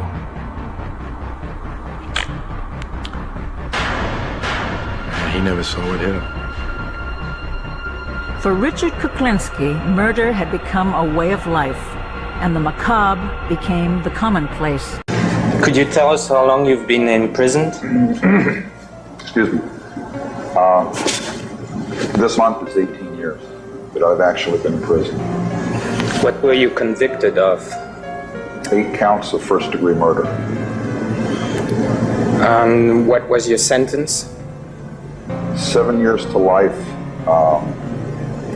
CC, that's called concurrent. It means all the sentences run at the same time. That means they run consecutively? Oh no, that's the opposite of consecutive. Yeah. Consecutive would be one at a time, and of course you can't serve multiple life sentences, but there was some question before my case that whether on the legality of that. So when my case went through, the judge sentenced me to 1 term of 7 to life, which at that time was the maximum non-death penalty, and all to run concurrent at the same time. Alexander Spisovtsev is a Russian serial killer, also known as the Siberian Ripper, convicted for the killing of 4 people in Novokuznetsk in 1996. He targeted street children and young women across Novokuznetsk by luring them into their apartment, where they would be tortured and killed, and sometimes cannibalized. Despite only being convicted for 4 murders, Spisovtsev confessed to 19 murders that he was accused of by police, and based on evidence is believed to have committed over 80 killings. His mother, who was charged with complicity to 3 murders, was sentenced to 13 years in prison. The first sign of his victims arose when the gangrenous severed heads, torsos, and arms of unidentifiable children were found washed up on the banks of the River Avon. On July 30th, 2008, Tim McLean, a 22-year-old Canadian man, was stabbed, beheaded, and cannibalized while riding a Greyhound Canada bus along the Trans-Canada Highway. McLean was sleeping with his headphones on when the man sitting next to him, Vincent Waigwanley, suddenly produced a large knife and began stabbing him in the neck and chest. The bus driver pulled to the side of the road. He and all the other passengers fled the vehicle. The driver and 2 other men made an attempt to rescue McLean, but were chased away by Lee, who slashed at them from behind the locked bus doors. Lee ultimately decapitated McLean and displayed his severed head to those standing outside the bus, then returned to McLean's body and began severing other parts and consuming some of McLean's flesh. Lee was remanded to the Selkirk Mental Health Center and was released in 2017. Porn stars Amanda Logue, 30, aka Sunny Day, and her boyfriend Jason Andrews, decided to kill tattoo parlor owner Dennis Abrahamson, have great sex and then take as much of his money as they could. In the early hours of May 15, 2010, Logue serviced Abrahamson while Andrews waited outside for her signal to attack. They stabbed and bludgeoned Abrahamson with a sledgehammer. His body was found face down on a massage table in his home. The couple snatched $6,000, credit cards, and a video camera before leaving. In January, Andrews pleaded guilty to first-degree murder and was sentenced to life in prison. On May 21, 2012, Logue pleaded guilty to charges of second-degree murder. Logue, known for bondage, will herself be restrained for the next 40 years. This is Aaliyah Ross. She's 27. She and her husband, Devin, get into an argument in their house. And Devin goes outside. He throws a cinder block onto her vehicle. Well, that makes her mad. Did I mention to you that when Devin went outside, he took his 16-month-old son, well, actually their 16-month-old son, outside. So she got into the car. Now he's holding the 16-month-old baby. She said, I guess he didn't get out of the way, so she ran over Devin and her 16-month-old baby. Did you hear what it said? She ran over her boyfriend and their baby. Like bump, bump, bump, run over them, okay? She's locked up on too many charges to talk about in the short video. You talking about crazy? Here's a crazy woman. In the first, her grandmother, Joyce Lucille Nelson, was battered with a blunt instrument and then strangled. Later that same night, the stalker broke into the home of a nurse. He tried to rape her, but couldn't. In Sun Valley, he struck again twice on the 20th of July. Max and Leila Niding were both shot in their beds. Max died instantly, but his wife was savagely slashed. While detectives were searching there, news came that nearby another couple, the Covenants, had also been attacked. The husband shot in bed, and both his wife and their 8-year-old son raped. Even after the Night Stalker savagely assaulted another couple on the 6th of August, police spokesman Joe Gaza remained cautious. We don't want to create any paranoia. Yes, there have been a few incidents here recently, and most people should just use the basic security principles. In other words, when you go to bed, make sure your windows and doors are locked, even if it's warm. Maybe invest in an air conditioner. I was 16 years old and John was about 33 or 34 at the time, and he put the cuff on the other wrist, but I was fighting and struggling in such a way that he did not get it on very securely. He went into the other room and I pulled as hard as I could, scraped all the skin off my knuckles, but I pulled my hand out of the cuff. He walked back into the room, and the thing that was probably the lifesaver is I kept my hand behind my back so it appeared like I was still cuffed.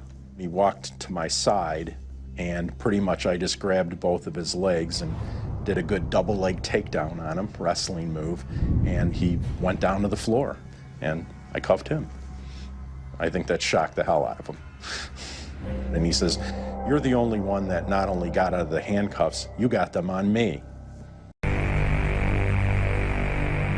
Jeffrey Robert McDonald is an American former United States Army captain who was convicted in August 1979 of murdering his pregnant wife and 2 daughters in February 1970. While serving as an Army Special Forces physician, McDonald has always proclaimed his innocence of the murders, which he claims were committed by 4 intruders, 3 male and 1 female, who had entered the unlocked rear door of his apartment at Fort Bragg, North Carolina, and attacked him, his wife, and his children with instruments such as knives, clubs, and ice picks. Prosecutors and appellate courts have pointed to strong physical evidence attesting to his guilt. He is currently incarcerated at the Federal Correctional Institution in Cumberland, Maryland. The case remains one of the most litigated murder cases in American criminal history. Police say a Tinley Park man admitted he killed his wife and 3 daughters and even told them why. Mahar Kessam is being held tonight without bail, accused of murdering his wife and 3 adult daughters in cold blood. The result of what prosecutors say was a heated argument over respect and money. The defendant stated, quote, "They're all gone." They're the chilling words 63-year-old Mahar Kessam told responding officers who arrived at his family's Tinley Park home after he called 911, telling a dispatcher that his wife, 53-year-old Mahida Kessam, had been shot. When police asked where everyone was at, the defendant pointed in the direction of the basement. Police would find the bodies of his wife Mahida, his 25-year-old twin daughters Halima and Zahia, and 24-year-old daughter Hanan. Kessam appeared to be disgruntled over how he was treated inside the home. The defendant was recorded volunteering things that, quote, "he treats me like a dog." One of South Korea's most infamous serial killers, Yoo Young-chul, was transferred from the Daegu Correctional Institution to the Seoul Detention Center last week. In 2005, South Korea's Supreme Court upheld the death penalty, and he has been on death row ever since. Yu confessed to killing at least 20 people between 2003 and July 2004 after he was captured. Many of the victims were women who worked at tea houses and drinking spots. He shocked investigators at the time by saying he would have killed at least 100 people if he had not been apprehended. Yu had initially blamed his turbulent childhood and a bad marriage for his actions, but later thanked the prosecution for demanding the death penalty. For an hour and 17 minutes, a killer controlled McDonald's and kept 175 police pinned down outside. They didn't have a target. They were totally pinned down. Any movement towards the building may have caused him to indiscriminately shoot and kill other people within the building. It was a sort of a no-win situation at that time. At last, at 5:17 p.m., the police SWAT team got its chance. One officer drew fire at this window. Another on the post office roof fired one shot from his sniper rifle, and the killer went down, shot through the heart. And the man who kidnapped Carol Duranch is going to continue to be free, and not only her, but every other young woman in the Salt Lake Valley is going to be threatened by that person or persons. And it's happening today, and it's going to happen in the future. What do you think about, in your mind, what do you conjure up about the man that they're after, or the real man who did these things? Man or men, persons, I don't know. I can't even begin to understand the mentality. I don't understand the motivation.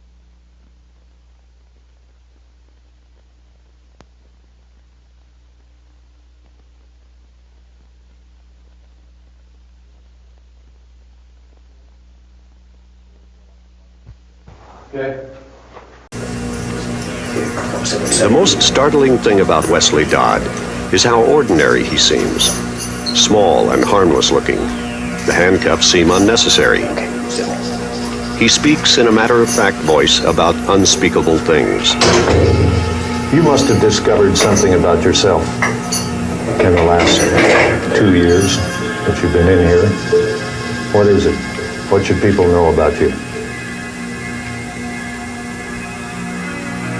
I don't know. I can't really say I really discovered much about myself.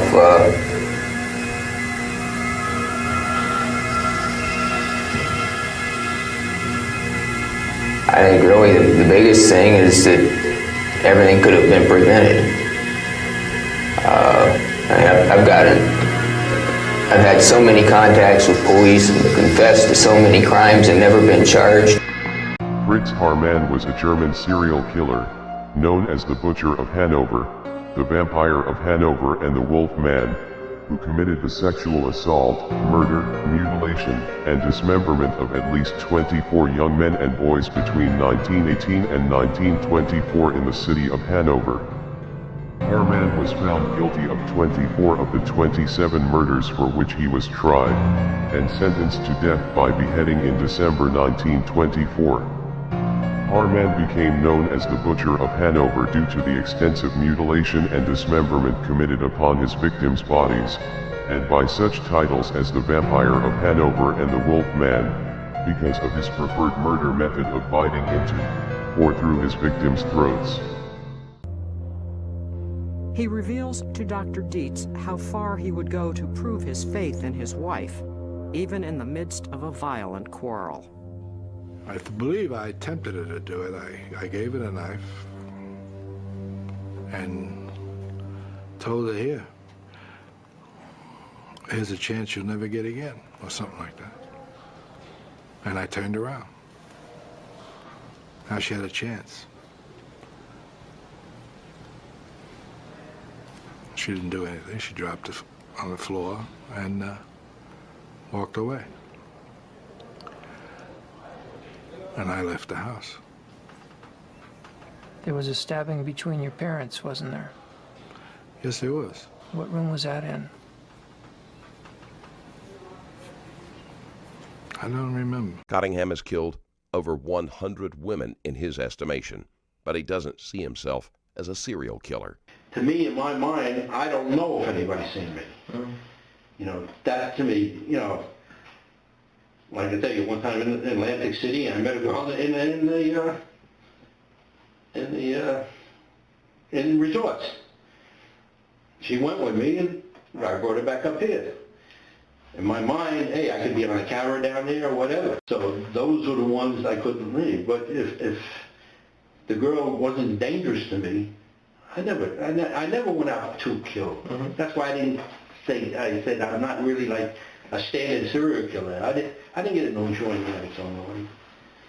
And that's the truth. Son of Sam. There's been a lot of confusion about the name. Who was the son of Sam? Who was Sam and the son of Sam? I at one time had gotten into Satan worship, and this entity, this demon, that was his name, and I had just allowed the devil. At one time, it was the foolish and stupidest thing I ever did in my life. I just let the devil take control of me. Back in 1975, 76, even before the crime started, I made a pact with the devil. Did you hear voices in your mind? Is that how it came to you? After some rituals and initiations and things that I went through, I began to experience, now that I look back and see what they were like hallucinations. And this was a constant thing. And before all that, I did go out scouting the hookage, you know, all the strolls and everything, you know, and if something popped up there, then it was a thing of chance. What made you on certain nights say go see your girlfriend versus end up going out and looking to rape somebody? Was there anything that triggered it? Like what made you want to hunt on a certain night? I didn't ever say I'm going to go out and rape somebody. I very rarely raped anybody. Well, what made you, like, let's say, what would make you go scout looking for to hurt a girl? Versus, is there anything that happened during the day? Like, is there something you can look back on and go, you know what? You're trying to be a psychologist. I'm just interested. I'm actually intrigued. Because when you brought up the girlfriends you had and the things that kept you busy, it was like, what then did you end up being, what happened like on a certain day versus that would make you be like, I want to do this tonight versus I'm going to go by Barbara Lucas' house or I'm going to go over here? I was an animal. Tiffany Lucas, the Kentucky mom who shot her two sons in the head, while a detective who interviewed her says Lucas actually claimed the double homicide was an accident. The detective told the judge presiding over Lucas's case that she said she fired 4 shots within 30 seconds and those rounds hit her son's head, but she said she wouldn't have done it unless she was being manipulated.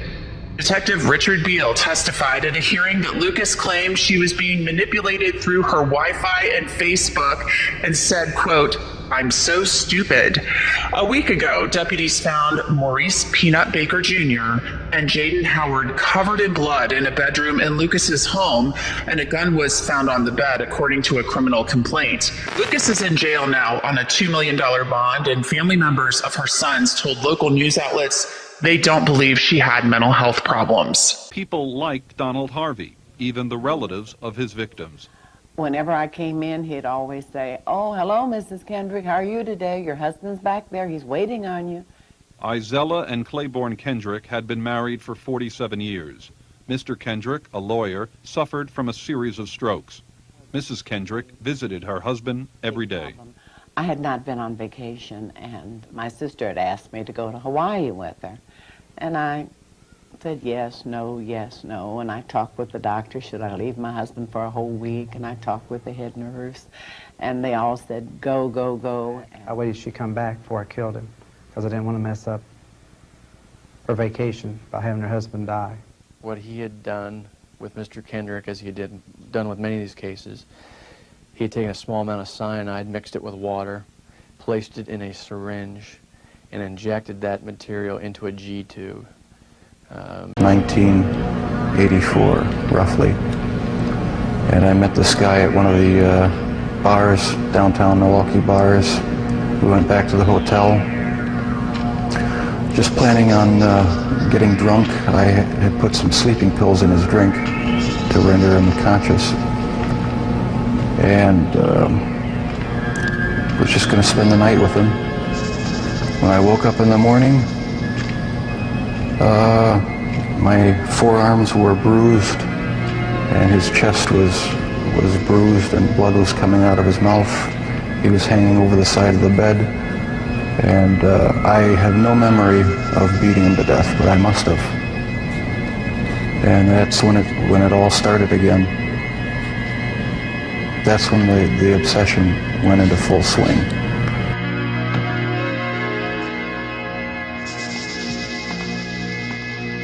There's been many a psychiatrist that has been interested in what I'm about to tell you, gentlemen. I have dealt with different personalities all my life. One personality is a gentleman named Enad, who is a Jesse James type. He's not a good person, but he's not really an evil person. But the person that I really have struggled against to prevent ruining my thoughts and stuff is a person called Gemini, who is he is evil, period. And I ain't got nobody to blame but myself. You gentlemen are honorable people. I wish I could be you, but I wouldn't want me to be me. I wouldn't want anybody to be me. People say Danny has no remorse. They don't know Danny.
November 6th. Serial killer, known as the Dead Maker, he was convicted of killing a salesman and 9 women, but claimed to have killed 25 people.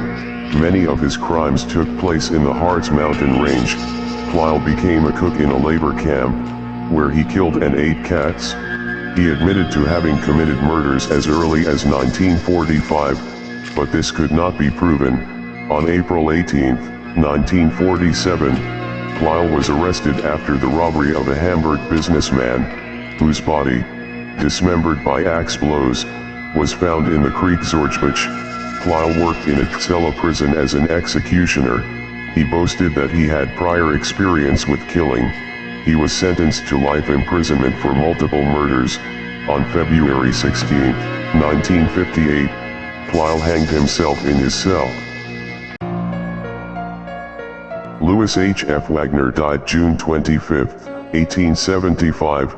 He was a German-born fisherman who arrived in the United States around 1865. 8 years later he was accused of the axe murders of 2 Norwegian women, Anitha Mathea Christensen and Karen Christensen, on Smutty Nose Island, in the Isles of Shoals of Maine and New Hampshire. Later convicted of the March 6, 1875 murders, he was sentenced to be hanged. After a failed escape attempt, Wagner became the 4th to last person to be executed by the state of Maine. Despite an aggressively prosecuted case, so vehement was his denial that doubts still remain as to his guilt. The murder house on Smutty Nose Island is long gone, ravaged by 19th century souvenir hunters who literally carried away blood-spattered bits of wall and floorboard. K.P. Jayanandan, infamously known as Ripper Jayanandan, is a serial killer from Trikkur, who is accused of 7 murders, committed during a span of 35 robberies, in and around Trikkur, Ernakulam border areas. For the 7 murders committed by Jayanandan, including the double murder at Paranjanam in October 2004, where Jayanandan had assassinated the inmates of the house, Kalapurakal Sahadevan, and his wife Nirmala, to steal 11.25 sovereigns of gold. Thrissur Principal Sessions Judge sentenced him to death by hanging in June 2008. He was sent to Pujapura Central Jail, where he was awaiting his execution until June 2013 when he made a daring escape. He was captured on September 9 near Trikkur. He claims he was framed by the police. The name that I just wrote down was George Ann Hawkins. Can you hear that? I can hear you. Okay. I just said that the Hawkins girl's head was severed and taken up the road about 25 to 50 yards and buried in a location about 10 yards west of the road on a rocky hillside. Did you hear that? Probably you would found the damage to the head, the jaw in particular, probably broken. But if you'd found that, you would have known who it was. Up to that dirt road, beyond the grassy area. I'll try to trace it here on a piece of paper. How about that? That might help a little. I'm working from some pretty old memories. Well, let's do it this way. Here's the grassy area. Here's the road coming up, trees to the northwest of this grassy area. George Jefferson Hassel killed his wife and 8 children aged between 1 and 21 years old. He also killed his wife and 3 stepchildren in 1917 in California. On the night of December 5, 1926, Hassel and his wife argued over him raping and impregnating his stepdaughter. Hassel proceeded to strike his wife in the face repeatedly with a ball-peen hammer. After the murder of his wife, he moved from room to room, using a straight razor and stockings to kill them, in order from youngest to oldest. He woke the 2 eldest boys and a scuffle ensued. Hassel killed them with a shotgun and an axe. All of the bodies were then stored in the newly dug root cellar by the house. The eldest Hassel's son Alton returned home after 4 days and George shot him in the head as he was sleeping. A psychiatrist declared Hassel sane, and he was found guilty and put to death. Adish Kamra is an Indian serial killer, known as the Darzi of Death. He has confessed to the murder of 33 truck drivers and their apprentices. He used to befriend the targets at food joints, and drug them before killing them. He was known to rob, strangle, mutilate, and murder his victims. Kamra says he dumped their bodies in isolated locations and sold off the trucks and goods. He remembers every little detail about everyone he has killed: the victim's last meal, where they ate, what they wore, where and how he was killed, and where exactly the body was dumped. The details are blood-curdling. The injuries were exactly where he said he had dealt the blows. Adish Kamra was arrested in September of 2018 by a female officer from the Bhopal police, in Mandideep, in Madhya Pradesh's Raisin district of India. Peter Wisconsin versus Maxwell Anderson. Count 1, first-degree intentional homicide. Count 2, mutilating a corpse. Count 3, arson of property other than building. This case is assigned to Judge Kives, Branch 45. I'm showing you a document that's called Preliminary Hearing, Questionnaire, and Waiver. Is that your signature near the bottom of this page? That's right. Did you read this document, or did your attorney read it to you, or both? Both, Your Honor. And did you understand it? Yes, Your Honor. Did you understand that if you had a hearing, the state would have to produce witnesses and perhaps other evidence to show that you probably committed a felony? Yes, Your Honor. Did you also understand that by waiving that hearing, you are conceding that the state can establish probable cause, and you will be ordered to stand trial? Yes, Your Honor.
Leroy Martin was an American serial killer known as the Gaffney Strangler. Martin killed 2 women and 2 young girls in South Carolina in 1967 and 1968. Martin raped and strangled his victims.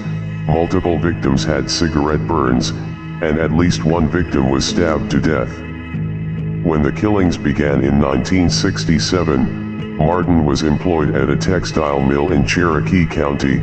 He was married and had 3 children. Martin himself said he had a split personality, including a violent side that took control of him. He was convicted on 4 charges of first-degree murder, and received 4 life terms. Leroy Martin was stabbed to death by fellow inmate Kenneth Rumsey while incarcerated at Central Correctional Institution in Columbia in 1972. Juha Valjakaula was released from a prison in Turku on May 1, 1988, after which he started wandering through Sweden and Finland with his 21-year-old girlfriend, Marita Rautalami. On July 3 they arrived in Amsel.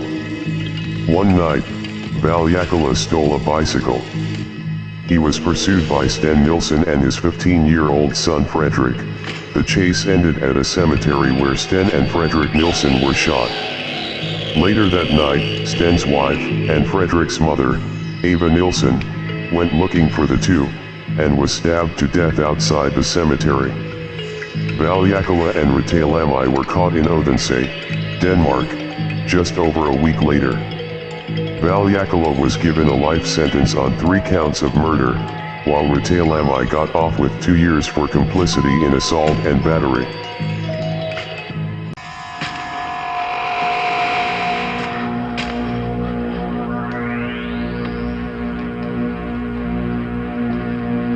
Two of our deputy sheriffs, Brad Armstrong and Rod Sanford, were on surveillance in the vicinity of a cabin the suspect has used before. Early this morning, they checked this cabin and found the suspect, Frazier, asleep. They took him into custody without resistance. The suspect was not armed. Frazier was transferred to this office and has been booked on the warrant that was issued early last evening. This warrant charges the suspect with 5 counts of murder.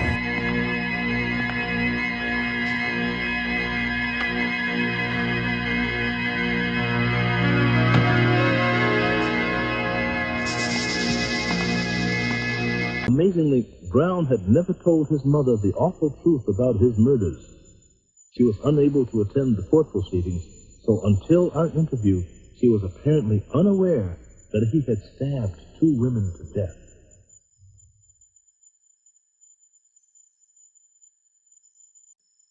Do you know about that?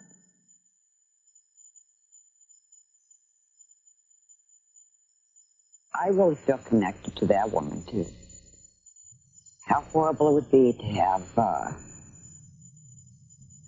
a child that did that kind of a crime. In 1989, Daniel Rakowitz cannibalized his girlfriend, Monica Beryl, after accidentally killing her during a sadistic beating in her apartment in New York's Lower East Side.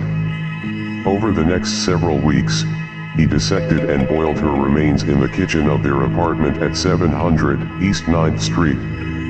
"I killed her and boiled her head," he told a friend, "then I made soup out of her brains. It tasted pretty good." A small-time drug dealer and devil worshipper, Rakowitz enjoyed his cannibalistic transgression so much that he scrawled on the door of his apartment, "Is it soup yet? Welcome to Charlie Gaines Ranch's, home of the fine young cannibals." He was found not guilty by reason of insanity on February 22, 1991 and shipped off to a state hospital for the criminally insane. Louis worked his way up the ranks of the NYPD, earning a detective's badge in 1977. 2 years later, he was transferred to the robbery squad and assigned a new partner, Stephen Caracappa. Side by side, the partners were a striking pair. Eppolito was open, roaring, ego showing.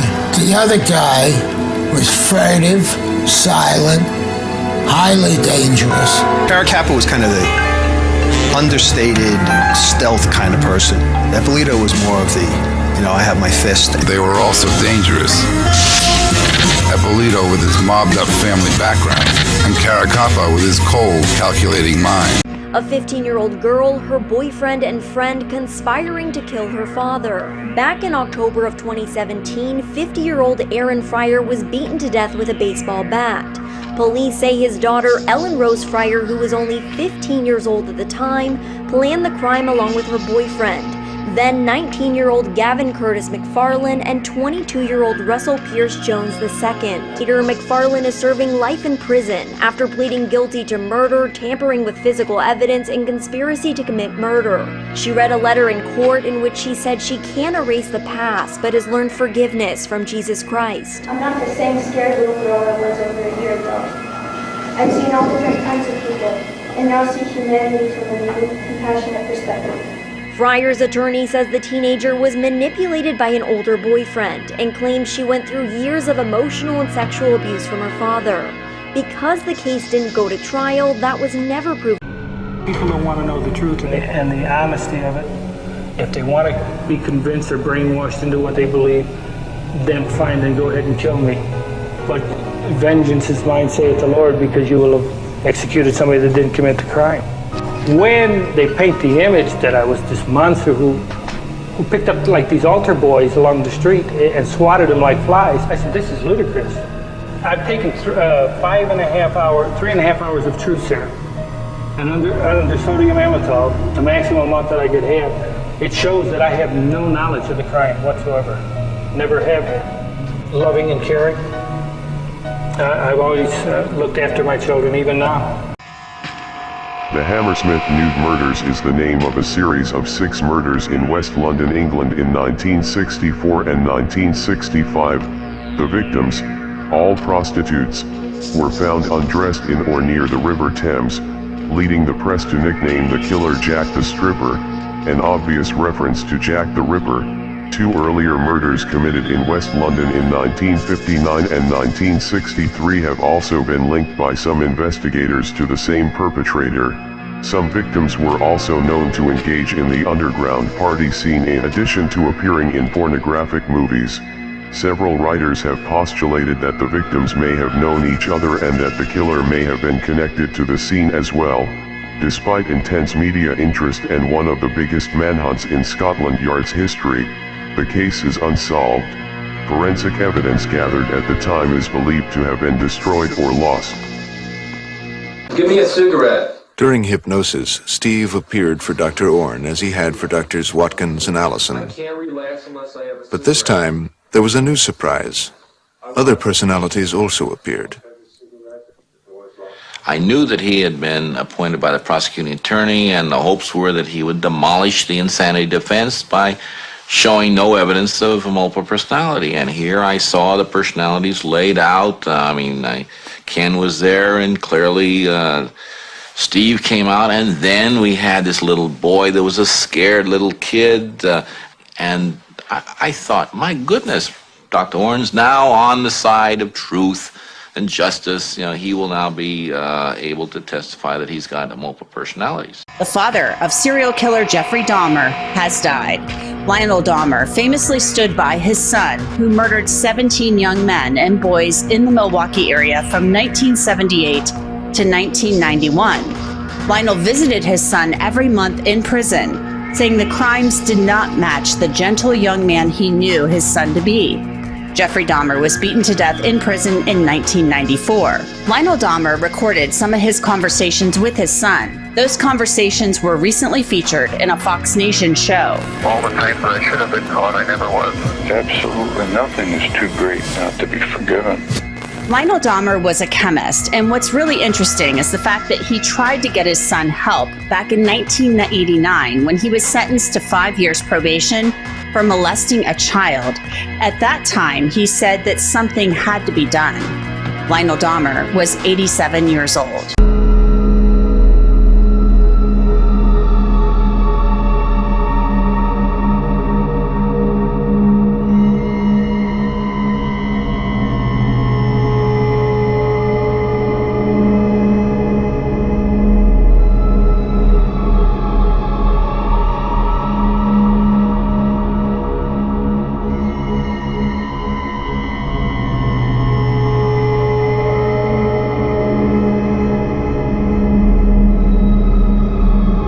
Consequently, I used to involve myself with a lot of stuff. Clowning and appearing in at least 10, 15 parades as a clown.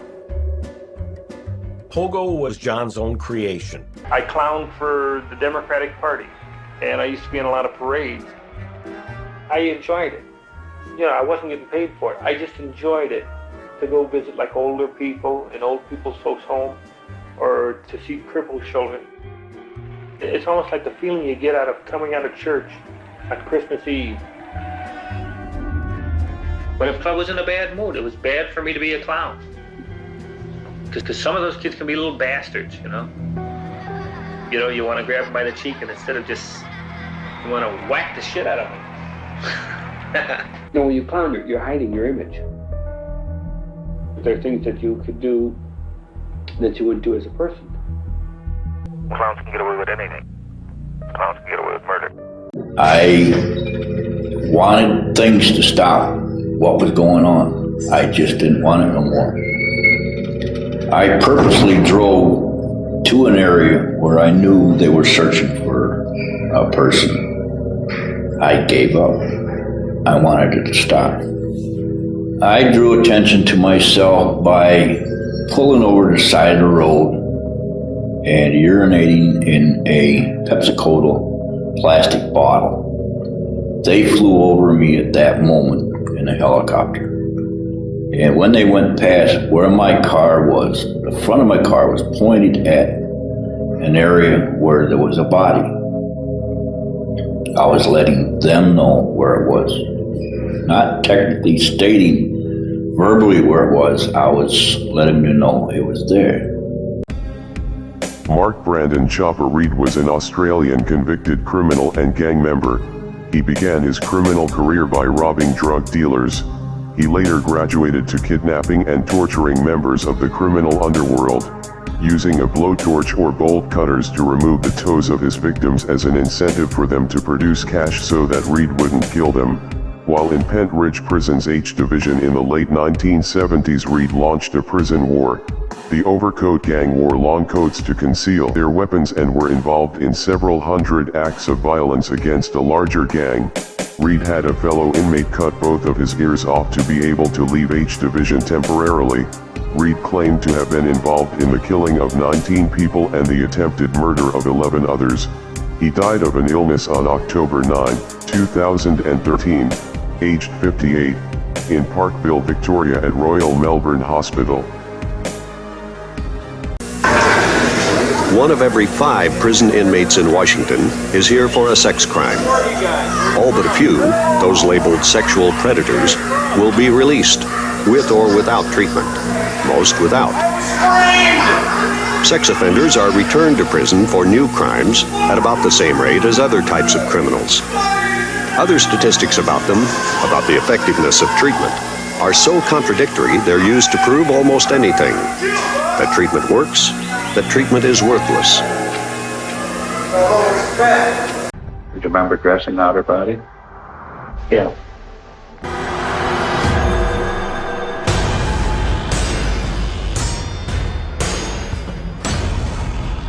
What would you do with the sexual part?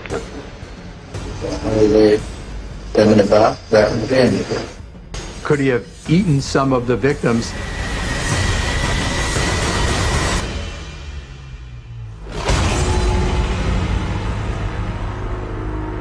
There's very little that Geen is not capable of. A 15-year-old confesses to strangling his mom over a bad grade. Do you solemnly swear or affirm to tell the truth, whole truth, and nothing but the truth, so help you God? I do. Greg Ramos wore a blank expression in court as he was arraigned for first-degree murder. Police say Greg Ramos and his mother got into a terrible argument when he came home with a D in school. Around midnight, he allegedly sneaked into his mom's room and strangled her. Then he went to get a wheelbarrow to bring the body out of the house. When he returned, he discovered she was still alive. He told police he strangled her again, this time taking half an hour to kill her.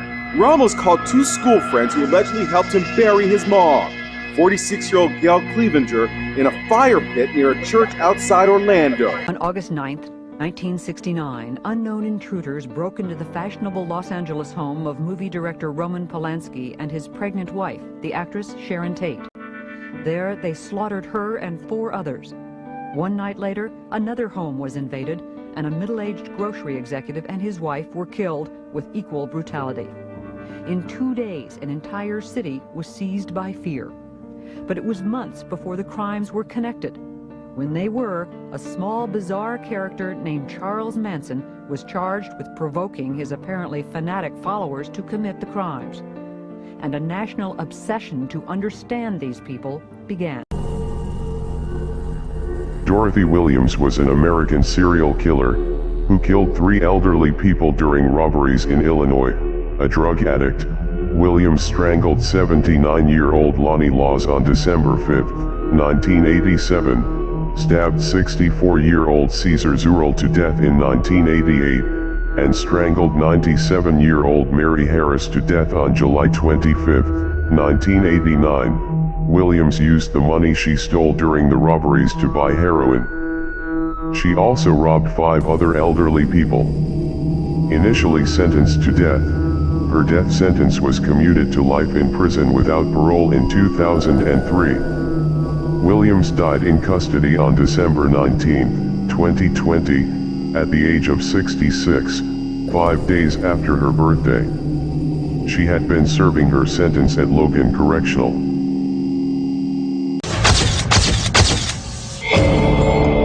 Troopers discover Bresciani's decomposed corpse in the back of Rifkin's truck. He is arrested and taken to state police barracks in Farmingdale. The team of investigators interviewing him is struck by Rifkin's calm demeanor. It came to a point where he asked, well, have you ever done this before? Was it 100? Was it 80? Was it 90? Working down the line until he finally said 17. And that's put us all back in our seats, 17. I will write it down for you. It might be easier for me to write it down if you give me some paper and some maps. For the next few hours, Rifkin details all 17 homicides for investigators. It was almost unbelievable. Very factual, off the top of his head, with no hesitation. He wrote down that list and made his notes and sat there just like he was studying or writing memoir. In 1939, Leonarda Gianzioli started her killing spree. During her crimes as a serial killer, she was known to commit acts of cannibalism, mutilate, and murder her victims. She killed 3 women and turned them into soap and biscuits. Known as the soap maker of Correggio, she baked tea cakes and made homemade soap that included a secret ingredient: human flesh. Her son was drafted into the Italian army, and she believed that the only way to protect him in battle was by human sacrifice.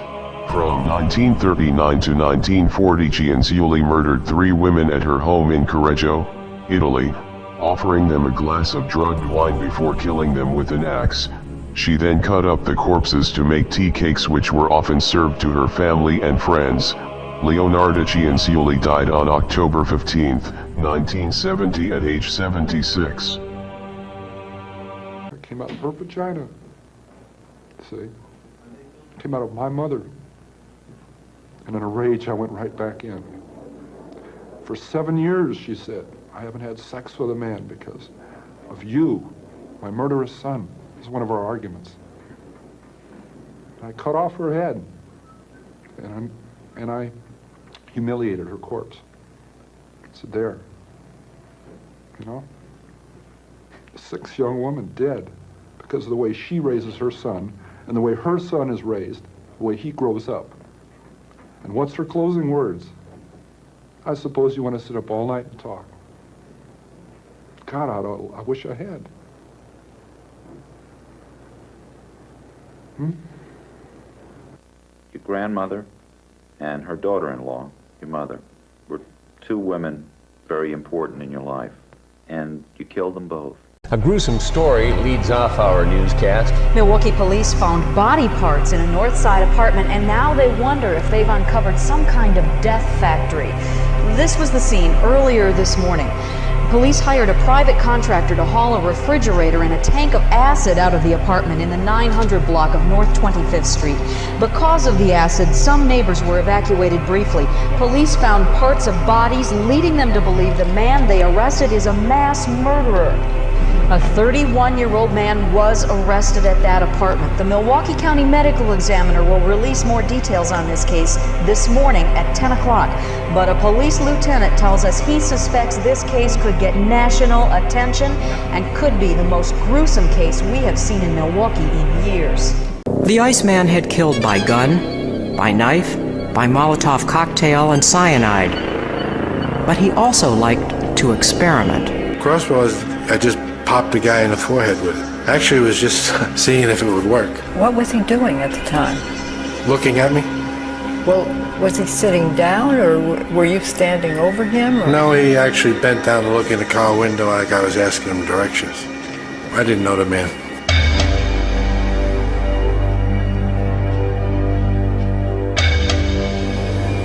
Was this a contract murder, or was it something out of anger, or was it a personal thing? Neither. What was it? I just wanted to see if this thing would work. You mean you're experimenting on somebody? Right. Did it work? It sure did. We have some interesting news in the Long Island serial killer case. A news outlet on Long Island is reporting that DNA found on the victims' bodies actually matches the DNA taken from the wife of Rex Heuermann, the man charged in the murders. Now you might be thinking, wait, didn't we already know that? We kind of did, since court documents said mitochondrial DNA found on hairs on the victims came back to Heuermann's wife, Asa Ellerup. But Newsday has confirmed, quoting a source, that DNA was actually taken from Asa Ellerup when Heuermann was arrested last summer. We didn't know that until now. It's not clear at this time whether Ellerup gave the sample voluntarily or whether law enforcement used a warrant to get her DNA. Sexual obsession with Jodie Foster formed part of Hinckley's motive to kill Reagan, even though neither president nor actress had provoked an attack. Many other victims who become targets of assassins or other murderers do nothing personal to provoke their vicious murders at the hands of strangers. Killings by strangers account for more than 4,000 a year dead. Some killings are done for profit or an unknown reason. Some are done in a rage. Others are a source of sexual pleasure to the murderer. One man who was killed for all those reasons is Henry Lee Lucas, a drifter who has murdered men, women, and children all across this country. New Zealand rampage killer Brian Schleifer quarreled with his wife in their bedroom before violently stabbing her to death with a knife. One of his sons went to investigate the noise and was shot. Schleifer then went to the barn where he shot his other son. The wife of one of his sons who lived nearby searched for the origin of the gunshots and was wounded by bullets on the way to the house. She ran back to her house and called the police. Schleifer next shot and stabbed his grandson in his bed. then shot his son's wife in the kitchen while she was talking to the police. The psychotic grandfather then returned to the barn where he shot his son and waited for his other son to return from work. Schleifer shot and stabbed him when he arrived, then went to the bushes near the house and shot himself. Schleifer's 9-year-old granddaughter hid from him in a wardrobe and survived. Kathleen Falbig. It is one of the most disturbing cases of serial killing in world history. Melbourne's Kathleen Falbig was found guilty in 2003 of murdering 3 of her children. She killed Patrick, 8 months old, Sarah, 10 months, and 19-month-old Laura. As there was no obvious cause of death, it was initially believed the children had died of sudden infant death syndrome, SIDS, or cot death. Falbig was also convicted of the manslaughter of her child, Caleb, 19 days. She was charged with murder after her husband discovered her diary, which appeared to detail the killings. A 2019 judicial inquiry into the deaths upheld the 2003 verdict. Falbig, who is serving a maximum 30-year sentence, maintains her innocence. A startling new twist in the notorious BTK serial killer case. Cops say BTK is now the prime suspect in the previously unsolved disappearance of a cheerleader. 16-year-old Cynthia Kinney, a high school junior, was last seen in 1976. It happened around the time BTK monster Dennis Rader was unleashing his reign of terror 120 miles away in Wichita. Police have been digging up property that Rader once owned as part of a new investigation into the cheerleader's disappearance. We did find a length of chain and some binding clips that Dennis Rader was fond of using for bondage of victims. Authorities spoke to Rader in prison and say he denied killing Kinney, but he also dropped this bombshell. He indicated at the tail end of the interview that one of his favorite fantasies was to kidnap a female victim from a laundromat. So when I got to the place, I asked the man for the money, so the guy says he didn't have it and Roy would just have to wait until he got the money to pay him. And that was that. He'd have to wait. So I said to the man, I said, well, you have to then talk to him. He wants to talk to you. So I dialed the phone number and he got on the phone and I said, he wants to talk to you. So he was talking to him. And I guess they were acting like everything was all right because he got off the phone, he handed me the phone back. He says, hey, I told you he'd wait. He's in the better frame of mind. Don't worry about it. On January 9, 2008, federal marshals came to Jack's home to serve her with an eviction. Jax came to the door wearing only a white t-shirt and refused to allow them inside. The marshals forced their way past the door, and Marshal Nicholas Garrett said he could immediately smell an odor of rotting meat, like stink bait, which he thought was rotten or spoiled food. In an upstairs bedroom, they found the bodies of the 3 younger girls, lined up according to age, each wearing a white t-shirt. The body of Brittany Jax was in another upstairs bedroom, nude and lying on the floor in a pool of blood underneath a white t-shirt. She told investigators that demons had possessed her daughters and that they died in their sleep after she stopped feeding them. She was sentenced to 120 years in prison on December 18, 2009. Was there something sexual in the dismemberment of the bodies for you?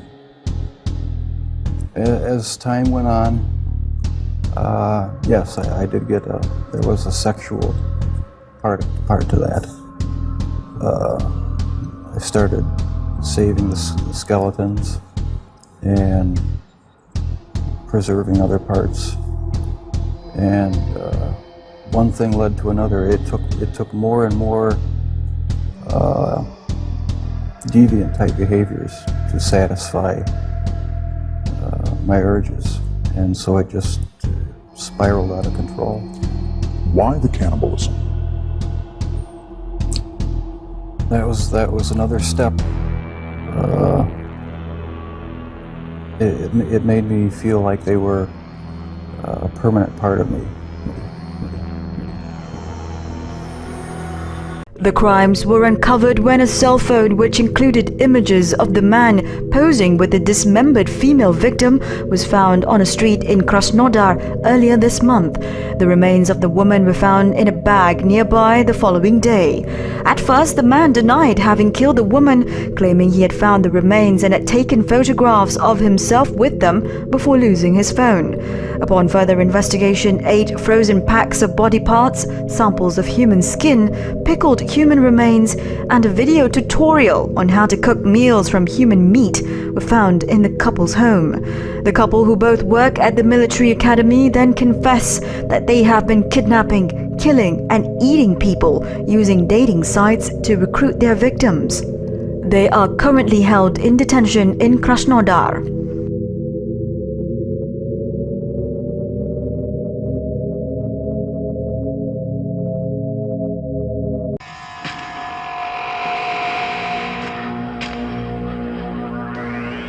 It was a brief hearing conducted entirely over video link 4 days after Monique Lazak's body was found in her parents' quiet suburban home.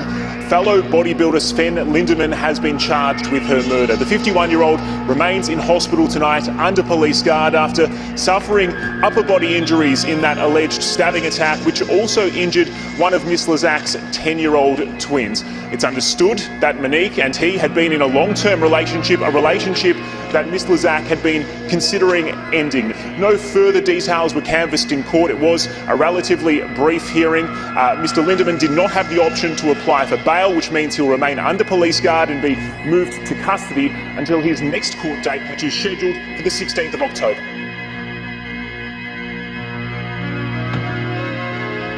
Rebellious, incorrigible, with signs of sadism and pedophilia. Even the psychologist hired by his attorney said he probably fits the legal definition of sexual predator. His name is Joel. He's 23. He has served prison terms for having intercourse with a teenage girl. At age 16, he raped a 13-year-old boy, paused when the police arrived, then raped the boy again when they left. He has a record of assaults, arson, auto theft, and sexual misconduct dating back to the age of 5. In the last 10 years, he has been free a total of 5 months. What do you think? Are you a sexual predator? No, in my opinion, a predator is somebody that, sneaks around and pounces on their victims, preys on them or stalks them or whatever, I'm not like that. Joel says he learned very early to mix anger, violence, and sex. I knew what sex was before I even knew what I was, It was always dirty. And in my home back then, things felt filthy, felt dirty all the time. Dass die Frau erdrosselt wurde, ist, wie gesagt, vorbehaltlich des toxikologischen Gutachtens an sich soweit sicher. Und jetzt, nachdem bei der männlichen Person keine Gewalteinwirkungen festgestellt wurden und er offensichtlich ertrunken ist in erster Linie mal davon auszugehen, dass es sich um einen erweiterten Selbstmord handelt. So wie es derzeit aussieht, dürfte die Frau vorher getötet worden sein und dann sich der Mann selbst das Leben genommen hat. Persönlich glaube ich aber, dass nicht allzu viel Kunst dazugehört. Man braucht eine Form, wo mit Anführungszeichen der Kopf hineinpasst und man gießt das dann mehr oder weniger aus und wartet, bis es trocken ist. Und ich denke, dass dazu keine besonderen Kenntnisse erforderlich sind. Samuel Sidino is a South African serial killer. His victims all came from the Pretoria area of Gauteng. Sidino undertook a murderous rampage starting November 1998 and culminating with his arrest on January 6, 1999. He killed and disposed of his victims in the Capital Park Hills of Pretoria, a deserted area of hills near the city center and Pretoria Zoo. On August 30, 2000, Sidino was convicted of the 7 murders. He was sentenced on September 5, 2000, to 7 life terms, with the recommended 40 years in jail before he could be paroled. The judge said an expert on serial killers had described Sidino as a psychopathic, sadistic sexual murderer, adding that Sidino could therefore not be rehabilitated. A New York police chief says it's the worst case he's ever seen in his 20 years in law enforcement. A woman and her boyfriend are under arrest for brutally killing the woman's 3-year-old son. Caitlin Cyrus and Giovanni Vega are charged with assault, manslaughter, and reckless endangerment. Messina police responded to a 911 call at the home not far from the Canadian border. They found 3-year-old Caden with severe injuries. He had to be airlifted to a hospital in Vermont. Police say 2 days before the 911 call, Vega picked up the little boy and threw him against a wall, then repeatedly slammed his body into the floor. Authorities say his own mom did nothing to stop it. Caden had a broken arm, a broken leg, lacerated liver, and severe swelling and bleeding in his brain, which led to a complete loss of brain function. He died. Both Vega and Cyrus have pleaded not guilty and are being held without bond. More charges are expected. William Bonin was an American serial killer who was known as the Freeway Killer, as the majority of his victims were discarded alongside various Southern California freeways. Bonin underwent 2 psychiatric examinations, and he was determined to be a sexual psychopath who had little control over his impulses. He committed the rape, torture, and murder of a minimum of 21 young men and boys in Southern California from May 1979 to June 1980. One of his victims had been bound, beaten about the face, sodomized, then stabbed in the neck and genitalia and bludgeoned about the skull. Attempts had also been made to remove his testicles and slash his throat. In March 1969, Bonin was convicted of 14 of the freeway murders and died on February 23, 1996, age 49, by lethal injection at San Quentin State Prison. One night in a bar, a loudmouth made the mistake of insulting the 18-year-old Kuklinski in front of people. A couple of hours later, the Iceman saw his chance to get even. I come out of this bar and I see him sleeping in his car. I said, I got you, little sucker, now I got you. I'm gonna light your fire. And I did. I got myself a bottle, some gasoline, and I threw it in the car with him.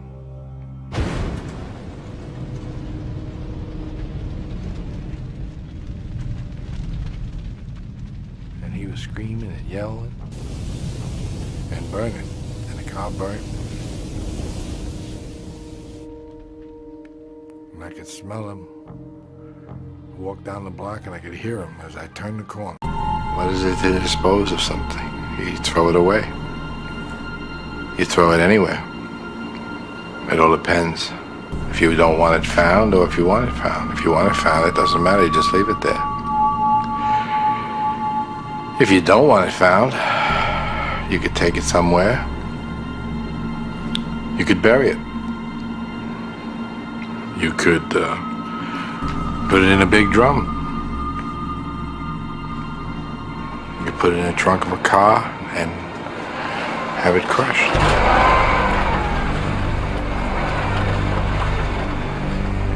You leave it in town, you can put it on a park bench. I mean, you know, you can put it anywhere you want. They found a few people sitting on park benches, I'm sure.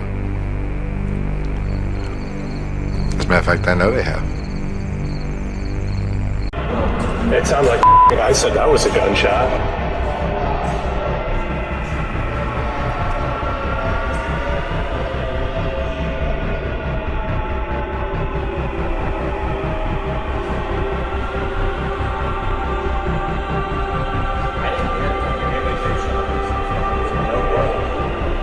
Yeah, there it goes.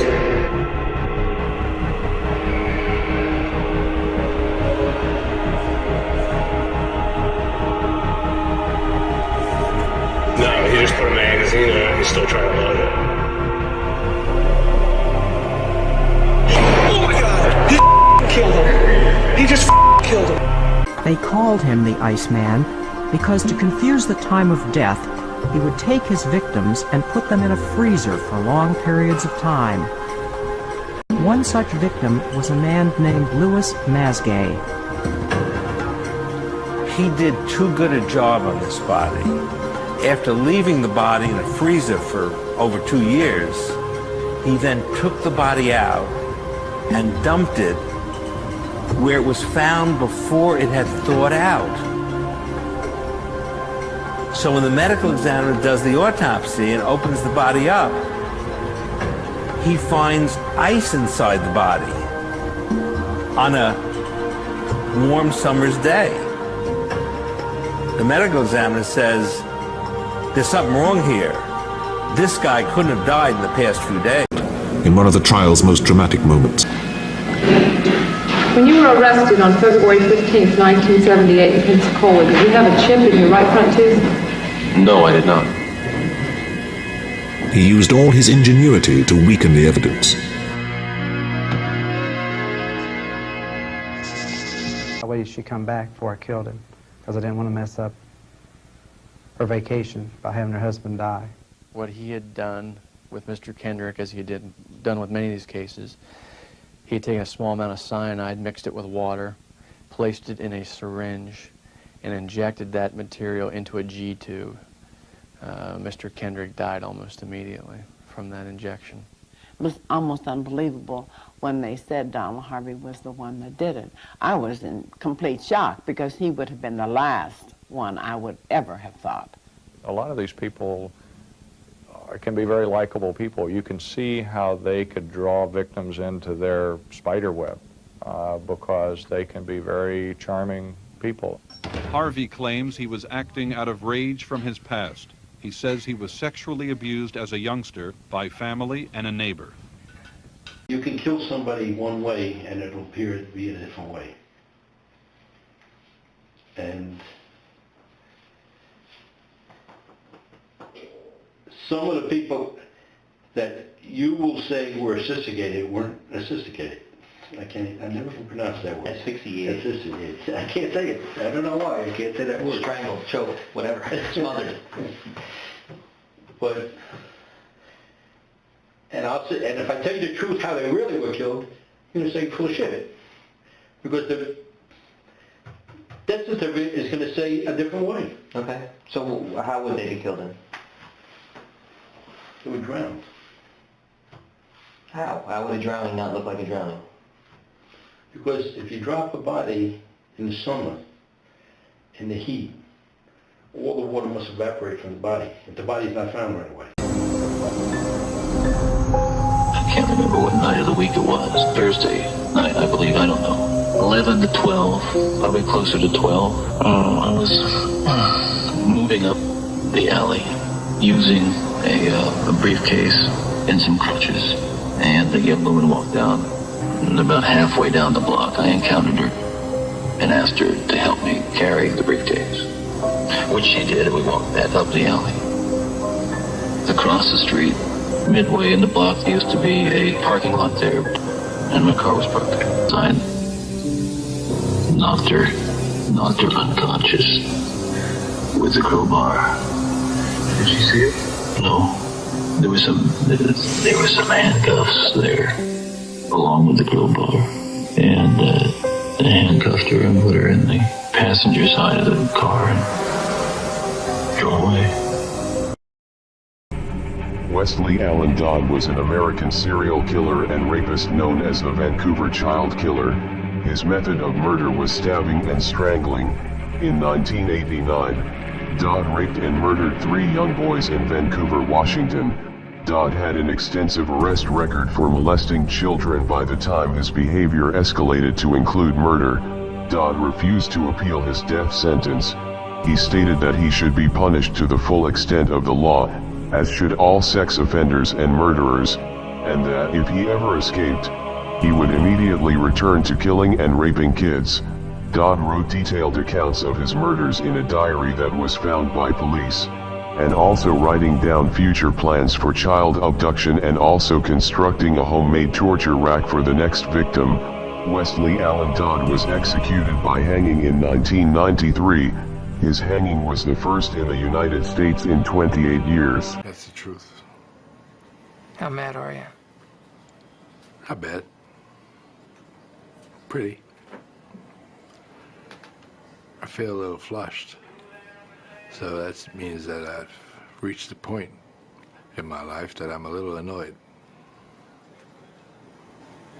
What would you like to do? Doesn't matter. I don't think it's gone to the point that I'm actually gonna do anything stupid. Just curious to myself why it happened. I don't know why it happened. I'm actually almost glad it did happen because you had a chance to see something, but I don't know why it happened. Did you feel I was criticizing you? Yes, Is that what did it? I think so. Jana Porter Mallory was sentenced to 30 years in prison for slowly poisoning a 79-year-old woman over 4 months in 2007 and 2008.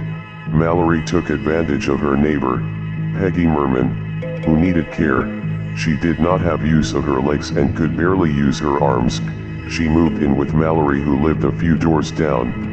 Over the course of several months, Mallory stole money and jewelry, and poisoned Merman by giving her medications that exceeded 10 times her prescribed amount. Mallory was unable to explain the high dosages of drugs and the spending. Police arrested Mallory on charges of second-degree murder and aggravated abuse of the elderly. On Wednesday, she was sentenced to 30 years in prison, followed by 15 years of probation on the murder charge and 5 years in prison on the abuse charge, to be served concurrently. The crimes of Jeffrey Dahmer made the world cringe. 17 murders. Cannibalism. Sex with the dead. A man who made his Milwaukee apartment into a violent and erotic death chamber. One thing led to another. It took more and more deviant type behaviors to satisfy my urges. Dahmer even tried to create living sex zombies by injecting acid into their brains. Jeffrey Dahmer, it seemed, was as close to raw evil as the world had ever known. Jeffrey thought he was the devil. Jeffrey thought he was so evil that he was equal to the devil. Richard, I understand that you're an expert at the use of cyanide. How many times did you kill with it? Quite a few. What's the different ways you use cyanide? You could put it in liquid form. You could, person could say, for instance, a person could be in a bar. You bunk into them, possibly by mistake, or say you were intoxicated, spill a drink on them, and leave. Everybody just looks around, thinks you're drunk or that you just had an accident or something, and meanwhile, it's soaking through their clothes, into their pores, and into their system. And eventually, they'll die. But 2 days later, the police got the break which enabled them to act. On the 8th of August, Elias Aberworth was murdered in bed and his wife savagely assaulted. But she survived to tell of how her assailant had made her swear upon Satan that there was no money in the house. She was also able to give an excellent description of a young man with a scraggy body and a cadaverous face with rotting teeth and spiky hair. It brought into focus all the other descriptions which the police had been given. Now they released their sketches of the killer they believed was responsible for at least 14 murders and countless burglaries, slashings, assaults and rapes. Worried that they would start a panic that they couldn't control, they had waited until they could issue this detailed description before revealing that they had a task force already in the field. The police were inundated with calls from people volunteering information, and despite their precautions, hysteria swept Los Angeles. I bought several more locks for my windows and my doors because this is really scary. I mean, you would think in a nice neighborhood like this you come from, but you are responsible for the choices you make about where you're going. But the sentence that Ms. Shabiznes gets, which in light of these charges is going to be a life sentence, the offense in this case can't be overstated. This crime offends human decency, it offends human dignity, and it offends the human community. It really does. When someone loses their life needlessly, it's tragic. It really is. When life is taken by from the person in the fashion that it was in this case, where the victims' remains are cut up and packaged in containers. It's difficult to identify human nature in those activities. It really is. It's very troubling. This behavior seems so removed from the human community as to be unpredictable. Mutilation of a corpse, going to impose life imprisonment without the possibility of extended supervision. You said the kind of music you play scares people. Why shouldn't people be scared by it? There's only one person you can be scared of, and that's yourself. Afraid of what? Losing your bank account? Afraid of your wife going away? You have all those things. I'm not afraid of losing my watch or someone taking my money or robbing me. Ramon Escobar is a Salvadoran serial killer, known as the homeless serial killer, who killed 7 people during a month-long killing spree between Texas and California in 2018. Escobar committed a series of homeless beatings resulting in 4 deaths. Several of the attacks were carried out with a baseball bat and at least one with a set of bolt cutters. Escobar was arrested on September 24, 2018 in Los Angeles, after a man was beaten unconscious and robbed. On December 18, 2018, Escobar was charged with 2 additional murders after confessing to killing his own aunt and uncle, Dina and Rogelio Escobar. Ramon dumped his relatives' bodies in 2 separate dumpsters, with their skeletal remains being found 2 months later in a landfill. He pled guilty to all charges and was sentenced to several life terms without parole. In a rare recorded interview, Larry Hall recounts a tough start. I know when I was born, my mother told me that I was blue, that I hadn't got enough oxygen to me or something. Larry even growing mutton chops from his hairline to his jowl. There were more victims than just Jessica Roach.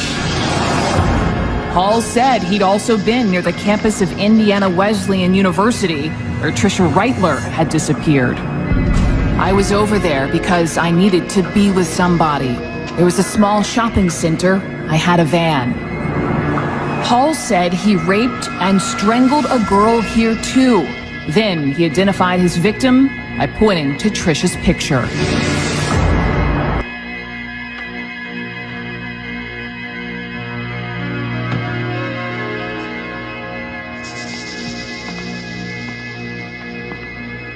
Day after day, Manson would come into court and by turns intimidate and amuse. He was playing the people. He was playing to the courtroom. He was playing to the press. We had quite a few staring sessions. He was always staring at people. You know, he'd stare at the jury, and they would turn away. He'd turn around and stare at spectators.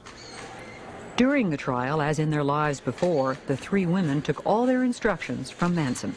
In March of 1988, the body of a prostitute was discovered in the Rochester area. Over the next several months, the bodies of other prostitutes started turning up, and that resulted in a massive investigation conducted by the Rochester Police Department to try to discover the person responsible. As late as mid-November, police in Rochester were downplaying growing concern about a possible link among the deaths. Then, a body a week started turning up. In all, police have 12 unsolved murders on their hands. I knew 80 to 100 prostitutes in the city of Rochester. Dolly Cepeda and Sonia Johnson were 12 and 14 years old. These girls were considered good girls, family girls. They were not girls of the street. When they came here on Sunday afternoon, their families expected them to be safe. This shopping center is guarded, and it's in a safe area. We didn't have any idea where they went, where they were killed, who took them. We had no witnesses, we had no physical evidence, and all we had was 8 days later, we found the nude, raped bodies of these 2 young girls on a hillside not far from here. All of the victims had been raped and strangled to death. Prosecutors say 22-year-old Alex Martinez killed his wife Angela Harris on Saturday. Investigators say Martinez slammed her head against the wall of their apartment, then choked her to death. Prosecutors say he then loaded her body into his car to drive to the Hudson Valley. According to court documents obtained by Action News, Martinez's neighbor tells state police he and his friend were working on his car. That's when a man came over and asked for help lifting something into a truck. In those court documents, the neighbor says, quote, the thing he wanted us to lift was in a used off-white colored kids pack and play, maybe 4 feet by 3 feet, and was wrapped in darker colored blankets. The neighbor's friend told police, quote, we all three lifted it into the bed of the truck. It was at this point that it seemed extremely heavy to me, a couple of 100 pounds. Both men say they didn't know the man's name. Earl Leonard Nelson was an American serial killer, rapist, and necrophile, known as the Gorilla Killer and the Dark Strangler, and at least once used the alias Virgil Wilson. He targeted and strangled landladies throughout the West Coast during 1926. He was known to commit acts of necrophilia, strangle, rape, mutilate, and murder his victims. He was known to kill at both his home and the home of the victim. Nelson often carried a Bible to gain trust with his victims. Nelson's defense at his 6-day trial was insanity. Records were presented to show that Nelson had been confined in an insane asylum in Napa, California, during various periods between 1921 and 1925. In 1928, Earl Leonard Nelson was executed by hanging at the Vaughan Street Jail in Winnipeg, Manitoba, Canada. I was getting less detectable. I started flaunting that invisibility, severing a human head, 2 of them, at night in front of my mother's residence, with her at home, my neighbors at home upstairs, their picture window open, the curtains open, 11 o'clock at night, the lights are on, all they have to do is walk by, look out, and I've had it. Why did you keep the heads? Why did you cut them off, and why did you keep them? Something out of my childhood. I could put it on an incident. I mean, my father chopping the heads off of our 2 pet chickens and my mother insisting that I eat them for dinner. You know, we could say it was something that simple. I don't think it was. Now, my dad heads out back with a hatchet. I got on my bike and I tried to stop it, I remember that. I got on the bike, rode around the block. I was crying. I haven't talked about that for a lot of years. In November, U.S. Congressman Leo Ryan leaves for Guyana, in South America, with an NBC camera crew and other journalists. He wants to investigate reports that 1,000 American citizens are being exploited at a village there called Jonestown, after its leader, the Reverend Jim Jones. 5 days later, as they prepare to leave Jonestown, he and 4 of his party are shot dead on the tarmac.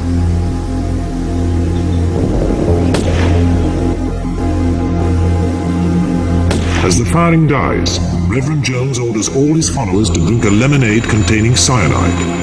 913 of them do so and die. The most amazing mass suicide in history. In December 1990, Ronald Dale Yeats was sentenced to death for the capital murder of 70-year-old Ruby Meeks Dodson. Yeats was 28 years old at the time of the crime. Ruby Dodson was stabbed to death on September 23, 1989. That afternoon, Yeats and a friend, Charles Vernon, drank beer and smoked marijuana and crack cocaine. When they arrived at the house, they opened the car's hood and the 2 men began looking at the motor. They told Dodson they were having trouble with their car. Yeats asked for a glass of water, and as Dodson entered the house, Yeats went in after her. Vernon also went in and went straight for Dodson's bedroom, where he began looking for money. Ronald Yeats slashed the elderly woman's throat. He was put to death by lethal injection in Virginia on April 29, 1999. There were no signs or symptoms of any overt mental illness, and indeed there really never were throughout the time that he was in treatment with me. And did you file reports on him with the court or state agencies? I did. I was required to. Your report said, though, that he was doing pretty well. Yes. And what was he actually doing at this time? Well, I believe it was during the last 6 or 7 months that I was seeing him that he was involved in the catastrophic criminal activity that for which he was eventually convicted. This involves the rape and murder of 6 or 7 young women. Sure, I get angry. I get very, very angry and indignant. I don't like being locked up for something I didn't do, and I don't like my liberty taken away, and I don't like being treated like an animal, and I don't like people walking around and ogling me like I'm some sort of weirdo, because I'm not. There's going to be people turning up in canyons, and there's going to be people being shot in Salt Lake City because the police there aren't willing to accept what I think they know, and they know that I didn't do these things. I'm not guilty.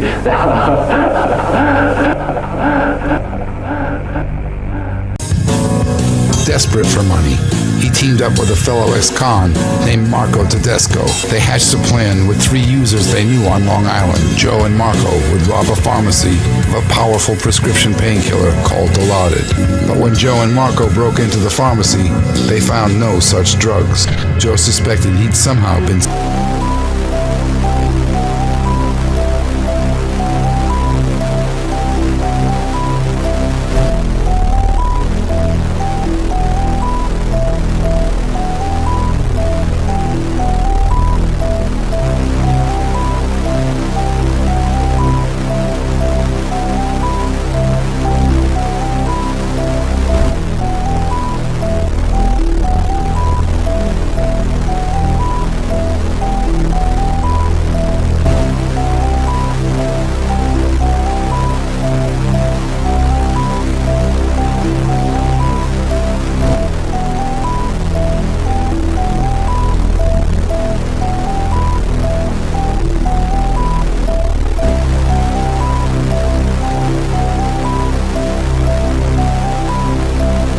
A woman is murdered inside her Florida home. Another vanishes, and her body is found in a field days after her disappearance. Prosecutors say the man responsible for both murders is a Fort Myers man named Wade Steve Wilson. The 30-year-old faces charges including 2 counts of first-degree murder for the brutal deaths of Christine Melton and Diane Ruiz. Melton was found dead inside her home, and Ruiz's body was discovered in a field days after she disappeared. Investigators believe Melton was choked to death by Wilson after they met at a bar in Fort Myers, Florida. Prosecutors say on October 7th of 2019, Wilson stole Melton's car after killing her. In addition to the 2 first-degree murder charges of Melton and Ruiz, Wilson also faces a charge of grand theft for allegedly stealing Melton's car, battery charge for allegedly attacking another woman, and a count of burglary of a dwelling, plus 1 count of first-degree petty theft. For whatever reason, Florida's a hotbed of stuff like this, and this is just, even by our standards, this is particularly egregious. Against his lawyer sometimes, and he reaches a level where he's unbearably hard to work with. But all of that notwithstanding, the doctors told us that it does not meet the test for legal incompetence. As he took over, Bundy clashed with the trial judge, Edward Coward. Mr. Bundy? Yes, sir. The court wants to talk to you, man. Come up to the bar here. I want to tell you something, young man, that I want to tell you clearly and unequivocally so you understand. This court is not going to follow your schedule. Since I have been in Dade County, I will Don't shake your finger at me, young man. Don't shake your finger at me, young man. Bundy had been protesting about not being allowed in the library to prepare his defense, and he continued with delaying tactics, which had the trial moved from Tallahassee to Miami and put back from October 1978 to June 1979. Donald Harvey, the Angel of Death, is a notorious 1970s killer that claimed his victims from a position of trust, as a nurse's aide. Using his access to patients to satisfy his sickness, Harvey poisoned hospital patients with cyanide and arsenic. He eventually confessed to more than 70 murders, occurring before 1978. An anonymous tip and police search of his home led to his arrest and convictions. It is said that Mr. Harvey also infected patients, before nursing them back to health. Have you ever physically harmed anyone? Ever physically harmed anyone? No. No.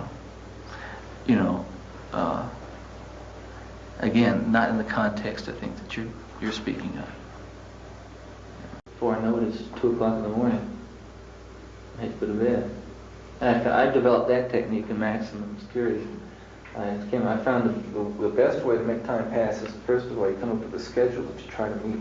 And schedules are made to be broken. But the process of breaking a schedule, you never make it. You know, you always hustle to make that schedule.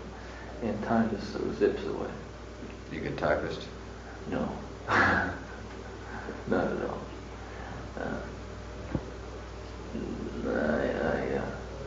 They wouldn't give me any correction fluid, so I thought of these little papers. Ted Bundy failed in his attempts to delay his murder trial. The former law student is charged with the murder of 2 Florida State University co-eds and is suspected in 19 other murders in western states. Honor, I am here today because I wish to be acquitted, because I assert my innocence. If my counsel tell me that they cannot do that for me, then I say that we have some fundamental problems. Behavior became increasingly disruptive. He refused to come to court one day as a protest against jail conditions. He openly fought with his attorneys, eventually firing one. Psychiatrists had claimed that Ted Bundy had a personality of a Richard Speck or Jack the Ripper. He's not that kind of a person. What kind of a person would you describe him as? As a good, loving, fine young man.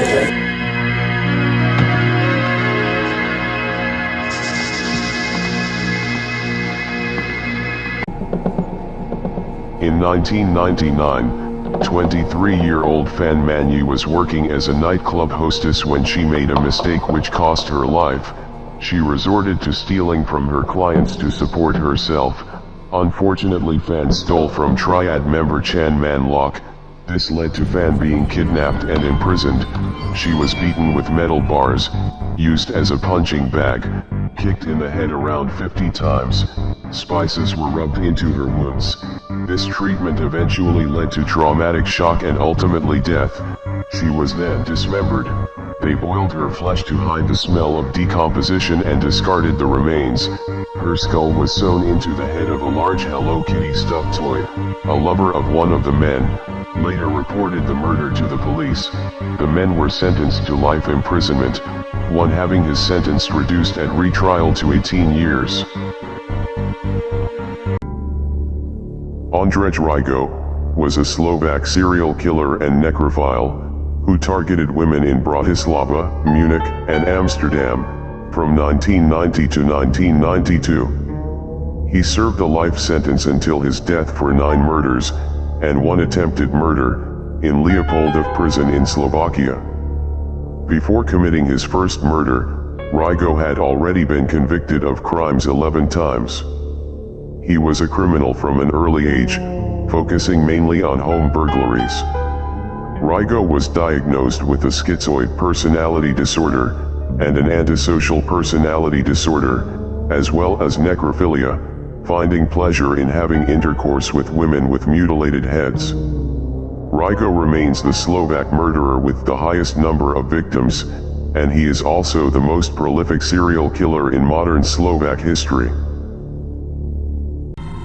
Miyuki Ishikawa, a Japanese midwife and serial killer. Known as the Oni-sanba, demon midwife. Miyuki's murdered between 85 and 169 infants between 1944 and 1948. She was an experienced midwife and worked as a hospital director at the Kodobuki Maternity Hospital. Ishikawa chose to neglect numerous infants, many of whom died as a direct result of this abuse. The police initially found 5 dead bodies and later found over 40 more in the house of a mortician. 30 additional bodies were later discovered in a temple. She and several accomplices are believed to have murdered dozens of infants, a crime spree known as the Kodobuki-Sanin incident. Miyuki and her husband Takeshi Ishikawa were arrested in 1948 and sentenced to 8 and 4 years imprisonment respectively. Magnus Gafgen is a German murderer. In 2002, he was arrested for the murder of Jacob von Metzler, the son of famous Frankfurt banker. On September 27, 2002, He kidnapped Jacob von Metzler in order to blackmail his parents, but killed him in his apartment. Gafgen then demanded €1 million in ransom from the Metzler family. He was observed by the police when he picked up the ransom. After a few hours, during which he had booked a holiday and not released his victim, who was already dead, he was arrested. After being threatened with torture, as ordered by Frankfurt Police Vice President Wolfgang Daschner, he confessed and told where the body was hidden.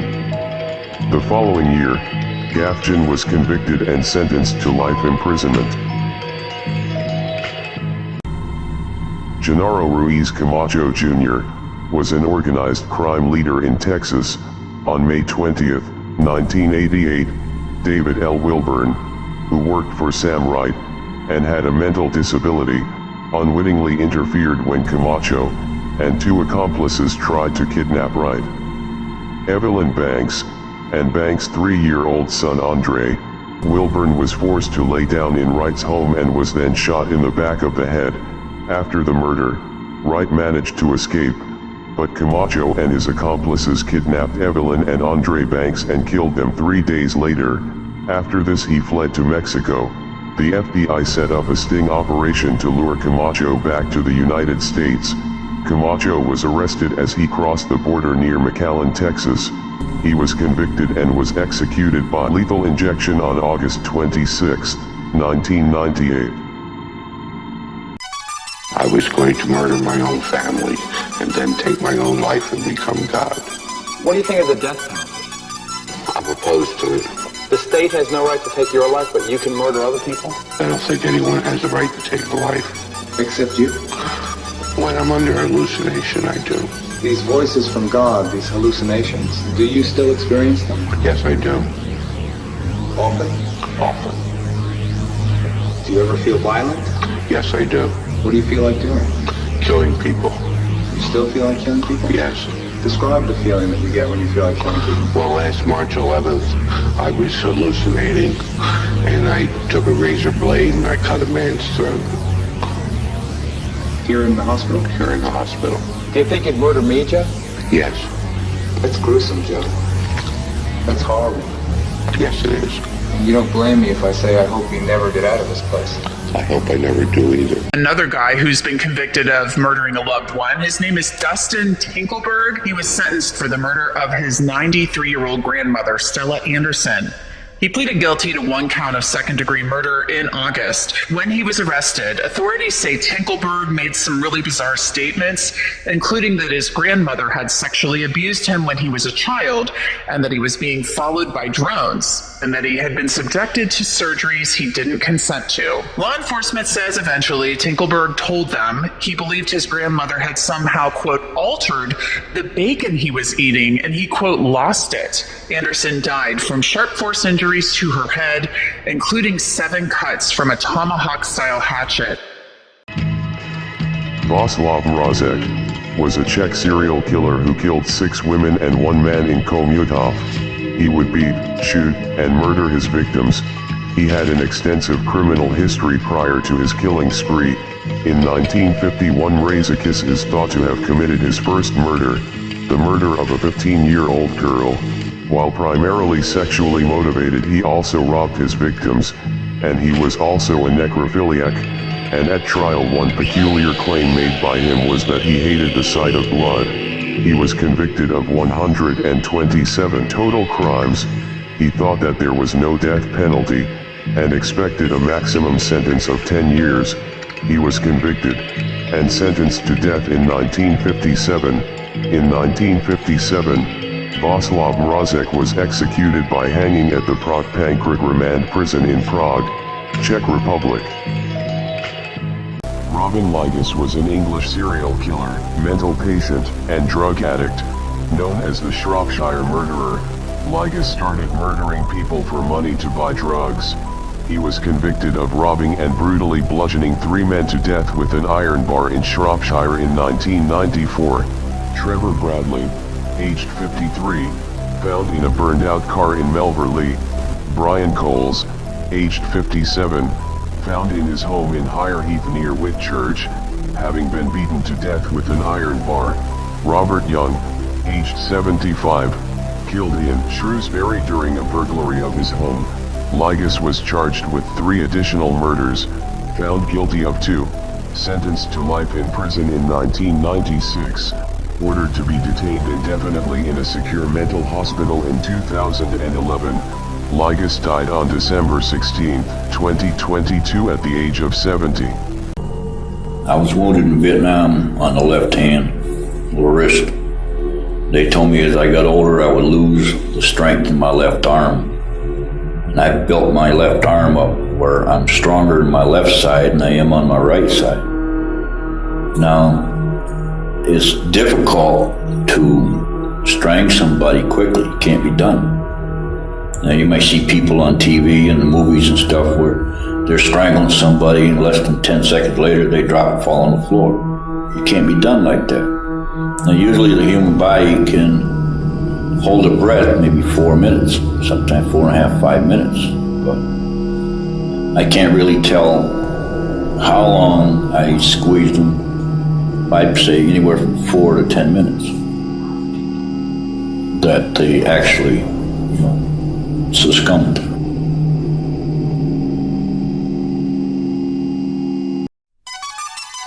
Kurt Matthew Langford is an American murderer from Hawaii who was convicted of murdering a Japanese tourist.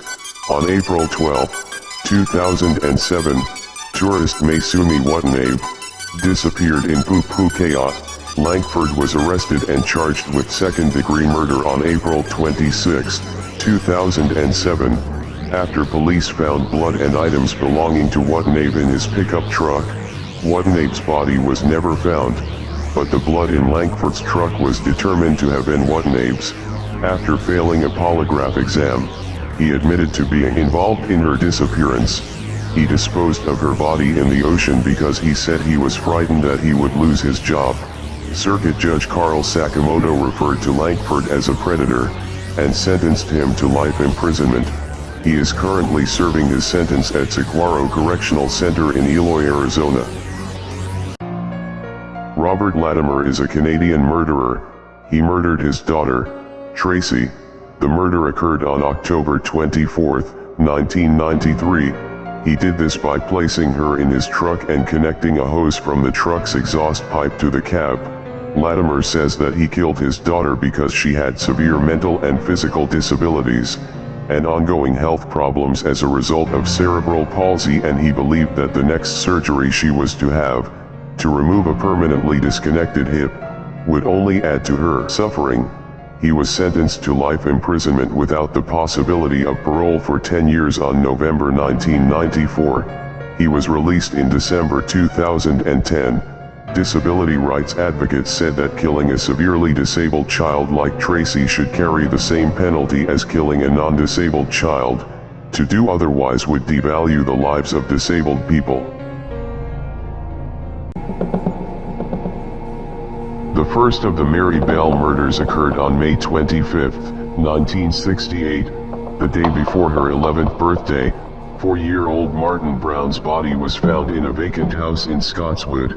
Although she strangled the boy, her grip was not strong enough to leave ligature marks, leading to uncertainty about the cause of death.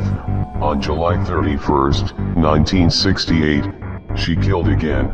Mary strangled 3-year-old Brian Howe. Before leaving the crime scene, she carved the letter M into the boy's stomach with scissors. She also scratched his legs and mutilated his penis. Mary, at the time the youngest serial killer in British history, was convicted of manslaughter instead of murder. She was released from prison in 1980, at age 23, after serving 12 years of her sentence. Jeffrey Dahmer, the 10th of 17 murders. Curtis Straughter was just 17 years old when he encountered serial killer Jeffrey Dahmer. Unbeknown to the teenager, on February 18, 1991, Curtis was waiting at a bus stop outside Marquette University, when he was approached by Dahmer. At this time, unbeknown to Straughter, Dahmer had murdered 9 boys and men and dismembered their bodies. Strotter was allegedly lured to Dahmer's apartment on the pretense of money in exchange for posing for photographs. Once arriving at Dahmer's apartment, Strotter was drugged, restrained, and murdered. Dahmer then dismembered his body, while capturing each step on camera. Once he had photographed his victim's body, Dahmer kept the Polaroid pictures in his bedside table as a chilling memento. Strotter was Dahmer's 10th victim. John Gacy. He was a respected businessman, a minor politician, invited to meet all the right people, including Rosalind Carter. Who would suspect a man who made a hobby of entertaining at children's hospitals, dressed as a clown? But the clown mask hid a homosexual killer who strangled 33 teenage boys. 26 were found buried in his basement.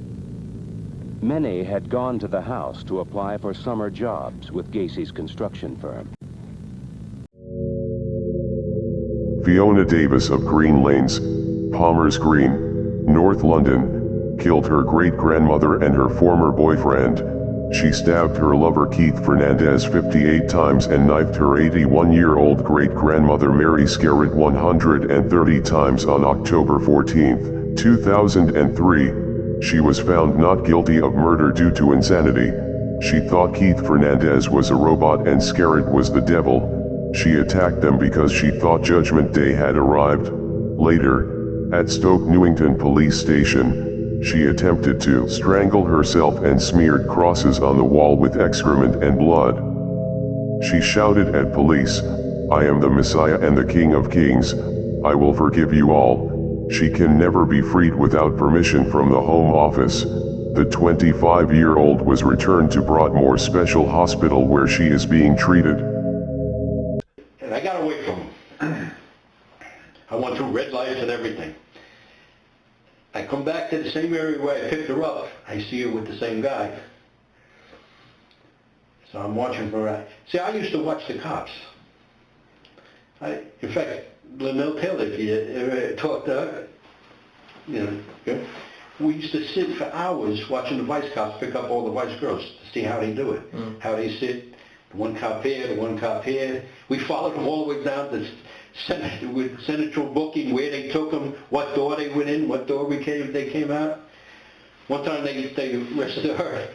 They stopped in a deli to get all the girls. They wanted coffee, so they brought the girl there. I walked in the deli. I'm going in. She's arrested now, right? Yeah. Now I'm trying to figure out how I can get her out of the deli without, They had other suspects, and they had tunnel vision in to say, it's Gacy's house, it's easier to put everything on Gacy. The state come up with a scenario as to who did the killing, and then they just built their case around there. And as it progressed, they kept leaking stuff to the media, which made it even larger than what it was.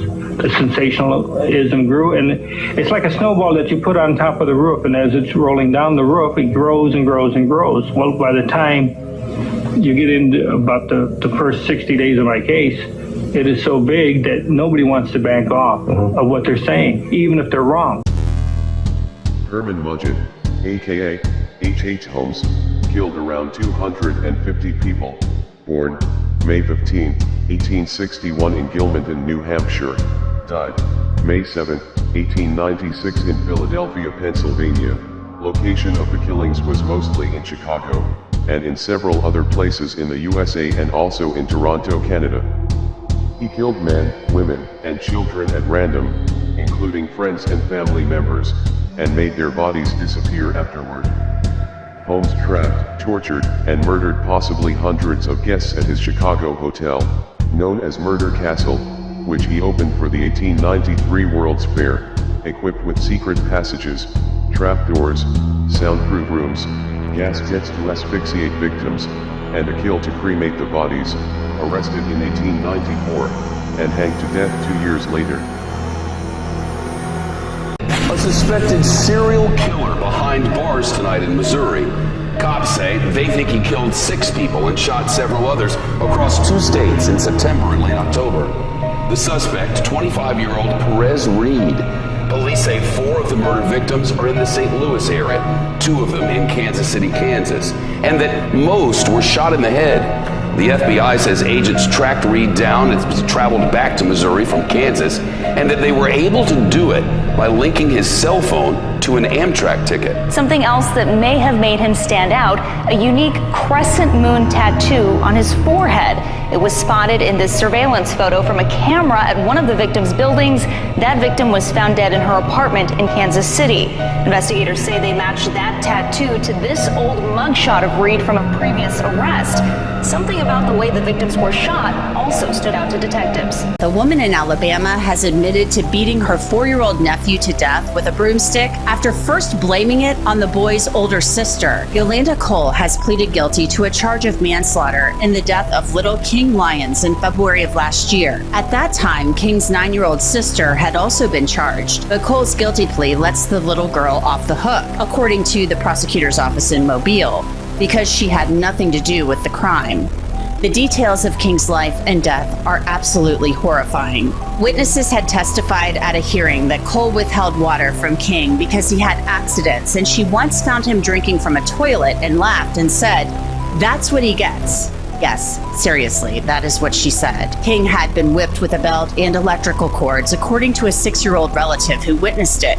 Cole will be sentenced next February. This is to benefit you so that you understand your witness has a prior record. Your Honor, when I leave the table, I'm away from the courtroom and I have to elevate my voice. This is the alleged record of ableist. Stop talking. Come on, man. Like, I don't know who y'all be thinking y'all fooling. I'll set the value in return for value this document. One more interruption and you're going to be removed to the next courtroom. That's what you want to do anyway.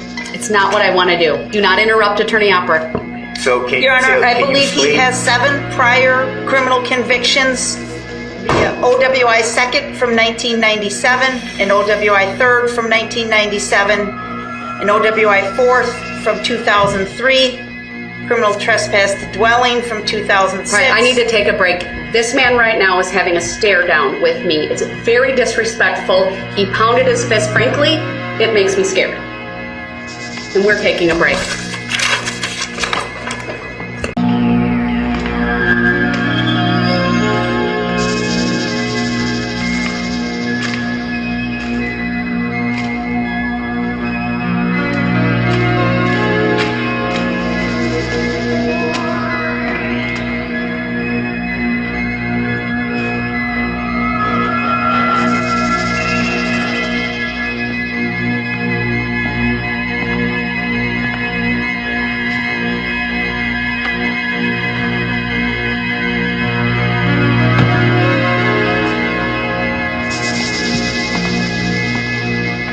Stanislaw Modulewski was a Polish serial killer known as the Vampire of Gakowek, who brutally murdered 7 women between the ages of 18 and 87, by strangling them with a scarf, or with his bare hands. He also attempted to murder 6 others. He took valuables as well as useless objects from his victims which he then threw away. He executed them with utmost cruelty. The murders also had a sexual motive. The lower part of the victims' bodies were nude and the arrangement of the corpse suggested a penetration of genital organs.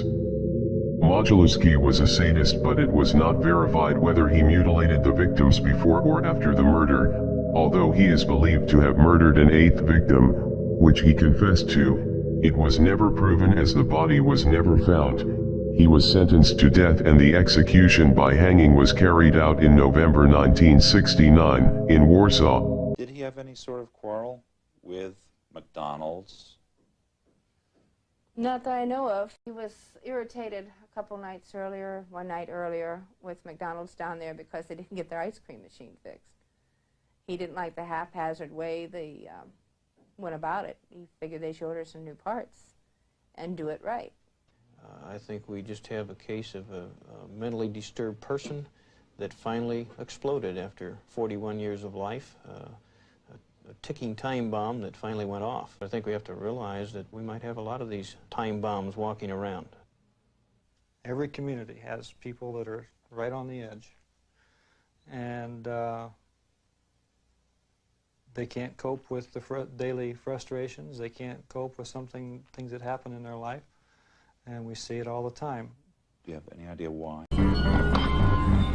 An expert in body dissection allegedly made herself the main beneficiary of a friend's will after she had murdered her and cut off her head. Former osteopath Gemma Mitchell, 38, is said to have needed at least £400,000 for a project to add an extra story to her home in Willesden, northwest London, ended in disaster. She had been pressuring vulnerable victim Mi Kun Chong, 67, to give her the money by doing a deal on her home. When Ms. Chong refused, Mitchell allegedly battered her to death with a blunt object and dumped the decapitated body more than 250 miles away in Salcombe, Devon. Mitchell denies the murder. The head was found 10 meters away and had been cleanly cut from the rest of the body. Mitchell had been a brilliant medical student and won a prestigious prize for her knowledge of the human body. Gordon Northcott was an American serial killer who abducted and murdered boys aged between 10 and 12 in Los Angeles between 1926 and 1928. He then disposed of the bodies with the help of his mother and his underage nephew, whom Northcott had repeatedly threatened and abused. Police considered Northcott a suspect in the disappearance of as many as 20 missing boys in the area that Northcott admitted to having abused, but not murdered. One of these boys surfaced years later, alive, and confirmed Northcott's story. According to his nephew, only 4 boys were held and murdered at Northcott's property: the 3 LA children whose remains were found, and an unidentified boy that Northcott beheaded and disposed of near La Puente, California. He confessed to the murders of 9 in total, sentenced to death. He was executed on October 2, 1930. These drawings could help answer decades-old unsolved murders. Samuel Little, also known as Samuel McDowell, admitted to murdering 90 women across the country over the course of 30 years. One of his victims lived in Fort Myers. Wednesday, the FBI released 16 of McDowell's drawings of his victims. David Thomas, who says serial murderers remember killing their victims so they can fantasize about it later. You know, like a serial killer will take that and use that as something that he can replay. Thomas explains serial killers carefully choose their victims. There was something about those women that stuck out, which made it easy for him to recreate and easy for him to draw. And so those bits and pieces may be bits and pieces of different individuals that he has used to make a picture of what he believes to be that person to be. Investigators have confirmed 34 of McDowell's 90 killings. Samuel is currently being held in custody in Texas. That she knew the code to his garage, 0187. And so she knew the code to the garage, and she indicated that that's how she came in. She didn't knock on the front door, she didn't go out through the back and peep through the sliding glass doors like she'd done before. She actually walked in. There's no indication that Mr. Alexander came to the door. And this was sometime after 4 o'clock in the morning. And as she came in, one of the things that's telling about what happened is that she said, I came in and I stood by the door and I watched him. And I watched him for 30, 45 seconds. Who does that? Who comes in and stands there? Someone with some sort of stalking behavior in their past? Someone who's riding there unannounced? Someone who is there to surprise Mr. Alexander. Where does this urge come from, and why is so powerful? Do serial killers have any control over their desires? We all experience rage and inappropriate sexual instincts, yet we have some sort of internal cage that keeps our inner monsters locked up. Call it morality or social programming. These internal blockades have long since been trampled down in the psychopathic killer. Not only have they let loose the monster within, they are virtual slaves to its beastly appetites. Serial killers have tested out a number of excuses for their behavior. Henry Lee Lucas blamed his upbringing. Others like Jeffrey Dahmer say that they were born with a part of them missing. Ted Bundy claimed pornography made him do it. Herbert Mullins, Santa Cruz killer of 13, blamed the voices in his head that told him it was time to sing the die song. The ruthless Carl Panzram swore that prison turned him into a monster, while Bobby Joe Long said a motorcycle accident made him hypersexual and eventually a serial lust killer. The most psychopathic, like John Wayne Gacy, turned the blame around and boasted that the victims deserved to die. April 30th, 2000. 4 a.m. in the town of Waitara. A cop and a criminal stood locked in what was to become one of New Zealand's most controversial face-offs. Broken glass and battered cars lay around them. All the product of a golf club attack, wheedled by Stephen Wallace. As Senior Constable Keith Abbott drew his gun, Wallace advanced towards him, armed with a baseball bat and a golf club. When after a warning was given, a retreat had been made, and a warning shot fired, it failed to stop the advancing Wallace. Abbott fired 4 shots. Wallace fell to the ground. Stephen Wallace later died in hospital. Senior Constable Keith Abbott was acquitted on self-defense on December 4, 2002. This guy lived a brutal childhood. His father was just a bad guy. His father beat his younger brother, he beat Kuklinski's younger brother to death. Beat him to death in front of Kuklinski and the rest of the family. Beat him to death, and then made up some story that he fell down the stairs, and the whole family went along with it because they were afraid of him, and he got away with the murder. And he used to beat Kuklinski all the time. He would beat the mother all the time. He beat all of the kids all of the time. Kuklinski hated him, hated his father. And you wonder, what kind of an impact and an influence did his father have on this kid for the rest of his life? He called his mother a cancer.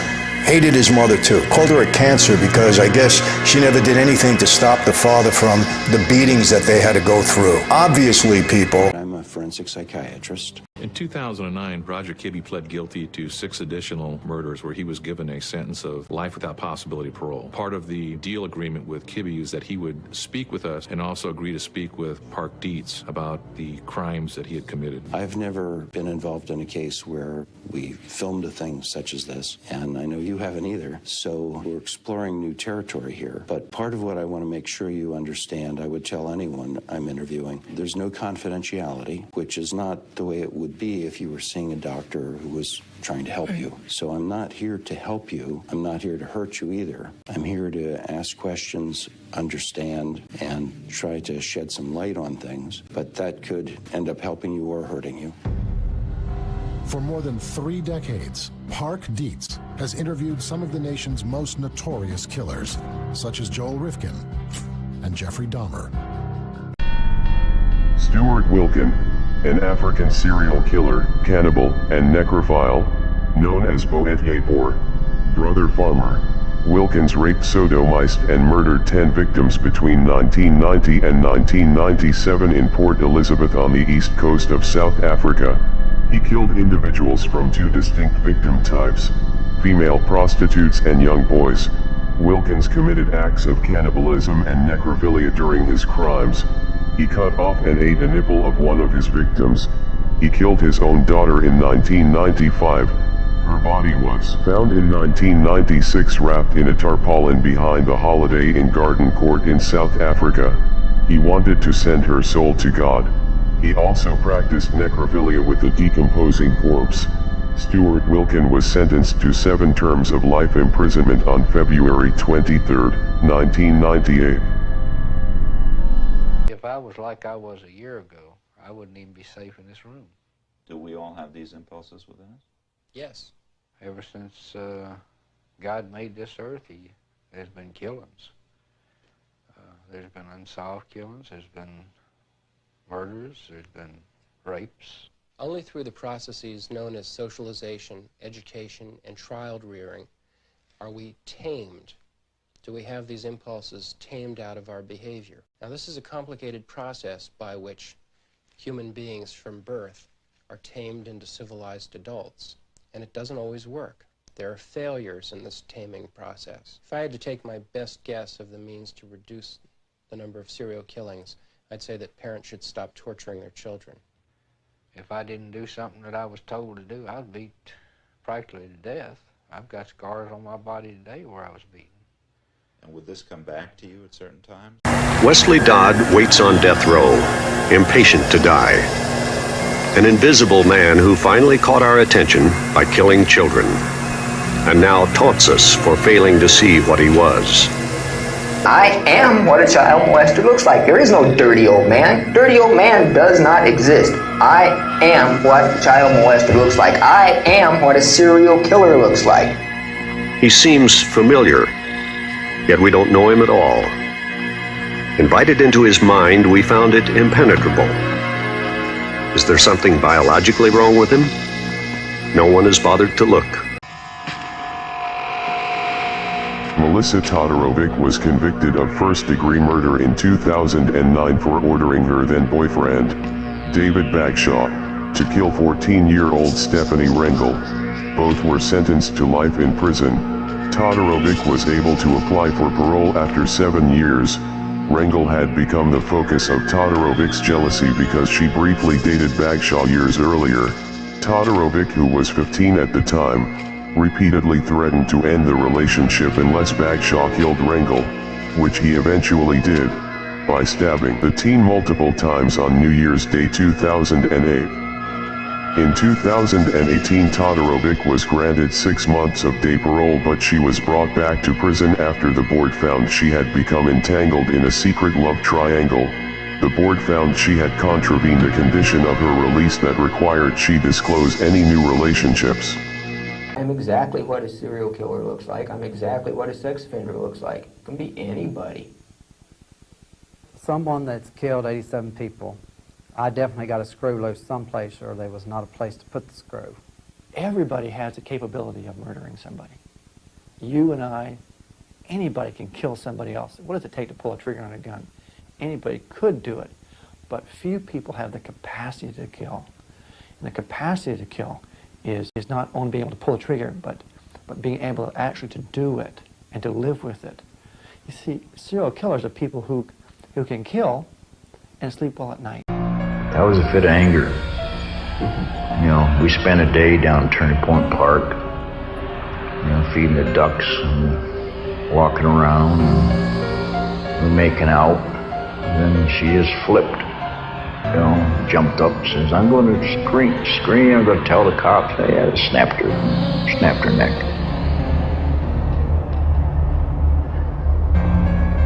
Stayed there all day until dark. Then, split her open, from her neck to her groin.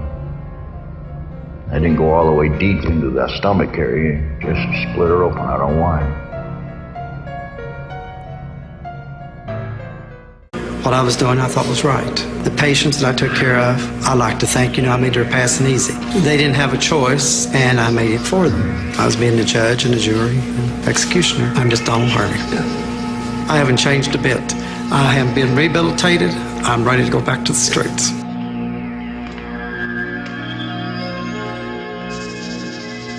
Donald Harvey used his position as a hospital orderly to kill dozens of patients at 3 hospitals over 17 years. Over the years, he has continued to call himself a mercy killer.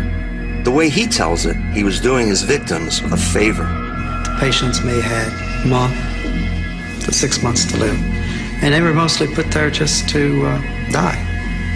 The families, instead of sending them to a nursing home, they put them there. Or if they had no family, the county or whatever would put them there. Those are a lot of the type patients that I terminated. Ed Gein's story is just so gruesome. Most people can't imagine what it would be like to excavate a corpse from the ground and then take the head and the skull and then create objects out of the parts that you take from a rotten corpse.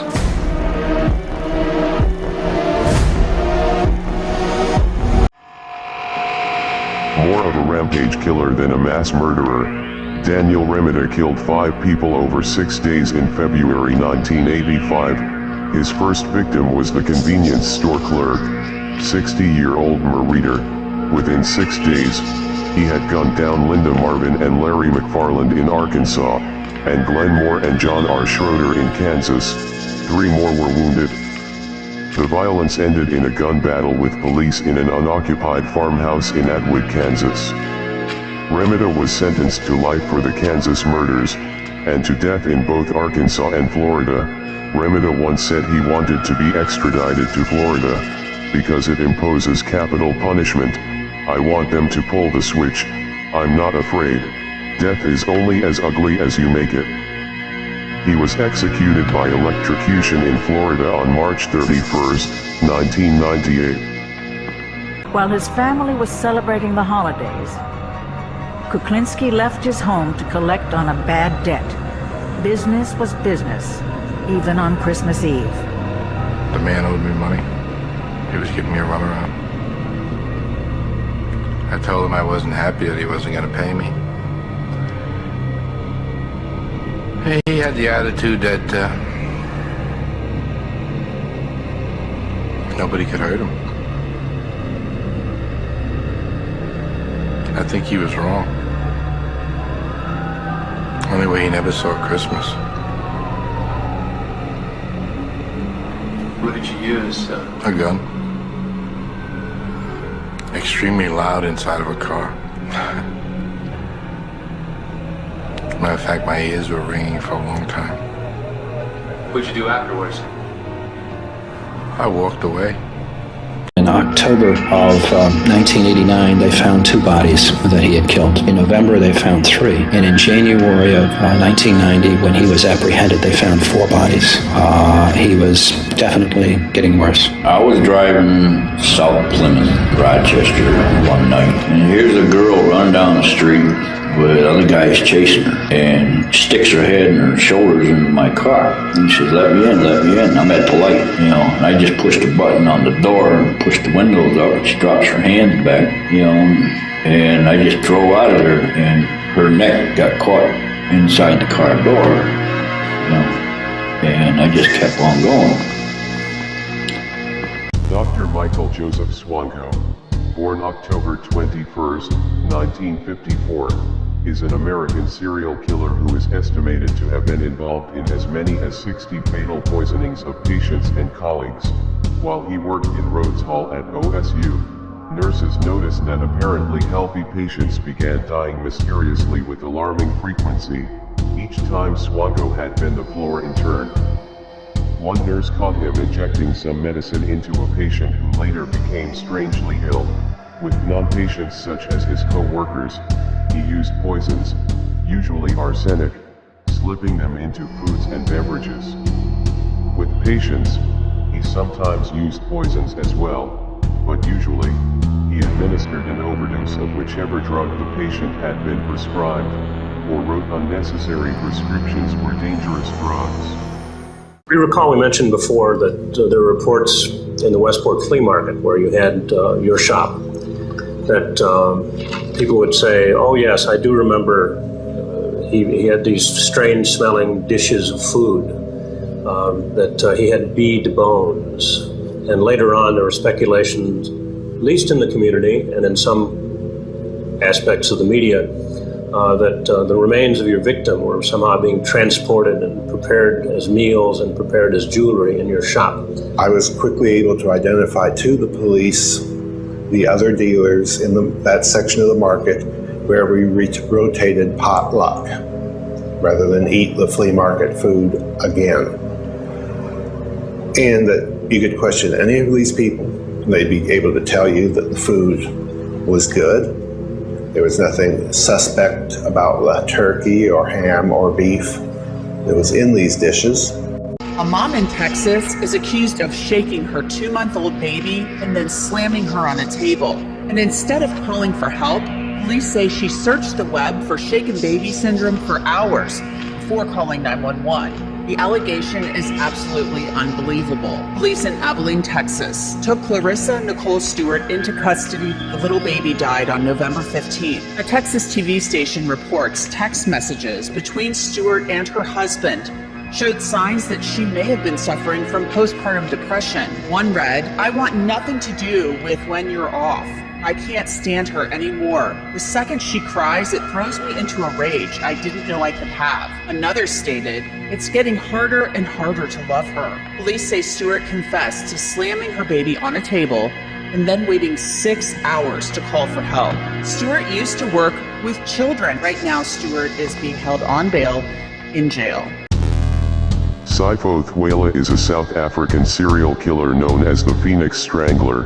Thwala was convicted for 10 assaults and the murders of 16 women.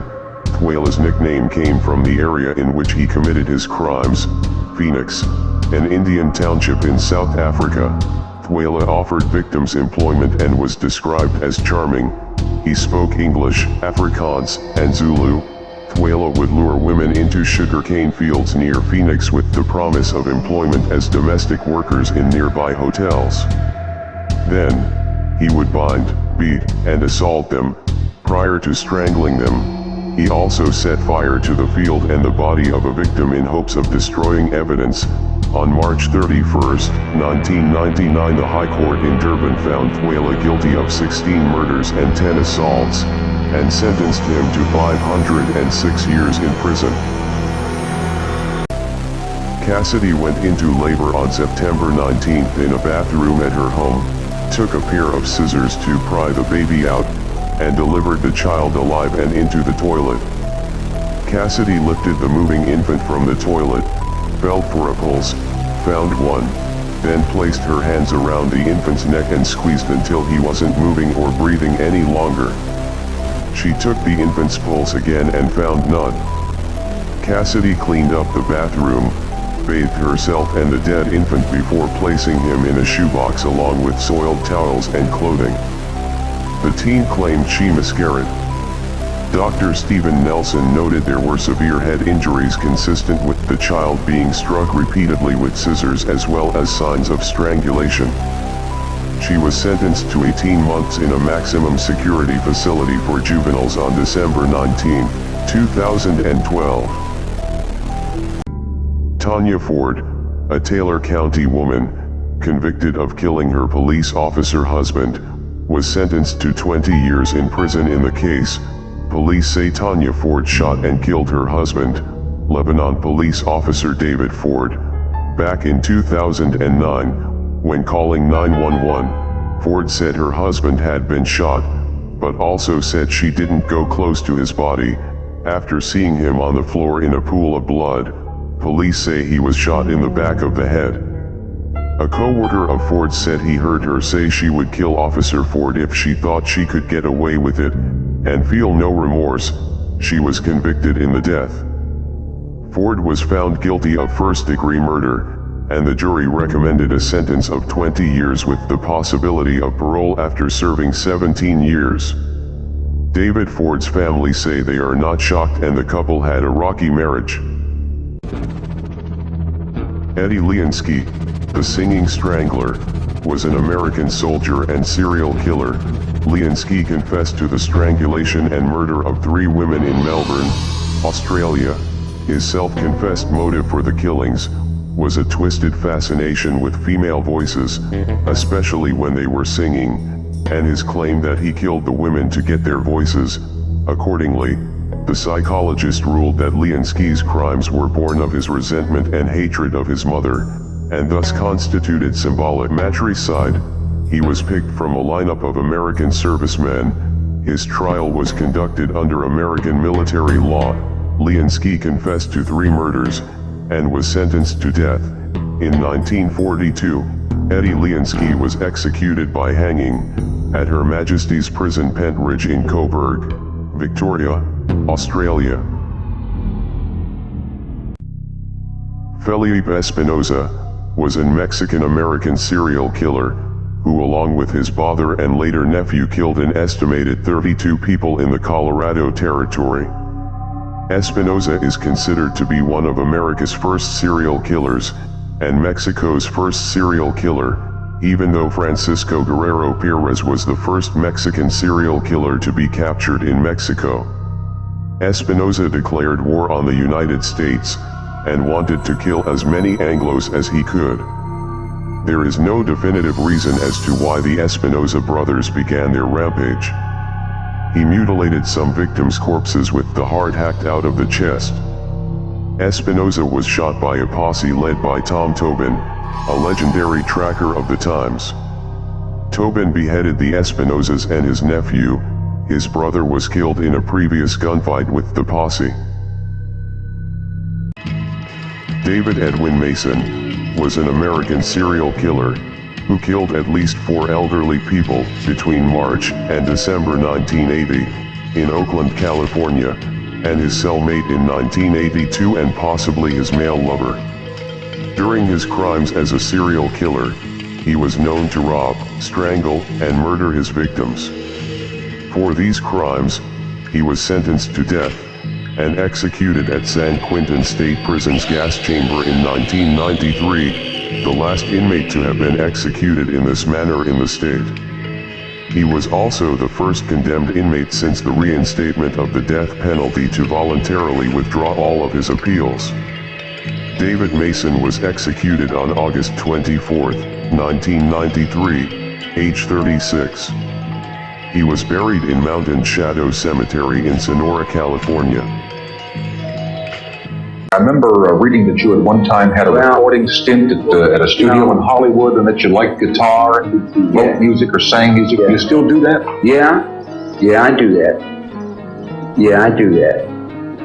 But the way I do it ain't the same way you guys do it. And the way I do it scares you guys. So I didn't want to scare you guys out of the neighborhood right away. So I just took a can and started banging on it, you know. But we used to have some cosmic gatherings back in the mountains that would probably shake a Mormon tabernacle choir's eardrums. Martha Rendell was the last woman to be hanged in Western Australia. She was found guilty of the willful murder of her de facto husband's son, Arthur Morris, in 1908. She was also suspected of the killing of his 2 daughters, Annie and Olive. It was alleged that she killed the children by swabbing hydrochloric acid on the back of their throats. She beat them severely and insisted they call her mother. The medics thought the children had died of diphtheria, and it was only when an older boy ran away that the truth began to emerge. Martha, however, always protested her innocence, maintaining that she was treating the children for diphtheria. There was considerable public outrage at the time, the press portraying her as a scarlet woman and wicked stepmother. On October 6, 1909, she was hanged at Fremantle Prison. She is buried at Fremantle Cemetery. Ernest Ingenito was an American spree killer. In November 1950, Ingenito drove to the Mazzoli house. He shot his father-in-law twice, killing him. As his wife fled, Ingenito shot her in the stomach and shoulder. When his mother-in-law fled, he shot her mother, then killed his wife's pregnant aunt. He wounded his wife's 9-year-old cousin, then shot and killed his mother-in-law. Ingenito also killed his mother-in-law's brother. He then drove to Minatola and shot his wife's aunt and uncle. Ingenito was arrested by the New Jersey State Police. He was released in 1974. In 1994, Ingenito was arrested again for sexual assault. He was found guilty on 29 counts and sentenced to 50 years in prison. He died in prison of heart failure on October 7, 1995. Jeffrey Dahmer, the 5th of 17 murders. On March 25, 1989, Jeffrey met Anthony Sears and a few of his friends at Lock Cage, a gay bar. The two then started talking, and soon Dahmer took him back to his grandmother's house. Dahmer drugged him before strangling him to death. He placed Anthony's body in the bathtub before decapitating him. Jeffrey cut off his genitals, placed them in acetone, and stored them in a locker. On top of that, the serial killer tried to flay the 24-year-old's skin, but was unsuccessful. Jeffrey then dismembered the rest of Anthony's body, dissolved the flesh in acid, crushed the bones, and disposed of the remains for no one to find. On August 9, 1849, Patrick O'Connor dined with Maria and Frederick Manning at 3 Miniver Place, Bermondsey. The husband and wife murdered their guest and buried his body under the flagstones in the kitchen. Maria visited O'Connor's lodgings at Greenwood Street, Mile End Road, stealing the dead man's railway scrip and money. It is apparent that the guilty couple were mutually planning a double cross on each other. Marie, being the smarter of the two, actually fled with most of the loot from the murder. Frederick took the smaller portion and fled as well. They were hanged outside Horsemonger Lane Jail, England, on November 13, 1849, after they were convicted of the murder. In the case that received the name of Bermondsey Horror, it was the first time a husband and wife had been executed together in England since 1700. Kenneth Bianchi was called the Hillside Strangler because he dumped the victims on Hollywood hillsides. He dragged women from streets and apartments to his van. Bianchi said his accomplice was his cousin, Angelo Buono.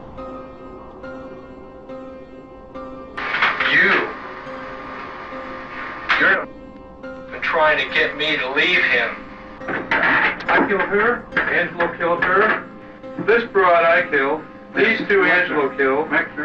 This broad I killed. This Caston is the broad you killed, you say? Am I going too fast? Yeah, for you're you? going so damn fast. I'm not that smart. Hiroshi Maio was a Japanese serial killer, known as the suicide website murderer. Maio found his victims in an online suicide community. He murdered 3 people. He was convicted of killing a 14-year-old boy, a 25-year-old woman, and a 21-year-old man, all of whom were members of an online suicide club. He lured his victims by suggesting they meet and end their lives together by committing suicide via carbon monoxide poisoning using a charcoal burner in a sealed car, but once together he strangled them with his bare hands instead, as this excited him sexually.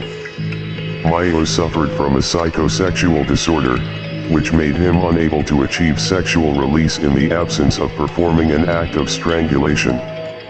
Hiroshi Maio was hanged on July 28, 2009.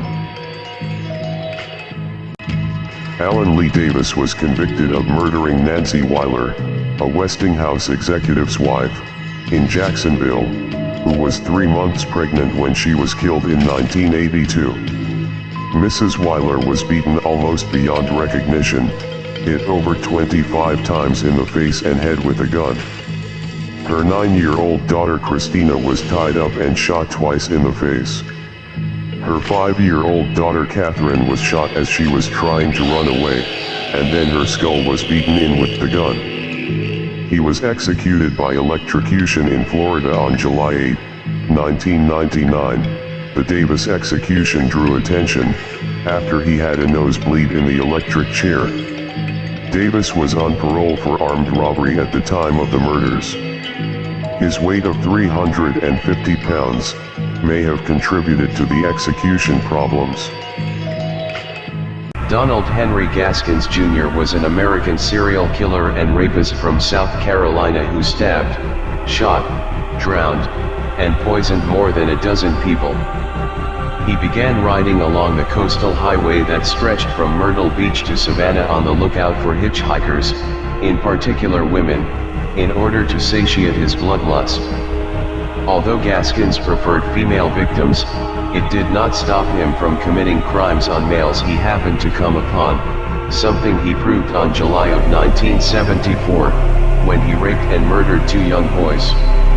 If Donald Henry Gaskins' unverifiable murder claims are indeed true, it would make him the worst killer in the history of America, as he claimed to having committed between 100 and 110 murders. Dahmer sketched out a dream of his for Dr. Dietz, an altar he wished to build festooned with human skulls. He really loved the power that Darth Vader had to intimidate and influence those around him. And he had it in his head that if he could use a particular table he had as an altar and get 10 skulls and 2 full skeletons and the right candles and lighting and a chair like the one Darth Vader had in Star Wars, he'd have a sense of confidence and power that would make him able to attract men.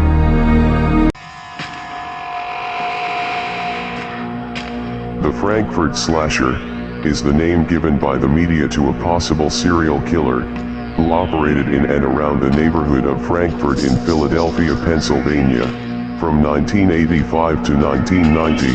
Leonard Christopher was convicted in the murder of one of the 9 supposedly linked victims. All of the victims were assaulted and stabbed to death. Several of the victims were seen with the middle-aged white man shortly before their murders. A 9th victim was stabbed to death in the same fashion as the other women while Christopher was being held without bail. However, this murder was ruled a copycat killing by detectives. Leonard Christopher was tried and convicted of 1 count of first-degree murder on December 12, 1990, and sentenced to life in prison. He has since died of cancer, maintaining his innocence since the beginning. Martin Dumollard was a French serial killer, known as the Maid Killer. Dumollard was arrested and charged with the deaths of 3 maids from 1855 to 1861. His modus operandi was to approach young girls, especially from Lyon, and pretend to be a master employee looking for a new servant.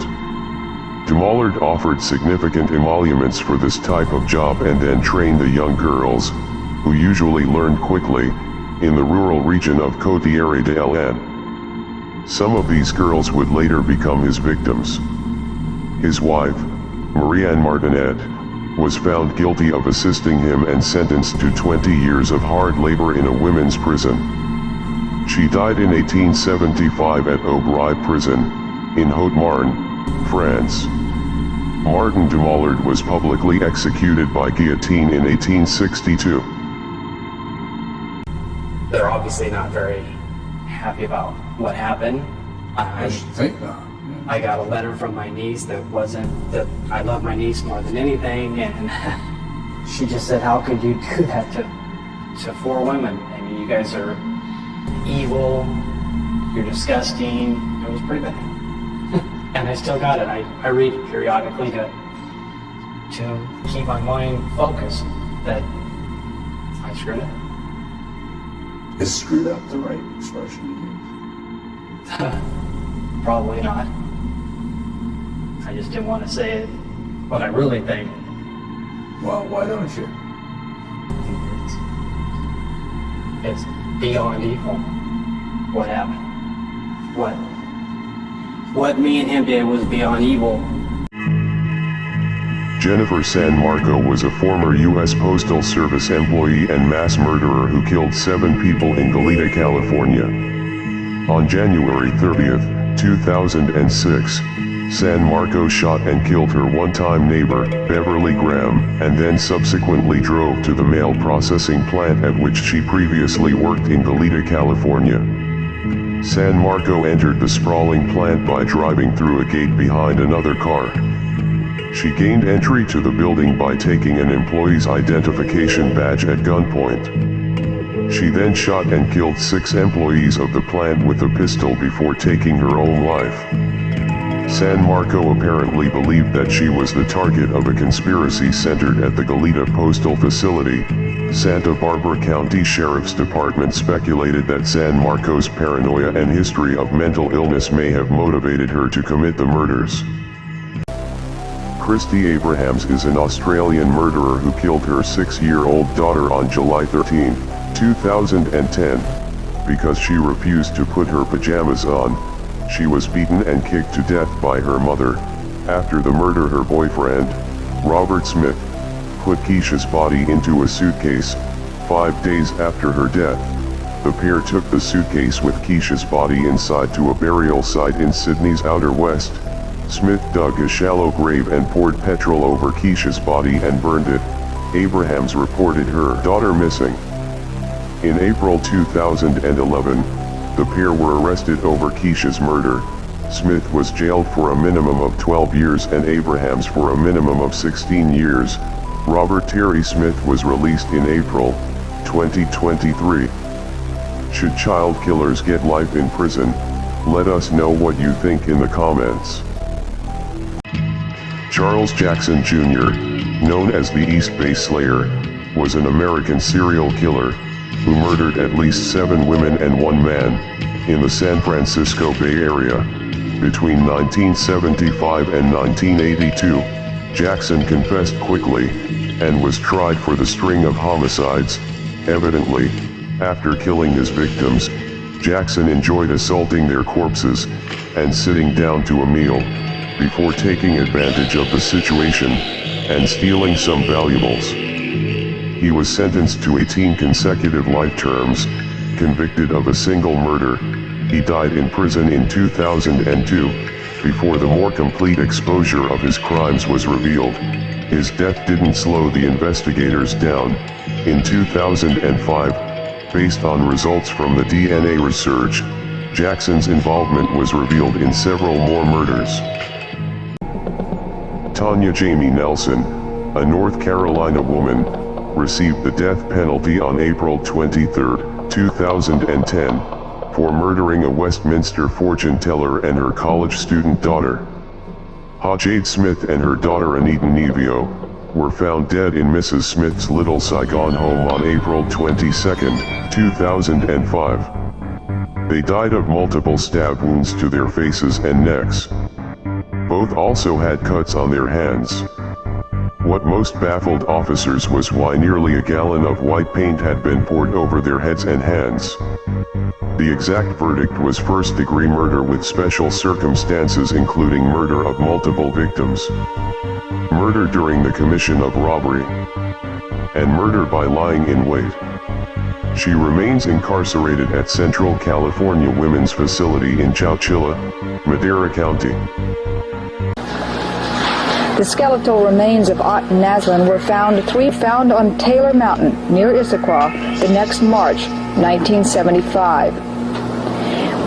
Where does this investigation now stand? Well, King County police officials will not and cannot discuss this King County investigation because it is still an active case. No one will or can confirm that the investigation continues on other suspects. Officials in the King County area are very interested in this Florida trial. If they don't actually fly to Miami to take part in the trial or to listen to it, they will keep in contact with what they call the TED Club. That's a group of law enforcement officials from 4 or 5 states banded together to share information about Theodore Bundy. Natasha Bates was found guilty of 2 counts of first-degree murder in the deaths of her 2 boys, Leland, 5, and River, 3, who died of extreme overheating. Their body temperatures reached at least 109 and 103 degrees, inside a hot car in June 2012. An autopsy later revealed the children had no food in their stomachs. Though Bates repeatedly insisted on the stand that she discovered them lifeless in the yard, after leaving them unsupervised for a short time. During the trial, prosecutors showed evidence of meth making at the family's trash-strewn home. Bates was also found guilty of aggravated child neglect and of facilitating the manufacture of meth, convictions that amounted to a 40-year prison sentence that will run concurrently with her 2 life sentences. I got this fantasy. I started working out this fantasy in my mind, and once that person became a fantasy, no matter what the cost were, the consequences, it was going to happen one way or another. The stalking stage is when you start learning more about your victims, potential victims. Went to the library, I looked up their names, address, cross-reference, and called them a couple of times. Plastic bags, rope, tape, knife, gun. I actually think I'm maybe possessed with demons. I was dropping on my head when I was a kid. I've talked to some theological Christian people, and some of those people are really strong. They actually think, well, the Bible says that there's demons within you or can come into you. That's the only thing I can figure out. I have, something drove me to do this. Normal people just don't do this. I can't stop it. It's just, it controls me. It's like it's in the driver's seat. She claimed her husband abused her. She plotted for him to be ambushed on his way to work, but a King County judge didn't buy Velma Ogden Whitehead's tearful story, his words stinging and stern. He scolded her for playing the part of a grieving widow. Domestic violence victims deserve our compassion and resources, but the domestic violence victim is not you. Judge Stephen Gonzalez told the gray-haired Des Moines woman, "Your claims of abuse and suffering, I must say, are hollow." Ogden Whitehead, 50, pleaded guilty to first-degree murder in the 2005 death of her husband, Ronald Whitehead, who was shot 4 times near Seattle-Tacoma Airport, and shoved from his car. She admitted helping her teenage son and his friend commit the murder. She was sentenced to 22 years in prison on June 5, 2008. Robert Joseph Silveria, the boxcar murderer, was part of the Freight Train Riders of America, a boxcar gang that preys upon fellow rail-riding hobos. Arrested in March 1995 in a rail yard near Sacramento, California, Silveria was charged with the murder of transient William Pettit, found dead in a boxcar in Northern California. Silveria has also been linked to 13 other boxcar murders in Oregon, Utah, California, Arizona, Kansas, and Washington state, spanning from 1981 to 1995. The victims, mostly drifters, were stabbed or bludgeoned to death and robbed of their meager possessions. While in custody, Bobby claimed all his kills were gang-related, betraying his secret boxcar brotherhood by talking of the murders. Boxcar Bobby was sentenced to 2 consecutive life terms without parole in Oregon in 1998. In October 1949, Jean Lee traveled to Melbourne with Robert Clayton, who had just been released from jail. They teamed up with another criminal, Norman Andrews. The 3 committed minor offenses. On November 8th, a 73-year-old, part-time bookmaker, William Kent, was found murdered in the front room of his house in Dorrit Street, Carlton. The police alleged that Clayton, Andrews, and Lee had accompanied Kent to his home, bashed and tortured him to find where he had hidden his money, and finally strangled him. Angry and bitter about the charge, Lee pleaded innocence, and insisted she was an onlooker. She was sentenced to death and executed by hanging at Pentridge Prison, Coburg, on February 19, 1951. Jean Lee was the last woman to be executed in Australia.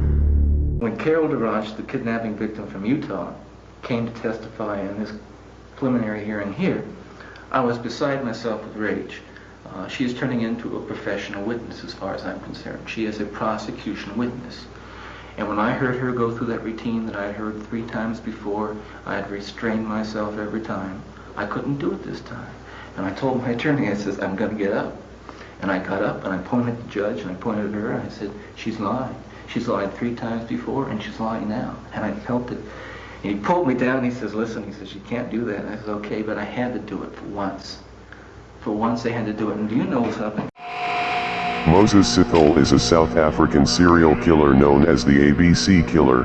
Sithole murdered at least 37 women and 1 toddler between July 16, 1994 and November 6, 1995. He was known to rob, torture, strangle, rape, and murder his victims. Sithole preyed on unemployed women, luring his victims with the prospects of a job before leading them to an isolated place, where he murdered them. They were generally strangled with their own underwear. He once inflicted a head wound on the 2-year-old son of one of his victims and left him to die. He would later phone the victims' families to taunt them. In 1997, Moses Sithole was sentenced to 2,410 years imprisonment with a non-parole period of 930 years. He is currently incarcerated in Mangaung Correctional Center in Bloemfontein. We would be able to bring up specific circumstances, instances, and physical evidence that we knew in regards to each specific homicide that he could verify. But when Eiler's attorney holds a news conference Tuesday, it may be more than simple closure for the victims' families and investigators. There's a lot of unidentified bodies. Geraldine Kolarek spent 4 years writing the book on Eiler. She claims there may be more victims that even the police aren't aware of. Eiler knows the names of all his victims, and no one can tell me he didn't. Because their wallets are missing, their t-shirts are missing, tokens are taken. And I think that she's going to reveal the names of a lot of these victims and also tell exactly how they died. Kolarek believes Eiler's attorney may even reveal that Eiler wasn't working alone, that he may have had 1 or more accomplices who were never convicted. Steve Irvin, CLTV News.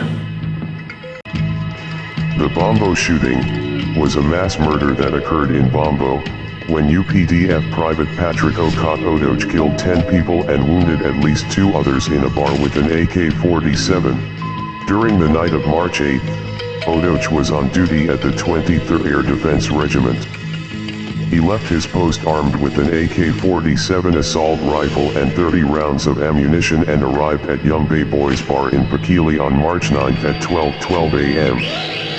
Upon entering, he opened fire on the people present, killing one Ismasodul, his wife Florence, the owner of the bar Amina Isiru, as well as 4 other soldiers and 2 civilians, while 2 persons were wounded. He was arrested in Oyam district 10 days later and charged with murder and attempted murder.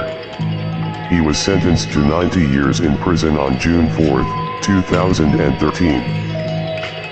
Tonight, a man is dead. 2 others are injured after a triple shooting in Port Arthur. It happened early this morning around 4 a.m. in the 700 block of Proctor Street. According to Judge Ben Collins, a disturbance is what led up to several shots fired. The deceased is 23-year-old Robert Scott of Port Arthur. He died at St. Elizabeth Hospital from gunshot wounds. Judge Collins has ordered an autopsy. 2 other men were also shot. Both were taken to an area hospital. One of them is in critical condition. This is a developing story. We'll update you on air and online as we learn more. A man is accused of murdering his girlfriend days after being released from jail for beating her, then trying to drink bleach in a suicide attempt. A grand jury in Hennepin County has indicted Matthew Brenneman on first-degree and second-degree murder charges in the death of his girlfriend, Danica Bergeson, last July. Days earlier, Brenneman had beaten Bergeson. He was charged with harming her and released. That didn't stop Brenneman. On July 8th, police were called to an apartment for complaints of banging. They said they found Brenneman inside where he had attempted to drink bleach.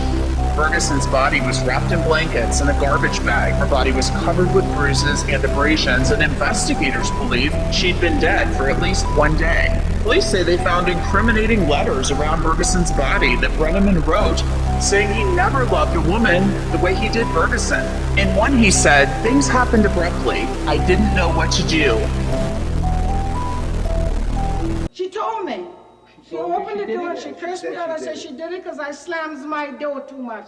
And there's nobody here but I and my husband, so how can I, there's nobody gonna slam the door. But this door, you go out and you slam it. It got the rope. Have you talked to the manager about this?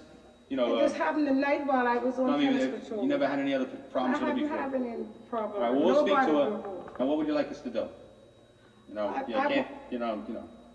we can't let you know, you can't go back and knock her door up, you know? But I can tell you one thing, she's threatening my life. So if anything happened to me or anything happened to her, you would know why, because she said what she gonna do to me. So then I'm not afraid of her. Okay, so I'm gonna suggest what you do. She's gonna have to go and get a summons for her. That's right. Okay, you have a piece of paper, I'll write down the information for you. Where must go? Give me a piece of paper, I'll write it down. Come on in. She wants to use her iron bar. Well, you don't want her locked up, right? On August 6, 1987, Rodriguez Vega killed 82-year-old Margarita Gonzalez. He raped and suffocated her and forced her to swallow her own false teeth. On September 30, 1987, 80-year-old Carmen Gonzalez Fernandez was found dead in her home. In October, Rodriguez Vega killed 66-year-old Natividad Robledo Espinosa, beating, raping, and suffocating her. Vega killed Carmen Martinez Gonzalez on January 21, 1988. On April 18, 1988, he killed 66-year-old Julia Paz Fernandez, who was also raped and suffocated. The other victims' identities were not released. Jose Antonio Rodriguez Vega was sentenced to 440 years in prison. On October 24, 2002, Rodriguez Vega was walking in the prison common grounds when 2 inmates attacked and brutally stabbed him, inflicting fatal wounds. What's that? Which one? Right here? Come on.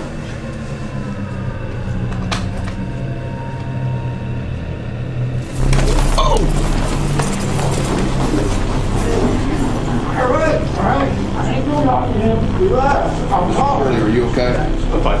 Relax. I'm talking. Relax. I used to box. I've taken a lot better shots than that. Yeah, I'm on that.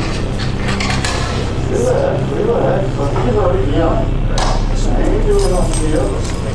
Prosecutors say Caitlin Coons told her 33-year-old boyfriend he had 5 hours to kill his mother, and if he didn't carry out the crime, she would do it for him. They say Coons confessed to strangling Nicole Jones as she looked inside her refrigerator and then hit her in the head with a rock several times. The prosecutor says Jones's son, Jonathan Jones, who was dating Coons, helped put his mom's body in a dumpster. Then Coons and Jones took off for Mexico, where they were found back in May. Coons faces incredibly serious charges, including aggravated murder and abuse of a corpse. Jones had already been charged with child endangerment and pandering for his relationship with the teenager Coons. The GPS monitor he was wearing as part of his bail conditions on those charges actually helped police trace where he and Coons went after Nicole Jones was murdered. William Gohl was a German-American alleged serial killer who allegedly murdered sailors passing through Aberdeen, Washington. He allegedly murdered for an unknown period of time and was a suspect in dozens of murders until his capture in 1910. Spared from the death penalty by a request for leniency by the jury, he was sentenced to life in prison at Walla Walla State Penitentiary, where he died in 1927 from lobar pneumonia and erysipelas, complicated by dementia paralytic caused by syphilis. Recent scholarship has cast significant doubt on the veracity of the accusations against Gohl. Historian Aaron Goings arguing that the numerous bodies discovered in Grays Harbor were the result of accidental deaths caused by unsafe conditions on the docks and in the timber industry, and that Gohl was unjustly blamed for these deaths by influential local businessmen hoping to do away with the powerful figure in the local labor movement. Gleeful serial killer Nancy Hazel was known alternately as the Giggling Granny. Arrested for the murder of one husband in 1955, she confessed to murdering four and maintained that she never harmed her blood kin.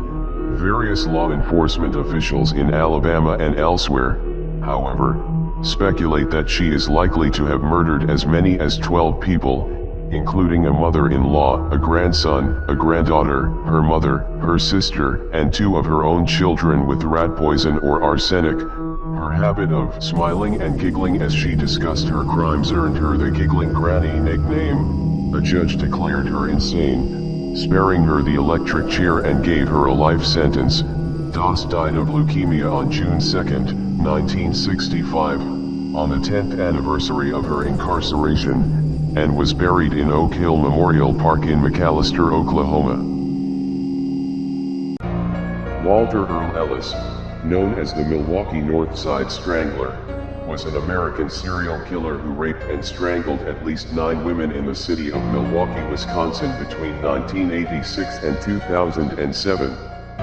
Until May 2009, the killings were considered to be independent of one another, but were then linked together via DNA profiling. Ellis would be arrested as a suspect on September 7, 2009, and convicted for the 7 murders in February 2011, receiving 7 consecutive life sentences without the chance of parole. The Northside Strangler victims were black women who ranged in age from 19 to 41. They are the women in black, admirers of Richard Ramirez. Why were you in the courtroom today? I just wanted to see what he looked like. I think he's cute. Everyone makes him look so bad, you know, but I know that he's a nice person because I've met him, and I know. He's convicted of 13 murders. I know.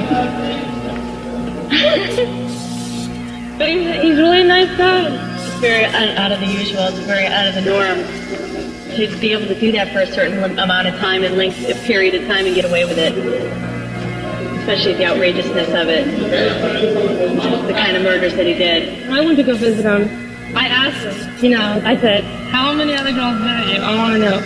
And he kind of laughed and said, there's 2, but I already know them, and I've known them for a while, and they're just like acquaintances, and, you know, kind of, you know, made me kind of think that, and believe like I was like the only one that he liked that was visiting. Judy Kirby intentionally caused a head-on crash which killed 7 people. On March 25, 2000, witnesses begin reporting a white car, which entered southbound lanes of State Road 67 at the exit ramp on Pumpkin Vine Hill Road, driving the wrong way on the highway, The car is reported traveling at a high speed with estimates varying between 55 miles per hour and 100 miles per hour. Kirby's car collides head-on with a van driven by Thomas Reel of Martinsville. The collision kills all 4 children riding with Kirby. Also killed are Reel and 2 of his children. On April 14th, police arrested Judy Kirby and charged her with 7 counts of murder, 4 felony counts of child neglect causing serious bodily injury, and 1 count of aggravated battery. On June 13th, she was sentenced to 215 years in prison. We're talking here not just about more. What I'm talking about is going beyond retribution, which is what people want with me. Going beyond retribution and punishment, because there is no way in the world that killing me is going to restore those beautiful children to their parents and correct and soothe the pain. But I'll tell you, there are lots of other kids playing in streets around this country today who are going to be dead tomorrow and the next day and the next day and next month, because other young people are reading the kinds of things and seeing the kinds of things that are available in the media today. There were lots of pellets recovered in the left shoulder area, and from there, the kind of just went across the top of the left shoulder and then went into the left side of the neck and face. Okay, and from there, it's sparing his face, it's going behind the face. It went through the base of the skull, and this wound, actually, his brain was ejected out of the top of the right side of his head and actually arrived at the autopsy in a separate bucket. So the force of this wound actually pushed the brain out of his head. It was only just a small piece of brain remaining, and that's the brain stem that was attached to his front head. Lynn Turner.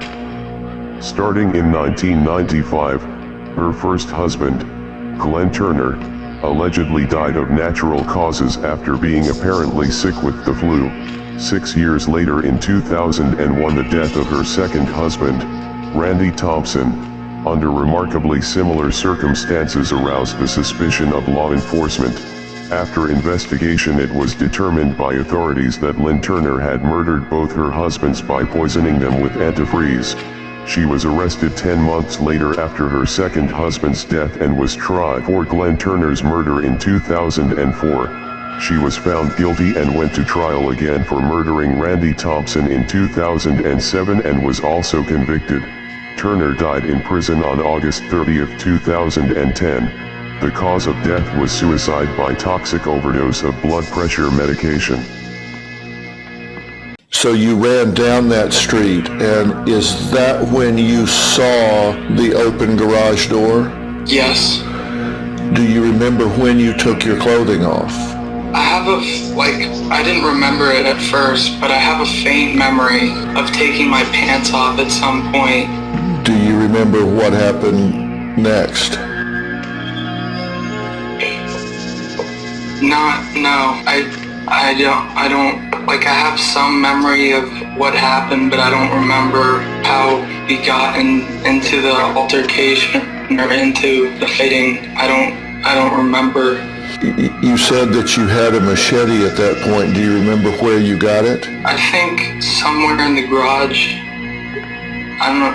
I think in the left corner or something. I don't know. They included 19-year-old Yolanda Washington, 15-year-old Judith Miller, 21-year-old Lisa Caston, and 20-year-old Christina Weckler, 14-year-old Sonia Johnson, 12-year-old Dolly Cepeda, 28-year-old Jane King, 18-year-old Lauren Wagner, 17-year-old Kimberly Martin, and 20-year-old Cindy Hudspeth. What was so frightening about the Hillside Strangler was that the picture I had in my mind was of the average, ordinary man, someone that could be my colleague in the office, someone that could be waiting on my table in a restaurant, taking my tickets at the theater. He was not going to be a monster. Nikolai Jumagaliev is a Soviet serial killer and rapist known as the Metal Fang. He was known to commit acts of cannibalism, rape, mutilate, and murder his victims. Jumagaliev was convicted for the killing and cannibalism of 7 people between 1979 and 1980. He is known as the Metal Fang due to his false metal teeth. Jumagaliev lured female prostitutes who were working local parks during the nighttime hours. He would lure, attack, and hack his victims with an axe, as part of a plan to rid the world of prostitution. German Galiev claimed to have cooked parts of his victims to eat himself, or serve them to other people as part of ethnic dishes. Nikolai Jumagaliev was found innocent for reason of insanity, and interned in a mental institution and is currently serving his sentence. Ted told me things that he's never told anybody before, but like Ted, well, like he told me he killed more than 100 people, and not only women, which that's new. That's never been done. You're the first person I've ever told that. But it's in my book. Men were his victims. One. His first. Were you ever scared of him? Yes. Really? Yeah, well, and I've actually kind of got more scared after putting things together the last couple of years, writing about it. And I was talking to people who introduced me to Ted and how I got involved with Ted. And I now believe that Ted actually chose me. And I found out that he researched me. He knew where I lived. He knew what kind of clothes I had. He knew what kind of cars I had. He knew the women I was dating were the same kind of women that he was murdering. Haddon Clark is an American murderer and suspected serial killer. Clark trained as a chef and served in the United States Navy until he was discharged after being diagnosed with paranoid schizophrenia.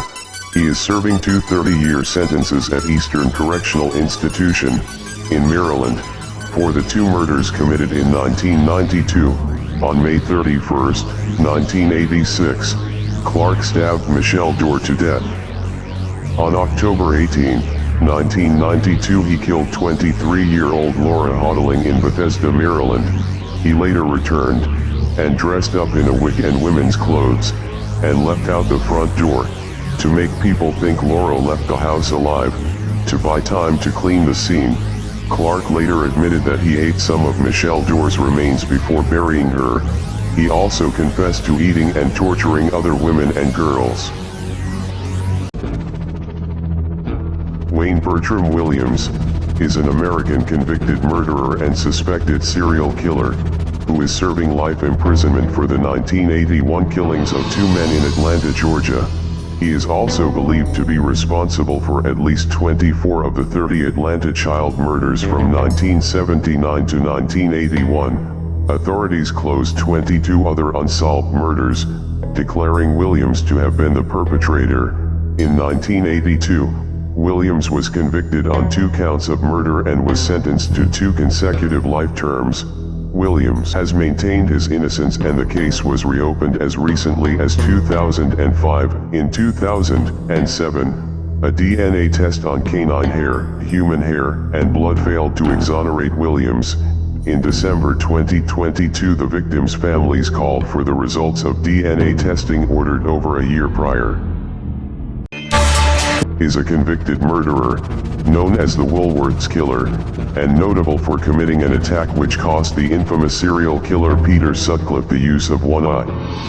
Kay was sentenced, in 1995, for a minimum term of 22 years imprisonment for the murder of 21-year-old John Penfold, a Woolworths shop assistant stabbed to death in Teddington, Middlesex in November 1994. Kay was on leave from prison, almost 8 years after nearly killing another shop worker in a similar attack when he killed Penfold. On trial, on January 28, 1998, Kay attempted to kill serial killer Peter Sutcliffe, the Yorkshire Ripper, stabbing him 6 times in the left eye and 4 times in the right eye with the Parker rollerball pen. Kay was sentenced to be detained in a secure mental hospital indefinitely. And he said, that's the only way I could get over on you, or get you to do what I wanted you to do, is to hurt your family. I said, but that's a stupid thing to say, George. Knowing how badly, or how sincere I am about my family, I said, for you to say something like that, you must realize you're going to make me mad. He said, no, you won't be mad. He said, because you'd be afraid that something would happen to your family. I said, well, you're very wrong about that, George. I said, because I'm going to put a stop to that. As a matter of fact, I'm going to put a stop to that right now. And I shot him 5 times.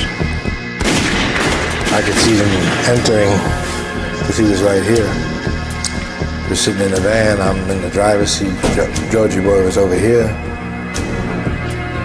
In the next seat, which was, you know, just like that. And I went pop, pop, pop. And I went pop, pop. When I was killing these girls, I had a thing where I would push it away like it never happened. And I would carry on like nothing ever happened. In my mind, I think he enjoyed having sex with a dead body. And I think he was killing a lot of the girls as he was having sex with them.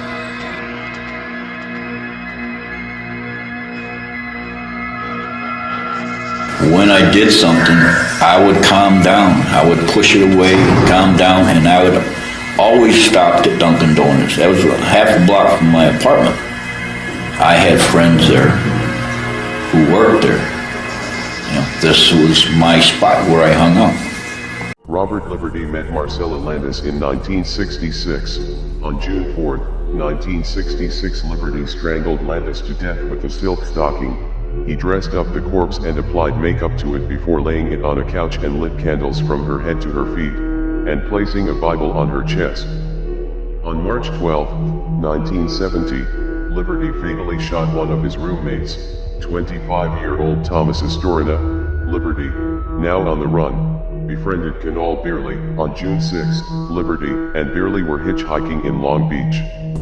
They were picked up by 17-year-old Richard Krytok. They broke into the apartment of 53-year-old Robert J. Irion. At midnight, Liberty killed Irion by fatally beating him to death. He displayed the body on the bedroom floor and lit candles on the head. He then wrote on the bedroom door, "The candlelight killer strikes again, and catch me if you can." On Sunday, June 30th, 1974, Jose Ceja went to the home of Randy and Linda Leon in Phoenix, intending to steal a large shipment of marijuana. Upon entry, Jose shot Linda, who apparently resisted him, twice in the chest, and then dragged her body from the living room to the bedroom, where he shot her at least 4 more times, in the head, at close range. When Randy arrived home, Jose shot him 4 times with his own gun, which Jose had removed from a drawer in the house. Jose loaded a suitcase he had brought with him, with 12 kilos of marijuana. He later attended the funeral of the victims, helped move furniture, and offered to help police find the murderer. He was executed by lethal injection in Arizona on January 21, 1998. Hoffa? Yeah. I don't know anything about Hoffa. Jimmy Hoffa. Or the scuttlebutt, let's put it that way. Scuttlebutt, he's in a Japanese car. Supposedly it was picked up, put in a drum, put in the trunk of a car, put in a crusher with other cars, crushed, and shipped overseas. That's what I heard. Don't know. I think the last time I asked you that, you thought he was a Toyota. Could be a Toyota. Some little Japanese car.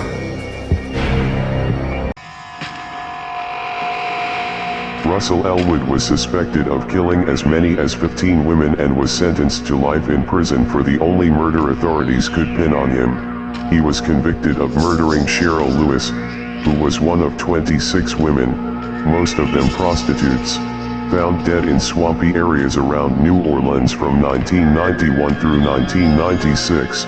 At the time of Elwood's arrest in 1997, authorities said they suspected him in as many as 15 killings, and Jefferson Parish Sheriff Harry Lee claimed authorities were searching for at least 4 other suspects, but no other arrests or charges were ever made.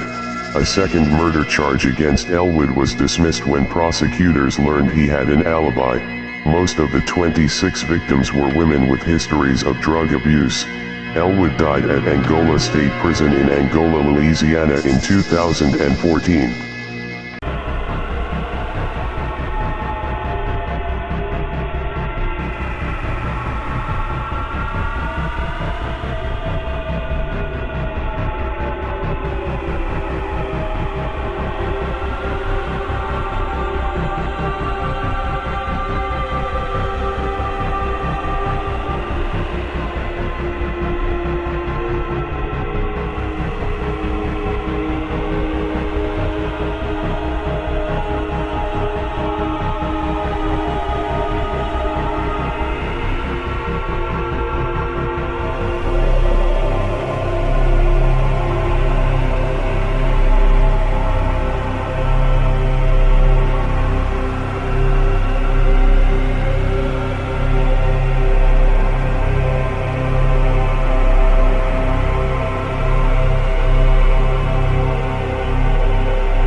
David Berkowitz is an American serial killer known as the Son of Sam.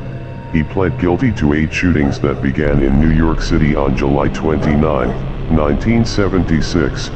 Berkowitz would shoot couples in their cars. He claimed that the neighbor's dog, Harvey, was possessed by an ancient demon, and that it issued commands to Berkowitz to kill. Berkowitz also said that he killed out of resentment toward his mother and his inability to establish good relationships with women. He was also implicated in many unsolved arsons in the city. On June 12, 1978, Berkowitz was sentenced to 25 years to life in prison for each murder, to be served consecutively. In 1979, there was an attempt on Berkowitz's life in which the left side of his neck was slashed from front to back, resulting in a wound that required more than 50 stitches to close. Martin Navis is an Indian psychopathic serial killer who operated in the city of Kollam, Kerala between June and August 2012. Pavement dwellers were bludgeoned to death while they slept. All the murders took place at night and were committed by using stones or hard blunt objects. Navis had already been convicted twice for murder. He was acquitted because there were no witnesses. A drug addict, Navis used to sleep by 8 p.m. and wake up at midnight to roam the city, targeting victims. He committed 7 murders and had attempted 2 more murders, but the victims escaped with injuries. The lack of any obvious motive seems to indicate that his victims were merely objects on which to vent a homicidal rage. He was captured on charges of murdering one Shamir at Karakode in the city, following which he was arrested and convicted. Jarno Sebastianelli is a Finnish devil worshipper who was sentenced to life in prison for murdering a 23-year-old man, eating some of the body parts, and instigating others to participate in a ritual that included torturing the victim and listening to black metal music. On November 21, 1998, in Hyvinkot, the criminal investigation started when a lake was found from a dump site, thus giving the name, dump site murder, to the case. The case was generally described as the most gruesome homicide in Finnish history. The Helsinki Court of Appeal granted Eld parole in December 2014. After the sentences, the media tried to raise up black metal music as a scapegoat for the happenings in Hyvinkot. The court declared most of the details of the case to be sealed for 40 years. Robert Verdello was a notorious American serial killer who murdered at least 6 men in Kansas City, Missouri between 1984 and 1987. Before he ended the lives of his victims, he would subject them to shocking and terrifying acts of torture, physically abusing and raping them daily, while holding them in agonizing captivity, often for weeks on end. Verdello became infamous as the Kansas City Butcher after his exploits came to light for his habit of cutting up the bodies of his victims with a chainsaw and a knife for disposal in garbage bags after draining the blood. 2 skulls were found in his bedroom. One was an artifact and the other that of Robert Sheldon, his second victim. Joachim Nicola was a vicious Polish serial killer who hated all women, known as the Vampire of Bytom, or Frankenstein. His mother rejected him and often had sex with boyfriends in front of him, and his grandmother handed out violent punishments on a daily basis. He brutally murdered 5 women in cold blood, and attempted to murder another 7 over 8 grisly years between 1975 and 1983 in the Upper Silesian industrial region. He would surprise his prey and bash them with a bludgeon about the head. Nicola attacked his victims with an axe, butchering and desecrating their bodies after death. Sometimes killing outright and other times incapacitating.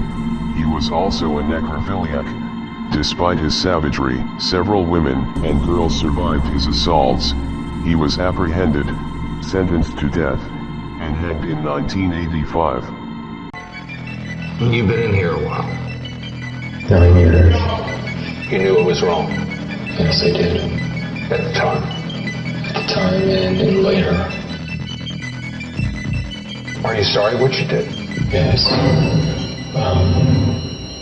But like I said, I don't know if I would have stopped. There were people that you caused to die who were not near death and not suffering that much.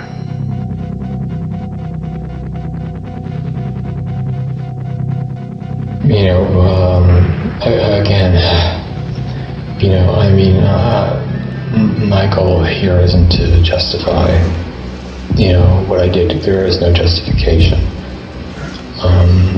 I just think that the only thing I can say is that I felt overwhelmed at the time.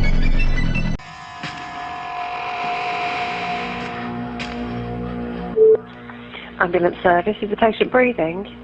No. They're not breathing? No. Okay. And who was it we're talking about? Lexi, she's 3. She's 3? Bear with Yeah. Okay. So, she's unconscious and she's not breathing. So help has been arranged, okay?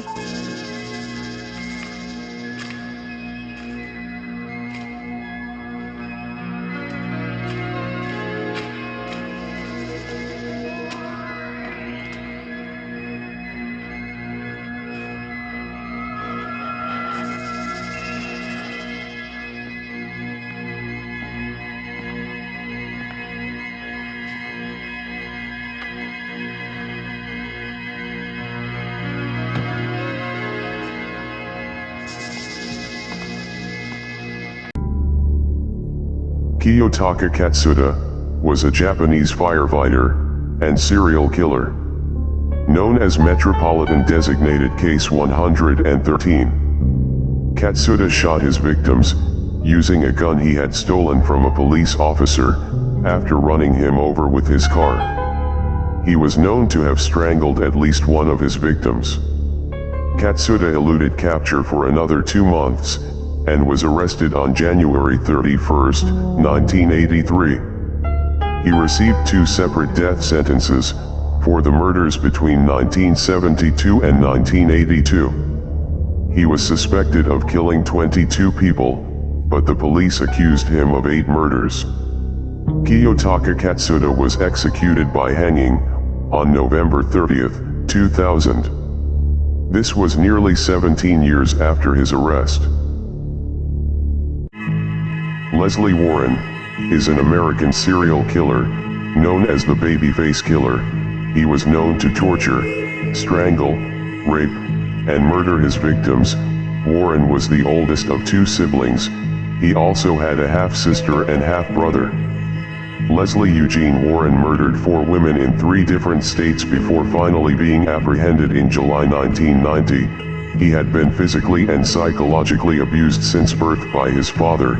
Warren received a sentence of death for killing Velma Gray and the Asheville murders of Jamie Hurley and Katherine Johnson. Investigators believe that he is responsible for at least 8 to 10 other murders, all women.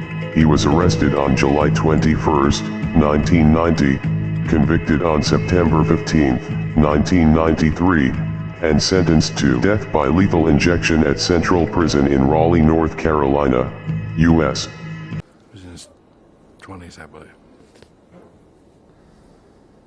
And what went wrong in his case? Do you think he still was a product also of, what you went through? We come from the same father. Do you see him, Richard? I pass him. What do you say? Just hello and keep on walking? How you doing, Joe? How you? Take care. That's it? Told you I have dual short stories. That's being over friendly with my brother. Does he try to talk to you? He says less to me, as a matter of fact. Sometimes he doesn't even answer me, I don't think. Thinking about it. The Palm Sunday Massacre was a 1984 mass murder in Brooklyn, New York that resulted in the deaths of 10 people, 2 women, 2 teenage girls, and 6 children. There was 1 survivor, an infant girl. All of the victims were shot with a total of 19 bullets fired from 2 handguns at close range, most in the head, and were found in relaxed poses sitting in couches and chairs, suggesting that they had been taken by surprise. In 1985, Christopher Thomas was convicted on 10 counts of manslaughter. The jury had convicted him of intentional murder, but the charges were reduced due to extreme emotional disturbance and Thomas being high on drugs. Prosecutors said the motive was jealousy, claiming Thomas suspected his wife of having an affair with the home's owner.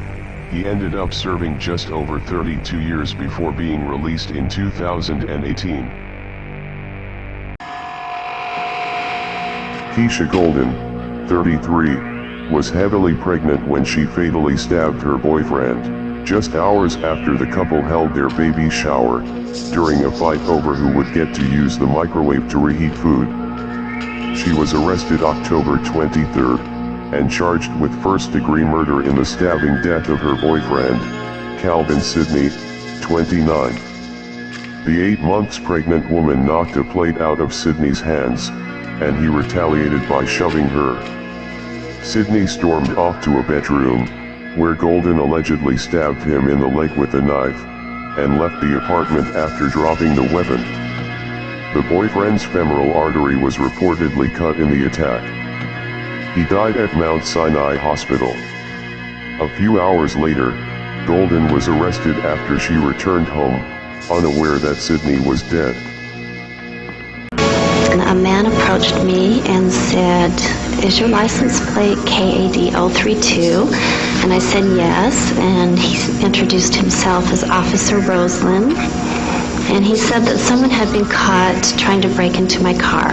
And then this is where we came out of right here and walked through this parking lot. I told him there was nothing missing, and he asked me if I would come with him over to the substation because they were holding the man that had tried to break into my car. That's where he said the substation.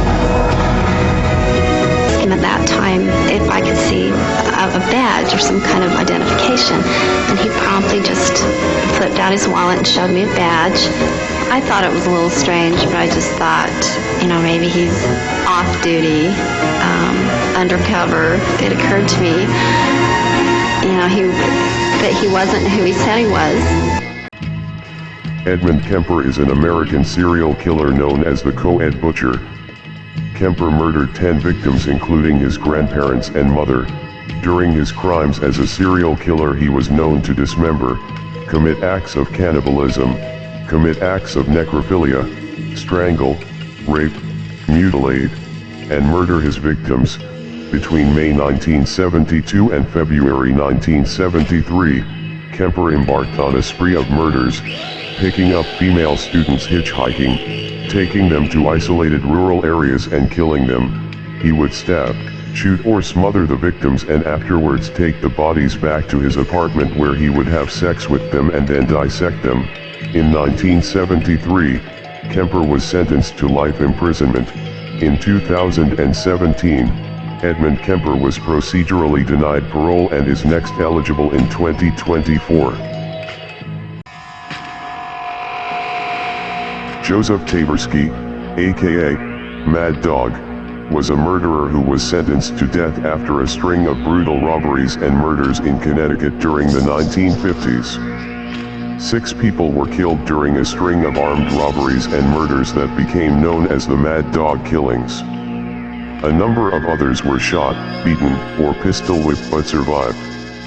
Taberski earned his nickname due to the savagery of the killings that condemned him to death.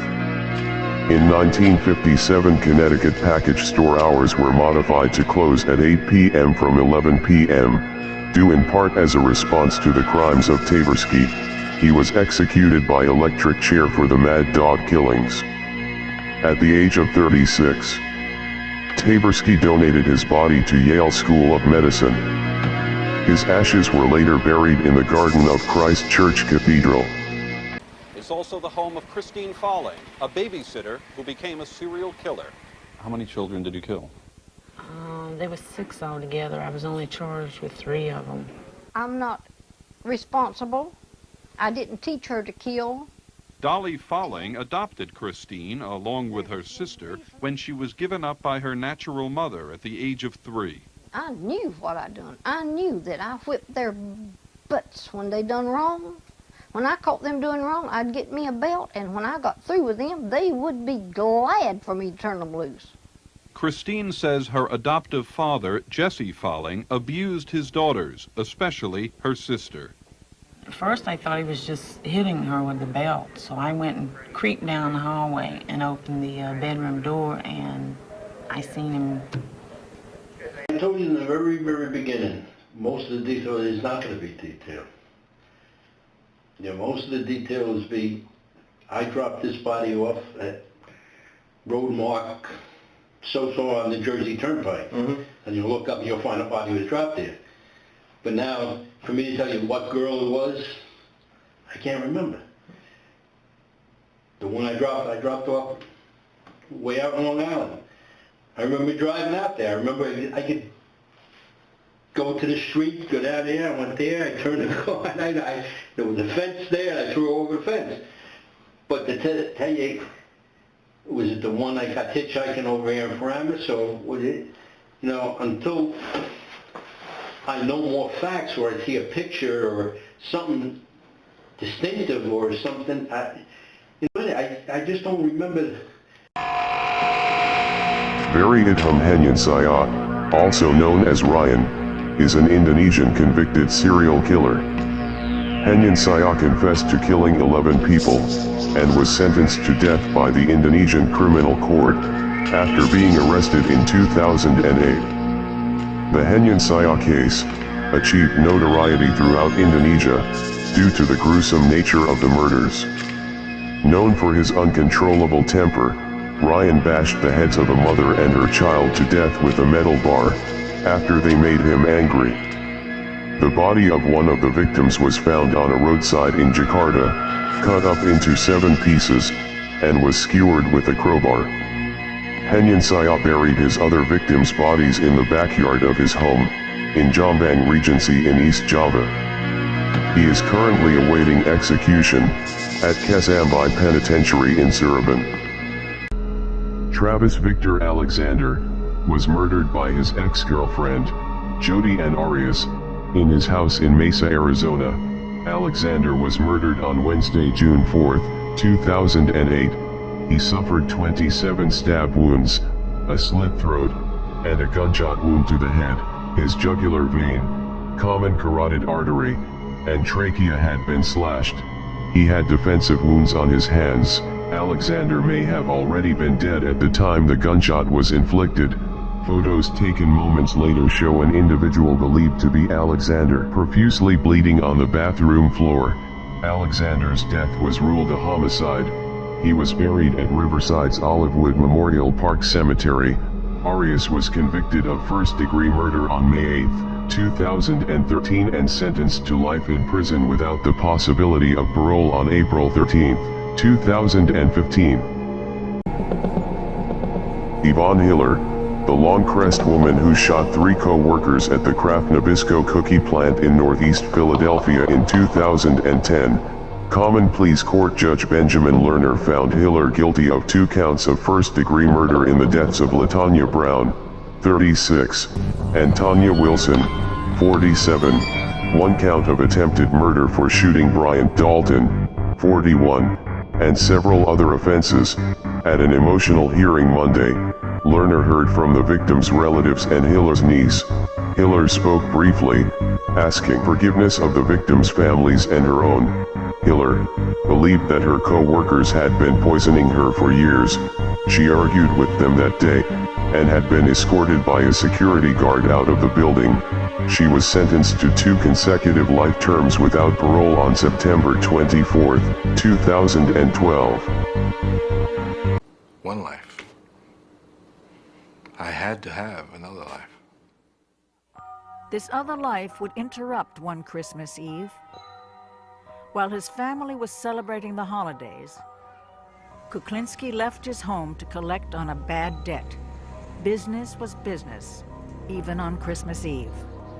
The man owed me money. He was giving me a runaround. I told him I wasn't happy that he wasn't going to pay me.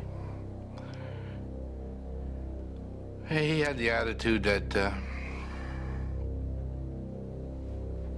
nobody could hurt him. I think he was wrong. Anyway, he never saw Christmas. What did you use? A gun. Joe was also troubled by the fact that he actually liked his intended victim, Jimmy Coonan. But in pursuing this hit, Joe Sullivan was about to break a cardinal rule. Joe's brainstorm was to try to use... The position you had her in to tie her was face down, at which point you tied her wrists together behind her back using the parachute cord, and then you rotated her body so that her face is toward the rear of the van? No. Let me back up. What I stupidly did, I got on the freeway to go back over the Martinez Bridge, and it hit me. It's a toll. So to get her to shut up, as I pulled out a dollar bill, I took the knife out and I put it to the back of her neck. I said, "Don't scream." You happen to remember what the first thing was you did when you got home? Probably went to bed.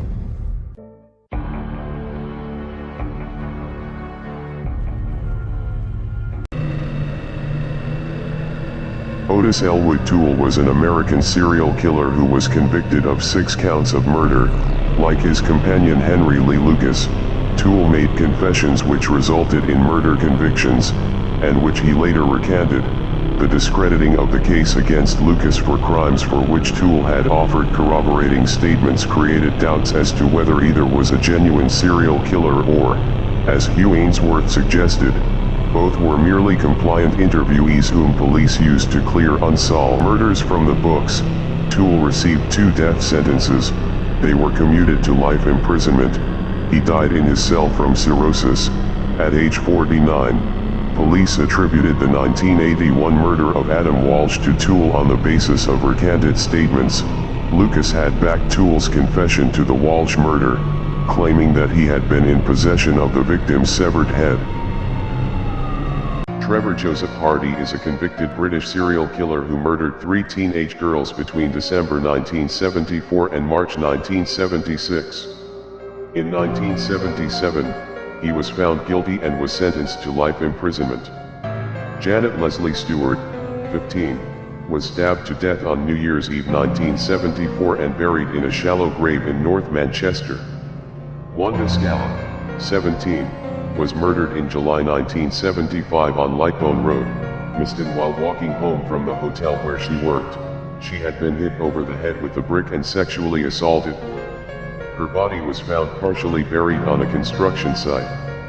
In March 1976, after walking home from a staff party, Sharon Mossoff was stabbed and strangled with a pair of tights prior to being dumped in the Rochdale Canal at Failsworth, Oldham. The bodies of Scala and Mossoff were found stripped and mutilated. On May 25, 1988, Richard Kuklinski was convicted of multiple murder and sentenced to life imprisonment. This ended 30 years of cold-blooded killing by a master criminal police called the Iceman. Richard Kuklinski is one of the most dangerous criminals we have ever come across in this state. He murdered by guns, He murdered by strangulation. He murdered by putting poison on victims' food. He did all of this at the same time while exhibiting a normal, placid family existence. Ramadan Abdel Rahim Mansur was an Egyptian serial killer known as the Express Train. He was known to torture, rape, and murder his victims. Mansur raped and tortured homeless children, mostly boys aged 10 to 14 years old. Mansur lured street children onto the carriage roof of the trains, where he then stripped, raped and tortured them, and tossed them naked onto the trackside, dead or barely alive. The murders took place aboard trains between Cairo, Alexandria, Kaliobia, and Beni Suef. Some of his victims were thrown into the Nile River, and at least one victim was buried alive. In 2007, Mansur was convicted by the criminal court in Tanta. He was also found guilty of illegal possession of weapons. Ramadan Abdel Rahim Mansur was executed by hanging in 2010. A convicted murderer is now in even more trouble in Wisconsin for apparently trying to get a friend to be a part of a fake alibi. Last month, a jury found Jesse Kershevsky guilty of killing 62-year-old Lynn Hernan by slowly feeding her large amounts of eye drops in 2018. She's supposed to be sentenced soon, but her lawyers have since filed paperwork asking to withdraw from the case after a 37-page letter from their client was found. In it, Kershevsky asks a friend to forge documents and record audio pretending to be the victim to try to convince people that Hernan took her own life. The letter even includes a script for the friend to read. In addition to murder, Kershevsky was found guilty of stealing from Hernan. On Thursday, instead of having her sentencing hearing, the judge will hear motions to withdraw from the attorney. The Malmö Östra Hospital murders were a Swedish case of serial murders committed by the 18-year-old Anders Hansson at a hospital in Malmö between October 1978 and January 1979. Hansson poisoned elderly patients during his working hours as an orderly with the detergents Gevazol and Ivazol. At the long-term care part of the hospital, a total of 27 patients were poisoned to death, with at least 15 confirmed victims.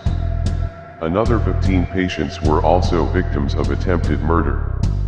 In August 1979, Hansson was sentenced to closed psychiatric treatment, where he remained until 1994, but is today free and living a normal life. The court said that Anders did not understand the impact of the murders and that he was insane. The Police Tapes is a work of daring and intelligence. Shocking. Infuriating. Shut up! Shut up!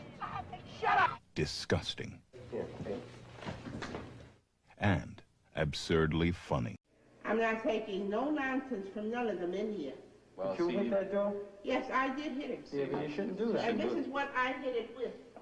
The original inspiration for the award-winning series Hill Street Blues. That's it. That's the end of the story. Let's be careful out in the street. Let's go. And the successful film Fort Apache the Bronx. The policeman fundamentally has a ringside seat on the greatest show on earth. The Police Tapes comes to home video for the first time. The Yangquan Theater bombing was a mass murder-suicide that occurred at a theater in Yangquan, Shaanxi, China on July 22, 1981. When 24-year-old Gao Haiping detonated a self-made explosive device that killed 32 people including himself and wounded 127 others. Gao Haiping, together with the girl who had dumped him previously, wanted to visit a film screening at the San Kuang Club. When the woman did not show up, Gao entered the theater alone and took his place in seat 25 in the second row. At about 8 p.m. he put the bomb on his lap and detonated it manually, killing himself and 31 other people, and wounding another 127, 44 of whom were sent to hospitals. Furthermore, the explosion caused a partial collapse of the theater's roof and shattered the glass doors of the building. Jeffrey Dahmer was an American serial killer and sex offender known as the Milwaukee Cannibal, Dahmer committed the rape, murder, and dismemberment of 17 men and boys from 1978 to 1991. During his crimes as a serial killer, he was known to commit acts of cannibalism, commit acts of necrophilia, strangle, rape, mutilate, and murder his victims. Dahmer also ate some of his victims and kept some of their body parts and organs in his freezer and would engage in the permanent preservation of body parts, typically keeping the skeletons. He talked to the severed head of one victim while he dismembered the remainder of the body. Jeffrey Dahmer was sentenced to life imprisonment in 1992 and later murdered in 1994 by a fellow inmate, Christopher Scarber, at the Columbia Correctional Institution in Portage, Wisconsin. On December 11, 1990, Victor Farr attempted to kidnap and then shot and attempted to murder 2 women outside a Lake City, Florida bar. He escaped by forcibly taking a car in which a man and woman were sitting. The man fled, but Farr managed to escape with the woman still in the car. Later, while being pursued by police officers, Farr deliberately crashed the car into a tree, attempting to kill both himself and his hostage. The woman was severely injured in the crash and subsequently died from her injuries, while Farr was only slightly injured. Farr was sentenced to death on May 13, 1991, but this sentence was overturned. Farr was resentenced to death on December 8, 1993. His death occurred on the 15th of January, 2015, aged 53, at Union County, Florida, USA. You know, so I said like, you don't need to do this. If you wanna do something, just ask me, we can go to the tent, we can relax there, you don't need to do this. When we were going towards the camp, I felt good, but for some reason when we were getting close to the camp, he felt that he changed his mind and he went towards the other direction. And at this moment, I thought, that's my final chance. Because if you go far away, I don't know what's gonna happen. And that's when I screamed for Lena. I had just one chance. Lena! And that's it. And then he started punching me and he threw me on the sand. Lena!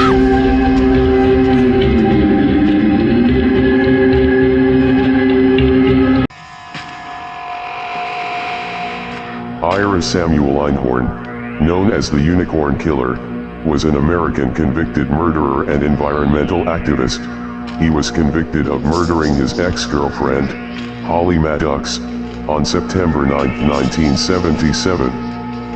Maddox disappeared following a trip to collect her belongings from the apartment she and Einhorn had shared in Philadelphia, Pennsylvania. 18 months later, police found her partially decomposed body in a trunk in Einhorn's closet. After his arrest, Einhorn fled the country and spent 23 years in Europe before being extradited to the United States.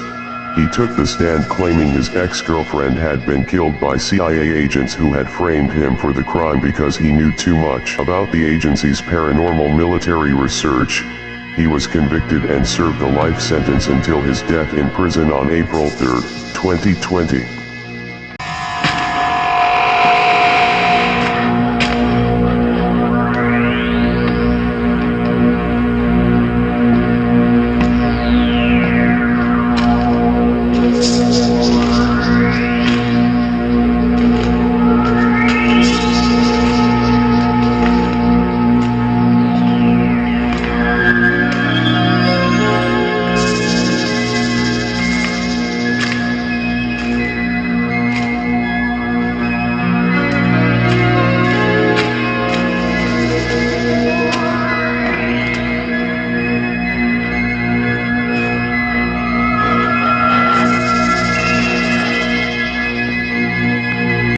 Ladislav Hojer was a Czech serial killer and rapist known as the Cowardly Cannibal. He murdered at least 5 women in Czechoslovakia between 1978 and 1981. He cut off the breasts and genitalia of one of his victims. Hojer later committed acts of necrophilia on the genitalia before cooking the victim's body parts in salt water and committed acts of cannibalism on them. In 1982, Hojer was arrested after a mentally ill friend who Hojer had shown the scene of the crime, mistakenly confessed to the crime even though he was incarcerated at the time. His confession led to Hojer's arrest. Hojer confessed to 5 murders and is believed to have been responsible for at least 2 others. During the subsequent investigation, he indicated the existence of other victims. In 1986, Ladislav Hojer was executed at the Pankurt prison in Prague.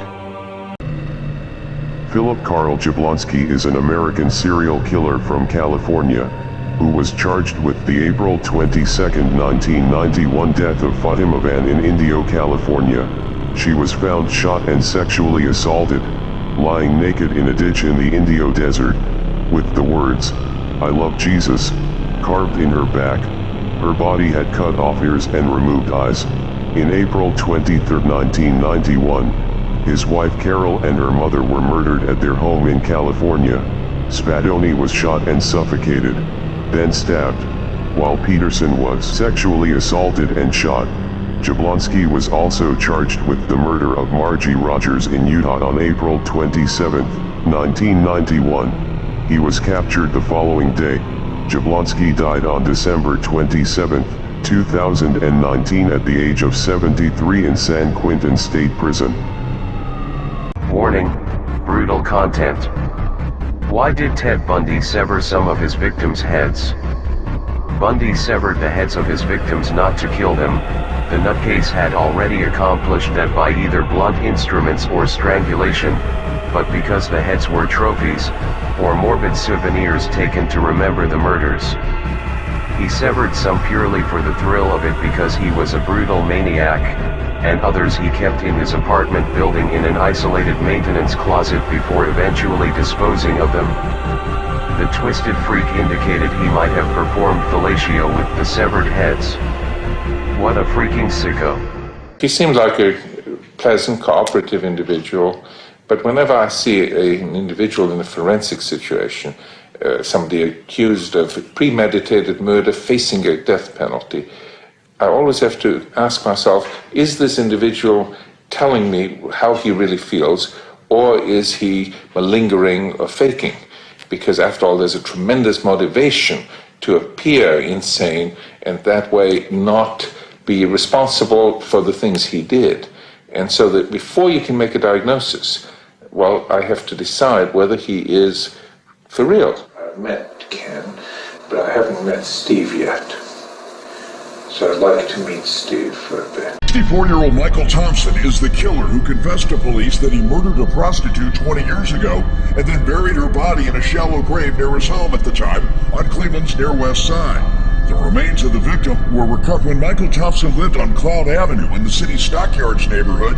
Neighbors referred to Thompson as Michael Myers, the character from the Halloween slasher movies. Neighbors say in 1990, one of those women came running out of Michael Thompson's home here on Cloud Avenue, screaming for help. Her hands were tied behind her back, and she went from house to house, knocking on the doors with her chin. Thompson would eventually be convicted of assaulting a prostitute with a gun after he bound and gagged her. And in 1996, he was arrested for stabbing a man in the chest several times, but the charges were later dropped. Thompson was arrested by the Homicide Task Force at his downtown Cleveland apartment. His old neighbors are convinced Thompson has a lot to account for, comparing him to Cleveland serial killer Anthony Sowell. Henry Louis Wallace is an American serial killer and rapist, known as the Taco Bell Strangler. Wallace confessed to the murders of 10 women in Charlotte, North Carolina. He would rape, strangle, or stab his victims prior to murdering them. During his time in the Navy, Wallace began using several drugs, including crack cocaine. In Washington, he was served warrants for several burglaries in and around the Seattle metro area. Wallace was a supervisor at Taco Bell. Some of his victims were his employees at Taco Bell in Charlotte, North Carolina. In 1997, Wallace was convicted on 9 counts of murder, and was sentenced to 9 death sentences. Henry Louis Wallace is awaiting execution at Central Prison in Raleigh, North Carolina. Nothing haunts me. No murders haunt me. Nothing. I don't think about it. That's why it's hard for me to tell you. But in order for me to be able to tell you when something happened, I'd have to think about why, when. If I think about it, it would wind up hurting me. So I don't think about it. If I had a choice,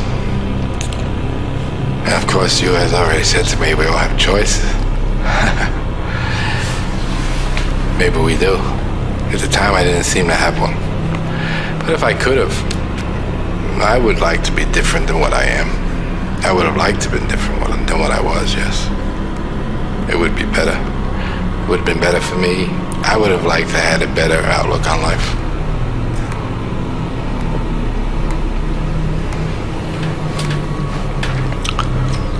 But I can't change yesterday. Ali Asghar Barujerdi was an Iranian serial killer and rapist, known as Asghar the Murderer, the first Iranian serial killer and rapist reported in 20th century. He was known to rape, mutilate, and murder his victims. As a child, he started assaulting, raping, and later murdering adolescent boys in Baghdad when he was 14 years old. Barujerdi was convicted of killing 33 young boys in Iraq and Iran, 8 in Tehran, most of them homeless vagrants. The first bodies, heads severed, were found on December 31, 1933, and 25 in Baghdad. Barujerdi was convicted, and after an unsuccessful appeal, he was sentenced to death. In 1934, Ali Asghar Barujerdi was executed by public hanging in front of a crowd in Tehran's Sepah Square. The rainy night butcher, Lam Korwan, or the Jar's murderer, was named so because Lam would hoard his victim's sexual organs in Tupperware containers. Lam, who was a taxi driver, would pick up female passengers on the road, strangle them with electrical wire, take them to his house, and dismember them. He frequently took pictures and videos of his victims, filming himself performing acts of necrophilia. He was caught by the police when he was visiting a photo shop where he had sent his photos for development. He is currently serving his life sentence at the maximum security prison facility at Shekhet. Jessica Tata, 24, was sentenced to 80 years for a murder conviction in the death of one of 4 children that were killed in a fire at her home daycare in Houston.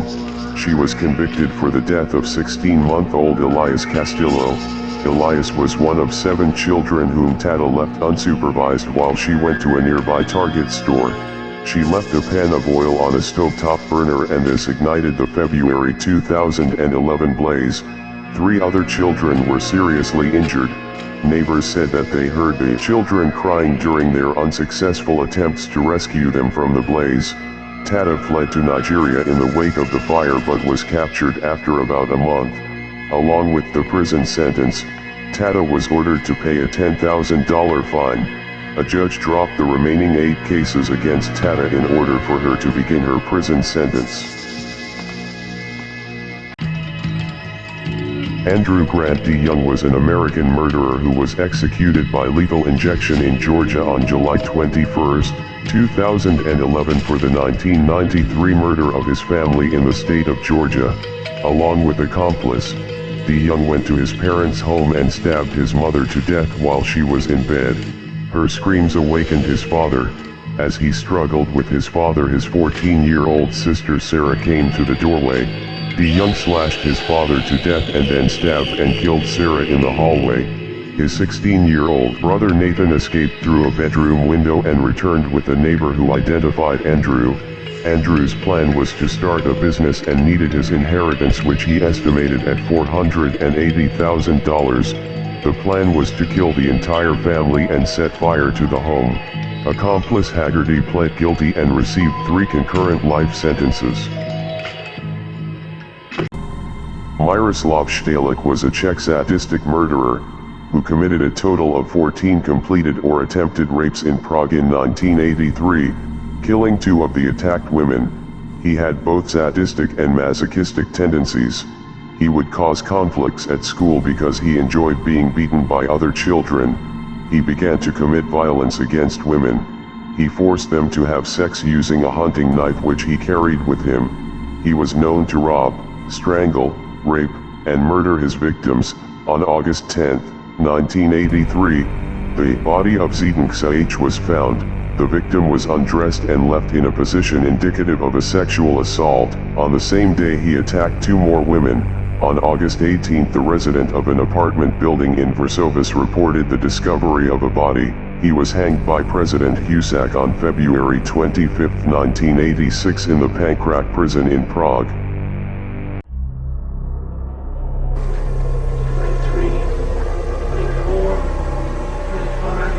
A foul-mouthed and vicious second personality emerged, who hated Ken and wanted to be rid of him. Stevie, we were talking.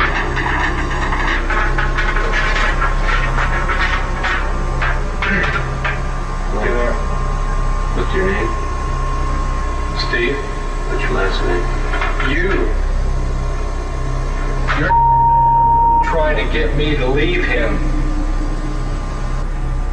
Then came the assertion that Steve had taken over Ken's personality to kill the girls in Bellingham.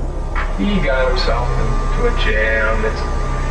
I killed those broads, you know, to smarten him up, to show him that he couldn't push me around. He knew one of them. The other one came along for the ride. How did you do it? Strangled him. Gary Evans was an American serial killer from New York. Evans killed Michael Falco in Troy, dismembering the body with a chainsaw. On September 8, 1989, Evans shot and killed 63-year-old second-hand shop owner Douglas Berry during a robbery. On October 3, 1997, he shot and killed Timothy Risdorf. In order to get rid of the corpse, he dismembered it and buried the remains in a wooded area. On May 27, 1998, Evans surrendered himself at a police station, confessing that he had committed several murders. On August 12, 1998, Evans was being transported to Rensselaer County Jail. He then broke the window of the transport van on Menon's Bridge and leaped into the Hudson River, hitting the shallows, which caused him fatal head injuries.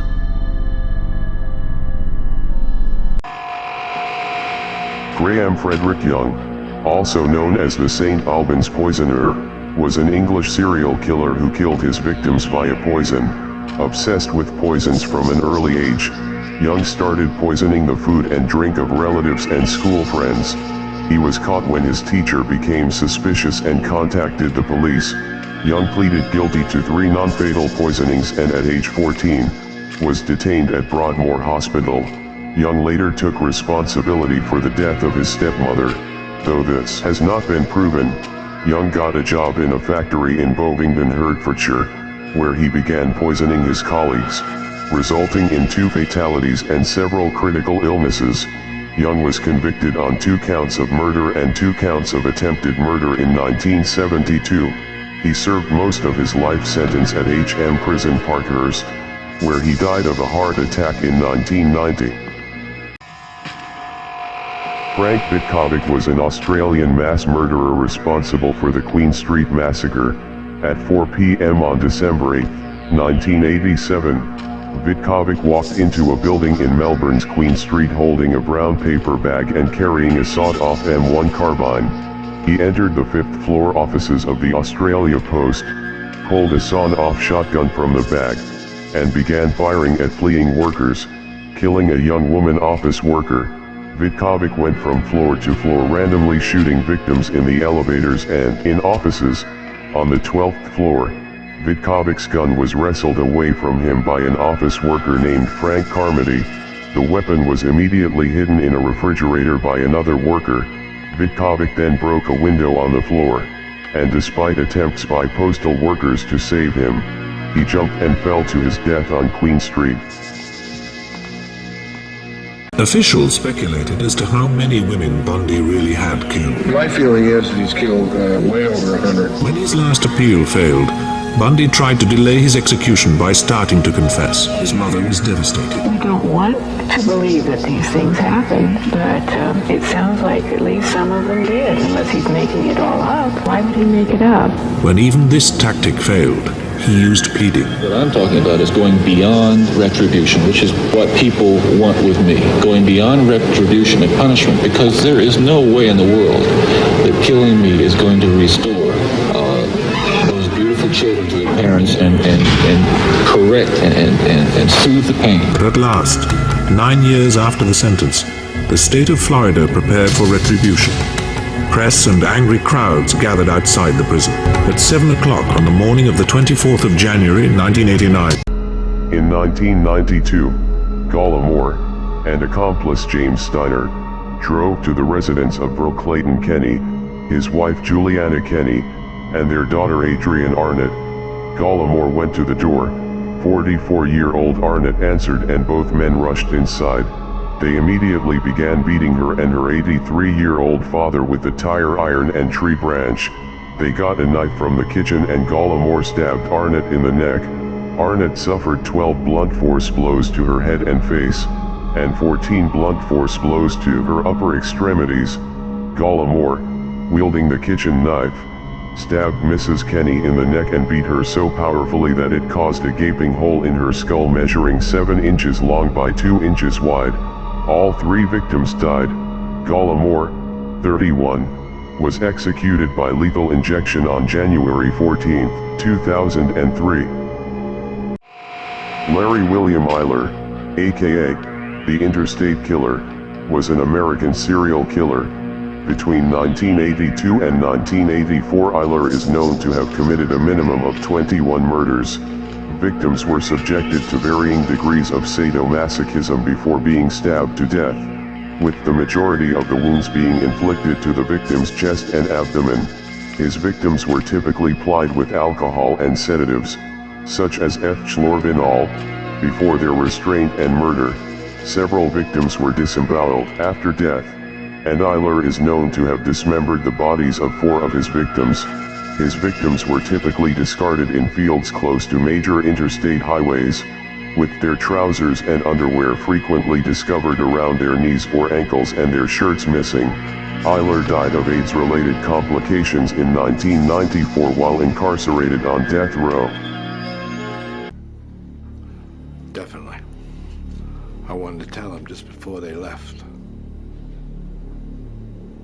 I wanted to say goodbye.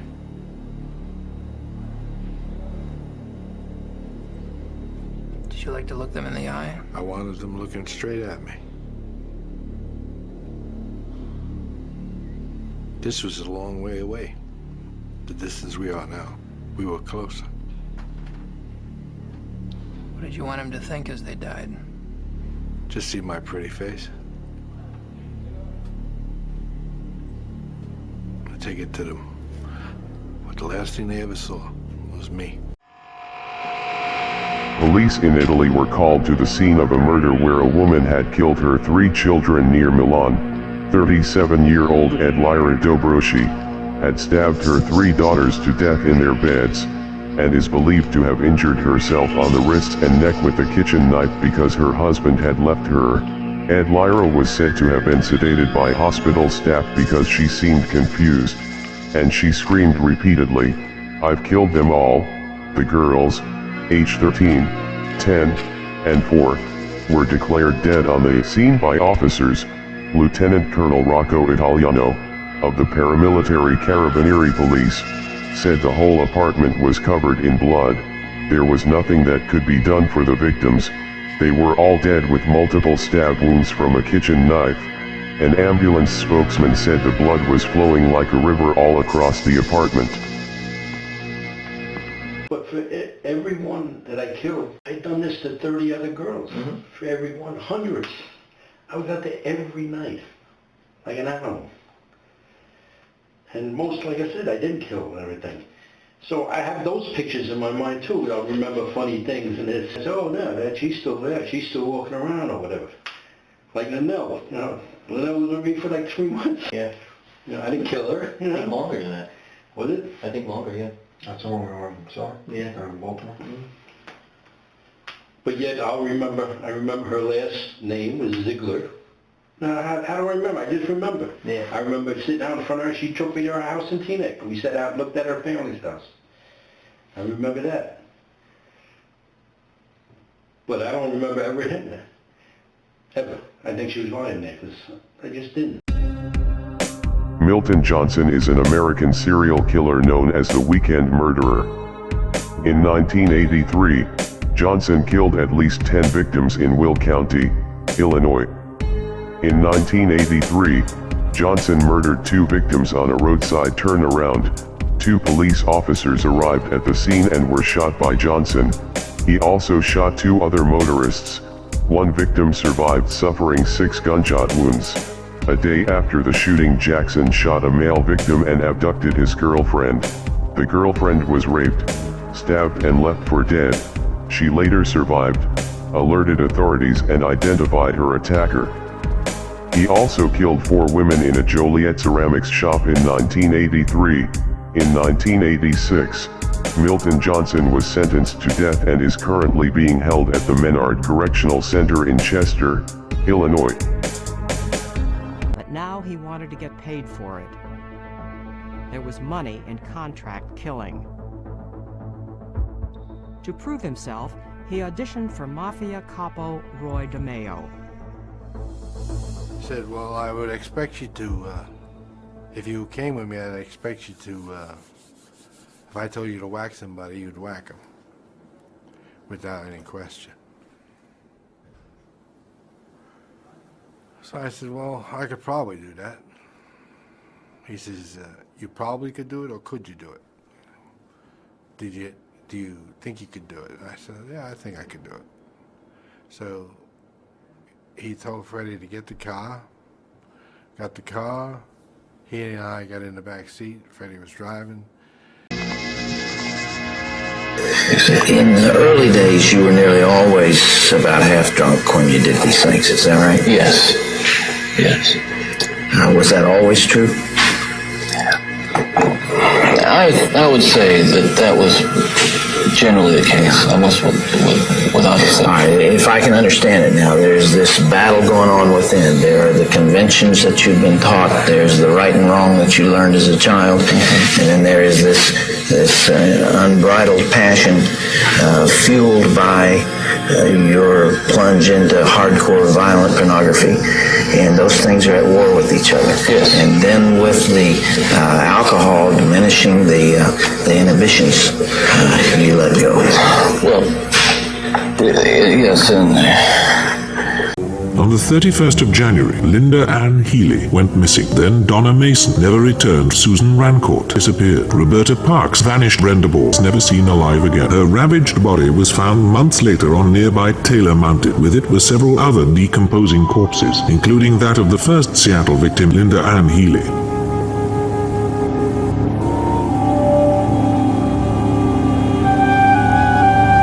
Then Georgianne Hawkins, aged 18, walked back alone to her Washington University sorority house, but never reached it. Janice Ott disappeared. Denise Naslow also went missing. Their decomposed bodies were found together near the lake on the 7th of September, along with those of another unidentified female. Other remains were found in the area too.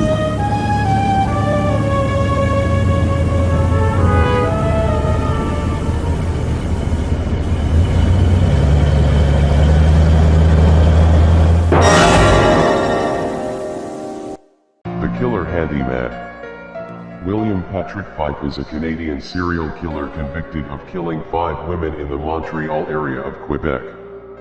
Known victims: Hazel Scatolin, a 52-year-old woman who was stabbed to death and sexually assaulted in 1981, Anna Yarnold, a 59-year-old woman who was bludgeoned to death on October 15, 1999, Monique Gaudreau, a 46-year-old woman who was stabbed to death on October 29, 1999, Teresa Shanahan, a 55-year-old woman who was stabbed to death in November 1999, Mary Glenn, a 50-year-old woman who was beaten and stabbed to death on December 15, 1999. Kaspars Petrovs is a Latvian serial killer known as the Strangler from Riga. Petrovs confessed to strangling 38 elderly female residents of Riga, Latvia from 2000 to 2003. He was known to rob, strangle, stalk, and murder his victims. After the murders, he put his victims' corpses to bed and prepared them in such a way, as if they were sleeping. Petrovs followed the victims home and forcibly entered their apartments or posed as a gas company employee. Petrovs was initially charged with 38 murders, 8 attempted murders, and a number of theft and robberies. He was convicted and sentenced to life imprisonment for the robbery and murder of 13 elderly women due to a lack of evidence in the other cases. Kaspars Petrovs was sentenced to life in prison on May 12, 2005. Ed Gein made at least 40 nighttime visits to local graveyards, to exhume recently buried corpses and take them home to make his gruesome art. He made faces into lampshades, a belt fashioned from women's nipples.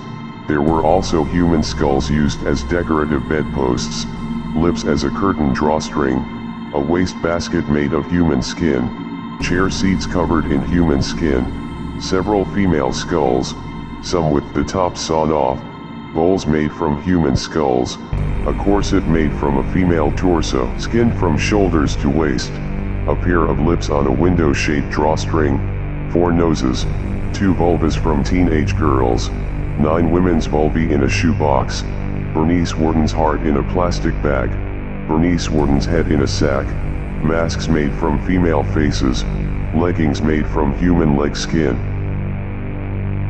I was scared after that. After all that had happened, all planning and fantasies and everything, I can't believe I actually did it. I actually killed somebody. I killed 2 little boys. I think these people are totally consumed with murder. They're out there searching, looking, feeling, touching, experimenting. And with that much activity involved, how in the world do you have time for anything else in society? You're thinking about murder 24 hours a day. And I just became obsessed with it at that point. I mean, that is all I thought about. Every minute I was awake, I had dreams about it. The serial killer has the fantasy, the destructive, aberrant fantasy about how he will victimize people, women, children, things he'll do to cause pain, to cause suffering, things that will cause him sexual and psychological excitement. And I hit him with a cue stick.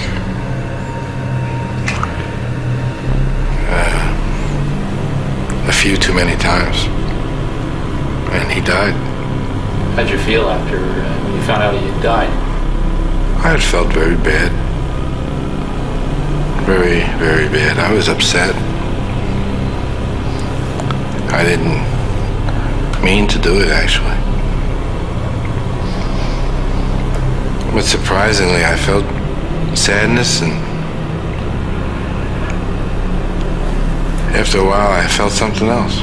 I didn't feel sad. I was sad along with some sort of a rush that I had control. And if you mess with me, I guess if you mess with me,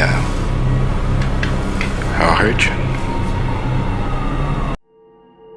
Stuart Wilkin, an African serial killer, cannibal, and necrophile, having killed individuals from 2 distinct victim types, female prostitutes and young boys.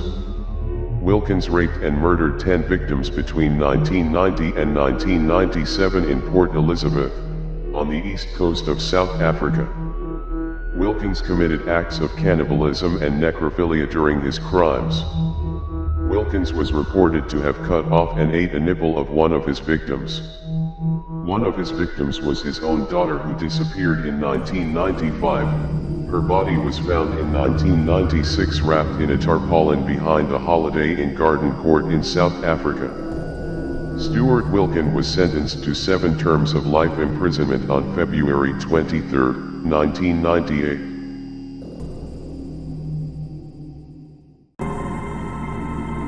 Mark Martin, aka the Sneinton Strangler, is a British murderer. He killed 3 prostitutes in Nottingham between December 2004 and January 2005. He was said to be a violent, volatile, and aggressive bully with a short temper. His victims were Zoe Pennock, aged 26, Ellen Frith, aged 25, and Katie Baxter, aged 18. The remains of Miss Baxter and Miss Pennick were found in a disused city center warehouse by a police sniffer dog team. The women had been buried under rubble and, like Miss Frith, appeared to have been strangled. Frith was found in a blazing flat in the St. Anne's area of the city the previous month. Martin was sentenced to life imprisonment. He was one of around 50 prisoners to have been issued with whole life tariffs and were unlikely ever to be released. There's a piece of you missing to be able to feel what other people feel and relate to their suffering, so it doesn't bother you the way it would others. Mm-hmm. You accept all this so far. Yeah, yeah. And if your only crimes were forcible rapes of women, maybe hating women is enough to explain it. But that isn't all you did. And it is a way to get even with women, to attack them violently one after another, to convey to them that you think they're worthless, that they deserve no respect, the same way you think your mom treated you. But to go farther than that, abduct them, hold them captive, keep them under your control for a time, and then ultimately strangle them after 1 or 2 orgasms on your end, that's more than just anger toward women, isn't it? I believe so, yeah. They discovered 41-year-old Shauna Roy had been completely dismembered. Her body parts had been placed in garbage bags and set in the bathtub. It was then when officials determined her husband, 44-year-old Tony Roy, had killed her, mutilated her body, and left it in the apartment. A warrant for his arrest was issued, and that same day, Michigan State Police attempted to arrest Roy in Detroit during a traffic stop at about 11:40 that night. Roy then met officers with a firearm, pointing the gun on himself, and then at a female passenger who was in the car with him. Officials say as he was pointing the gun towards that passenger, he was shot by multiple troopers, killing him on scene. As for the passenger, MSP says she suffered minor injuries from glass fragments and she will be okay. National attention on the trial included unwelcome notice from the highest level. President Richard Nixon spoke of Charles Manson in a speech on August 3rd. Here is a man who was guilty, directly or indirectly, of 8 murders without reason. Here is a man yet who, as far as the coverage was concerned, appeared to be rather a glamorous figure. And the next day, a smiling Charles Manson held the headline up to the jury as the defense demanded a mistrial. It was denied in spite of the defense team's best efforts. The President of the United States says somebody's guilty. What recourse do you have? You answer the question. Susan Carson is an American serial killer who, along with her husband, were convicted for 3 murders between 1981 and 1983 in Northern California and the San Francisco Bay Area. In March 1981, 23-year-old Karen Barnes, who had been the Carsons' roommate, was found dead in their shared apartment. She had been stabbed 13 times and her skull crushed before being hidden in the basement. The Carsons later confessed to killing her after Susan had decided Karen was a witch. In January '83, the Carsons were hitchhiking and were given a ride by John Hellier. Susan decided that he was a witch and stabbed Hellier while he and Michael struggled over a gun. Michael killed Hellier in view of passing motorists, one of whom contacted police. A high-speed chase ensued as the Carsons attempted to flee in Hellier's car, which crashed, and they were both apprehended. In 2013, Amber Hill Burling was convicted of killing her Air Force veteran husband, Josh, by shoving him out of the 17th-story window of their high-rise apartment when she was 7 months pregnant. Hill Burling claims her husband attacked her after they argued about breaking up. She claimed the death was an accident caused by unusually thin windows in the couple's high-rise apartment.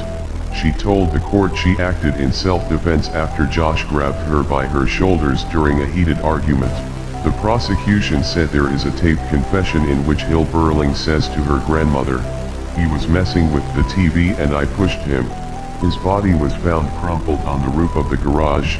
Amber was found dead in an apparent suicide in her prison cell at Mabel Bassett Correctional Center in Oklahoma in October 2016. Her death came 5 years after she was convicted of killing her husband Josh. The Connecticut River Valley Killer, also known as the Valley Killer, is the name given to an unidentified American serial killer, believed to be responsible for at least 7 murders of young women in or around Claremont, New Hampshire, and the Connecticut River Valley, between 1978 and 1988. In 1985 and 1986, the skeletal remains of 2 victims were recovered within 1,000 feet of each other, in a wooded area in Kellyville, New Hampshire. Forensic examination indicated multiple stab wounds. Between the recovery of the first and second bodies, the murders apparently stopped in 1988 after a woman survived an encounter with the killer. A lead suspect in the case, identified by the surviving victim as her assailant, died in a murder-suicide in 2005. I watched her get bizarre. She had terrible pain from her life, earlier life, her upbringing, a failed marriage with my father. I'm a constant reminder of that failure. The rage usually stems from the fact that the individual, though he may be an adult, remains extremely dependent upon the mother and resents the dependency a great deal. Unfortunately, when you are dependent upon somebody, you cannot risk taking out your anger against that person, because there's always the possibility that the person will reject you or abandon you. Christopher Dankovich, 16, apologized for what he did and said that he was not a violent person. The youth was a 15-year-old Rochester Adams High School student when he stabbed his mother, 50-year-old Diane Michelle, 111 times with a small knife on the night of April 24, 2005, inside their home near Tiankin and Adams Roads, Rochester Hills, Michigan, USA. Her body was found the next morning, after Dankovich had fled to his father's northern Michigan cottage, where he was arrested. After several attempts to negotiate a sentencing agreement, a deal was finally reached. The teenager's thoughts and beliefs are that he was on a mission from God, but he has recognized the inappropriateness of his behavior. He was sentenced to 25 to 37 years in prison on May 1, 2006. Irina Gaydamakik, aka Satan in a Skirt, is a Russian serial killer who, between 2002 and 2010, would knock on the doors of her victims and claim to be a social worker. Once inside, she would kill them using a hammer or an axe before stealing their money. In some cases, she would start a fire on her way out to cover her tracks. Gaydamakik killed 17 elderly women before a would-be victim managed to escape and give a description to the police. After she was caught, the killer said she had only carried out the crimes for the money for alcohol after her husband tried to make her quit her drinking habit by cutting her off financially. A lenient judge sparked outrage by only sentencing Irina Gaydamakik to 20 years in prison, giving her a lighter punishment because she is a mother with dependent children. For example, this Portland, Oregon parking garage, 1969. Well, I crossed the street and I came downstairs, and it was April. It was a sunshiny day. There were about 10,000. Sharon Wood was not alert to begin with. Experts say the killers innately seemed to know. She was suffering from an ear infection and a hangover, yet Wood could sense someone in the shadows. What happened? He tapped me on the shoulder. Right about that time, just as I'm about here, he tapped me on the shoulder and he said, ma'am. And I went to turn around expecting, I didn't know what, but I didn't expect to see a gun. And he had the gun pointed at me and he said, if you don't scream, I won't shoot you. Serial killers do not attack weightlifters, bodybuilders. They go after people who are powerless or appear to be powerless. The Monash University shooting was a mass shooting in which a 36-year-old international student, Huan Yun Xiang, killed students William Wu and Stephen Chan, both 26, and injured 5 others, including the lecturer. It took place at Monash University, in Melbourne, Australia, on October 21, 2002. The gunman, was acquitted of crimes related to the shootings, due to mental impairment, and is currently under psychiatric care. Several of the people present in the room of the shootings were officially commended for their bravery in tackling Xiang and ending the shooting. Huan Yun Xiang stabbed the staff member, who cannot be named, in the neck and hand, on October 20th, Their dream, decent income, real property, but some of their neighbors saw signs of trouble. On one occasion, there was this woman and the girl next door to me were sitting at the picnic table out in the back, and Jim had a weird sense of humor. He came outside with this rifle with a scope on it and was just standing there with it aimed on him, and they both turned, completely white. He stood there for a couple minutes, and they dropped the gun and laughed real hard and went back in the house. He loved guns, and he liked to hunt groundhogs and rabbits. There was a stabbing between your parents, wasn't there? Yes, there was. What room was that in? I don't remember. I don't know. Stanley stabbed Hannah.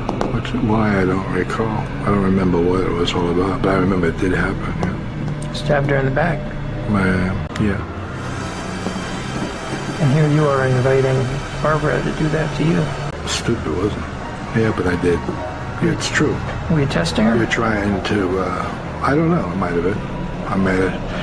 Would have been a powerful thing if I was wrong. Yeah. I definitely would have got the point.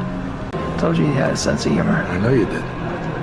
That's why I threw that in there. But it's not a joking matter. It's a very serious thing. Domestic violence is very serious. I believe that's probably why my daughter dislikes me a great deal. When you say he attacked you, what did he do? He tackled me. And then what? He ripped my clothes off me. And what did he do then? He molested me. Tell me what you just thought of. It's just embarrassing to me. Yeah. And I'm sorry about that. I'm not asking you to embarrass you. Did he rape you? Yeah. He did? Did he hurt you? Mm-hmm. Did you tell your mother?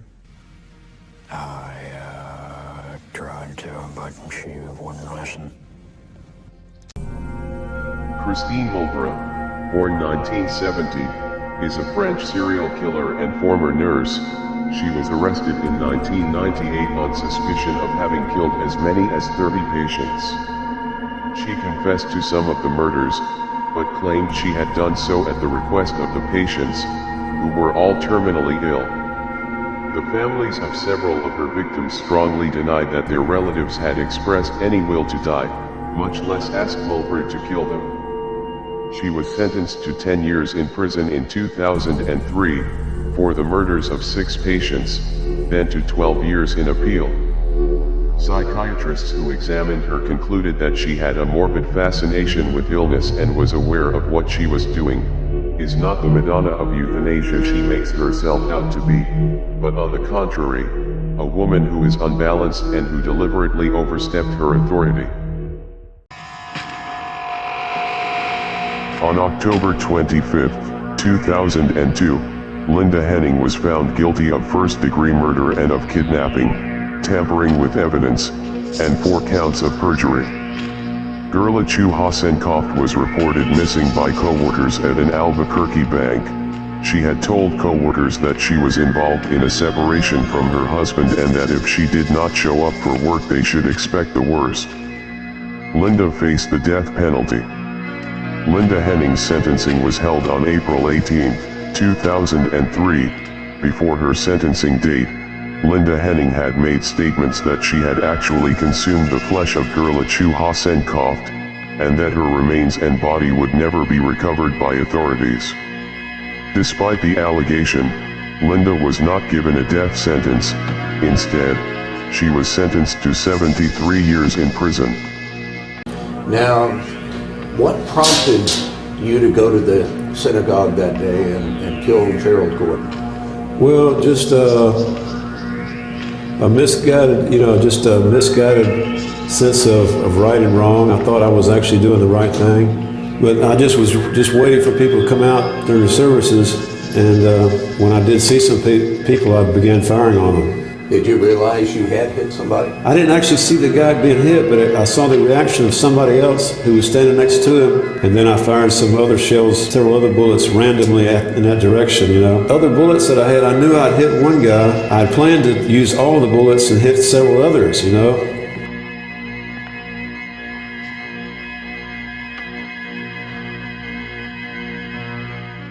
The last call killer, Richard Rogers, is an American serial killer who murdered and dismembered at least 2 gay and bisexual men between 1992 and 1993. His modus operandi consisted of luring inebriated men from piano bars in Manhattan, murdering and dismembering them, and dumping their bodies in garbage bags along highways in New Jersey. He is suspected of murdering several other men in Maine, Florida, Connecticut, Pennsylvania, and New York from the 1970s to the 1990s. Rogers wasn't arrested until 2001, when a new forensic technique was used to uncover his fingerprints from the bags he used to wrap his victims' body parts in. Rogers was later convicted of 2 counts of first-degree murder and 2 counts of hindering apprehension. He is now serving 2 consecutive life sentences in New Jersey State Prison and has never spoken about the murders. Frank Gust is a German serial killer. He has been dubbed the Rhine-Ruhr Ripper because his actions, mainly committed in the Rhine-Ruhr region in western Germany, share similarities with London's Jack the Ripper murders. Gust is classified as a sexual sadist. At a very young age, he showed a tendency to abuse animals, experiencing sexual arousal when torturing, killing, and gutting animals. At age 13 he began breaking into morgues to act on his necrophiliac inclinations. After he was arrested, Gust stated that his greatest desire was to touch the beating heart of a dying woman. On September 21, 2000, he was sentenced to life imprisonment for killing 4 women. Gust started therapy, which he quit after only 6 months, proclaiming that he wasn't treatable and would always remain a threat to other people. David Alan Gore was an American serial killer who confessed to, and was convicted of 6 murders in Vero Beach and Indian River County, Florida in the 1980s. Gore was executed by lethal injection in 2012. Having been on Florida's death row for 28 years, Gore had an accomplice, his cousin Fred Waterfield, and the pair were dubbed the Killing Cousins. Waterfield was convicted of 2 murders, and is currently serving 2 consecutive life sentences. In 1976, prior to their committing any murders, police jailed and questioned both Gore and Waterfield after Angela Hummel Austin accused them of raping her at gunpoint. The cousins insisted the sex was consensual, and they were not charged in her case. Gore targeted at least 4 additional women who escaped with their lives. Richard Speck was an American mass murderer, who killed 8 student nurses in their South Deering, Chicago residence on the night of July 13th to 14th in 1966, via stabbing, strangling, slashing their throats, or a combination of the 3. 1 victim was also raped. A 9th potential victim survived by hiding beneath a bed. When asked why he killed the nurses, Speck shrugged, and jokingly said, "It just wasn't their night." Convicted of all 8 murders on April 15, 1967, Speck was sentenced to death. His sentence was reduced to 400 to 1,200 years in 1972. This was later reduced to 100 to 300 years. Speck died of a heart attack while incarcerated at Stateville Correctional Center on the eve of his 50th birthday. Donald Wallace admitted that after burglarizing a home, he decided to break into the house next door. However, when he did so, he was surprised to find the family inside. Patrick and Teresa Gilligan and their 2 children, aged 4 and 5, were confronted by Wallace. All 4 were tied up and killed. He killed Mr. Gilligan because he was giving him trouble. He killed Mrs. Gilligan because she was screaming and he had to shut her up. And he killed the others because he could not let the children grow up without parents. Wallace was found incompetent and confined in a mental hospital for almost 2 years prior to trial. His IQ was measured at 130. Before his execution, Wallace admitted that he had faked mental illness, and that he had in fact committed the murders. He was executed by lethal injection in Indiana on March 10, 2005. Céline Lesage is a French woman and serial baby killer, found guilty in 2010 of murdering 6 of her newborn babies between 2000 and 2007 after giving birth to them in secret. She suffocated 4 of them and strangled 2. On October 19, 2007, a new boyfriend, Luke Margaret, found the 6 corpses in the basement of the apartment he and Lesage were sharing. She was sentenced to 15 years in prison for the murders by a court in northern France. Though she admitted to the murders, she told a court in the Normandy town of Coutances, "Yes, I am guilty. I am aware that I killed my babies, but it's too hard. I horrify myself so much that I am hiding from myself." Elisabeth Wiese was a German serial killer from Hamburg, convicted and executed for the killing of 5 children. She offered her services as a child carer to women who could not raise their children themselves. She then informed the mothers of babies left in her care that she had the babies adopted by rich families in distant countries. What she actually did was poison the babies with morphine and burn their bodies in a stove in her apartment. Suspicions grew about the fate of these babies, and investigations began. Wiese forced her daughter Paula into prostitution and she became pregnant. She returned to Hamburg and gave birth in a cellar. Immediately after the birth, Wiese drowned Paula's baby and burnt the body in the stove. On October 10, 1904, Wiese was convicted in court of fraud, living off immoral earnings and the murder of 5 children. She was executed by guillotine in 1905. Salvatore Peroni, 67, of Staten Island, was convicted in the state Supreme Court in Brooklyn of 3 counts of second-degree murder. The series of shootings began on July 6, 2012, when Mohammed Gabelli, 65, was found inside his clothing store in the Bay Ridge neighborhood with a single gunshot wound to the neck. On August 2nd, Isaac Cadaret, 59, was shot in the head and his throat was slit inside his store in Bensonhurst. And on November 16th, Ramatola Vahidapur, 78, was shot in the head, face and chest in his clothing shop in the Prospect Lefferts Gardens neighborhood. The shootings were connected by .22 caliber shell casings recovered at the scenes. He was sentenced to 75 years to life in prison on March 4, 2016. Basically, I mean, in the eyes of the law, certainly in the eyes of God, you're responsible to wake up in the morning and realize what I had done, and with a clear mind and all my essential moral and ethical feelings intact at that moment. Absolutely horrified that I was capable of doing something like that. You really hadn't known that before? There is just absolutely no way to describe. On January 25, 1993, Mir Imal Kansi parked his pickup truck near CIA headquarters in Langley, Virginia during the morning rush hour and began methodically firing into cars at a stoplight. 2 people were killed and 3 wounded before he got back into his truck and left the scene unhindered.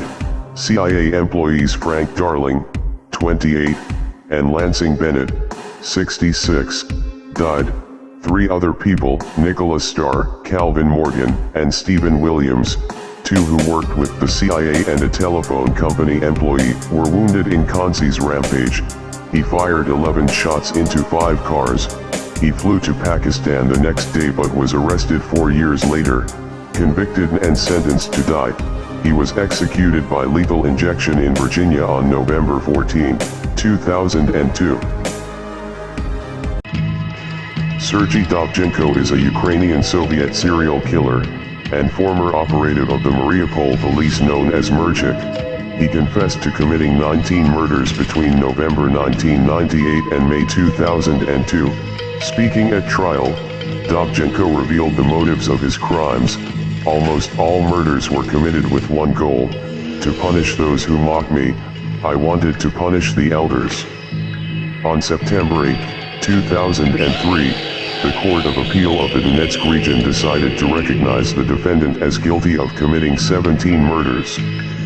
According to the conclusion of the forensic psychological investigation, Dobchenko was secretive, ambitious, vindictive, possesses the features of a leader, the motive of his crimes greed and revenge, transformed by internal unconscious marginal and necrophilic tendencies of personality. In the late 1980s, convicted child kidnapper Andrei Rand brought the urban legend of Cropsy to life. Cropsy was a mythical boogeyman-type character feared by the children of Staten Island. Cropsy was described as an escaped mental patient with a hook for a hand who would kidnap young children and drag them back to an abandoned asylum at night. Although the story was considered an urban legend meant to keep children from misbehaving, some consider Rand to be the real Cropsy. Andrei Rand wasn't an escaped mental patient, but he did once work at Willowbrook State School, the Staten Island facility that the Cropsy legend centered around. Rand is responsible for the kidnapping of at least 2 young girls in the 1980s and is believed by many to have also murdered them, along with several other children. This man, who emerged seemingly from myth, outraged a close-knit community with his crimes and will forever merge with legend as a cautionary tale. I've matured in the past year. Believe me, I've grown in the past year, and I've learned a lot of things about myself in the past year. Being in prison, going through a kind of hell, matures a person, and I think it's done good things for me. My only misgivings is that I might never be in a position to apply it, on the streets where I'd like to apply it. Are you going to be a free man? You think then about being a free man? Sure. Yeah. And you think when I say there is circumstantial evidence that I'm in left field, there isn't circumstantial evidence? I know there isn't. You're dealing on the outside, I'm on the inside. Okay? I mean, you have access to information, but I'm on the inside. 2 women gunned down in the house they shared. Hawaiian-born Dale Okazaki was shot through her forehead in the kitchen. When her friend Maria Hernandez came home, the killer was waiting. He fired, but her car keys deflected the bullet. She begged him not to shoot again. Amazingly, he ran off, leaving this baseball cap with the logo of the rock band AC/DC on the floor of the garage. That same night in Monterey Park, a law student, Sa Lian Liu, was shot dead. 10 days later, in Whittier, Vincent and Maxine Zazara were shot after their house had been broken into. She had also been stripped, slashed, stabbed, and had had her eyes gouged out. A footprint made by a large-size Avia track shoe was found outside. The same print was at the next killing, 6 weeks later, also at Monterey Park, on the 14th of May. Robert Pickton is a Canadian serial killer known as the Pig Farmer Killer. Pickton was convicted in 2007 on 6 counts of second-degree murder. He was accused of murdering 20 other women, mostly prostitutes. He was known to torture, strangle, rape, mutilate, and murder his victims. In 1997, Pickton was charged with the attempted murder of a prostitute by handcuffing and stabbing her. Pickton was held at Eagle Ridge Hospital after being stabbed by the victim. The charges were dismissed in 1998 due to the victim being unreliable. Pickton claims his total number of victims was 49. On February 22, 2002, police arrested Robert Pickton at his farm in Port Coquitlam, British Columbia. He was sentenced to life imprisonment without the possibility of parole for 25 years. Body parts found in Ed Gaines' house. Whole human bones and fragments. Waste basket made of human skin covering several chair seats. Skulls on his bedposts. Female skulls, some with the tops sawn off. Bowls made from human skulls. A corset made from a female torso skin from shoulders to waist. Leggings made from human leg skin. Masks made from the skin from female heads. Mary Hogan's face mask in a paper bag. Mary Hogan's skull in a box. Bernice Wharton's entire head in a burlap sack. Bernice Wharton's heart. 9 vulvae in a shoebox. A young girl's dress and the vulvas of 2 females. A belt made from female human nipples. 4 noses. A pair of lips on a window-shaped drawstring. A lampshade made from the skin of a human face. Fingernails from female fingers. Stuart Campbell was a builder who was convicted in December 2002 for the kidnap and murder of his niece, Danielle Jones, 15, and lost an appeal on January 21, 2005. She disappeared on June 18, 2001, while walking to a bus stop in East Tilbury, Essex, where she lived. Her body has never been recovered, and Campbell has always maintained his innocence. It is unusual to prosecute for murder in the UK without a body, but police found a pair of blood-stained stockings in his home, the DNA of which matched both Campbell and Danielle. This evidence was enough to convince the police that Danielle Jones was dead, and that Stuart Campbell was responsible for her death. He was sentenced to life in prison, with a minimum 20 years, on December 19, 2002. The Forest Park Killer, Todd Allen Reed, is an American serial killer and sex offender who raped and strangled 3 homeless women in Portland, Oregon between April and June 1999, later dumping their bodies in the Forest Park Reserve. Lilla Moeller, 28, was the first to be found on May 7, 1999, followed the next day by Stephanie Russell, 26, whose body was located only 80 yards from where Moeller was found. The third grisly discovery was the corpse of Tamara Eisen, 17, found on June 2nd. All 3 women were prostitutes and drug addicts, were found nude and strangled, and bore a striking resemblance to one another. Reed pleaded guilty to all 3 slayings February of 2001 and was sentenced to life in prison with no parole. The convicted serial murderer is also a suspect in several other slayings. He is perhaps the most famous serial killer of recent times. No, it's not Harvey, Bundy, or Dahmer. It's Lecter, Dr. Hannibal Lecter. I think the media and the news and entertainment media have created the idea of what a serial killer is, and believe me, he is not Hannibal Lecter. A census taker once tried to test me. I ate his liver with some fava beans and a nice Chianti. I went to see Silence of the Lambs and came out appalled. To represent Hannibal Lecter as the classic sociopath or psychopath just threw us back about 100 years in our understanding. Most serial killers keep some sort of trophies from their victims. I didn't. No. No, you ate yours.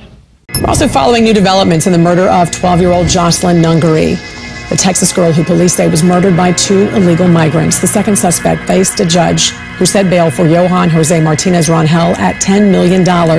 Both suspects are from Venezuela and illegally entered the U.S. Prosecutors say Martinez Rangel and Franklin Jose Pina Ramos assaulted Jocelyn for 2 hours before killing her and dumping her body in a bayou. Prosecutors also revealed yesterday that Jocelyn did fight back, leaving scratches and bite marks on one of the suspects. The funeral service and memorial for Jocelyn Nungary will take place tomorrow in North Houston. The public is invited to attend. An anonymous donor is covering those funeral expenses. Also, donations to a GoFundMe account have raised more than $75,000.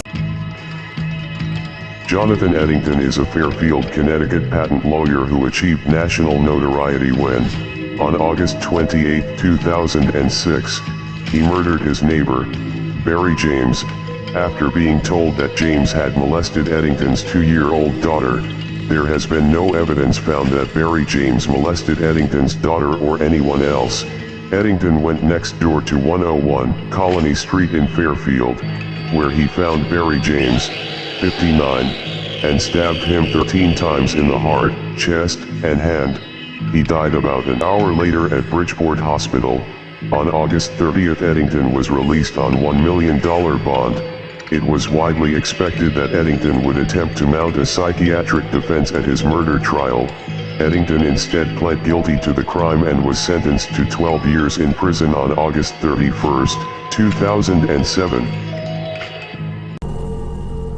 Eugene Walter Barrett was an American serial killer who murdered 3 women he was romantically involved with in Honolulu, Hawaii from 1959 to 1995. At his subsequent trial, Barrett claimed that he could not recall the murder as he was drunk at the time.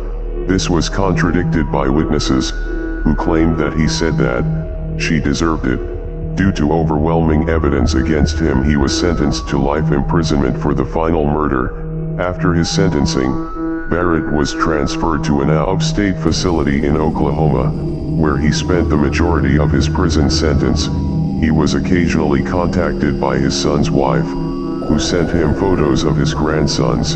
In 2003, Barrett was returned to the Halawa Correctional Facility, but fell ill, and was transferred to the Polimomi Medical Center, where he died from an undisclosed illness on November 8th.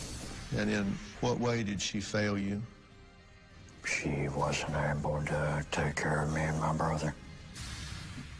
And when you say she wasn't able to take care of you, was there a time in your life when you needed her to step up and be a mother and protect you, and she did not do it? Most of the time.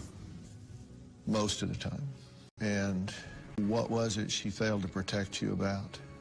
After my father died, I pretty much ended up raising myself.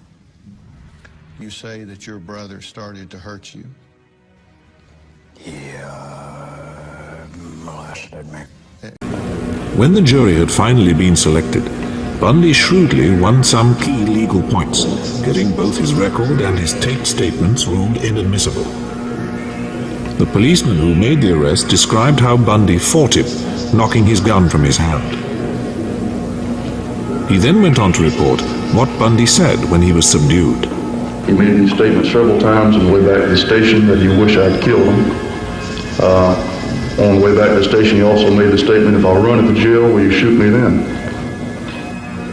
With his law school background, Bundy was dispassionate and professional. Can you describe what you saw when you lifted up the cover? As much detail as you can recall. If you can please feel free to do so.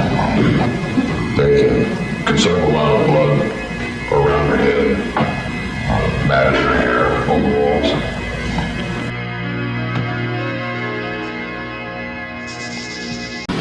To show that in fact my people could not or did not make those marks.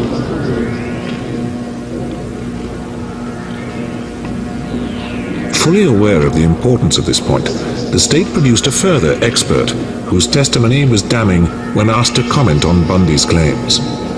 In my opinion, the only set that could have caused all the characteristics in the photograph and the bite mark would be number 2. The balls of Mr. Bundy? Yes, sir. The trial took a month, but on the 23rd of July, 1979, the jury needed only 7 hours to reach their verdicts on a long list of indictments. The clerk of the court was handed the decisions. Could this impressive and articulate young man really be a wild sex killer? Publish the verdicts, Madam Clerk.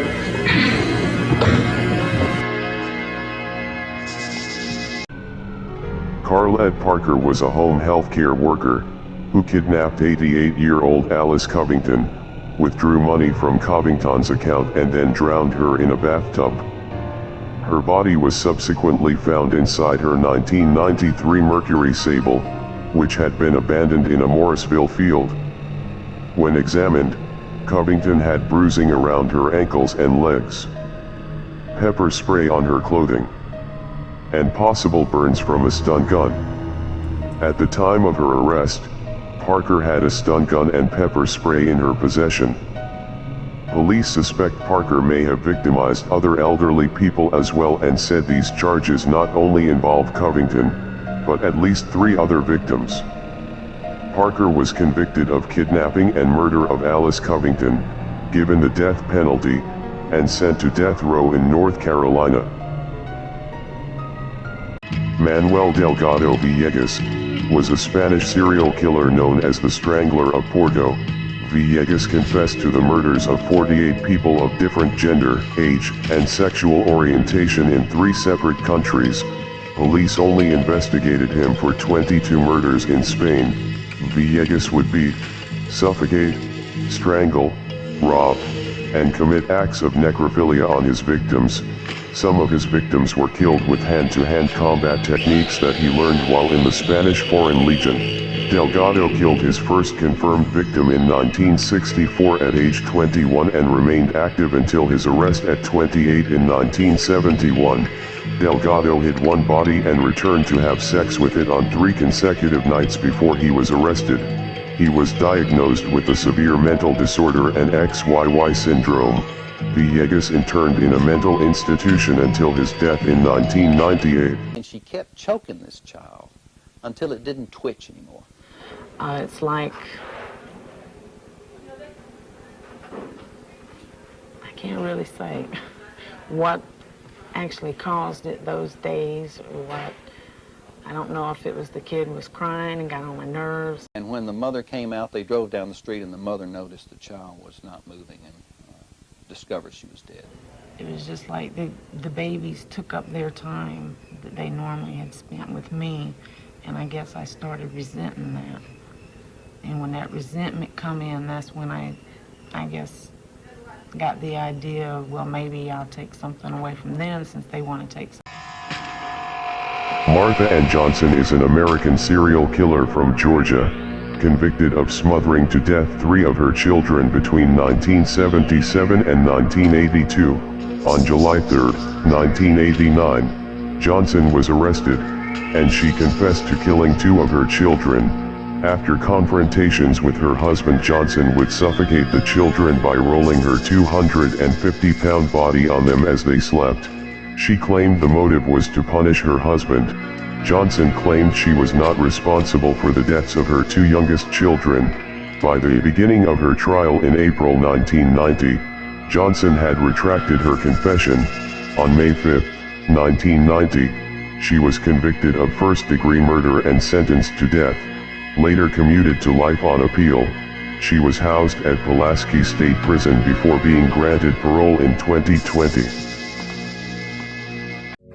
Anthony Morley, seen here on a TV game show, a trained chef, the first ever winner of Mr. Gay UK, and now a convicted murderer. Morley invited 33-year-old Damien Oldfield back to his home in Leeds.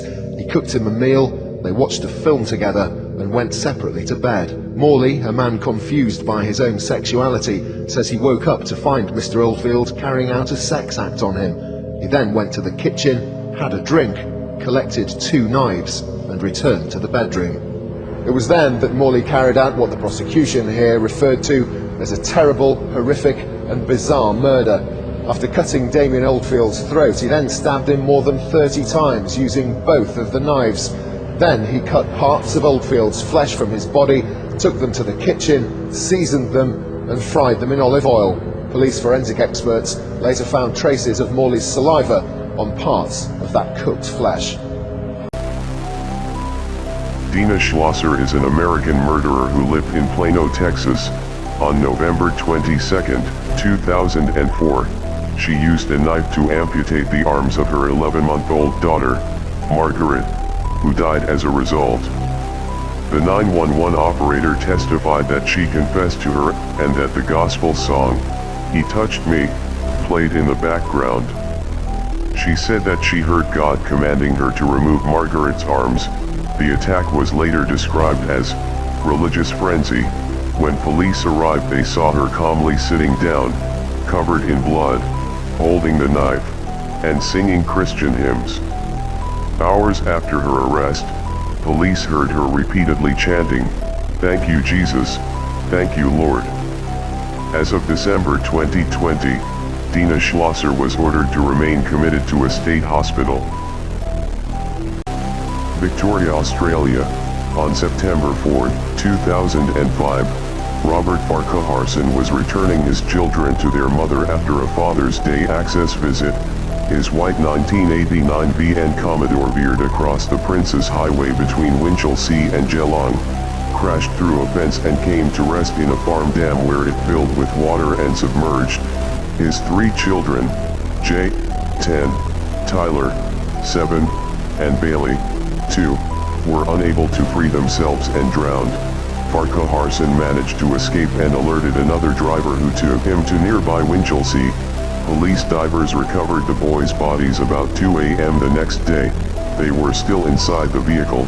He had earlier told a friend that he had intended to kill his children to get back at his wife. On October 15, 2010, he was sentenced to life imprisonment with a 33-year minimum. I am probably the loneliest person in the world because I have nothing I care for, and I can't make any friends to have any kind of a relationship, so I've lost everything. I've lost everything I ever cared for, everything I ever wanted. It's down the toilet. Since there is no love in my life, I must have something to replace it, so I replace it with hate. Constant hate. Constantly reminded to hate. What's that do for you? Keeps my left foot going in front of my right foot. Keeps me moving. Without it, I would probably just plop down someplace and have no reason to continue. Is that all you've got left is hate? That's all I've got left. Everything that I ever cared for is gone. Everything I ever liked is gone. Everything that meant anything to me is gone. So hate. That's all you started with, too. Then I've come full circle. It's time for me to die. George Leather is a brutal murderer who used 4 kitchen knives to inflict between 50 and 100 injuries to 56-year-old Paula Leather's face and neck, and between 200 to 300 injuries to her body, leaving her mutilated and her face destroyed beyond recognition. Having broken multiple blades during the murder, Leather left her for dead at the foot of the stairs in their Prescott, Merseyside home in England, and whilst behind bars over the savage attack, he hounded their kids with letters from jail, ordering them to get him possessions he'd left at the murder scene. George wrongly suspected his wife of having an affair. The 60-year-old was sentenced to a minimum of 18 years after admitting murdering Paula at 1:20 a.m. on November 16, 2020. A post-mortem concluded the grandmother died from stab wounds to the head. Joseph Emery, the cut-rate osteopath, American serial killer. Joseph Emery was arrested in 1976 and charged with the murder of 10 of the more than 25 infants who, during the past 2 years, died soon after being born at the makeshift Highland Medical Center. His wife and 32-year-old son, who despite having no medical certification served as his assistants, were also booked for murder. In 1962, he was convicted of second-degree murder of a patient who died after an illegal abortion. In 1963, while free on appeal from his first conviction, he was convicted of performing another illegal abortion. The district attorney's office noted that it was not excluding the possibility of intentional killings. The current status of the case is unknown. I mean, that's just not going to happen. It's not like domestic killing. The chance of any one person encountering a serial killer is really very, very small. This ain't funny, okay? If I have to grant, they say I'm a sociopath. I don't know, maybe it's my personality, my makeup, I don't know. Am I cured? Hardly. In fact, it may be too late to prevent many of them already. There's another thing, death penalty is not a deterrent. I knew it could happen. I knew I would probably get the death penalty if I was ever caught. I didn't care. I mean, death means nothing to me. Other than no more worries, nothing else to worry about, no more court battles are over, It's all Countess Bathory. Elizabeth Bathory and 4 of her servants were accused of torturing and killing hundreds of girls and women between 1590 and 1610. Her servants were put on trial and convicted, whereas Bathory was confined to her home. She was imprisoned within Castle of Kshechti. The charges leveled against Bathory have been described by several historians as a witch hunt. Other writers have said that the accusations against Bathory were supported by testimony from more than 300 individuals, some of whom described physical evidence and the presence of mutilated dead, dying and imprisoned girls found at the time of her arrest. Legends describing her vampiric tendencies, such as the tale that she bathed in the blood of virgins to retain her youth, were generally recorded years after her death, and are considered unreliable. Ernst August Wagner was a German spree killer. On September 4, 1913, he killed his wife and 4 children in Degerloch. He stabbed his sleeping wife numerous times in her throat and chest, cutting her carotid arteries, and hitting her heart and lungs. Afterwards, he entered the bedrooms of his 2 sons, Robert and Richard, and his daughters, Clara and Elsa, and stabbed each of them in their throat and chest. He then drove to Mulhausen an der Enns, where he set several fires and shot 20 people, of whom at least 9 died, before he was beaten unconscious by furious villagers and left for dead. He was the first person in Wertheimert to be found not guilty by reason of insanity. He was brought to an asylum in Winnenthal. He died there of tuberculosis in 1938.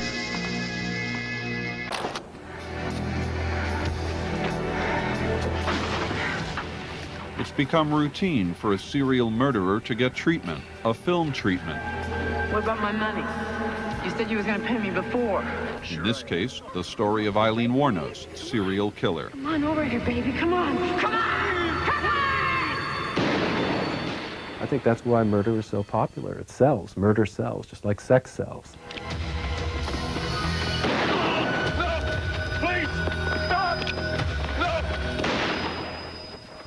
The movie studios of Hollywood have been called the Dream Factory, but do gory slasher films help create the ultimate nightmare, the serial killer? Big Lurch, hip-hop cannibal rapper, Antron Singleton, on April 10, 2002, he murdered his 21-year-old roommate, Tanisha Isays, in the apartment he shared with her and her boyfriend in Los Angeles, California.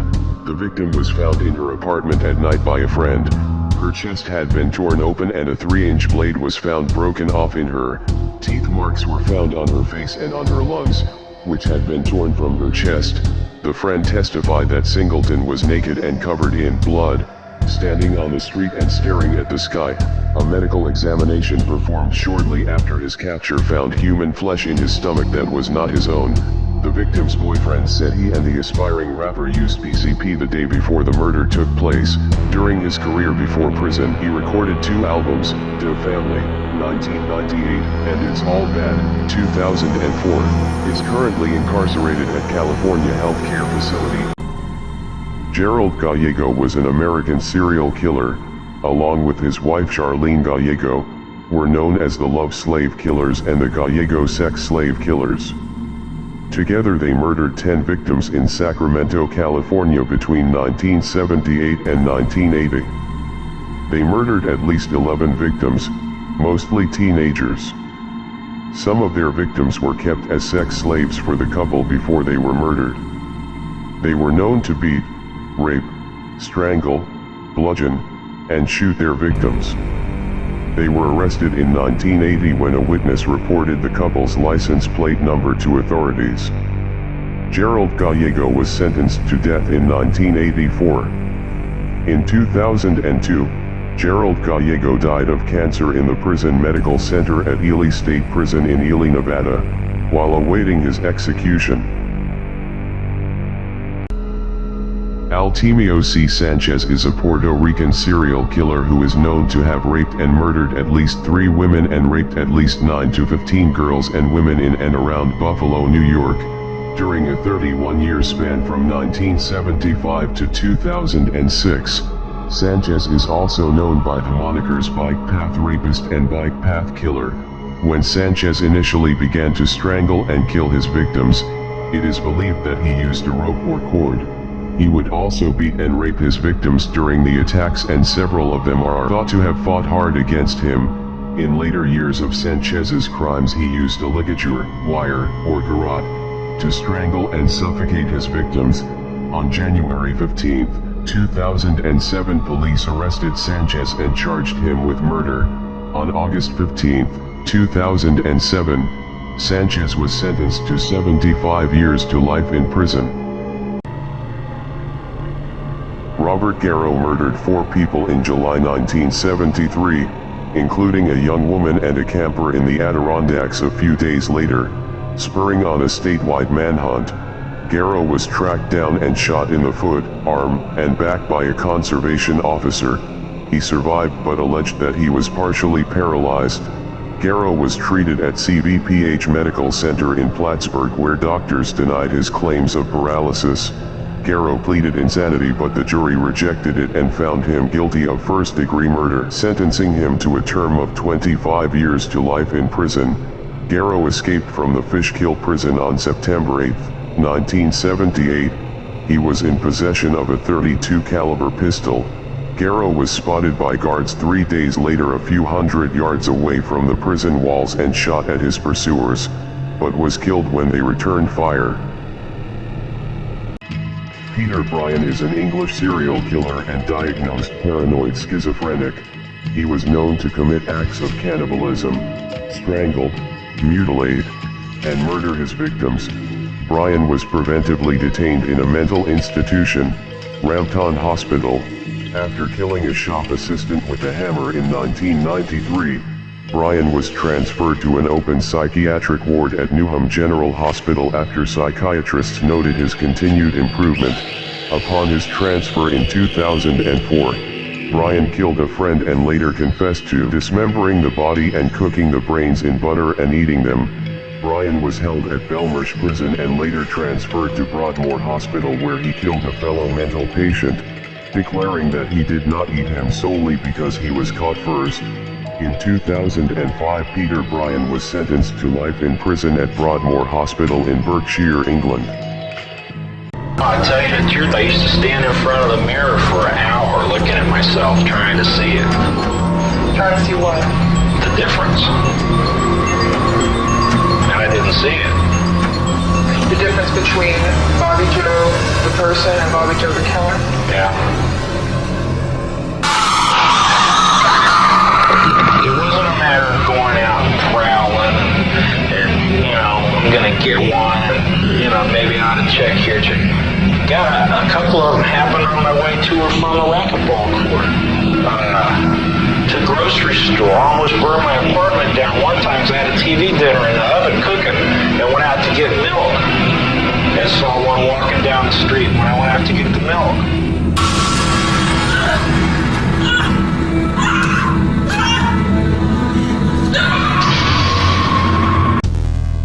On January 20, 2012, the decomposing and severely battered body of 43-year-old Angel Gonzalez, a local homeless man, was discovered in an abandoned apartment building in Bridgeport, Connecticut.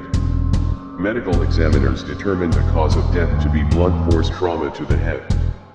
Police were eventually able to locate and apprehend Tyree Lincoln Smith, 35. He gave a confession which was both blunt and eerie. Smith attacked Gonzalez with an axe, stating that the wounds to the victim's head were so severe that he was able to remove an eye from the man's head along with pieces of brain matter and a piece of his skull. Smith walked to a local cemetery and proceeded to eat the victim's eye and bits of brain matter. The killer also stated that the flavor of the victim's eye to that of an oyster. He was sentenced to 60 years in a psychiatric hospital. On August 5, 2012, Wade Michael Page fatally shot 6 people and wounded 4 others in a mass shooting at a Sikh temple in Oak Creek, Wisconsin. Page committed suicide by shooting himself in the head after he was shot in the stomach by a responding police officer. Page was an American white supremacist and United States Army veteran from Cudahy, Wisconsin. All of the dead were members of the Sikh faith. The incident drew notable reactions from President Barack Obama and Indian Prime Minister Manmohan Singh. Dignitaries attended candlelight vigils in countries such as the US, Canada, and India. The First Lady Michelle Obama visited the temple on August 23, 2012. Page killed 5 men and 1 woman, ranging in age from 39 to 84. In this particular case, the most perplexing thing, of course, that the police encountered was a written message on the wall saying, for heaven's sakes, catch me before I kill more, I cannot control myself. Now, what type of individual takes a human life, strangles, mutilates his victim, does not sexually assault her, does not take anything of monetary value? When one encounters a apparently motiveless crime, or what we call a random or a stranger murder, part of our real ammunition is taken away, because motive is the way we develop cases. If there's no motive, no apparent motive, of course we're left with a good bit of our investigative options taken away from us. What are these serial murderers like? Like your next door neighbor. That's another thing that makes it difficult. Most of them are people that you would not suspect. The Night Stalker case kept the state on edge with the grisly murders in the mid-'80s. At no time during our investigation did we ever find any evidence of a second person. But that might be the case. He was called the Night Stalker because he broke into people's homes in the middle of the night when they were sleeping, attacked and killed them in the years between 1984 and 85. From a homicide, again, you know, horrible little girl in 84, there's a handkerchief that was found, and there was a second sample on it. It's from the scene of the murder and rape of a 9-year-old in the basement of her Tenderloin apartment. We're just learning there has been evidence of semen from another man mixed in with Richard Ramirez's, the Night Stalker, and her blood. And we in the crime lab are trying to work to see if we can somehow connect this other person in some way to that offense. You know who the person is? We do. This stuff, the slasher movies that you're talking about, that stuff is, I'm telling you, from personal experience, the most, that is graphic violence on screen. Particularly as it gets into the home to children who may be unattended or unaware that they may be a Ted Bundy who has that vulnerability to that predisposition to be influenced by that kind of behavior, by that kind of movie, that kind of violence. There are kids sitting out there switching the TV dial around and come upon these movies late at night, or I don't know when they're on, but they're on and any kid can watch them. It's scary when I think what would have happened to me if I had seen. That was scary enough. The Texarkana Moonlight murders involved 4 violent attacks which occurred over 10 weeks, from February to May 1946, in and around Texarkana, Twin Cities at the border of Miller County, Arkansas, and Bowie County, Texas, United States. All 4 attacks targeted male-female pairs in isolated locations on weekend nights. The attacks took place at intervals of 3 to 4 weeks. Investigators speculated that the attacks were the work of an alleged unidentified serial killer known as the Phantom of Texarkana, the Phantom Killer, or Phantom Slayer. This hypothetical perpetrator is credited with attacking 8 people, of whom 5 died, in a 10-week period. The Phantom Killer is believed to have committed the Texarkana Moonlight murders in Texas between February 23 and May 4, 1946. Last night before reaching a guilty verdict. He's guilty not just of murder but on all 27 counts, including robbery, burglary, and home invasion. Jones was found guilty of beating Ray and Leticia Cardino to death in their home in the summer of 2009. Jones claims someone else murdered the couple while he was hiding inside the basement of the home. Jury determined the evidence indicated he was the murderer. Well, I'm very happy for the family. This has been a long road for them. Justice has been served for this family and for the victims. Jones faces life in prison. Robert Black was a Scottish serial killer who was convicted of the kidnap, rape and murder of 4 girls aged between 5 and 11 in a series of killings committed between 1981 and 1986 in the United Kingdom, the rape and murder of 3 girls on May 19, 1994 and the kidnapping of a 4th girl, and had earlier been convicted of the kidnapping and sexual assault of a 5th. He was sentenced to life imprisonment. He was convicted of the 1981 sexual assault and murder of 9-year-old Jennifer Carty in 2011, and was regarded as the prime suspect in the 1978 disappearance and murder of 13-year-old Janet Tate.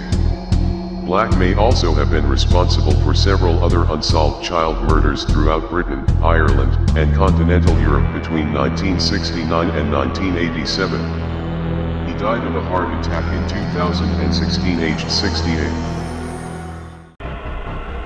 Lynetta Hoyt was an American female serial killer who murdered all 5 of her biological children.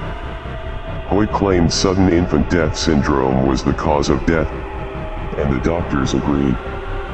In 1994, Hoyt confessed to smothering her 5 children, a confession she later recanted. She was diagnosed with dependent and avoidant personality disorders. The reason that she gave for the murders was that the babies were crying, and she wanted to silence them. On September 11, 1995, she was sentenced to 75 years to life, 15 years for each murder, to be served consecutively.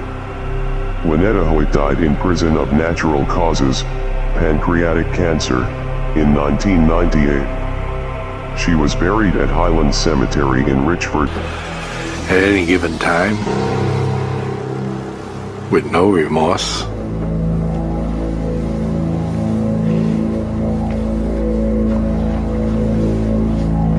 And who could do it over and over again without it bothering them.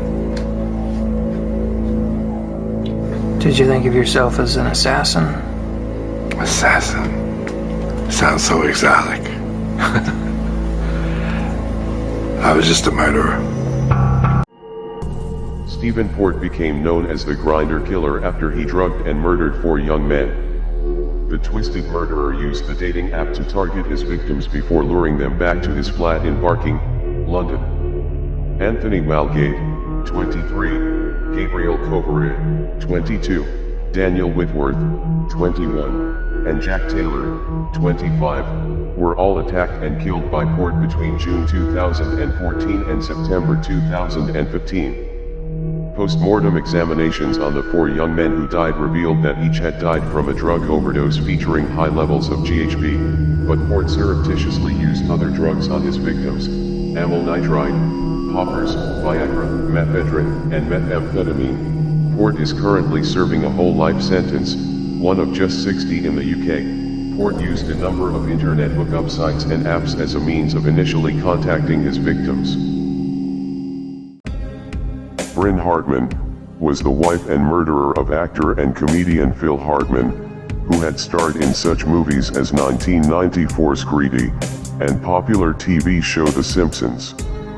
On May 28, 1998, she fatally shot him once between the eyes, once in the throat, and once in the upper chest with the Charter Arms .38 caliber handgun. Around 2 a.m. or 3 a.m., she drove to her friend Ron Douglas' house and confessed, but he did not believe her.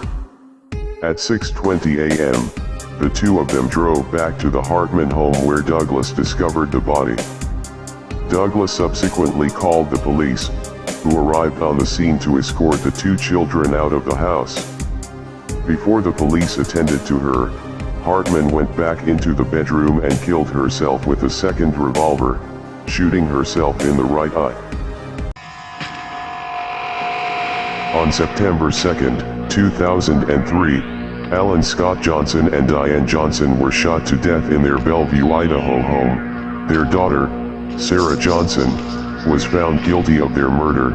Sarah was 16 years old at the time. Her motive was her parents prohibiting her from dating a 19-year-old.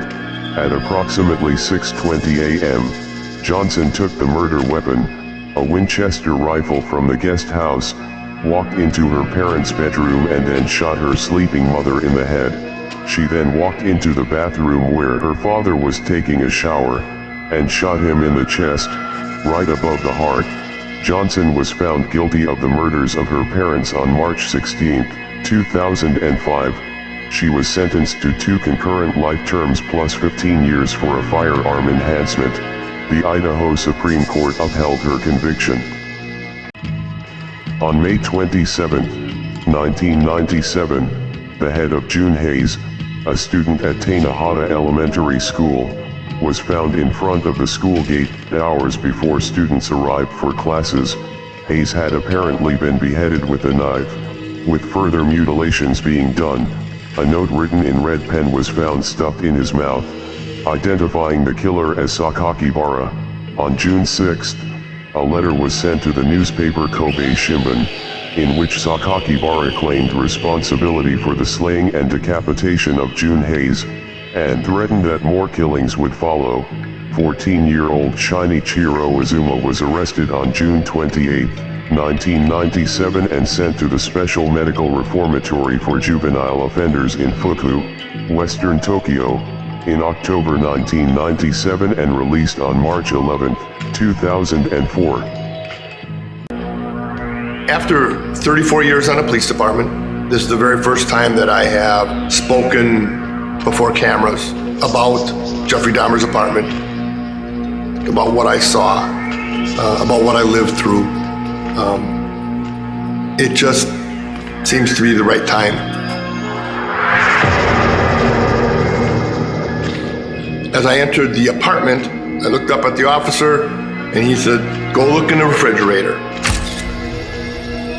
I opened up the door and I see a human head in a small cardboard box in the bottom of the refrigerator. I was a 31-year-old young man with 2 years of experience on homicides. To see something like that, just understanding what it would take to do that to another person, it was a shock. Sayano Horimoto was a 12-year-old 6th grader at Shinmei Primary School. She became uncomfortable around 23-year-old Yu Hakano, a teacher at a cram school in Uji, Kyoto Prefecture.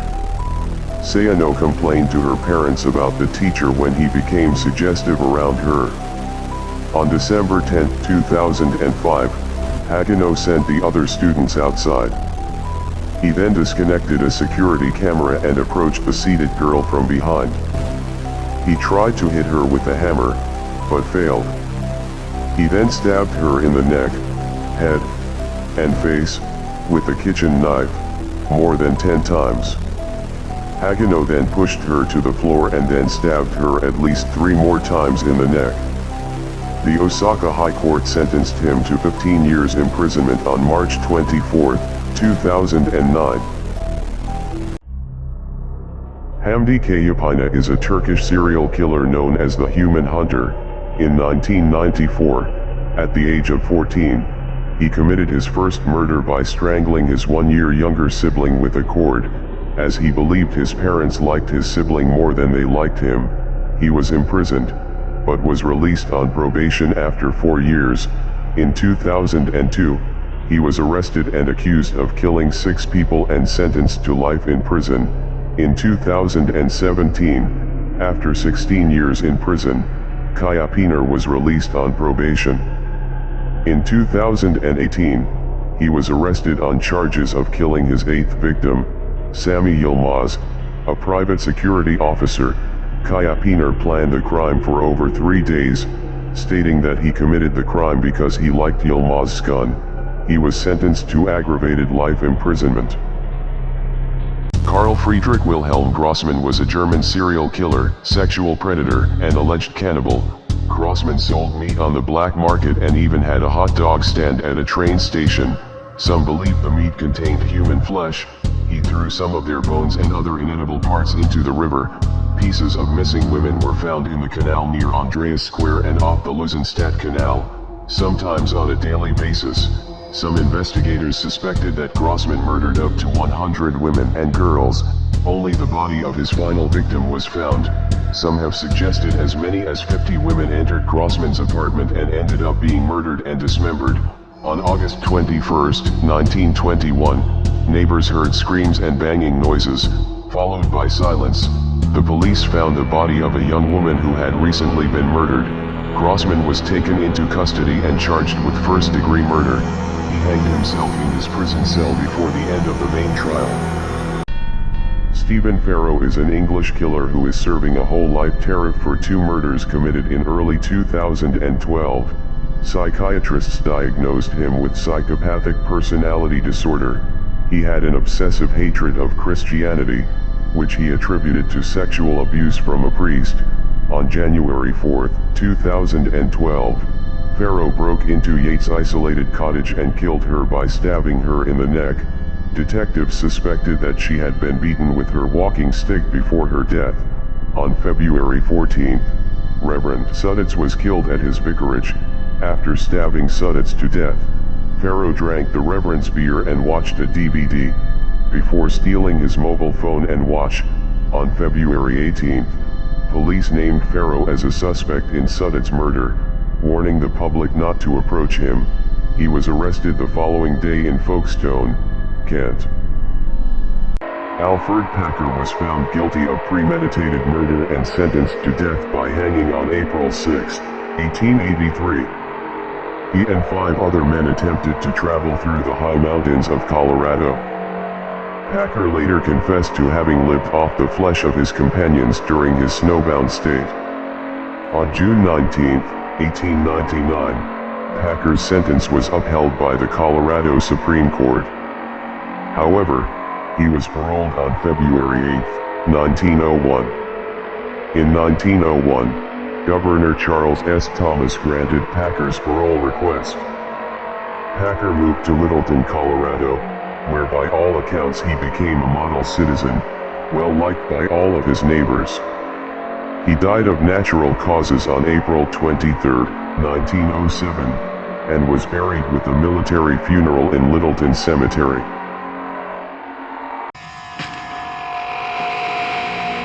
Philip Capisoda was a Montenegrin male model. On March 16, 2010, the bodies of Capisoda and his girlfriend, 32-year-old singer, Kasnija Pajcin, were found in her apartment in Belgrade. Both had gunshot wounds to the head. Police suspect a murder-suicide, with Capisoda as the shooter. Early investigation reports stated that the dead bodies were discovered by the singer's mother, and that the gun used in the homicide was found next to Capisoda's body. It is believed that the motive for the murder-suicide was jealousy. He was buried on March 19, 2010 in Cetinje, the day before Kasnija's funeral. His funeral was attended by his brother Petr Capisoda and his friend, singer Goga Sikolik, among others. They're told you do not talk to Bundy. I don't know why. I don't know why they're so paranoid. Okay, let's go. Yeah, stick it up here more. Alright. Okay. How does this compare to the Utah State Prison? It's a good deal smaller. I couldn't give you any exact figures, but I suppose if I was in medium security and at Utah State Prison, you'd have several acres to roam around in, all the blocks, the gymnasium, industries area and whatnot. Even in maximum security, we got to go outside, go to the weight room. What time do you get up? 6:30. Exercise? I walk about 2 miles a day. Inside? 880 laps. I haven't been following your case that closely, but you'll have to agree you're the target of a great deal of mystery. Tsutomu Miyazaki was a Japanese serial killer and cannibal. Known as the Otaku Murderer, Miyazaki murdered 4 girls aged between 4 and 7. He mutilated the corpse of at least one of his victims, he drank the blood of at least one victim, and ate her hands. A premature birth left him with deformed hands, which were permanently fused directly to the wrists. He blamed his actions on Ratman, an alter ego who he claimed forced him to kill. Miyazaki drew pictures of Ratman during his trial. Miyazaki's father committed suicide after hearing of his son's actions.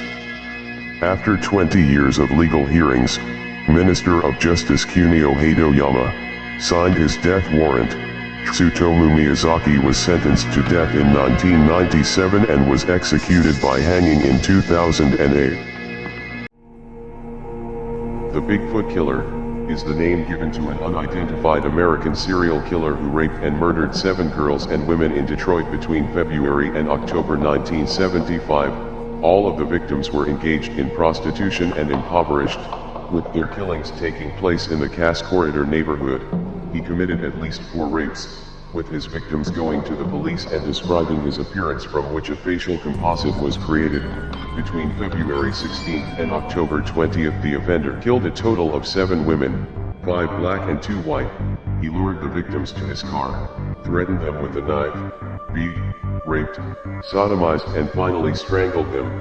He was described as a muscular, tall African American with facial hair and an afro. According to testimonies and other evidence, he had large hands and feet. The Bigfoot Killer was never captured, and remains unidentified to this day. Vicki Jackson is an American serial killer and former nurse who snapped and started killing her patients. She killed at least 10 patients, likely killed another 10 and attempted to murder 5 more. The North Texas hospital where Jackson worked as a nurse was plagued by a rash of respiratory deaths. The deaths were not considered suspicious until administrators realized vials of mivacurium chloride, a powerful drug used to temporarily paralyze a patient's ability to breathe, had gone missing. Investigators eventually focused on Jackson after the hospital administration realized that she'd been the last one in the dead patient's rooms. One of the victims was her husband's grandfather. Jackson was arrested in 2002 after the grand jury indicted her on 2 counts of capital murder in the deaths at the Nakona General Hospital. In 2006, Vicki Dawn Jackson was sentenced to life in prison. The Freeway Phantom strangled 6 young women and girls in Washington, D.C. in the early 1970s, dumping their bodies by freeways. One of the bodies contained a note from the killer, reading, "This is tantamount to my insensitivity to people, especially women. I will admit the others when you catch me, if you can. Freeway Phantom." Based on handwriting samples, authorities surmised that the note, written on paper cut from the victim's notebook. The Freeway Phantom case has seen a myriad of investigators and garnered much interest. Numerous investigative tips came from the general public by a telephone hotline operated by the Metropolitan Police Department of the District of Columbia. The case has been closed and opened a number of times and is currently open as a cold case.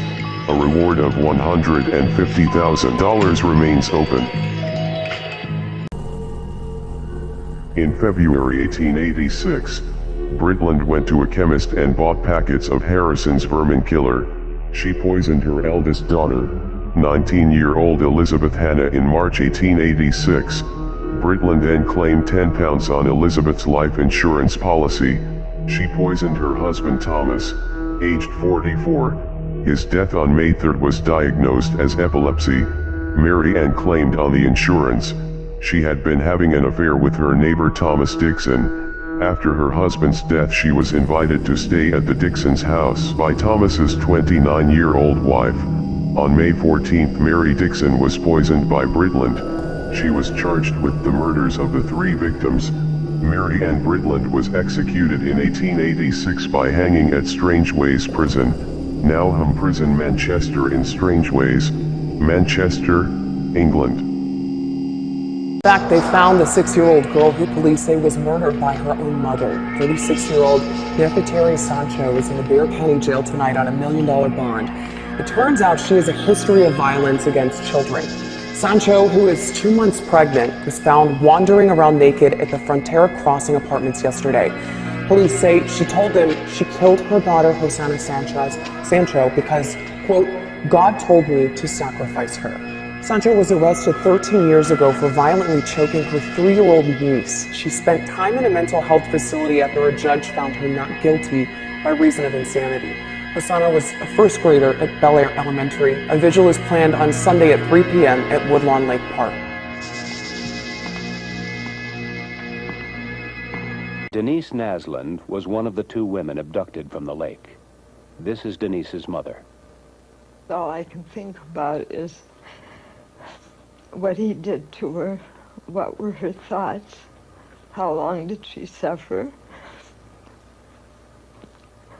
And those thoughts are with me all the time. She left for the picnic with her friends, and about 9 o'clock that night, I saw that her boyfriend came up pulling in her car. And I knew right then there was something wrong. And he said, "I can't find Denise." He said the picnic was over with for a couple of hours, and he had been looking all over for her and couldn't find her. I knew that Denise just would not disappear like that for any reason at all. Gennady Modestovich Mikhasevic was a prolific Soviet serial killer. He murdered 36 women from 1971 to 1985 in Vitebsk, Polotsk, and the rural areas in the nearby regions of the Belarusian SSR. On the night of May 14, 1971, he encountered a young woman on the road and killed her. He murdered again in October 1971, and strangled 2 other women in 1972 near Vitebsk. Many of his murders were committed to facilitate rape. He invariably strangled or smothered his victims. In the year 1984 he killed 12 women. He was finally arrested in December 1985. After initial denial, he confessed and was sentenced to death and executed by firing squad on September 25, 1987, aged 40.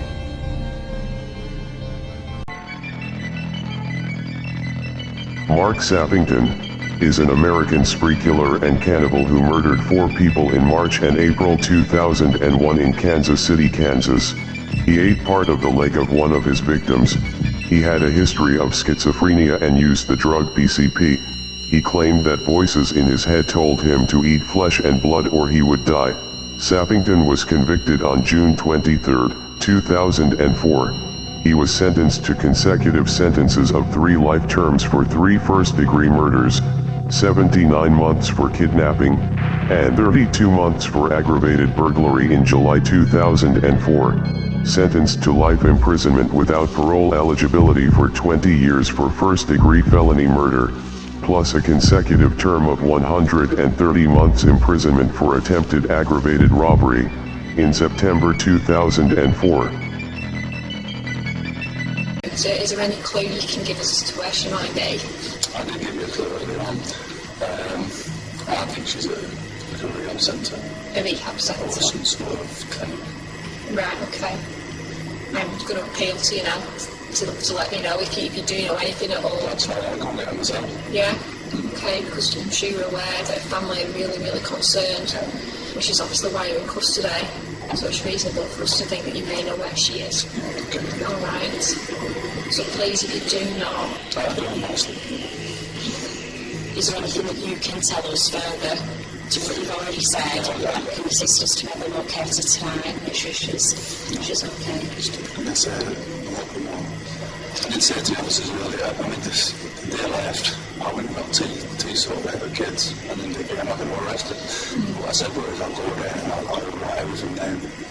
I don't know what's on there. Right, okay. Alright then. The Babies in Boxes murder case, Diane Odell, American serial killer. Odell was convicted December 16 on 3 counts of second-degree murder in the deaths of her newborn babies in 1982, 1983, and 1985 in County on the Lake. Their mummified remains were found in May 2003, among the contents of a Safford, Arizona storage shed Odell's family had rented while living there in 1992. She may have raised 8 children, District Attorney Steve Luncheon argued yesterday, but a jury found that she killed the ones she didn't want. Odell didn't know if the babies were boys or girls, and she didn't name them. The babies' bodies were found packed away with old blankets. According to Dr. Baden, the manner of the babies' deaths was traumatic asphyxia caused by suffocation. A mother of 3 has been sentenced to life in prison for murder for a second time. Catherine O'Connor pleaded guilty at the Central Criminal Court yesterday to killing her 42-year-old neighbor John Forrester. Drug addict O'Connor is already serving a life sentence handed down last year after she admitted murdering another man, Jonathan Duke. The 37-year-old killed the English father of 4 at Bridge House, Bandon, Cocork, on November 12, 2011. Mr. Forrester died of blunt force trauma and asphyxia. His hyoid bone had been broken and there was bruising to his throat. The victim also had a fractured skull, several broken ribs, a broken hip and lacerations to his head and mouth. They both lived in a flat at the house. She then wrapped his body in cable wire and carpet, while his feet were tied with the belt from her cardigan, and dumped it in the river Bandon. All I did was watch and learn everything I could from everybody I ever met. Then when I got out of prison, I just walked around. I didn't tell nobody to do nothing. I said, do what you want to do. Do.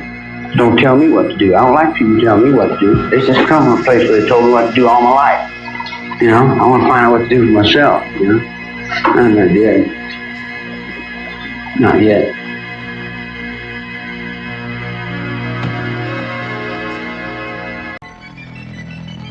"17 years after Ivan Melat's 7th and final murder in 1993, his nephew Matthew Melat returned to the Belanglo forest to kill his friend with an axe. On November 10, 2010, he lured his 17-year-old friend, David Ochterlony, to murder him. The teenager joined his friends on the promise of a day of drinking and smoking cannabis, but when they arrived at a road junction in the forest, Matthew turned and struck him with a 2-headed axe. He accused David of having dobbed him in for stealing. The court heard Melat gloated about the killing the next day, and said, "You know me, you know my family, you know the last name Melat, I did what they do." He was sentenced to 43 years in prison, with a 30-year non-parole period on June 7, 2012. Robledo Puig, also known as the Black Angel, is an Argentinian serial killer. He was known to rob, strangle, rape, mutilate, and murder his victims. He is convicted for 11 murders, 1 attempt, 17 robberies, 1 violation, 1 attempt of violation, 1 sexual abuse, 2 kidnappings, and 2 thefts. He was sentenced to life imprisonment to be served in the high-security jail of Sierra Chica near the city of Olivaria. On May 27, 2008, Puig asked to be paroled, but a judge denied his petition considering he is a threat to society. In July 2017, Carlos Eduardo Robledo Puig had spent more than 45 years in prison and became the longest-serving prisoner in Argentina. Matej Krko was a Slovak serial killer known as the Slovak Cannibal. Krko lived in the small Slovakian village of Kisak.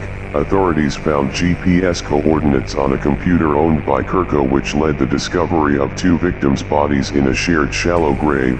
It was discovered that he had killed and eaten 2 women who had volunteered to be murdered and cannibalized. Krko's computer suggested they had agreed to be eaten. The procedure involved the pair meeting in the forest, where Krko would drug the victim before stabbing them in the heart. He would cut up the body using a meat cleaver or one of his knives and mask the odor of rotten flesh using pepper. He would eat whatever part of the body he desired, storing the rest in his refrigerator.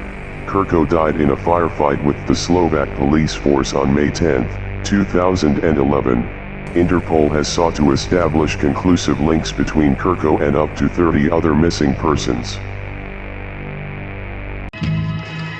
Erin Allegra, the 32-year-old Port St. Lucie woman accused of smothering her 8-year-old son to death on Christmas Day 2008, avoided the possibility of a death sentence by pleading guilty Wednesday afternoon to premeditated first-degree murder and aggravated child abuse charges.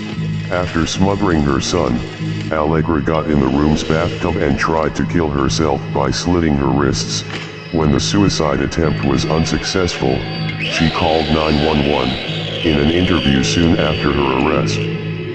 Allegra was asked by police if she considered herself crazy or insane. "No, I knew what I was doing and I did it." Allegra told police she killed Tristan rather than leave him with his father. The couple had been separated. She was sentenced to life in prison for the first-degree murder charge, plus 30 years to run consecutively for the child abuse charge. It started here, in a home at Kiel and Dundas in the Junction neighborhood. This is where the first victim, a woman in her 60s named Trinh Thi Vu, was found dead in her home on October 1st. According to court documents, Coulthard, her alleged killer, lived here too. Coulthard was arrested 2 days later in Burlington. By then, she was accused to have killed Vu, 47-year-old Lance Cunningham in Niagara while out walking his dog, and 77-year-old Mario Bilic in Hamilton. He can be seen walking in this home security footage on Thursday afternoon. It's believed this is Coulthard walking up to Bilic before and leaving after he was stabbed to death. She was arrested 5 hours later at a Burlington hotel. I think by definition, she is a serial killer. 3 murders in 3 days. Sabrina Coulthard has been charged with first degree for Bilic's death. She's charged with second degree murder for Cunningham's death, and the same for Trinh Thi Vu, her housemate, at that Kiel Street home where it's alleged to have all began. The 2009 Kuwait wedding fire was an arson attack that occurred during a wedding ceremony in Kuwait on August 15, 2009. At least 57 people were killed and about 90 others wounded when the groom's 23-year-old first wife, Nusra Youssef Mohammed Al-Enazi, to take revenge for her husband taking a second wife, poured petrol on a tent where women and children were celebrating and set it on fire. Within around 3 minutes the whole tent was engulfed in flames, trapping many inside. It was the deadliest civilian disaster in Kuwait in the last 40 years. Many of the bodies were burnt beyond recognition. In March 2010, Nusra was found guilty of 57 counts of premeditated murder and starting a fire with the intent to kill and sentenced to death. She was hanged at Central Prison on January 25, 2017. Luis Gregorio Ramirez is a Colombian serial killer known as the Monster of Tenerife. Ramirez is accused of killing 30 motorcycle taxi drivers in various locations in Colombia. Ramirez would choose taxi drivers between the ages of 19 and 30. He asked the drivers to take him to remote locations. Once there, he took the driver by the throat and suffocated them until they lost consciousness. Ramirez would tie victims to a tree by their neck, legs and arms in a complicated system that caused the victims to effectively choke themselves to death once they were no longer able to hold up their legs. Ramirez only officially confessed to 1 murder, but Colombian police have so far managed to link him with 19 cases. He was arrested in 2012 and sentenced to 57 years in prison, later lowered to 34 years. There was a teenage girl who was the subject of an Amber Alert in September. Well, now she's accused of killing a man the month prior in August. A Dallas County grand jury indicted Natalie Navarro on a capital murder charge. The indictment says she shot Arturo Pena while she was trying to steal from him. Investigators believe Navarro and Pena met online, and Navarro planned to rob Pena with a male accomplice identified as Yodi Martinez. Garland, Texas police officers found the victim in a car and say he had been shot to death.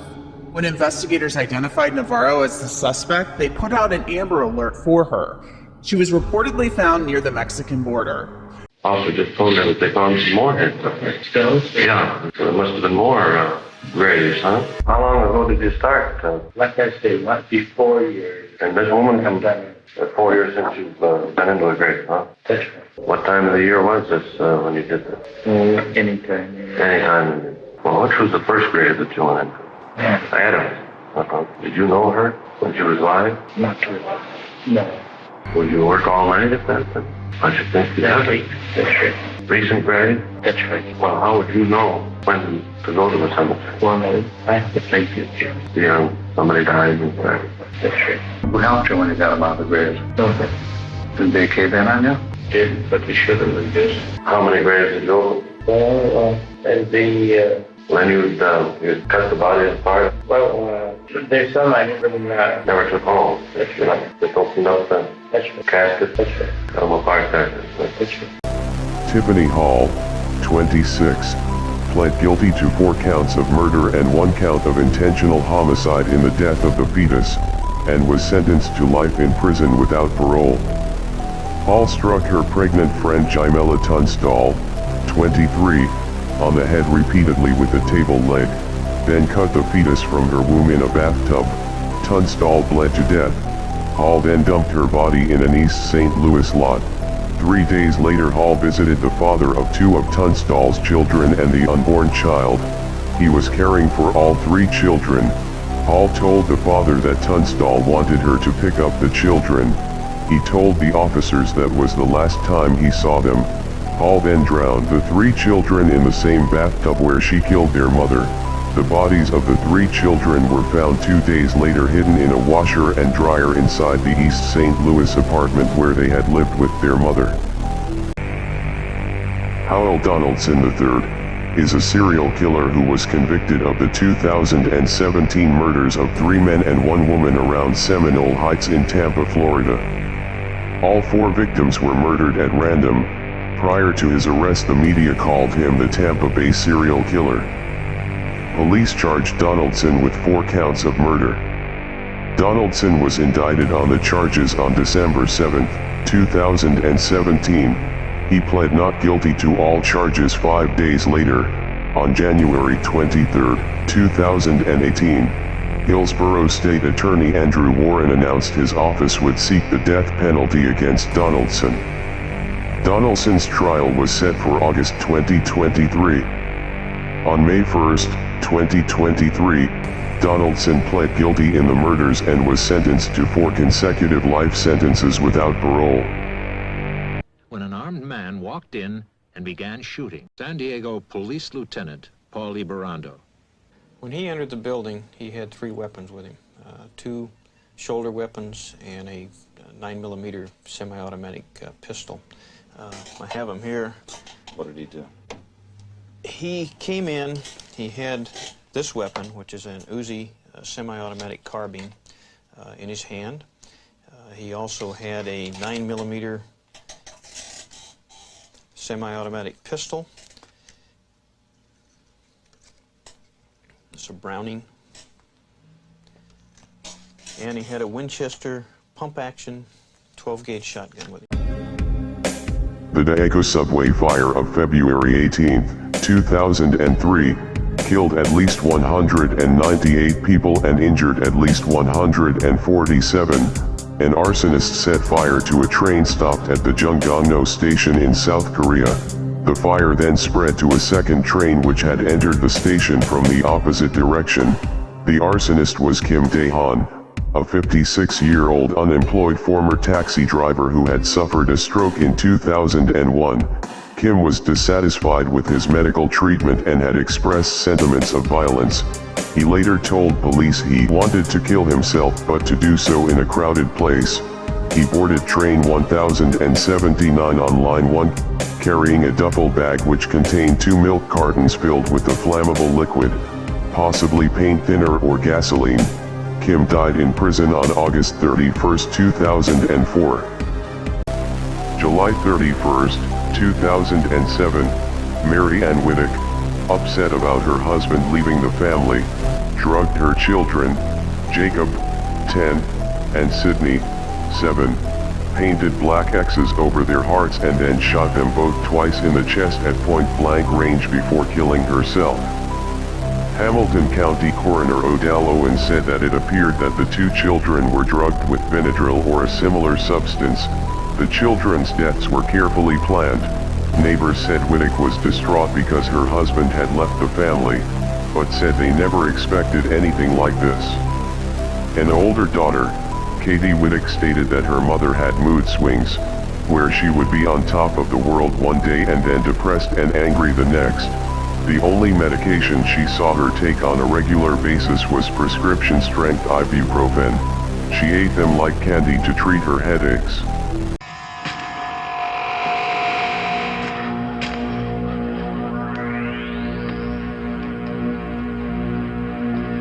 Okay. First verdict reads as follows. We, the jury, find the defendant, Taylor Denise Shabiznis, guilty of first-degree intentional homicide as charged in count 1 of the information. Dated this date, July 26, 2023, signed by the foreperson. Second verdict reads as follows. We, the jury, find the defendant, Taylor Denise Shabiznis, guilty of mutilating a corpse as charged in count 2 of the information. Dated this date, July 26, 2023, signed by the foreperson. The next verdict reads, we, the jury, find the defendant, Taylor Denise Shabiznis, guilty of third-degree sexual assault as charged in count 3 of the information. Dated this date, 26th day of July, 2023, signed by the foreperson. The verdicts appear to be in order. Carl Eugene Watts was an American serial killer known as Coral Watts and the Sunday Morning Slasher.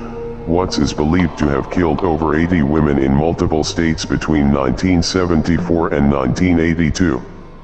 Watts' first confirmed murders took place when he was 20 years old in 1974, by kidnapping his victims from their homes and then murdering them. Most of his victims were thin, attractive, white women. In 1982 he was granted immunity from murder charges in exchange for providing information on his victims. Watts confessed to 12 murders and was sentenced to 60 years in prison on the lesser charge. Carl Eugene Watts was sentenced to life imprisonment in separate trials in Michigan in 2004 and 2007, and died of cancer a week after the 2007 sentence was handed down. Isacotlo Campo was a Mexican-American suspected serial killer in the Orange County, California area from October 2011 to January 2012. Ocampo is accused of stabbing 4 homeless men to death between December 20th and January 13th. Prosecutors say each was stabbed numerous times in the upper body, one victim more than 60 times. About 2 weeks after his arrest in the homeless killings, authorities said they had linked Ocampo to the October 25th killings of 2 others. Following his arrest, Ocampo was detained at the Orange County Jail, but on November 27, 2013, he ingested a large dose of Ajax, poisoning himself and losing consciousness. He was taken to a nearby hospital, where he died of acute intoxication the following day. Ricardo Silvio Caputo was an Argentine-American serial killer during the 1970s, known to authorities as the Lady Killer. This suave Argentinian was arrested in 1994 after a 20-year murderous rampage. His first victim was a young woman from New York who he strangled and stabbed in the early 70s. Caputo was arrested for the murder and placed in a mental hospital from which he subsequently escaped. A smooth-talking con artist, Ricardo left a trail of blood spanning from New York through San Francisco to Mexico City. Although he's only been charged with 4 murders, it is believed his tally is much higher. Though he is known to have committed at least 4 murders, he is not considered by many to be a serial killer. Incarcerated at Attica State Prison in New York, Caputo had a fatal heart attack in October 1997 at the age of 48. Kang Ho-sun is a South Korean serial killer who was sentenced to death in 2010 for killing 10 women. The murders took place in Ansan, Gyeonggi Province. His first victim was Bae, a 45-year-old karaoke bar employee, followed by 3 murders in 2007 including a 48-year-old housewife and a 21-year-old student from Suwon. Their bodies were found in the woods. Kang was arrested by the police in 2009. He confessed to 10 murders. More victim remains have since been discovered and identified using DNA evidence. The families of the victims sued Kong for damages. Upon confessing to murdering 10 women, Kong was found guilty of murder and arson and was sentenced to death by a court in Ansan on April 22, 2009.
Michael Gargiulo, dubbed the Hollywood Ripper, was sentenced to death in July 2021 for stalking and then viciously stabbing his unsuspecting victims to death. Gargiulo has often been described as a serial, psychosexual, thrill killer. Gargiulo was found guilty in August 2019 of killing 22-year-old Ashley Ellerin more than 2 decades ago, which was followed by 32-year-old Maria Bruno's murder in 2005. Both women were viciously stabbed multiple times in their Los Angeles area homes. Earlier in 2008, he was also found guilty of the attempted murder of Michelle Murphy, who was stabbed multiple times in her Santa Monica home. He is currently serving time on death row in California's San Quentin State Prison. 2 men are under arrest after police say they found a young woman's body in an orchard not far from where her car was found on fire. All of this happened in Madera County, California. One of the men, 23-year-old Vicente Jasso, is the ex-boyfriend of the victim, Melanie Rios Camacho. Police say Jasso dated the victim for a few months, but the two broke up a few days before Thanksgiving. Police identified Jasso and his friend Jose Lopez Hernandez as the suspects in Camacho's murder. They were able to bring in the friend for questioning, but when they tried to stop Jasso's car, he led them on a high-speed chase, throwing some of the victim's belongings out the window as he went. He was eventually captured and charged with murder, while Lopez Hernandez was charged as an accessory. Daryl Peter is an American convicted murderer. On September 24, 1993, Pandeli picked up the victim, Holly Eiler.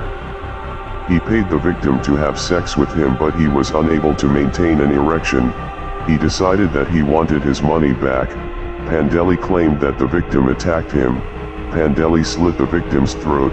He mutilated her corpse and cut off her nipples. He then dumped her body in an alley. Later, he flushed the nipples down a toilet. After being captured and interrogated for that murder, he confessed to killing Holly Humphreys more than a year before the Eiler murder.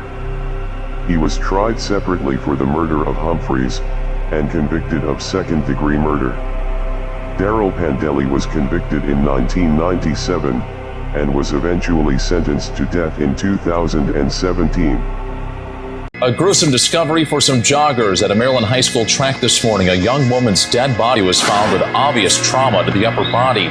The body turned up just off the running track at the Forestville Military Academy. That's in Prince George's County. Tonight, police are describing the victim as a petite African-American female in her 20s with a tattoo of a scorpion on the back of her neck. Right now, like I said, again, we don't have an identity of the victim, and we're asking anybody or anyone that may either know this person or who may have heard or seen anything that seemed out of the ordinary that was in this location between last night and early this morning to give us a call here to Prince George's County Police Department. And neighbors and children at that school say they were surprised to learn about the discovery, saying they don't recall anything like that happening in their neighborhood before. Adolfo Constanzo was a Cuban-American serial killer and cult leader in Matamoros, Tamaulipas, Mexico. The cult was involved in multiple ritualistic killings in Matamoros, including the murder of Mark Kilroy, an American student abducted, tortured, and killed in the area in 1989. Officers raided the ranch and discovered Constanzo's cauldron, which contained various items such as a dead black cat and a human brain. 15 mutilated corpses were dug up at the ranch, one of them Kilroy's. Kilroy was killed by Constanzo with a machete chop to the back of the neck when Kilroy tried to escape. Police cornered Costanzo and 4 of his followers in a dilapidated Mexico City apartment. Determined not to go to prison, Costanzo ordered one of the disciples to shoot him. He was dead when the police finally broke in. Gilberto Chamba is an Ecuadorian serial killer, rapist, and taxi driver known as the Monster of Macala. Chamba abducted 10 of his passengers, all lone female students, killing 8 of them between 1988 and 1993. During his crimes as a serial killer, he was known to strangle, rape, and Chamba skewered some of his victims with an instrument similar to a cane, which he had expressly made to order. In many cases he forced the instrument into them with such violence that it came out through their mouths. Chamba was sentenced to 16 years in prison and later benefited from an amnesty campaign that cleared his criminal record. He moved to Spain where he was arrested for the murder of another student and the attempted murder of a prostitute in 2004.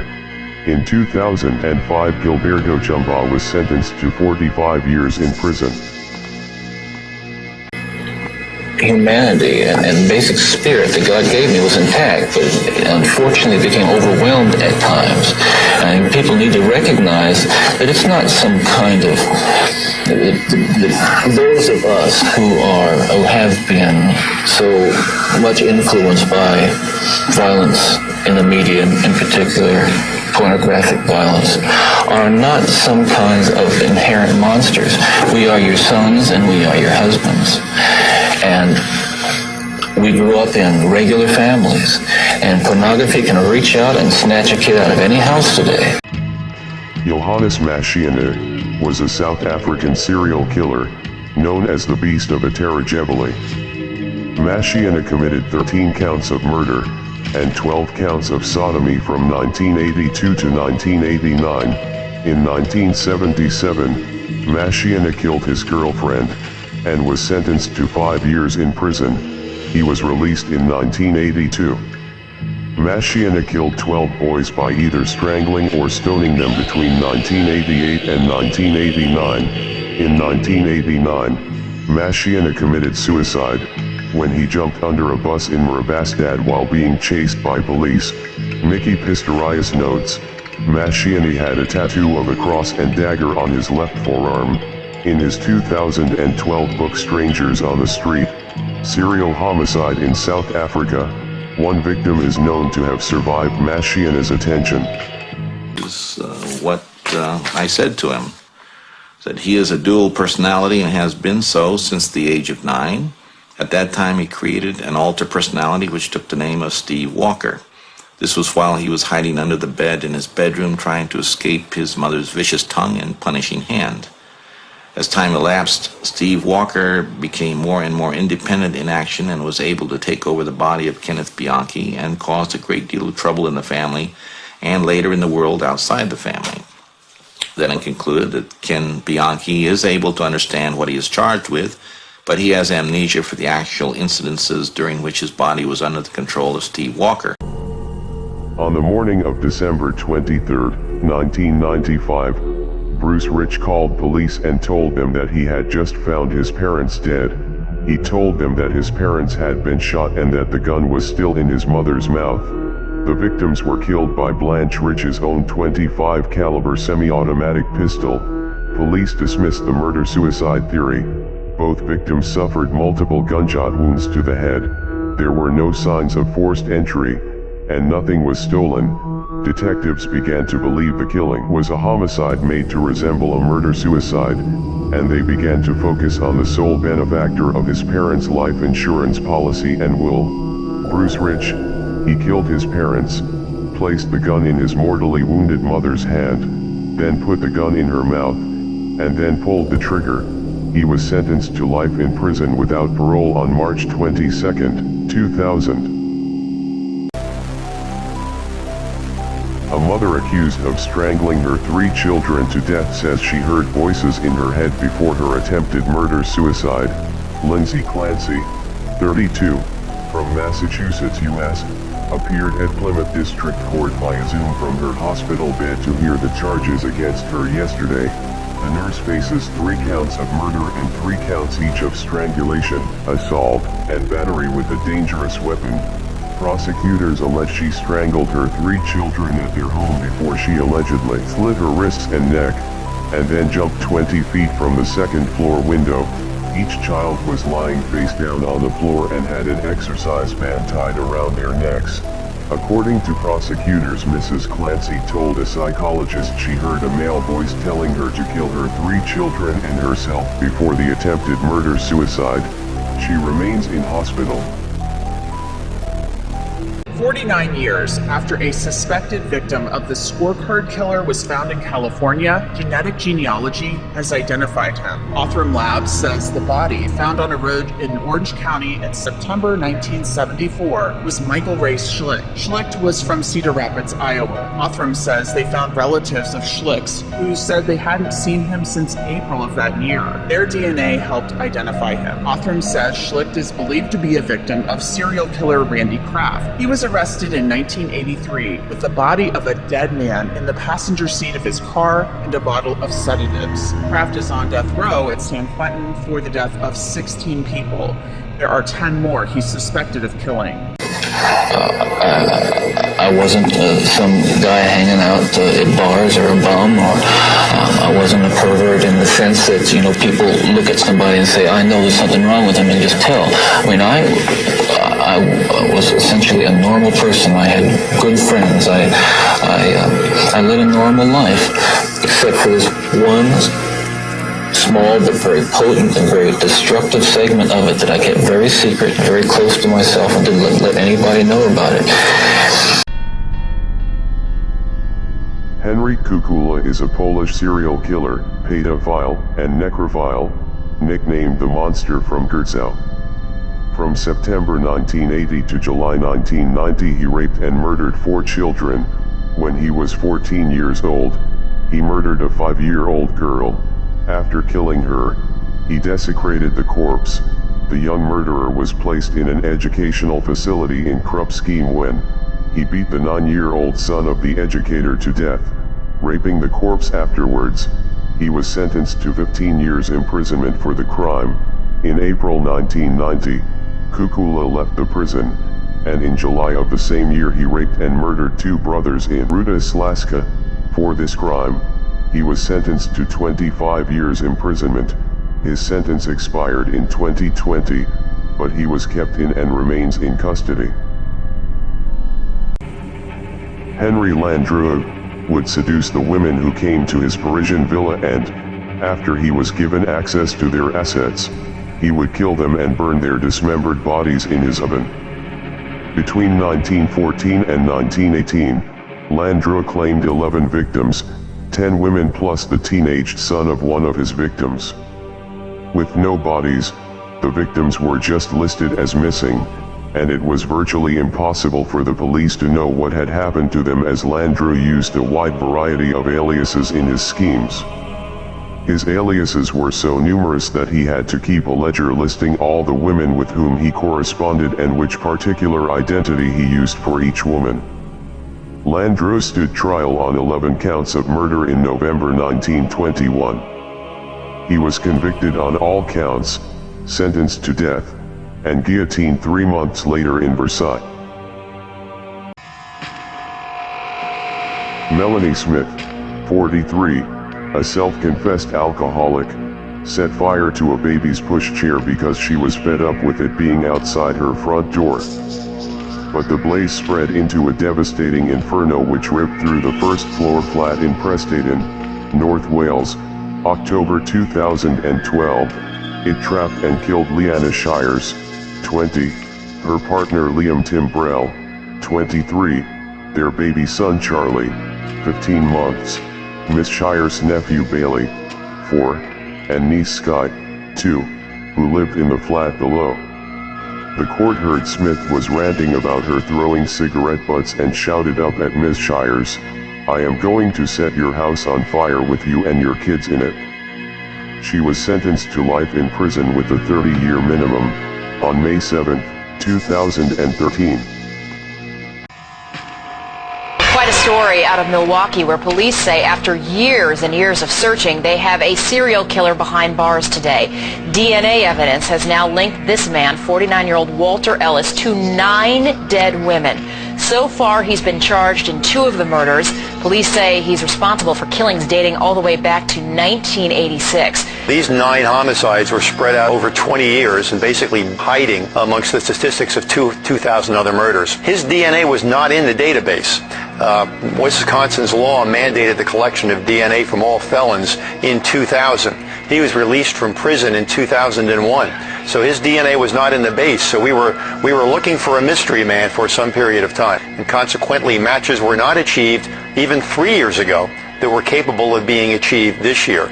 The second thing, of course, is that this pattern was buried in a much larger homicide problem than Milwaukee had. Jeffrey Dahmer, the 8th of 17 murders. Ernest Miller and Jeffrey Dahmer met in front of a bookshop on North 27th Street. He was killed by having his throat slashed. His entire skeleton was found in Dahmer's apartment and he later admitted to eating his biceps. Dahmer said, "I separated the joints, the arm joints, the leg joints, and had to do 2 boilings. I think I used 4 boxes of Soilex for each one. Put in the upper portion of the body and boiled that for about 2 hours and then the lower portion for another 2 hours. The Soilex removes all the flesh, turns it into a jelly-like substance and it just rinses off. Then I laid the clean bones in a light bleach solution, left them there for a day and spread them out on either newspaper or cloth and let them dry for about a week in the bedroom." Dahmer disturbingly kept his biceps in the freezer, painted his skull, and also bleached his skeleton. Orville Lynn Majors was a licensed practical nurse and serial killer. He was tried for only 7 murders and convicted of 6. He was believed to have caused additional deaths between 1993 and 1995. He murdered patients who he claimed were demanding, whiny, or disproportionately adding to his workload. Majors' co-workers began noticing a correlation between the spike in deaths and when he was on duty and joked about when the next patient would die. In 1995, nursing supervisor Dawn Styra checked the time cards to see who was on duty during the deaths. She discovered that Majors was on duty for 130 of the 147 deaths. She alerted hospital officials, who called in the Indiana State Police. He was sentenced to 360 years imprisonment and died on September 24, 2017. Azanda Bananza is a South African serial killer. Bananza claimed 18 lives between June and August 2001. Bananza was convicted of 14 murders, 4 rapes, and 2 armed robberies. In order to gain money for drugs, Bananza claimed in his plea statement that the mass killings, rapes, and hijackings took place between May and August 2001, when authorities cornered his accomplice, Mduduzeli Nambiwa, popularly known as Wokes, in a home in Gugulathu. He shot himself to avoid arrest. Bananza, who is currently serving 4 life sentences for the murder of a family of 4 living in Delft, in the Cape Flats, pleaded guilty to all his convictions. In addition to 19 life sentences, Azanda Bananza was sentenced to 189 years imprisonment. In the early hours of April 15, 1988 in Behar County, Texas, high on cocaine and after 3 six-packs of beer, Leopoldo Narvaez barged into the trailer home of his ex-girlfriend Shannon Mann, 17, and killed her and her sisters, Jennifer, 19, Martha, 15, and brother Ernest Jr., 11. Shannon's body was found nude and she had been stabbed 5 times and both of her arms were broken. Jennifer was found partially nude and had been stabbed 23 times. Martha also was partially nude and received 9 stab wounds. Shannon's brother received between 63 and 67 stab wounds. On the night of the attack, a mortally wounded Shannon man called 911 and identified Narvaez. He was executed by lethal injection in Texas on June 26, 1998. Alan McMullen, murderer, stabbed a pregnant woman to death. In 2008, McMullen had on 3 occasions handed himself into police while armed with a knife and claimed a voice in his head was telling him to kill people. Each time he was admitted to a psychiatric hospital, doctors decided he was exaggerating his symptoms to gain admission to hospital. Sunday, June 7, 2009, at 4 p.m., Claire Wilson, who was 6 months pregnant, was walking to work. McMullen, who had been drinking all day, spotted her and started to follow. He plunged a long knife with much force through her back. She screamed and fell to the ground. The act was witnessed by several passers-by who quickly called emergency services. One local man even followed McMullen, who stayed close to the scene. When police approached him, he said, "I've got voices in my head telling me to do it. I've left my knife in her." He was jailed for a minimum of 20 years. The incident began as a domestic dispute on March 29, 2001. In San Antonio, Texas, between Frank Martinez Garcia and his 21-year-old wife. Officer Hector Garza, 48, arrived at the house. He went inside and entered the bedroom where the couple was arguing.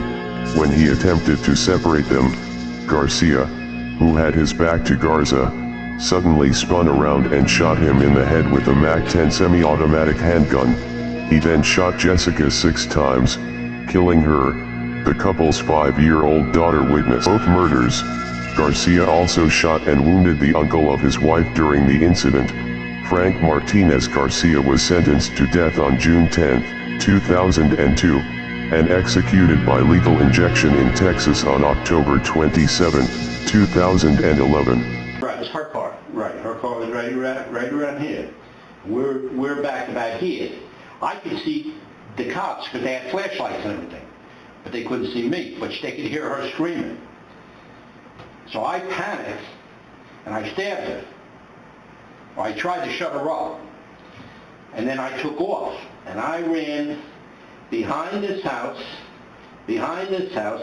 and between these 2 houses, because the dogs were backing from this house, and I came back across here. Now the cops were out here, flashlights then. I ran right, they didn't see me. And I ran this way, so they're thinking I'm still running into the woods. I came back the other way. July 20th, 1976. It was one of those stifling, hot summer mornings in Manhattan. At Dominic's Bar and Grill, an Hispanic-looking man sat alone. Herbert Richard Baumeister. In the late 80s and 90s, Herbert Baumeister would lure gay men back to his pool house, then strangle them with a hose, burn the bodies, and dump them in the woods behind his home. Baumeister had his pool area decorated with mannequins that were set up to seem like they were having a pool party. A resident of the Indianapolis suburb of Westfield, Indiana, Baumeister was under investigation for murdering over a dozen men, most of whom were last seen at gay bars. Police found the remains of 11 men, 8 identified, on Baumeister's property. Baumeister shot himself in the head after a warrant was issued for his arrest. He was later linked to a series of murders of at least 12 men along Interstate 70. In the Circuit Court of the Second Judicial Circuit in Leon County, Florida, case number 78670, with the jury of Miami-Dade County, Florida, this 24th day of July 18, 1979, found the defendant, Theodore Robert Bundy, as to count 3 of the indictment, murder in the first degree upon one Lisa Levy, guilty as charged, so say we all, Rudolph E. Trimble Foreman. The verdict was guilty, and all that Bundy could do now was to try to avoid a death sentence. With his usual cheek, he said that if he was sentenced to death, it would lower the court to the level of a murderer. I'm not asking for mercy. Well, I find it somewhat absurd to ask for mercy for something I did not do. As Bundy's mother listened, the judge had no hesitation in passing the death sentence. She was struck several times about the head. She had a ligature around her neck. A woman who attacked her husband with a kitchen knife, stabbing him 17 times. Anna Marie Jaitani faced the family of her husband after she was sentenced. I do not forgive you for murdering Tony, my son. I curse you for what you have done. What Jaitani had done, according to her statement to police, was stab her husband, 29-year-old Tony Jaitani, to death. According to the police report, he was stabbed 17 times, 3 times as emergency responders arrived at the couple's northwest Bexar County home. The court will go ahead and assess your punishment of 25 years in the Texas Department of Correction. Will order a fine of $10,000. Jaitani must serve 1/2 of that 25-year sentence day for day before parole is even a consideration.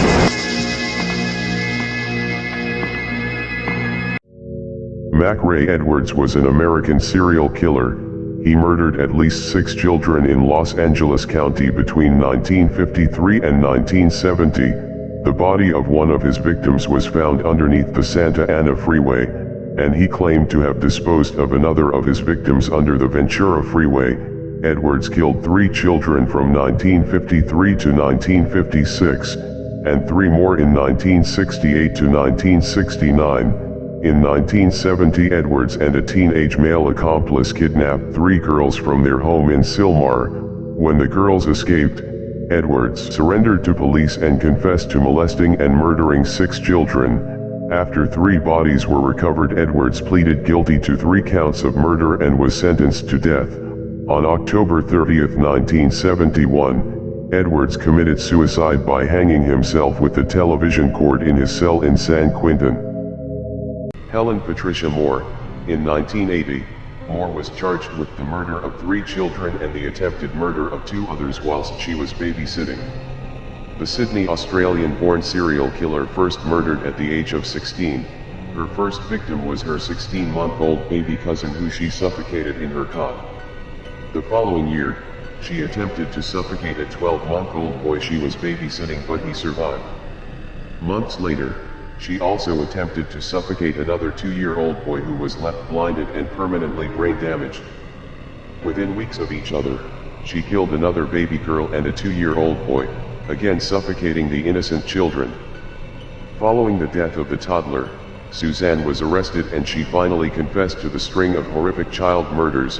She admitted that she loved killing, but only served 13 years of her 3 life sentences, released in 1993, giving birth to a daughter in 1995. John Wayne Gacy, aka the Killer Clown. Classification: serial killer. Characteristics: rape. Number of victims: 33. Date of murders: 1972, 1978. Date of arrest: December 21, 1978. Date of birth: March 17, 1942. Victims profile: boys and young men. Method of murder: strangulation. Location: Chicago, Illinois, USA. Status: executed by lethal injection in Illinois on May 10, 1994. C.G. Katagiri was a deranged pilot, flying Japan Airlines Flight 350, holding 174 passengers and crew. In 1982, he crashed the plane, killing 24 people and injuring dozens. His troubles started around the fall of 1976. C.G. started feeling different and noticed a decrease in his self-confidence. He also started seeing hallucinations. The crash caused 54 passengers to have slight injuries, 95 passengers to have serious injuries, and 24 passengers to die. Most died when they were thrown into the sea and drowned, while others died of head injuries and other injuries.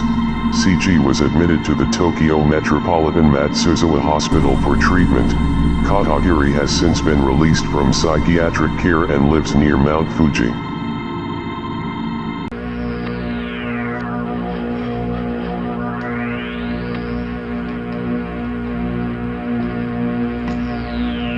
David, you're under arrest on suspicion of the murders of Wendy Nell and Caroline Pierce in 1987. Do you understand? You do not have to say anything, but it may harm your defence if you do not mention, when questioned, something which you later learn in court. Anything you do say may be given in evidence. You are being arrested to secure and preserve evidence by means of questioning, so we can conduct searches, so forensic samples can be obtained, and to prevent your disappearance. Do you understand? Sentenced to 25 years for murder, 19-year-old Christopher Plaskin uttered just 5 words in court. Thank you, Your Honor. Demurely declining the offer to speak about the heinous stabbing death of 16-year-old classmate Marin Sanchez, whom authorities say he killed inside their high school on prom day 2 years ago because she wouldn't go to the prom with him. Back in March, Plaskin pled no contest to the crime in exchange for the 25-year sentence. His lawyers said he was considering an insanity defense. Plaskin could be eligible for parole in 13 years, having already served 2 years while waiting for trial.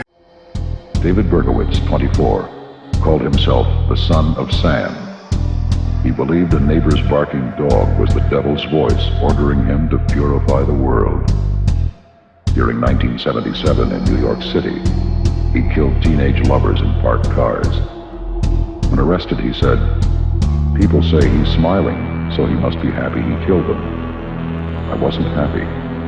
I just had a job to do and was doing it." Not only do they often murder strangers, the serial killers don't always strike the same way. Los Angeles homicide detective Frank Salerno saw that in his hunt for the Night Stalker, Richard Ramirez. He killed in just about every manner known, except poisoning. I mean, he used guns, he used knives, he stomped a woman to death with a shod foot, he cut throats, he stabbed, he strangled with his hands, he strangled with a ligature, he used a tire tool. So if you were just going to go by traditional methods of connecting cases, like you would bank robberies or burglaries, you would never connect a guy like Richard Ramirez. I would have killed until they gunned me down. I wouldn't have been able to reason my way out of it. I was scared to death and I was violent. I felt my back hit that wall. I was the rabbit that always ran, that always backed away, always burned his bridges. And suddenly there weren't any more. And my back hit that wall and I came out screaming and kicking and shooting. He was released to the one person that authorities at the state mental hospital recommended he never see again. I got paroled to my mother. Atascadero decided that I didn't ever need to talk to her again at all. Don't give her a Christmas present. Leave her alone. She got her pound of flesh out of you. I wasn't sniveling about my mother to them. I didn't like to hear what they had to say about her. She went through 3 husbands like a hot knife through butter. 4 months after I was out, I was back into the fantasy bag. My first date was an absolute disaster. Wasn't her fault. Saw himself as a very competent serial killer who should stand out in the history books. How do you plead to the charge of aggravated murder in the first degree as charged in count 19 for the death of Linda Rule? Guilty. Facing the death penalty, Ridgway confessed to 48 murders. Guilty. In exchange for a life sentence. Releasing my sexual part, then my hate jump in. My hate to kill him. As part of his plea deal, Ridgway agreed to speak with investigators in grim detail about his 2-decade-long killing spree. Pleasure in killing is to be controlled, to have sex with him if I wanted afterwards, and to take away another woman so she won't hurt anybody else. So she won't hurt anybody else? Yeah, like my ex-wife did and everything. Because when I had come to that point, and that point, that is the last point they come to. I don't back off once I go forward. Once I go forward and I take a gun, I do not back off. You almost made me mad. I know. What made you mad about that? I don't know, but you almost did. Can you figure out what it is? No. Try to look at it. Look at what made you mad there. I don't know. I think it must have been something you said. Yeah. Obviously, but I don't know what it was. Could it be that I was challenging you and it sounded judgmental? Could be. Did you feel I was criticizing you? Yes. Is that what did it? I think so. I Because think that's the part that did it. who used to criticize you the most? Of course, my father. Yeah.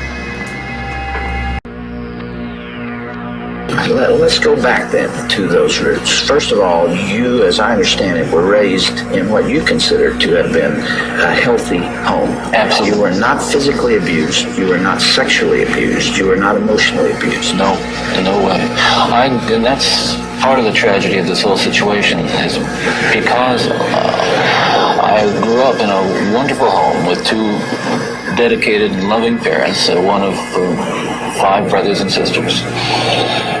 A home where we as children were the focus of my parents' lives, where we regularly attended church, 2 Christian parents who did not drink, they did not smoke, there was no gambling, there was no physical abuse or fighting in the home. I'm not saying this was Leave It to Beaver. It wasn't perfect. No, I don't know that such a home exists, but it was a fine, solid Christian home. Did you fly over here from Utah? Yes.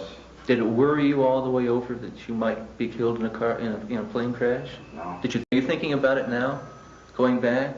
Same here. I think I stand about as much chance of dying in front of a firing squad or in a gas chamber as you do being killed in a plane flight home. Let's hope you don't. So you don't lie awake at night thinking about it? Not a moment. Honest to God, not a moment. Because it's not going to happen. Are you going to be a free man? You think then about being a free man?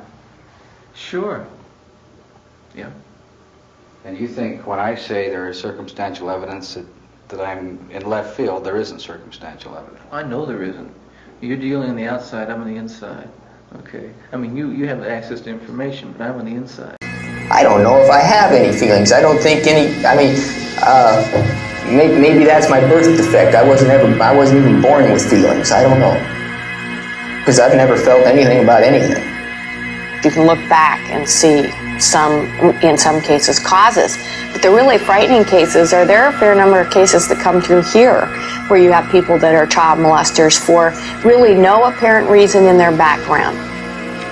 So there may be a lot of Wesley Dodds or potential Wesley Dodds out there. There definitely are.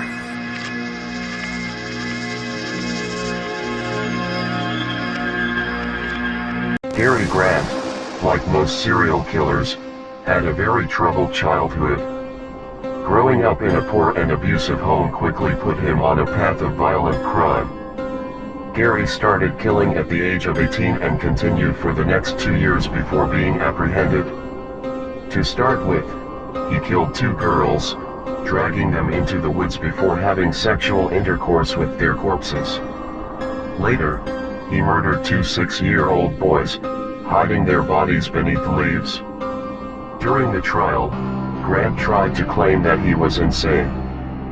But an examination by a psychologist disproved this. He was given 4 consecutive life sentences.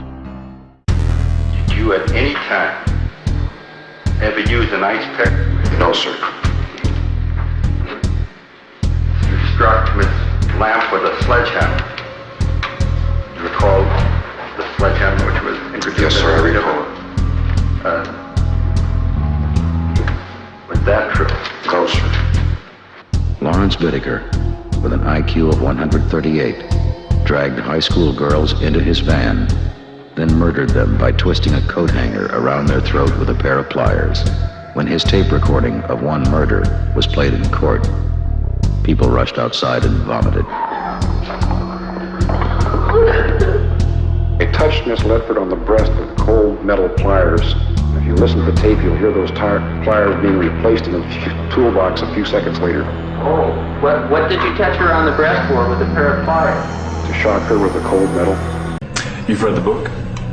Yes, I read the book. My dad sent it to me about last week, and spent all night reading it. I was up all night reading it. It was quite a surprise to me, some parts of it. Very interesting. In what sense? Just some of the things that were revealed caught me off guard, and just some very big surprises in it for me. But I enjoyed reading it. What was it that caught you off guard? Some of his insights into what he thought of me as I was growing up. Very big surprise, some parts of it. Very revealing. Oi! You stand still now! Don't you do it on there! You stand still now! Look! Don't you do it on there! No! Stop! No, stop! Put that knife down now! Put it down! Put it down! Put it down!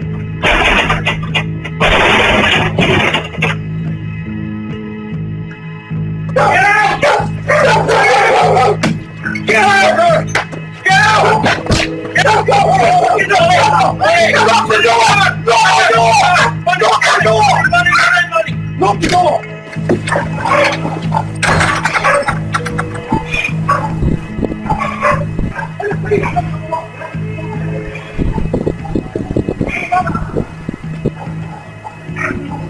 Put the knife down, Put the knife down.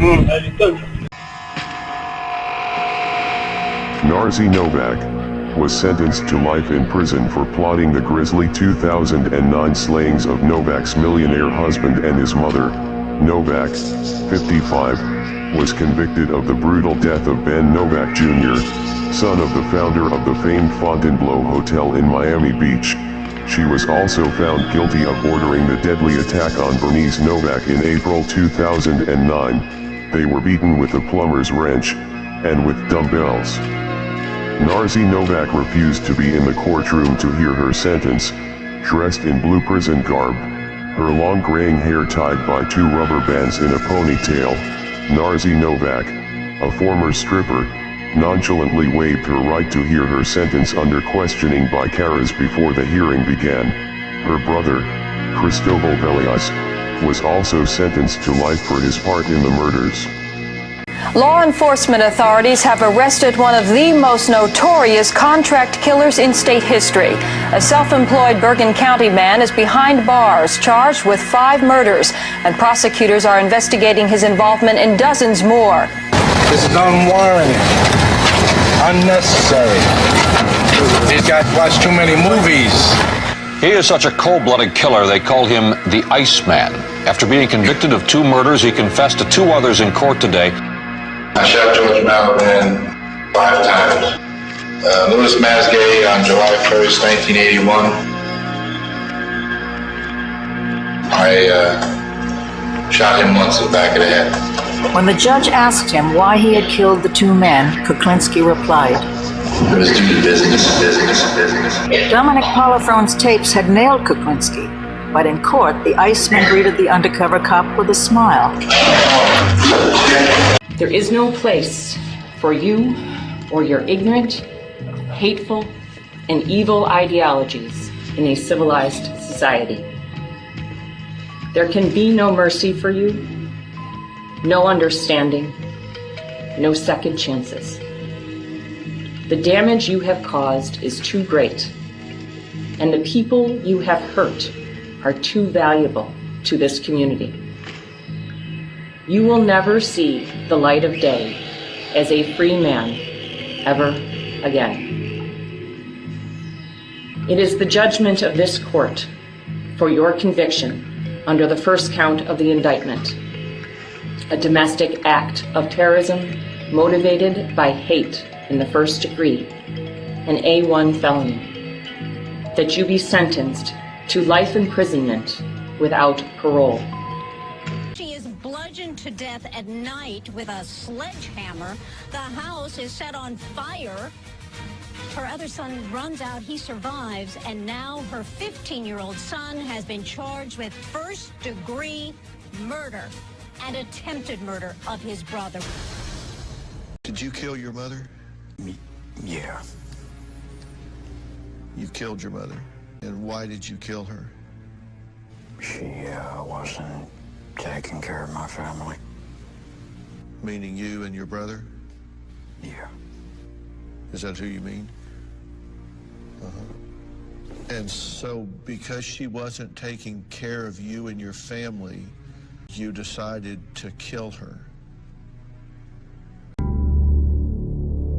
Cynthia Gallens, a Farmington, Ontario County woman, was convicted of manslaughter after spiking her boyfriend's margarita mix with antifreeze. Gallens showed no emotion when Ontario County Court Judge William Coker handed down the sentence. Gallens was convicted of first-degree manslaughter for the death of Thomas Stack. Stack died in October 2009 after consuming margaritas that were made with the spiked mix. Gallens admitted in court that she put antifreeze in the margarita mix, knowing Stack would drink it. She said her intent was not to kill Stack, but to make him sick because he was physically and verbally abusing her. Mr. Stack consumed between 6 to 12 ounces of ethylene glycol, the toxic substance in antifreeze, before he died. She was sentenced to 23 years in prison on November 10, 2010. Patrick McCullough was an American serial killer. He was born deaf on January 20, 1960 in Anchorage, Alaska. He was active for 22 years between 1980 and 2001, and known to have 3 confirmed victims. He confessed during the trial for the murder of Clint Riley. He also confessed to a friend and his girlfriend for the 2 murders of Clint Riley and John Meyer. He had an IQ of 120. In 1980, Patrick McCullough started his killing spree. During his crimes as a serial killer, he was known to rob, stalk, and murder his victims. Patrick McCullough was in possession of a firearm during his crimes. He was known to kill at the home of the victim. He died on November 30, 2001, at age 41, from a self-inflicted gunshot wound. Little by little, he revealed the specifics of certain crimes. One especially horrifying murder happened just a week or so into his killing spree. Horrifying because even though he had his 7-year-old son Matthew with him, and even though it was the middle of the afternoon, Ridgway picked up 19-year-old Giselle Lavorne and drove to a deserted place where they could have sex outdoor. Matthew, was sitting back in the truck. I don't know what he was doing. I told Matthew I'd be back in a couple minutes. I'd go for a walk. Had her move around so I could get behind her. In doing so, I needed to have her raise her head up so I could wrap my arm around and kill her. I told, oh no, there's my son getting out of the car or something like that. And so she raised her head up, and that's when I put my arm around her, my right arm, and started choking her. A suburban Kansas City social worker, Terry Lee Zenner, 26, was almost decapitated in a chainsaw attack during a home visit. She was killed when she went to Andrew Illmaker's Overland Park home, after telling her husband she was making a short visit to make sure a client was taking his medication. Illmaker, 20, had been diagnosed with schizotypal personality disorder. He was charged with first-degree murder in Zenner's death, and with aggravated battery for stabbing his mother, Sue Illmaker, while she was trying to protect Zenner from her son. The social worker would have been decapitated if her hair had not become entangled in the chainsaw's blade. Illmaker said he wasn't planning on killing his social worker, and that she was already dead from multiple stab wounds to her throat by the time he used the chainsaw. He was sentenced to 50 years in prison. Well, I had done what he said for about 20 years. I'd done everything he told me to do. And I got to thinking, now, why don't this guy do something I tell him to do? And he said, no. I said, well, how comes I'm always doing what you tell me to do, but then you never do what I say do? And he said, well, blah, blah, blah. So I said, now you do what I say. And he said, no. I said, you do exactly what I say. And he said, no. I'm telling you. I'm not asking you. I'm telling you. You do exactly what I say. And that's about the extent of it. All this occult, all that hocus-pocus stuff that you guys are playing, I don't know nothing about all that. You know nothing about something called helter-skelter. Tell me, Charles, I don't know. It's worse than a fairy tale. It's a fairy tale. It's a comedy. It's a comedy tragedy. The body of Sharon Tate is make-believe. That's make-believe. Make-believe, yeah. That's make-believe to the people that went in there and did what they did. The Skid Row slasher, Vaughn Greenwood, killed 9 victims between December 1974 and February 1975. Greenwood was convicted of 9 counts of murder, including 8 of the Skid Row slasher killings in Southern California.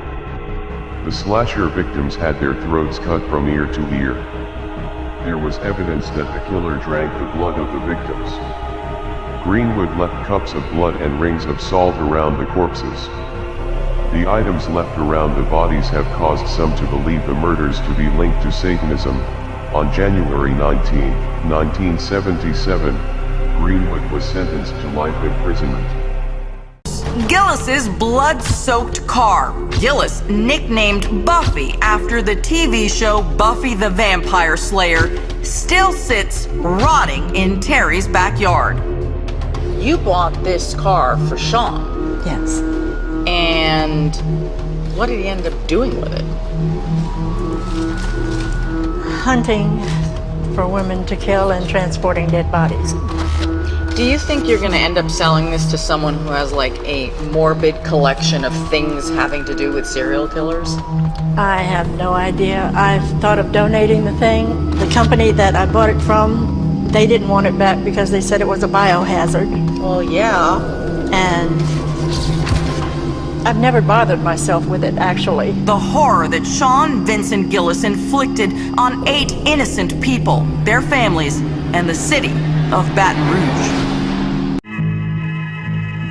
Ship steward, James Cam, murdered Eileen Gibson on board the Union Castle liner, Durban Castle, which was sailing from Cape Town to Southampton. Being on a ship, it was easy to dispose of the body. The murder took place in Gibson's cabin. Cam then pushed the body through the cabin's porthole. The body was never recovered. It was thought at first that Gibson had just fallen overboard and drowned. Cam was sentenced to death on March 23, 1948. The sentence was commuted to life in prison. He was released in September 1959 and sentenced to 2 years probation for indecently assaulting a young girl, sending him back to prison to complete his life sentence. He was released from prison in 1978 and died on July 7, 1979.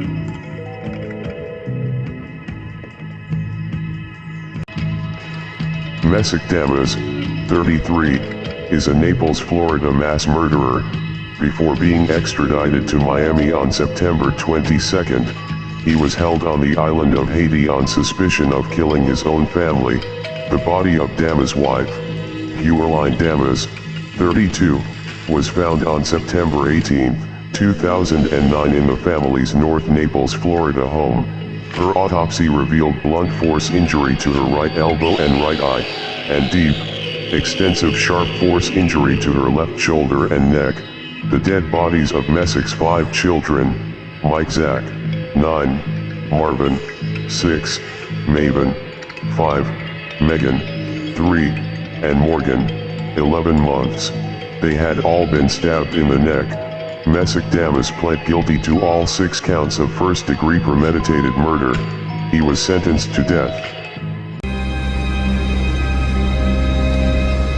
But Roman Hines has been found guilty of indecent assault in the past, against 2 backpackers in 2014. There are another 12 women who made a lucky escape. The backpackers he offered lifts to in the lead-up to the Salt Creek attack. If they'd accepted his ride, they too could have been fighting for their lives, or worse. Adding to the creepiness of Salt Creek is the fear it may hold a terrible secret. 4 years ago, Roman Hines stopped here at the Roadhouse to stock up on supplies for another fishing and camping trip at the beach. Witnesses saw him with a young blonde woman they assumed was a backpacker. 2 days later, when Roman Hines left Salt Creek and again stopped here on his way out, there was no sign of the young woman. In 1987, a former Cal State Fresno professor murdered a male prostitute and dismembered him with a chainsaw. A Los Angeles Superior Court judge sentenced Max Bernard Frank, 58, to 25 years to life with the possibility of parole in 17 years. The victim, Tracy Newt, 18, was a Hollywood transient from Kansas City, Missouri. Newt's arms and parts of his legs were scattered around the McBean Parkway in Valencia. His head and torso were discovered 200 miles north in a field near Madeira. Authorities targeted Frank when he returned a rented chainsaw with bits of blood and flesh in the inner workings. He claimed that he had run over a dog in Beverly Hills and had used the chainsaw to dismember the dog. Frank taught political science at City University of New York and Boston University before arriving at Cal State Fresno in 1969. He died of a heart attack in prison in 1997. Alright, goodbye, Reese. I'll see you later. You and me and Jesus. Those were Kerry Birmingham's last words to his wife Patricia before he killed her with his shotgun outside their home in Spring. In the video, you can hear he fired 3 times. Hope it was working. You really want this on video? I'll pull it. I'm mad enough to pull it. Okay. Alright, goodbye, Reese. According to Birmingham's defense team, the couple had been arguing after Birmingham reportedly discovered his wife was having an affair. The argument spilled out into the driveway, with Birmingham standing in his bathrobe and cocking a gun. The jury ended up sentencing Birmingham to 10 years in prison. He's going to be up for parole in 5 years. Today, the Hamilton County Grand Jury has indicted Samuel Little for the death of Anna Stewart and also for the murder of a Jane Doe, which we have no idea who she is. The FBI has told us that he's the most prolific serial killer in the history of America. They've been able to demonstrate over 50 of these already that he confessed to. He strangled them. That was the way he enjoyed his pleasure, was to strangle these girls. And he specifically looked for girls with a certain neck type that he liked. And that's why he did it. That's how twisted this guy is. You know the old saying, only the good die young? This piece of garbage is 79 today.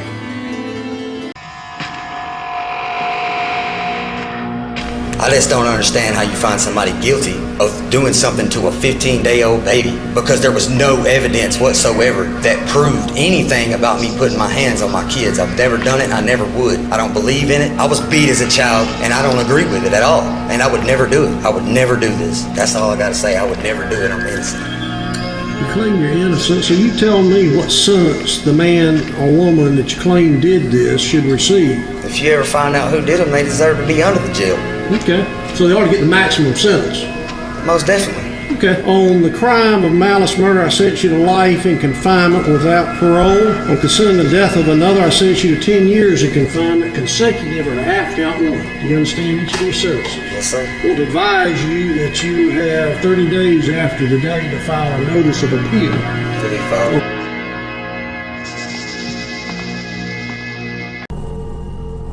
Martha Wise was an American poisoner and serial killer. On Thanksgiving evening 1924, several members of the family including her mother fell ill with a severe stomach ailment. The others recovered shortly, but her mother's illness worsened and she died on December 13, 1924. New Year's Eve brought more illness.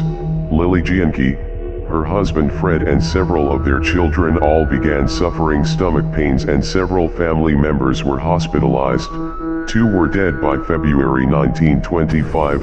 17 relatives were taken ill in 1924 and 1925. 4 of the Gianchi children were left partially paralyzed. She was convicted of one of the murders, and despite defense claims that she was mentally ill, Martha was found guilty of first-degree murder and sentenced to life imprisonment. She died on June 28, 1971. Yuri Straka is a Czech serial killer known as the Sparta Kid Killer. In 1985, Straka attacked 11 women in Prague.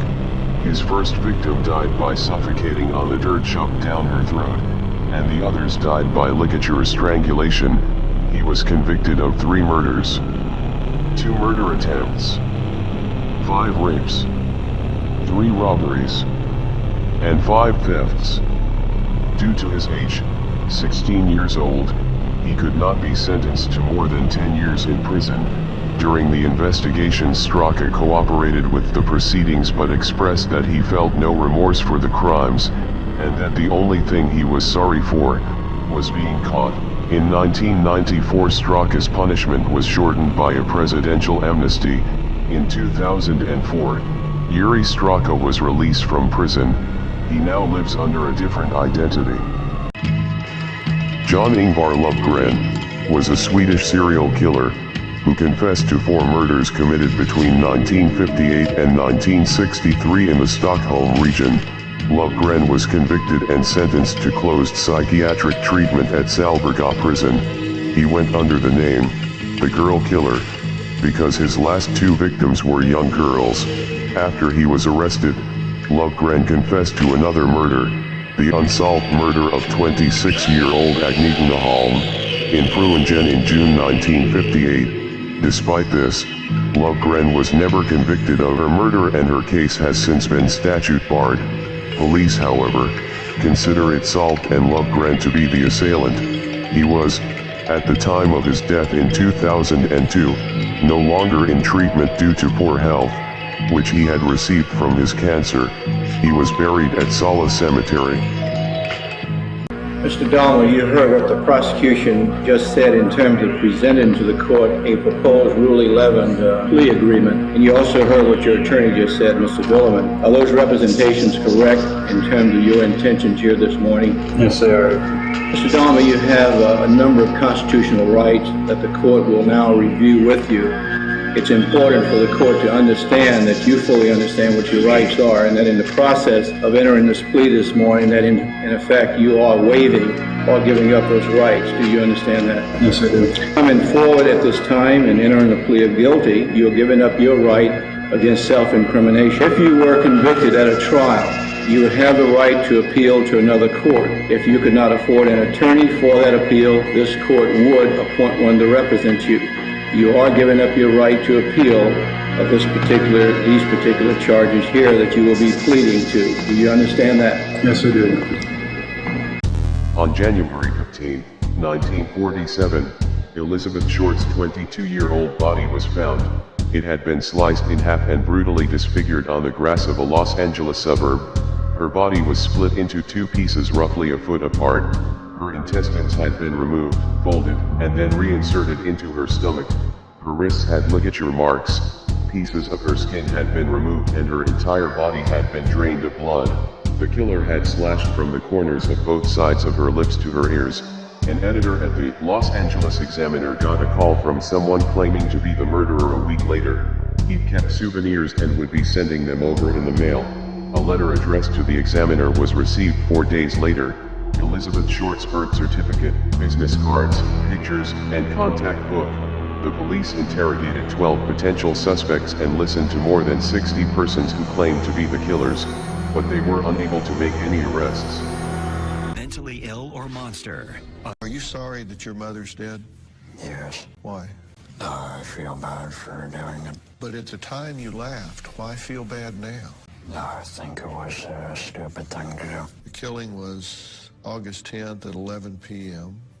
and on August 11th, this would be the next morning, you wrote, "I killed Melanie and left Josh alive to suffer.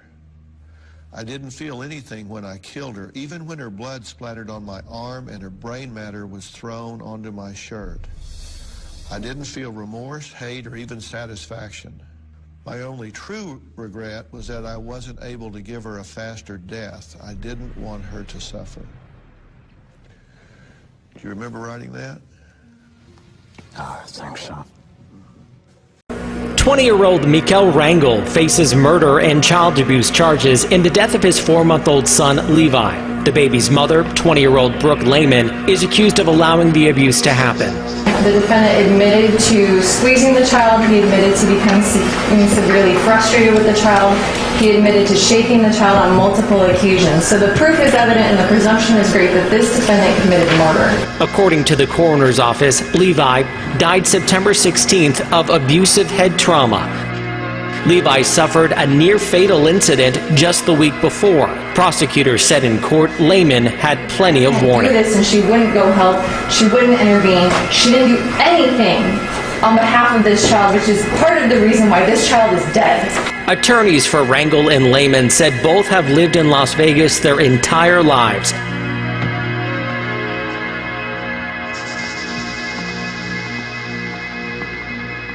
After 10 years without violence, I don't really look forward to violence anymore. I don't even think I could play the game anymore. Probably get myself shot the first time out. I wouldn't do it anyway. I'd look to retire in a nice quiet place someplace. No banging doors, no people yelling and screaming. Somewhere if I wanted to think, I could just sit there and think.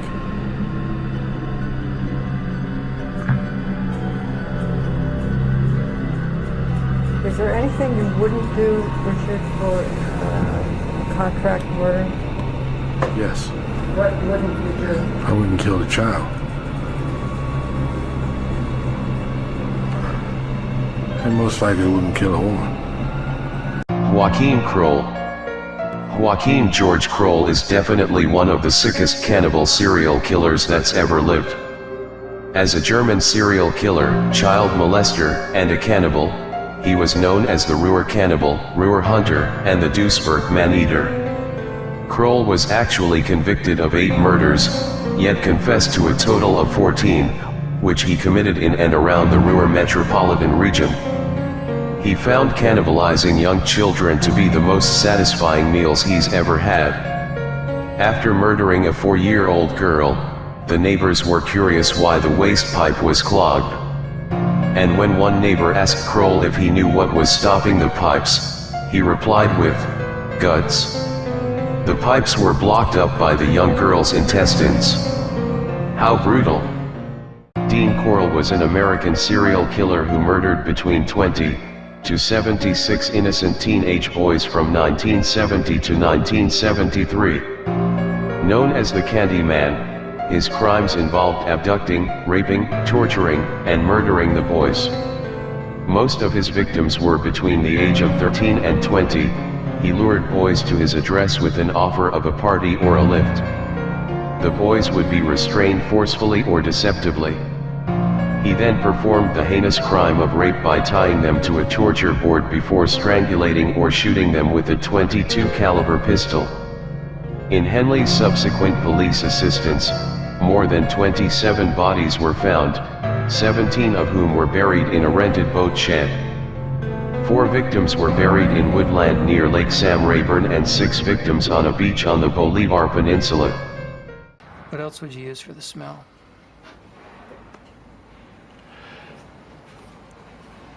Spray, any deodorizers, spray, put it in the air, and try to kill the smell.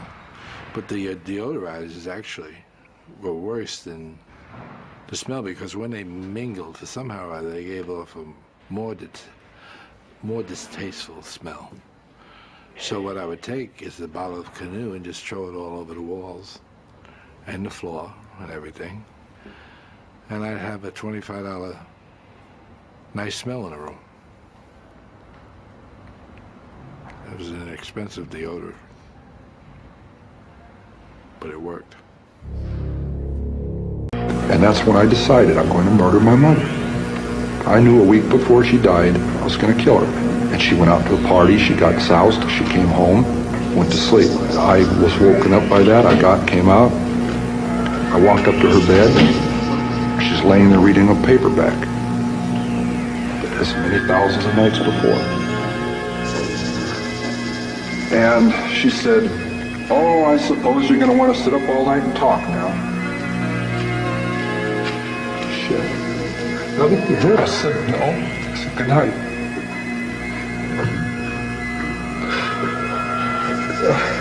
And I knew I was going to kill her. You know? And I was so cold, so hard. And that's the first time in 10 years I've looked at it that way. I mean, that intensely, that honestly. It hurts. Ronald Joseph Dominique is an American serial killer and rapist who murdered at least 23 men and boys in the state of Louisiana between 1997 and 2006. After successfully convincing potential victims, Dominique would lure them to his trailer where he would overpower them, bind them, and subsequently rape them. After he was finished having his way, Dominique strangled the victims, loading their bodies into the back of his truck and dumping them in remote rural areas in one of 6 nearby parishes. On September 23, 2008, Dominique was found guilty and sentenced to several terms of life imprisonment without parole for his crimes. Following his conviction, the FBI stated that Dominique's was the most significant serial homicide case in the country over the past 2 decades in terms of both death toll and duration. Joe Sullivan was about to break a cardinal rule. Sullivan had admitted he was the hitman who took out Mickey Spillane's enforcers, and word got back to the top Genovese mobsters, including a death wish, like I did it purposely without being conscious.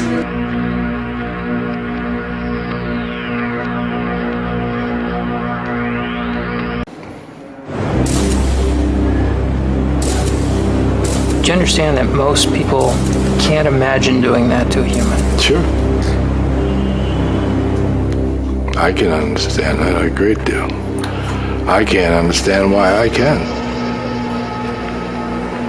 Did you have to cultivate that ability, or is that natural for you? I don't know. I don't recall. I don't recall when I started doing it or why. Jeffrey Dahmer told me that when he cut bodies apart, it repelled him. He found it horrible. He had to get himself drunk to overcome that natural revulsion. Yeah. It's because it's disgusting. Yes, it is. But to you could just do it. No feeling. No. The smell sometimes was annoying, but I would put cologne on. I would generally put cologne across here so I could smell the cologne a lot better than I could smell anything else. Canoe or something like that was always nice. Maurice stalks him out, finds him, comes out, and he shoots him in cold blood on a busy street.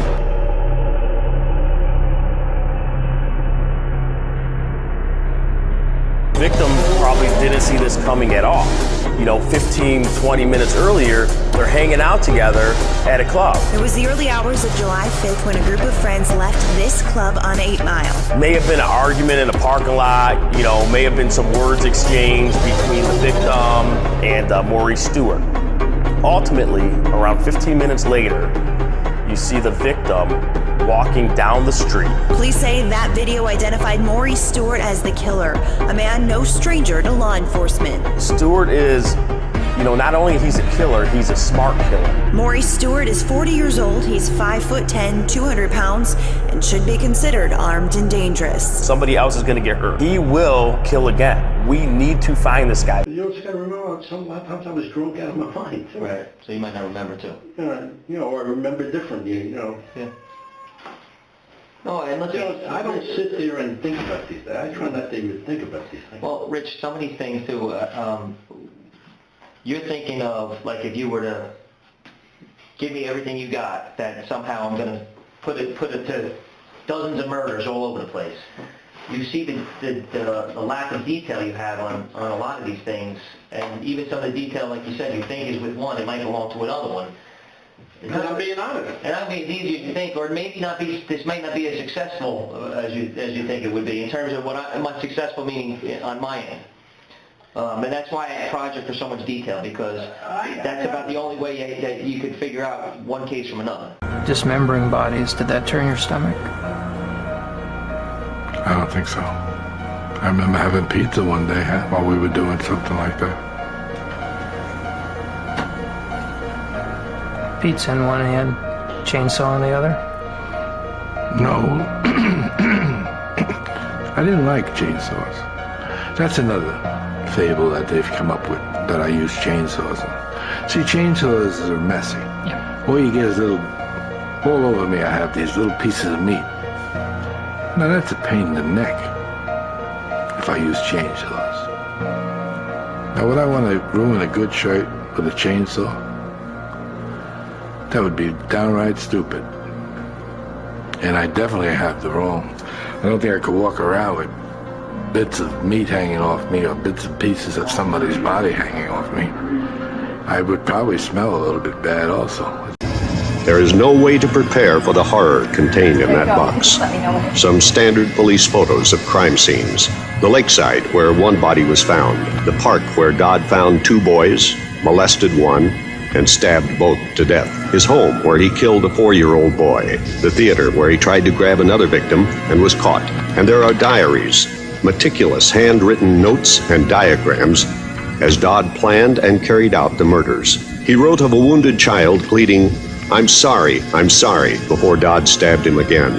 Another entry says, I think I got more of a high out of killing than molesting, and I must find another child. His briefcase with the next child's underpants. And finally, a little photo album Dodd kept of that killing. The 4-year-old named Lee, kidnapped from a park and taken to Dodd's home. I'm now serving multi-life sentences because of my one friend. And he's the only friend I didn't kill. Hoffa? Yeah. I don't know anything about Hoffa. Jimmy Hoffa. Or the scuttlebutt, let's put it that way. Scuttlebutt, he's in a Japanese car.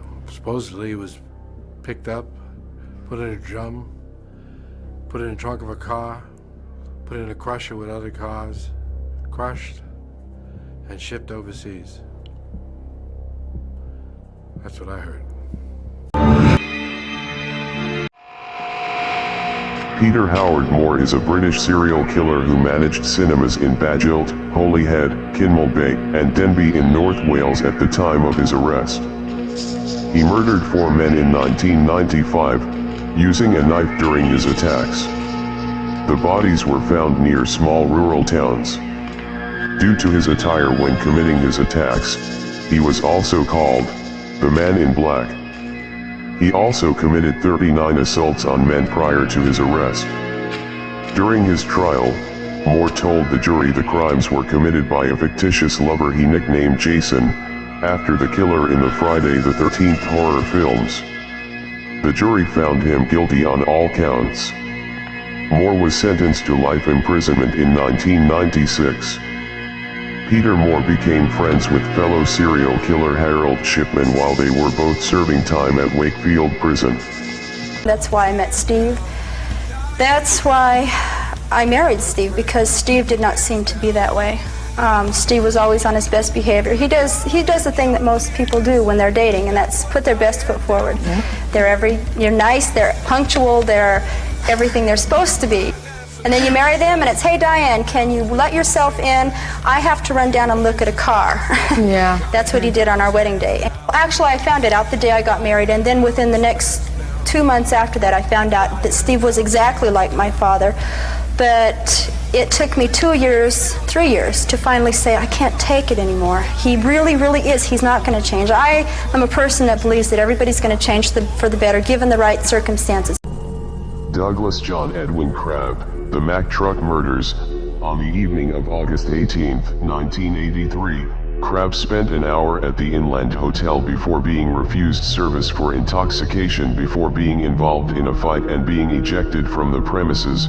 He then walked approximately 500 meters to his truck and drove it to a nearby motel where he unhitched one of 2 attached trailers. He then drove the 25-ton semi and trailer at speed around a blind bend, through a car park, around a minibus, turned and drove it through the Bessa brick wall into the crowded bar, crushing the people there, killing 5 people and seriously injuring 16 others. Leaving the engine running, he then got out of the truck, smiled down at one of his victims, stepped over some bodies and ran. It had been 40 minutes between being thrown out and driving the truck into the bar.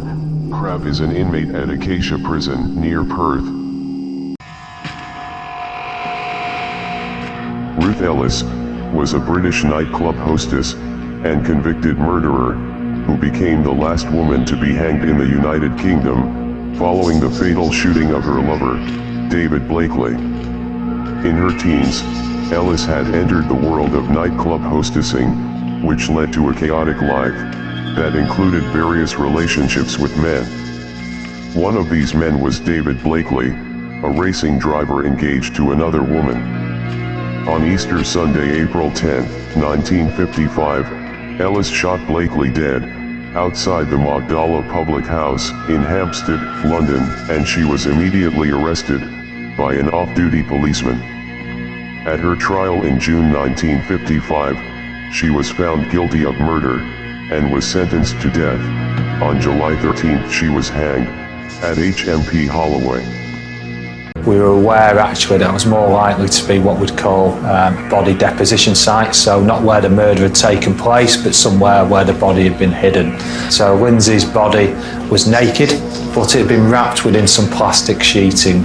A number of people had noticed a wheelie bin within the cemetery that was unusual, and it was a blue wheelie bin. The bin was empty and the bin had been removed. One of the officers reviewing CCTV from the area of Burnley Road finds that we've got CCTV image of a young male pulling a wheelie bin, and that really piques our interest. Suddenly we've got a suspect now. As the CCTV is reviewed, we find that that male pulls a wheelie bin and takes it onto the cemetery. We also get that same male taking a wheelie bin in the early evening of Lindsay's disappearance onto the Coppice area.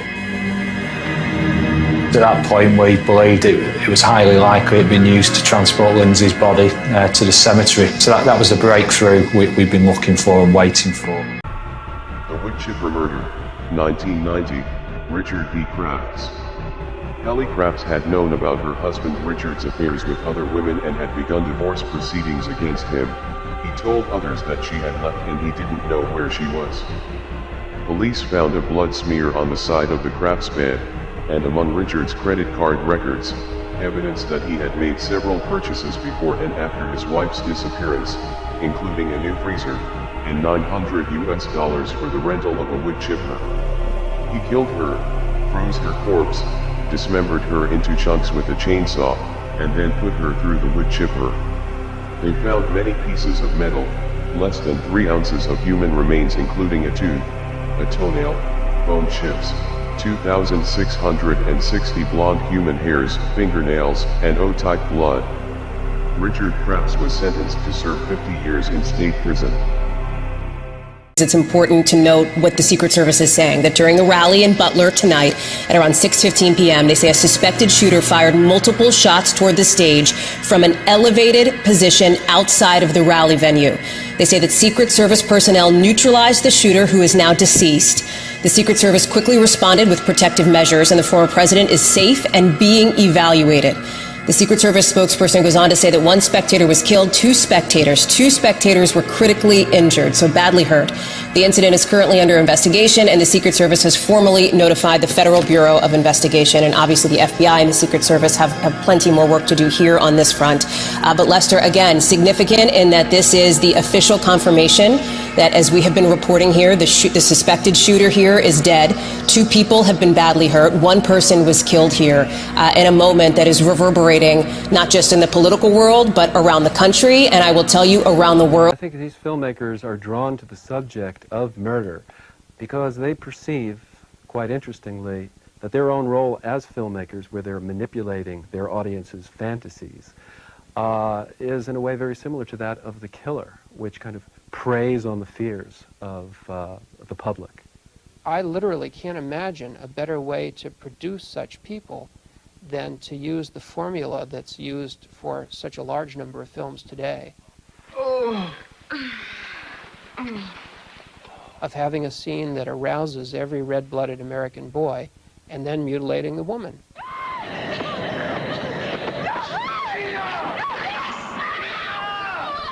I don't think that you're going to solve the problems of a society by stopping its art forms. You know, I just think it's as simple as that. It's scapegoatism. If there were responsible persons in the media, they would be perfectly free to do the right thing. Of the 40 people shot, 19 survived.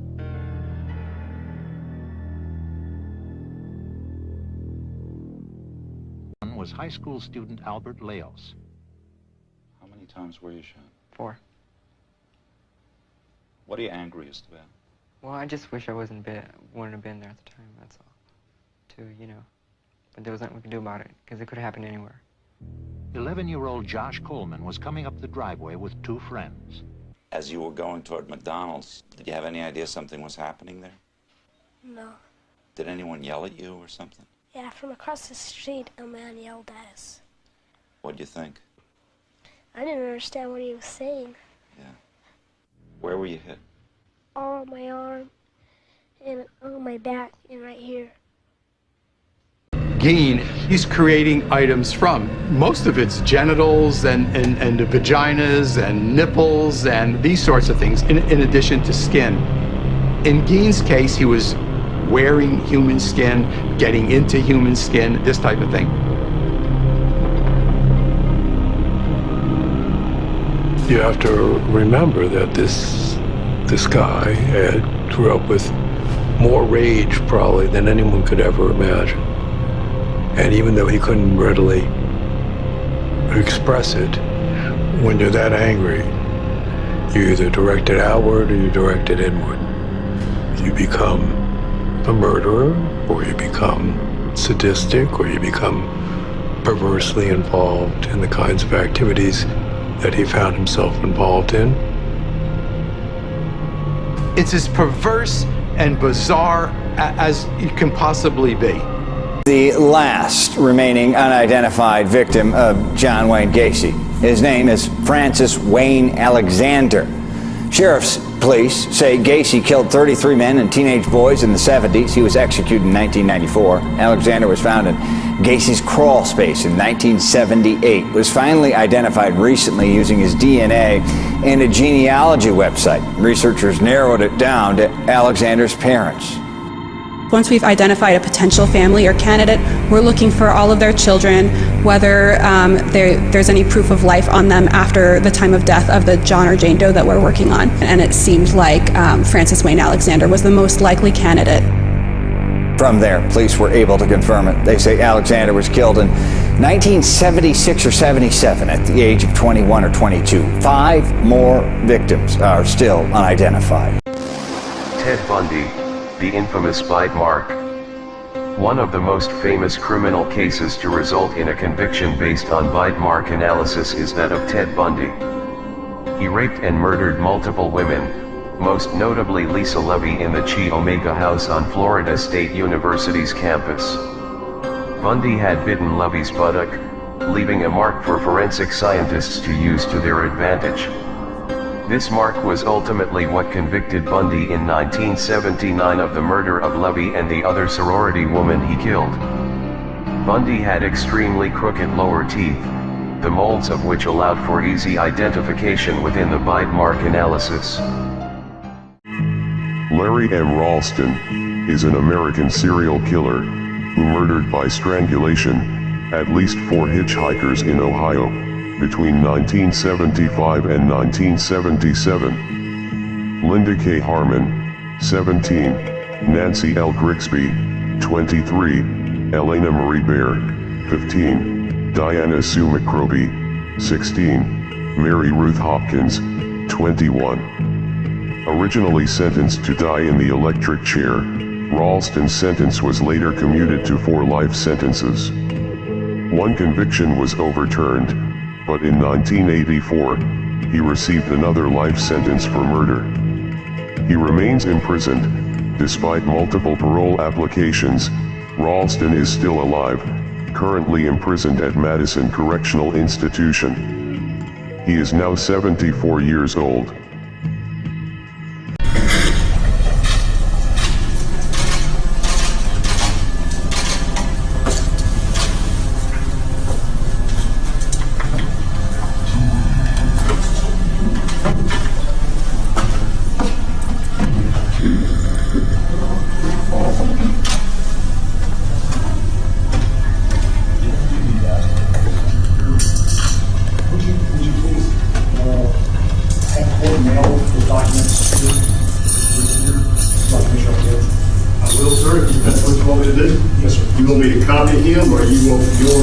good it is.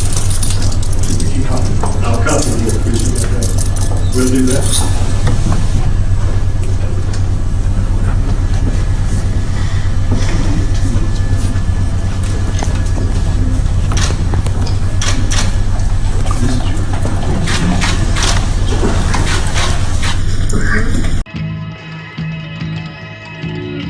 Fred Waterfield is an American serial killer. The killing cousins confessed to, and were convicted of 6 murders in Vero Beach and Indian River County, Florida in the 1980s.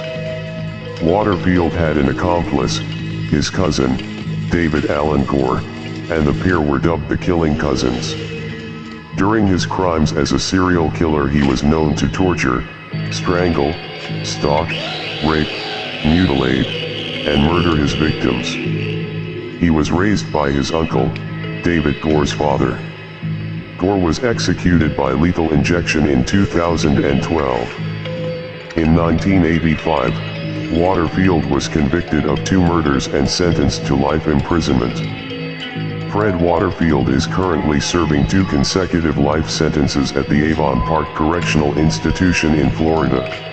Even with someone as charming and clever as Bundy, there were people who got away from him. My friend's daughter got away from him because she had been taught not to get in the car with strangers. So just a general understanding that you should protect yourself will help minimize your chances. Do you have any words for victims, potential victims? Well, all I would have to say is be aware of where you are, who's around you, what's going on. If you walk out into a parking lot and it's a dark parking lot, look around to see if anyone else is near you. Don't hitchhike. I would not hitchhike. I would not let anybody I know hitchhike with anybody. One individual told me the minute a hitchhiker puts his hand on my doorknob to get in, he has just handed me his life. If young people are going to hitchhike, I think they ought to be aware of just how chancy that is. Anybody would say, I'm not going to play Russian roulette. He did 2 HBO documentaries after that and spoke about things. You got to watch him. You got to see how he reacted, how he talked. He himself, while he was in prison, never getting out, he did these 2 documentaries. The guy wanted a lot of attention on him at the time, you could certainly tell. But pathological liar, because like I said, they couldn't corroborate. Law enforcement couldn't corroborate things. He claimed he had killed maybe 100 people, maybe as many as 200 people. You know, the Attorney General, I believe, in New Jersey did a very thorough investigation and couldn't corroborate any of those killings. He said maybe the guy did 15. Now that's bad enough. He said, but he couldn't corroborate any of the others that he talked about. And the same from law enforcement all over the country. The guy made a lot of things up. Who knows why?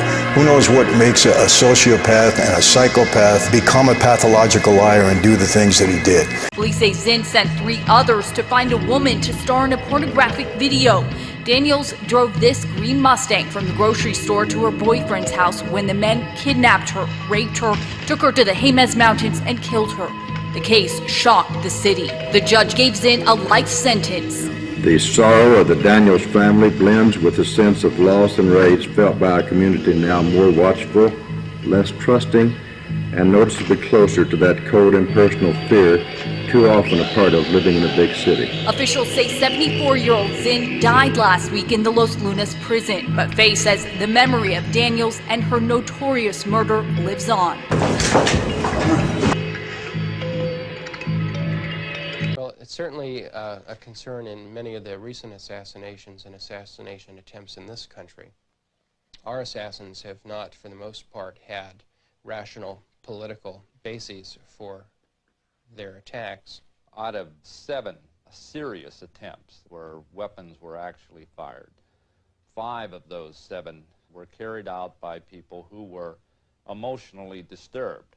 And the reasons that they did this had to do primarily with very personal as opposed to political concerns. Sexual obsession with Jodie Foster formed part of Hinckley's motive to kill Reagan, even though neither president nor actress had provoked an attack.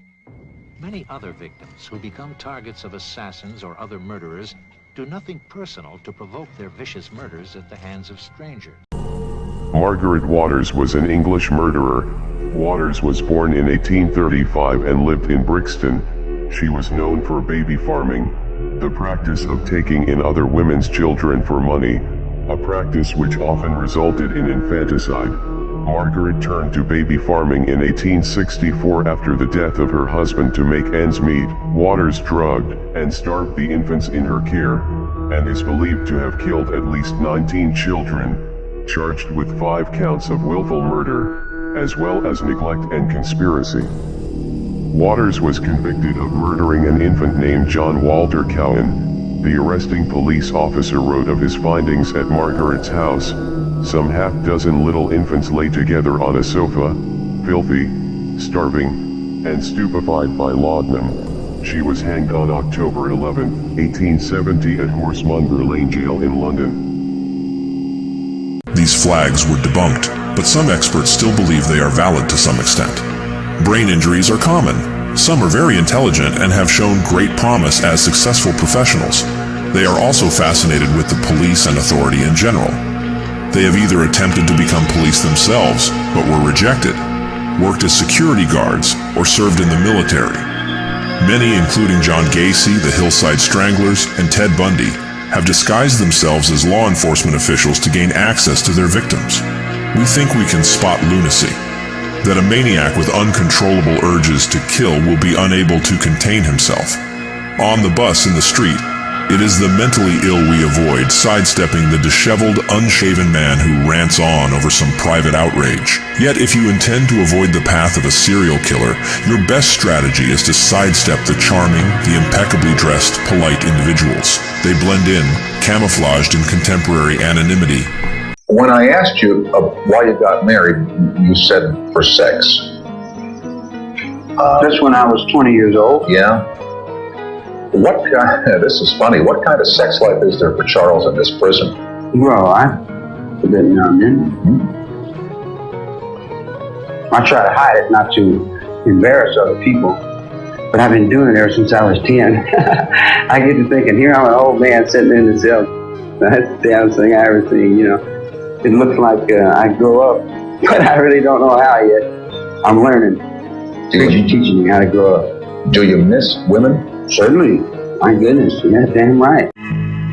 The Lover's Lane murderer was an American serial killer who was active every 28 days for 3 months in 1977. From January to March of 1977, the Lover's Lane murderer sought out couples and then shot them. On January 16, 1977, he shot a couple in their car at Adams Park. On February 12, 1977, he shot a couple in their locked car through the window at West Manor Park.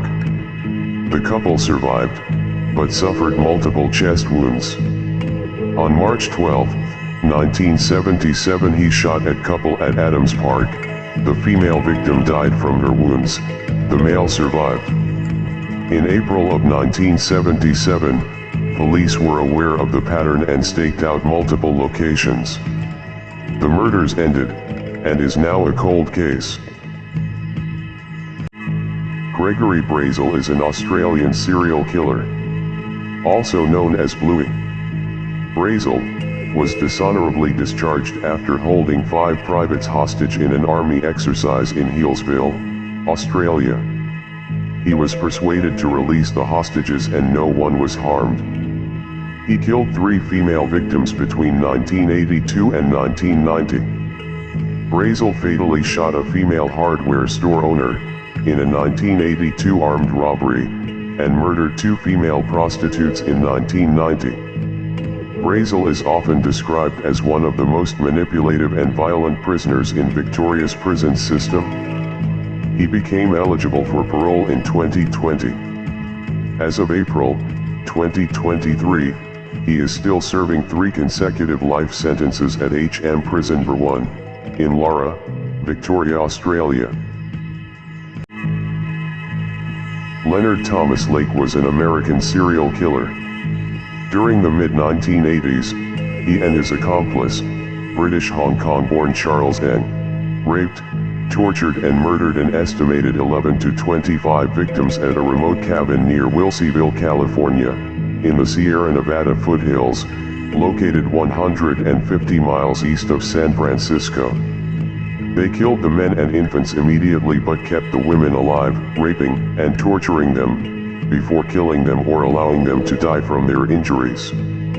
After his 1985 arrest on unrelated charges, Lake swallowed cyanide pills that he had sewn into his clothing and died 4 days later.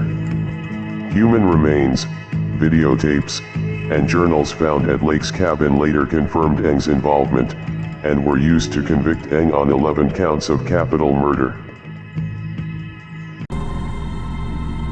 Joseph Schwab was a German man who murdered 5 tourists in the Northern Territory and Western Australia in June 1987. Schwab was dubbed the Kimberley Killer.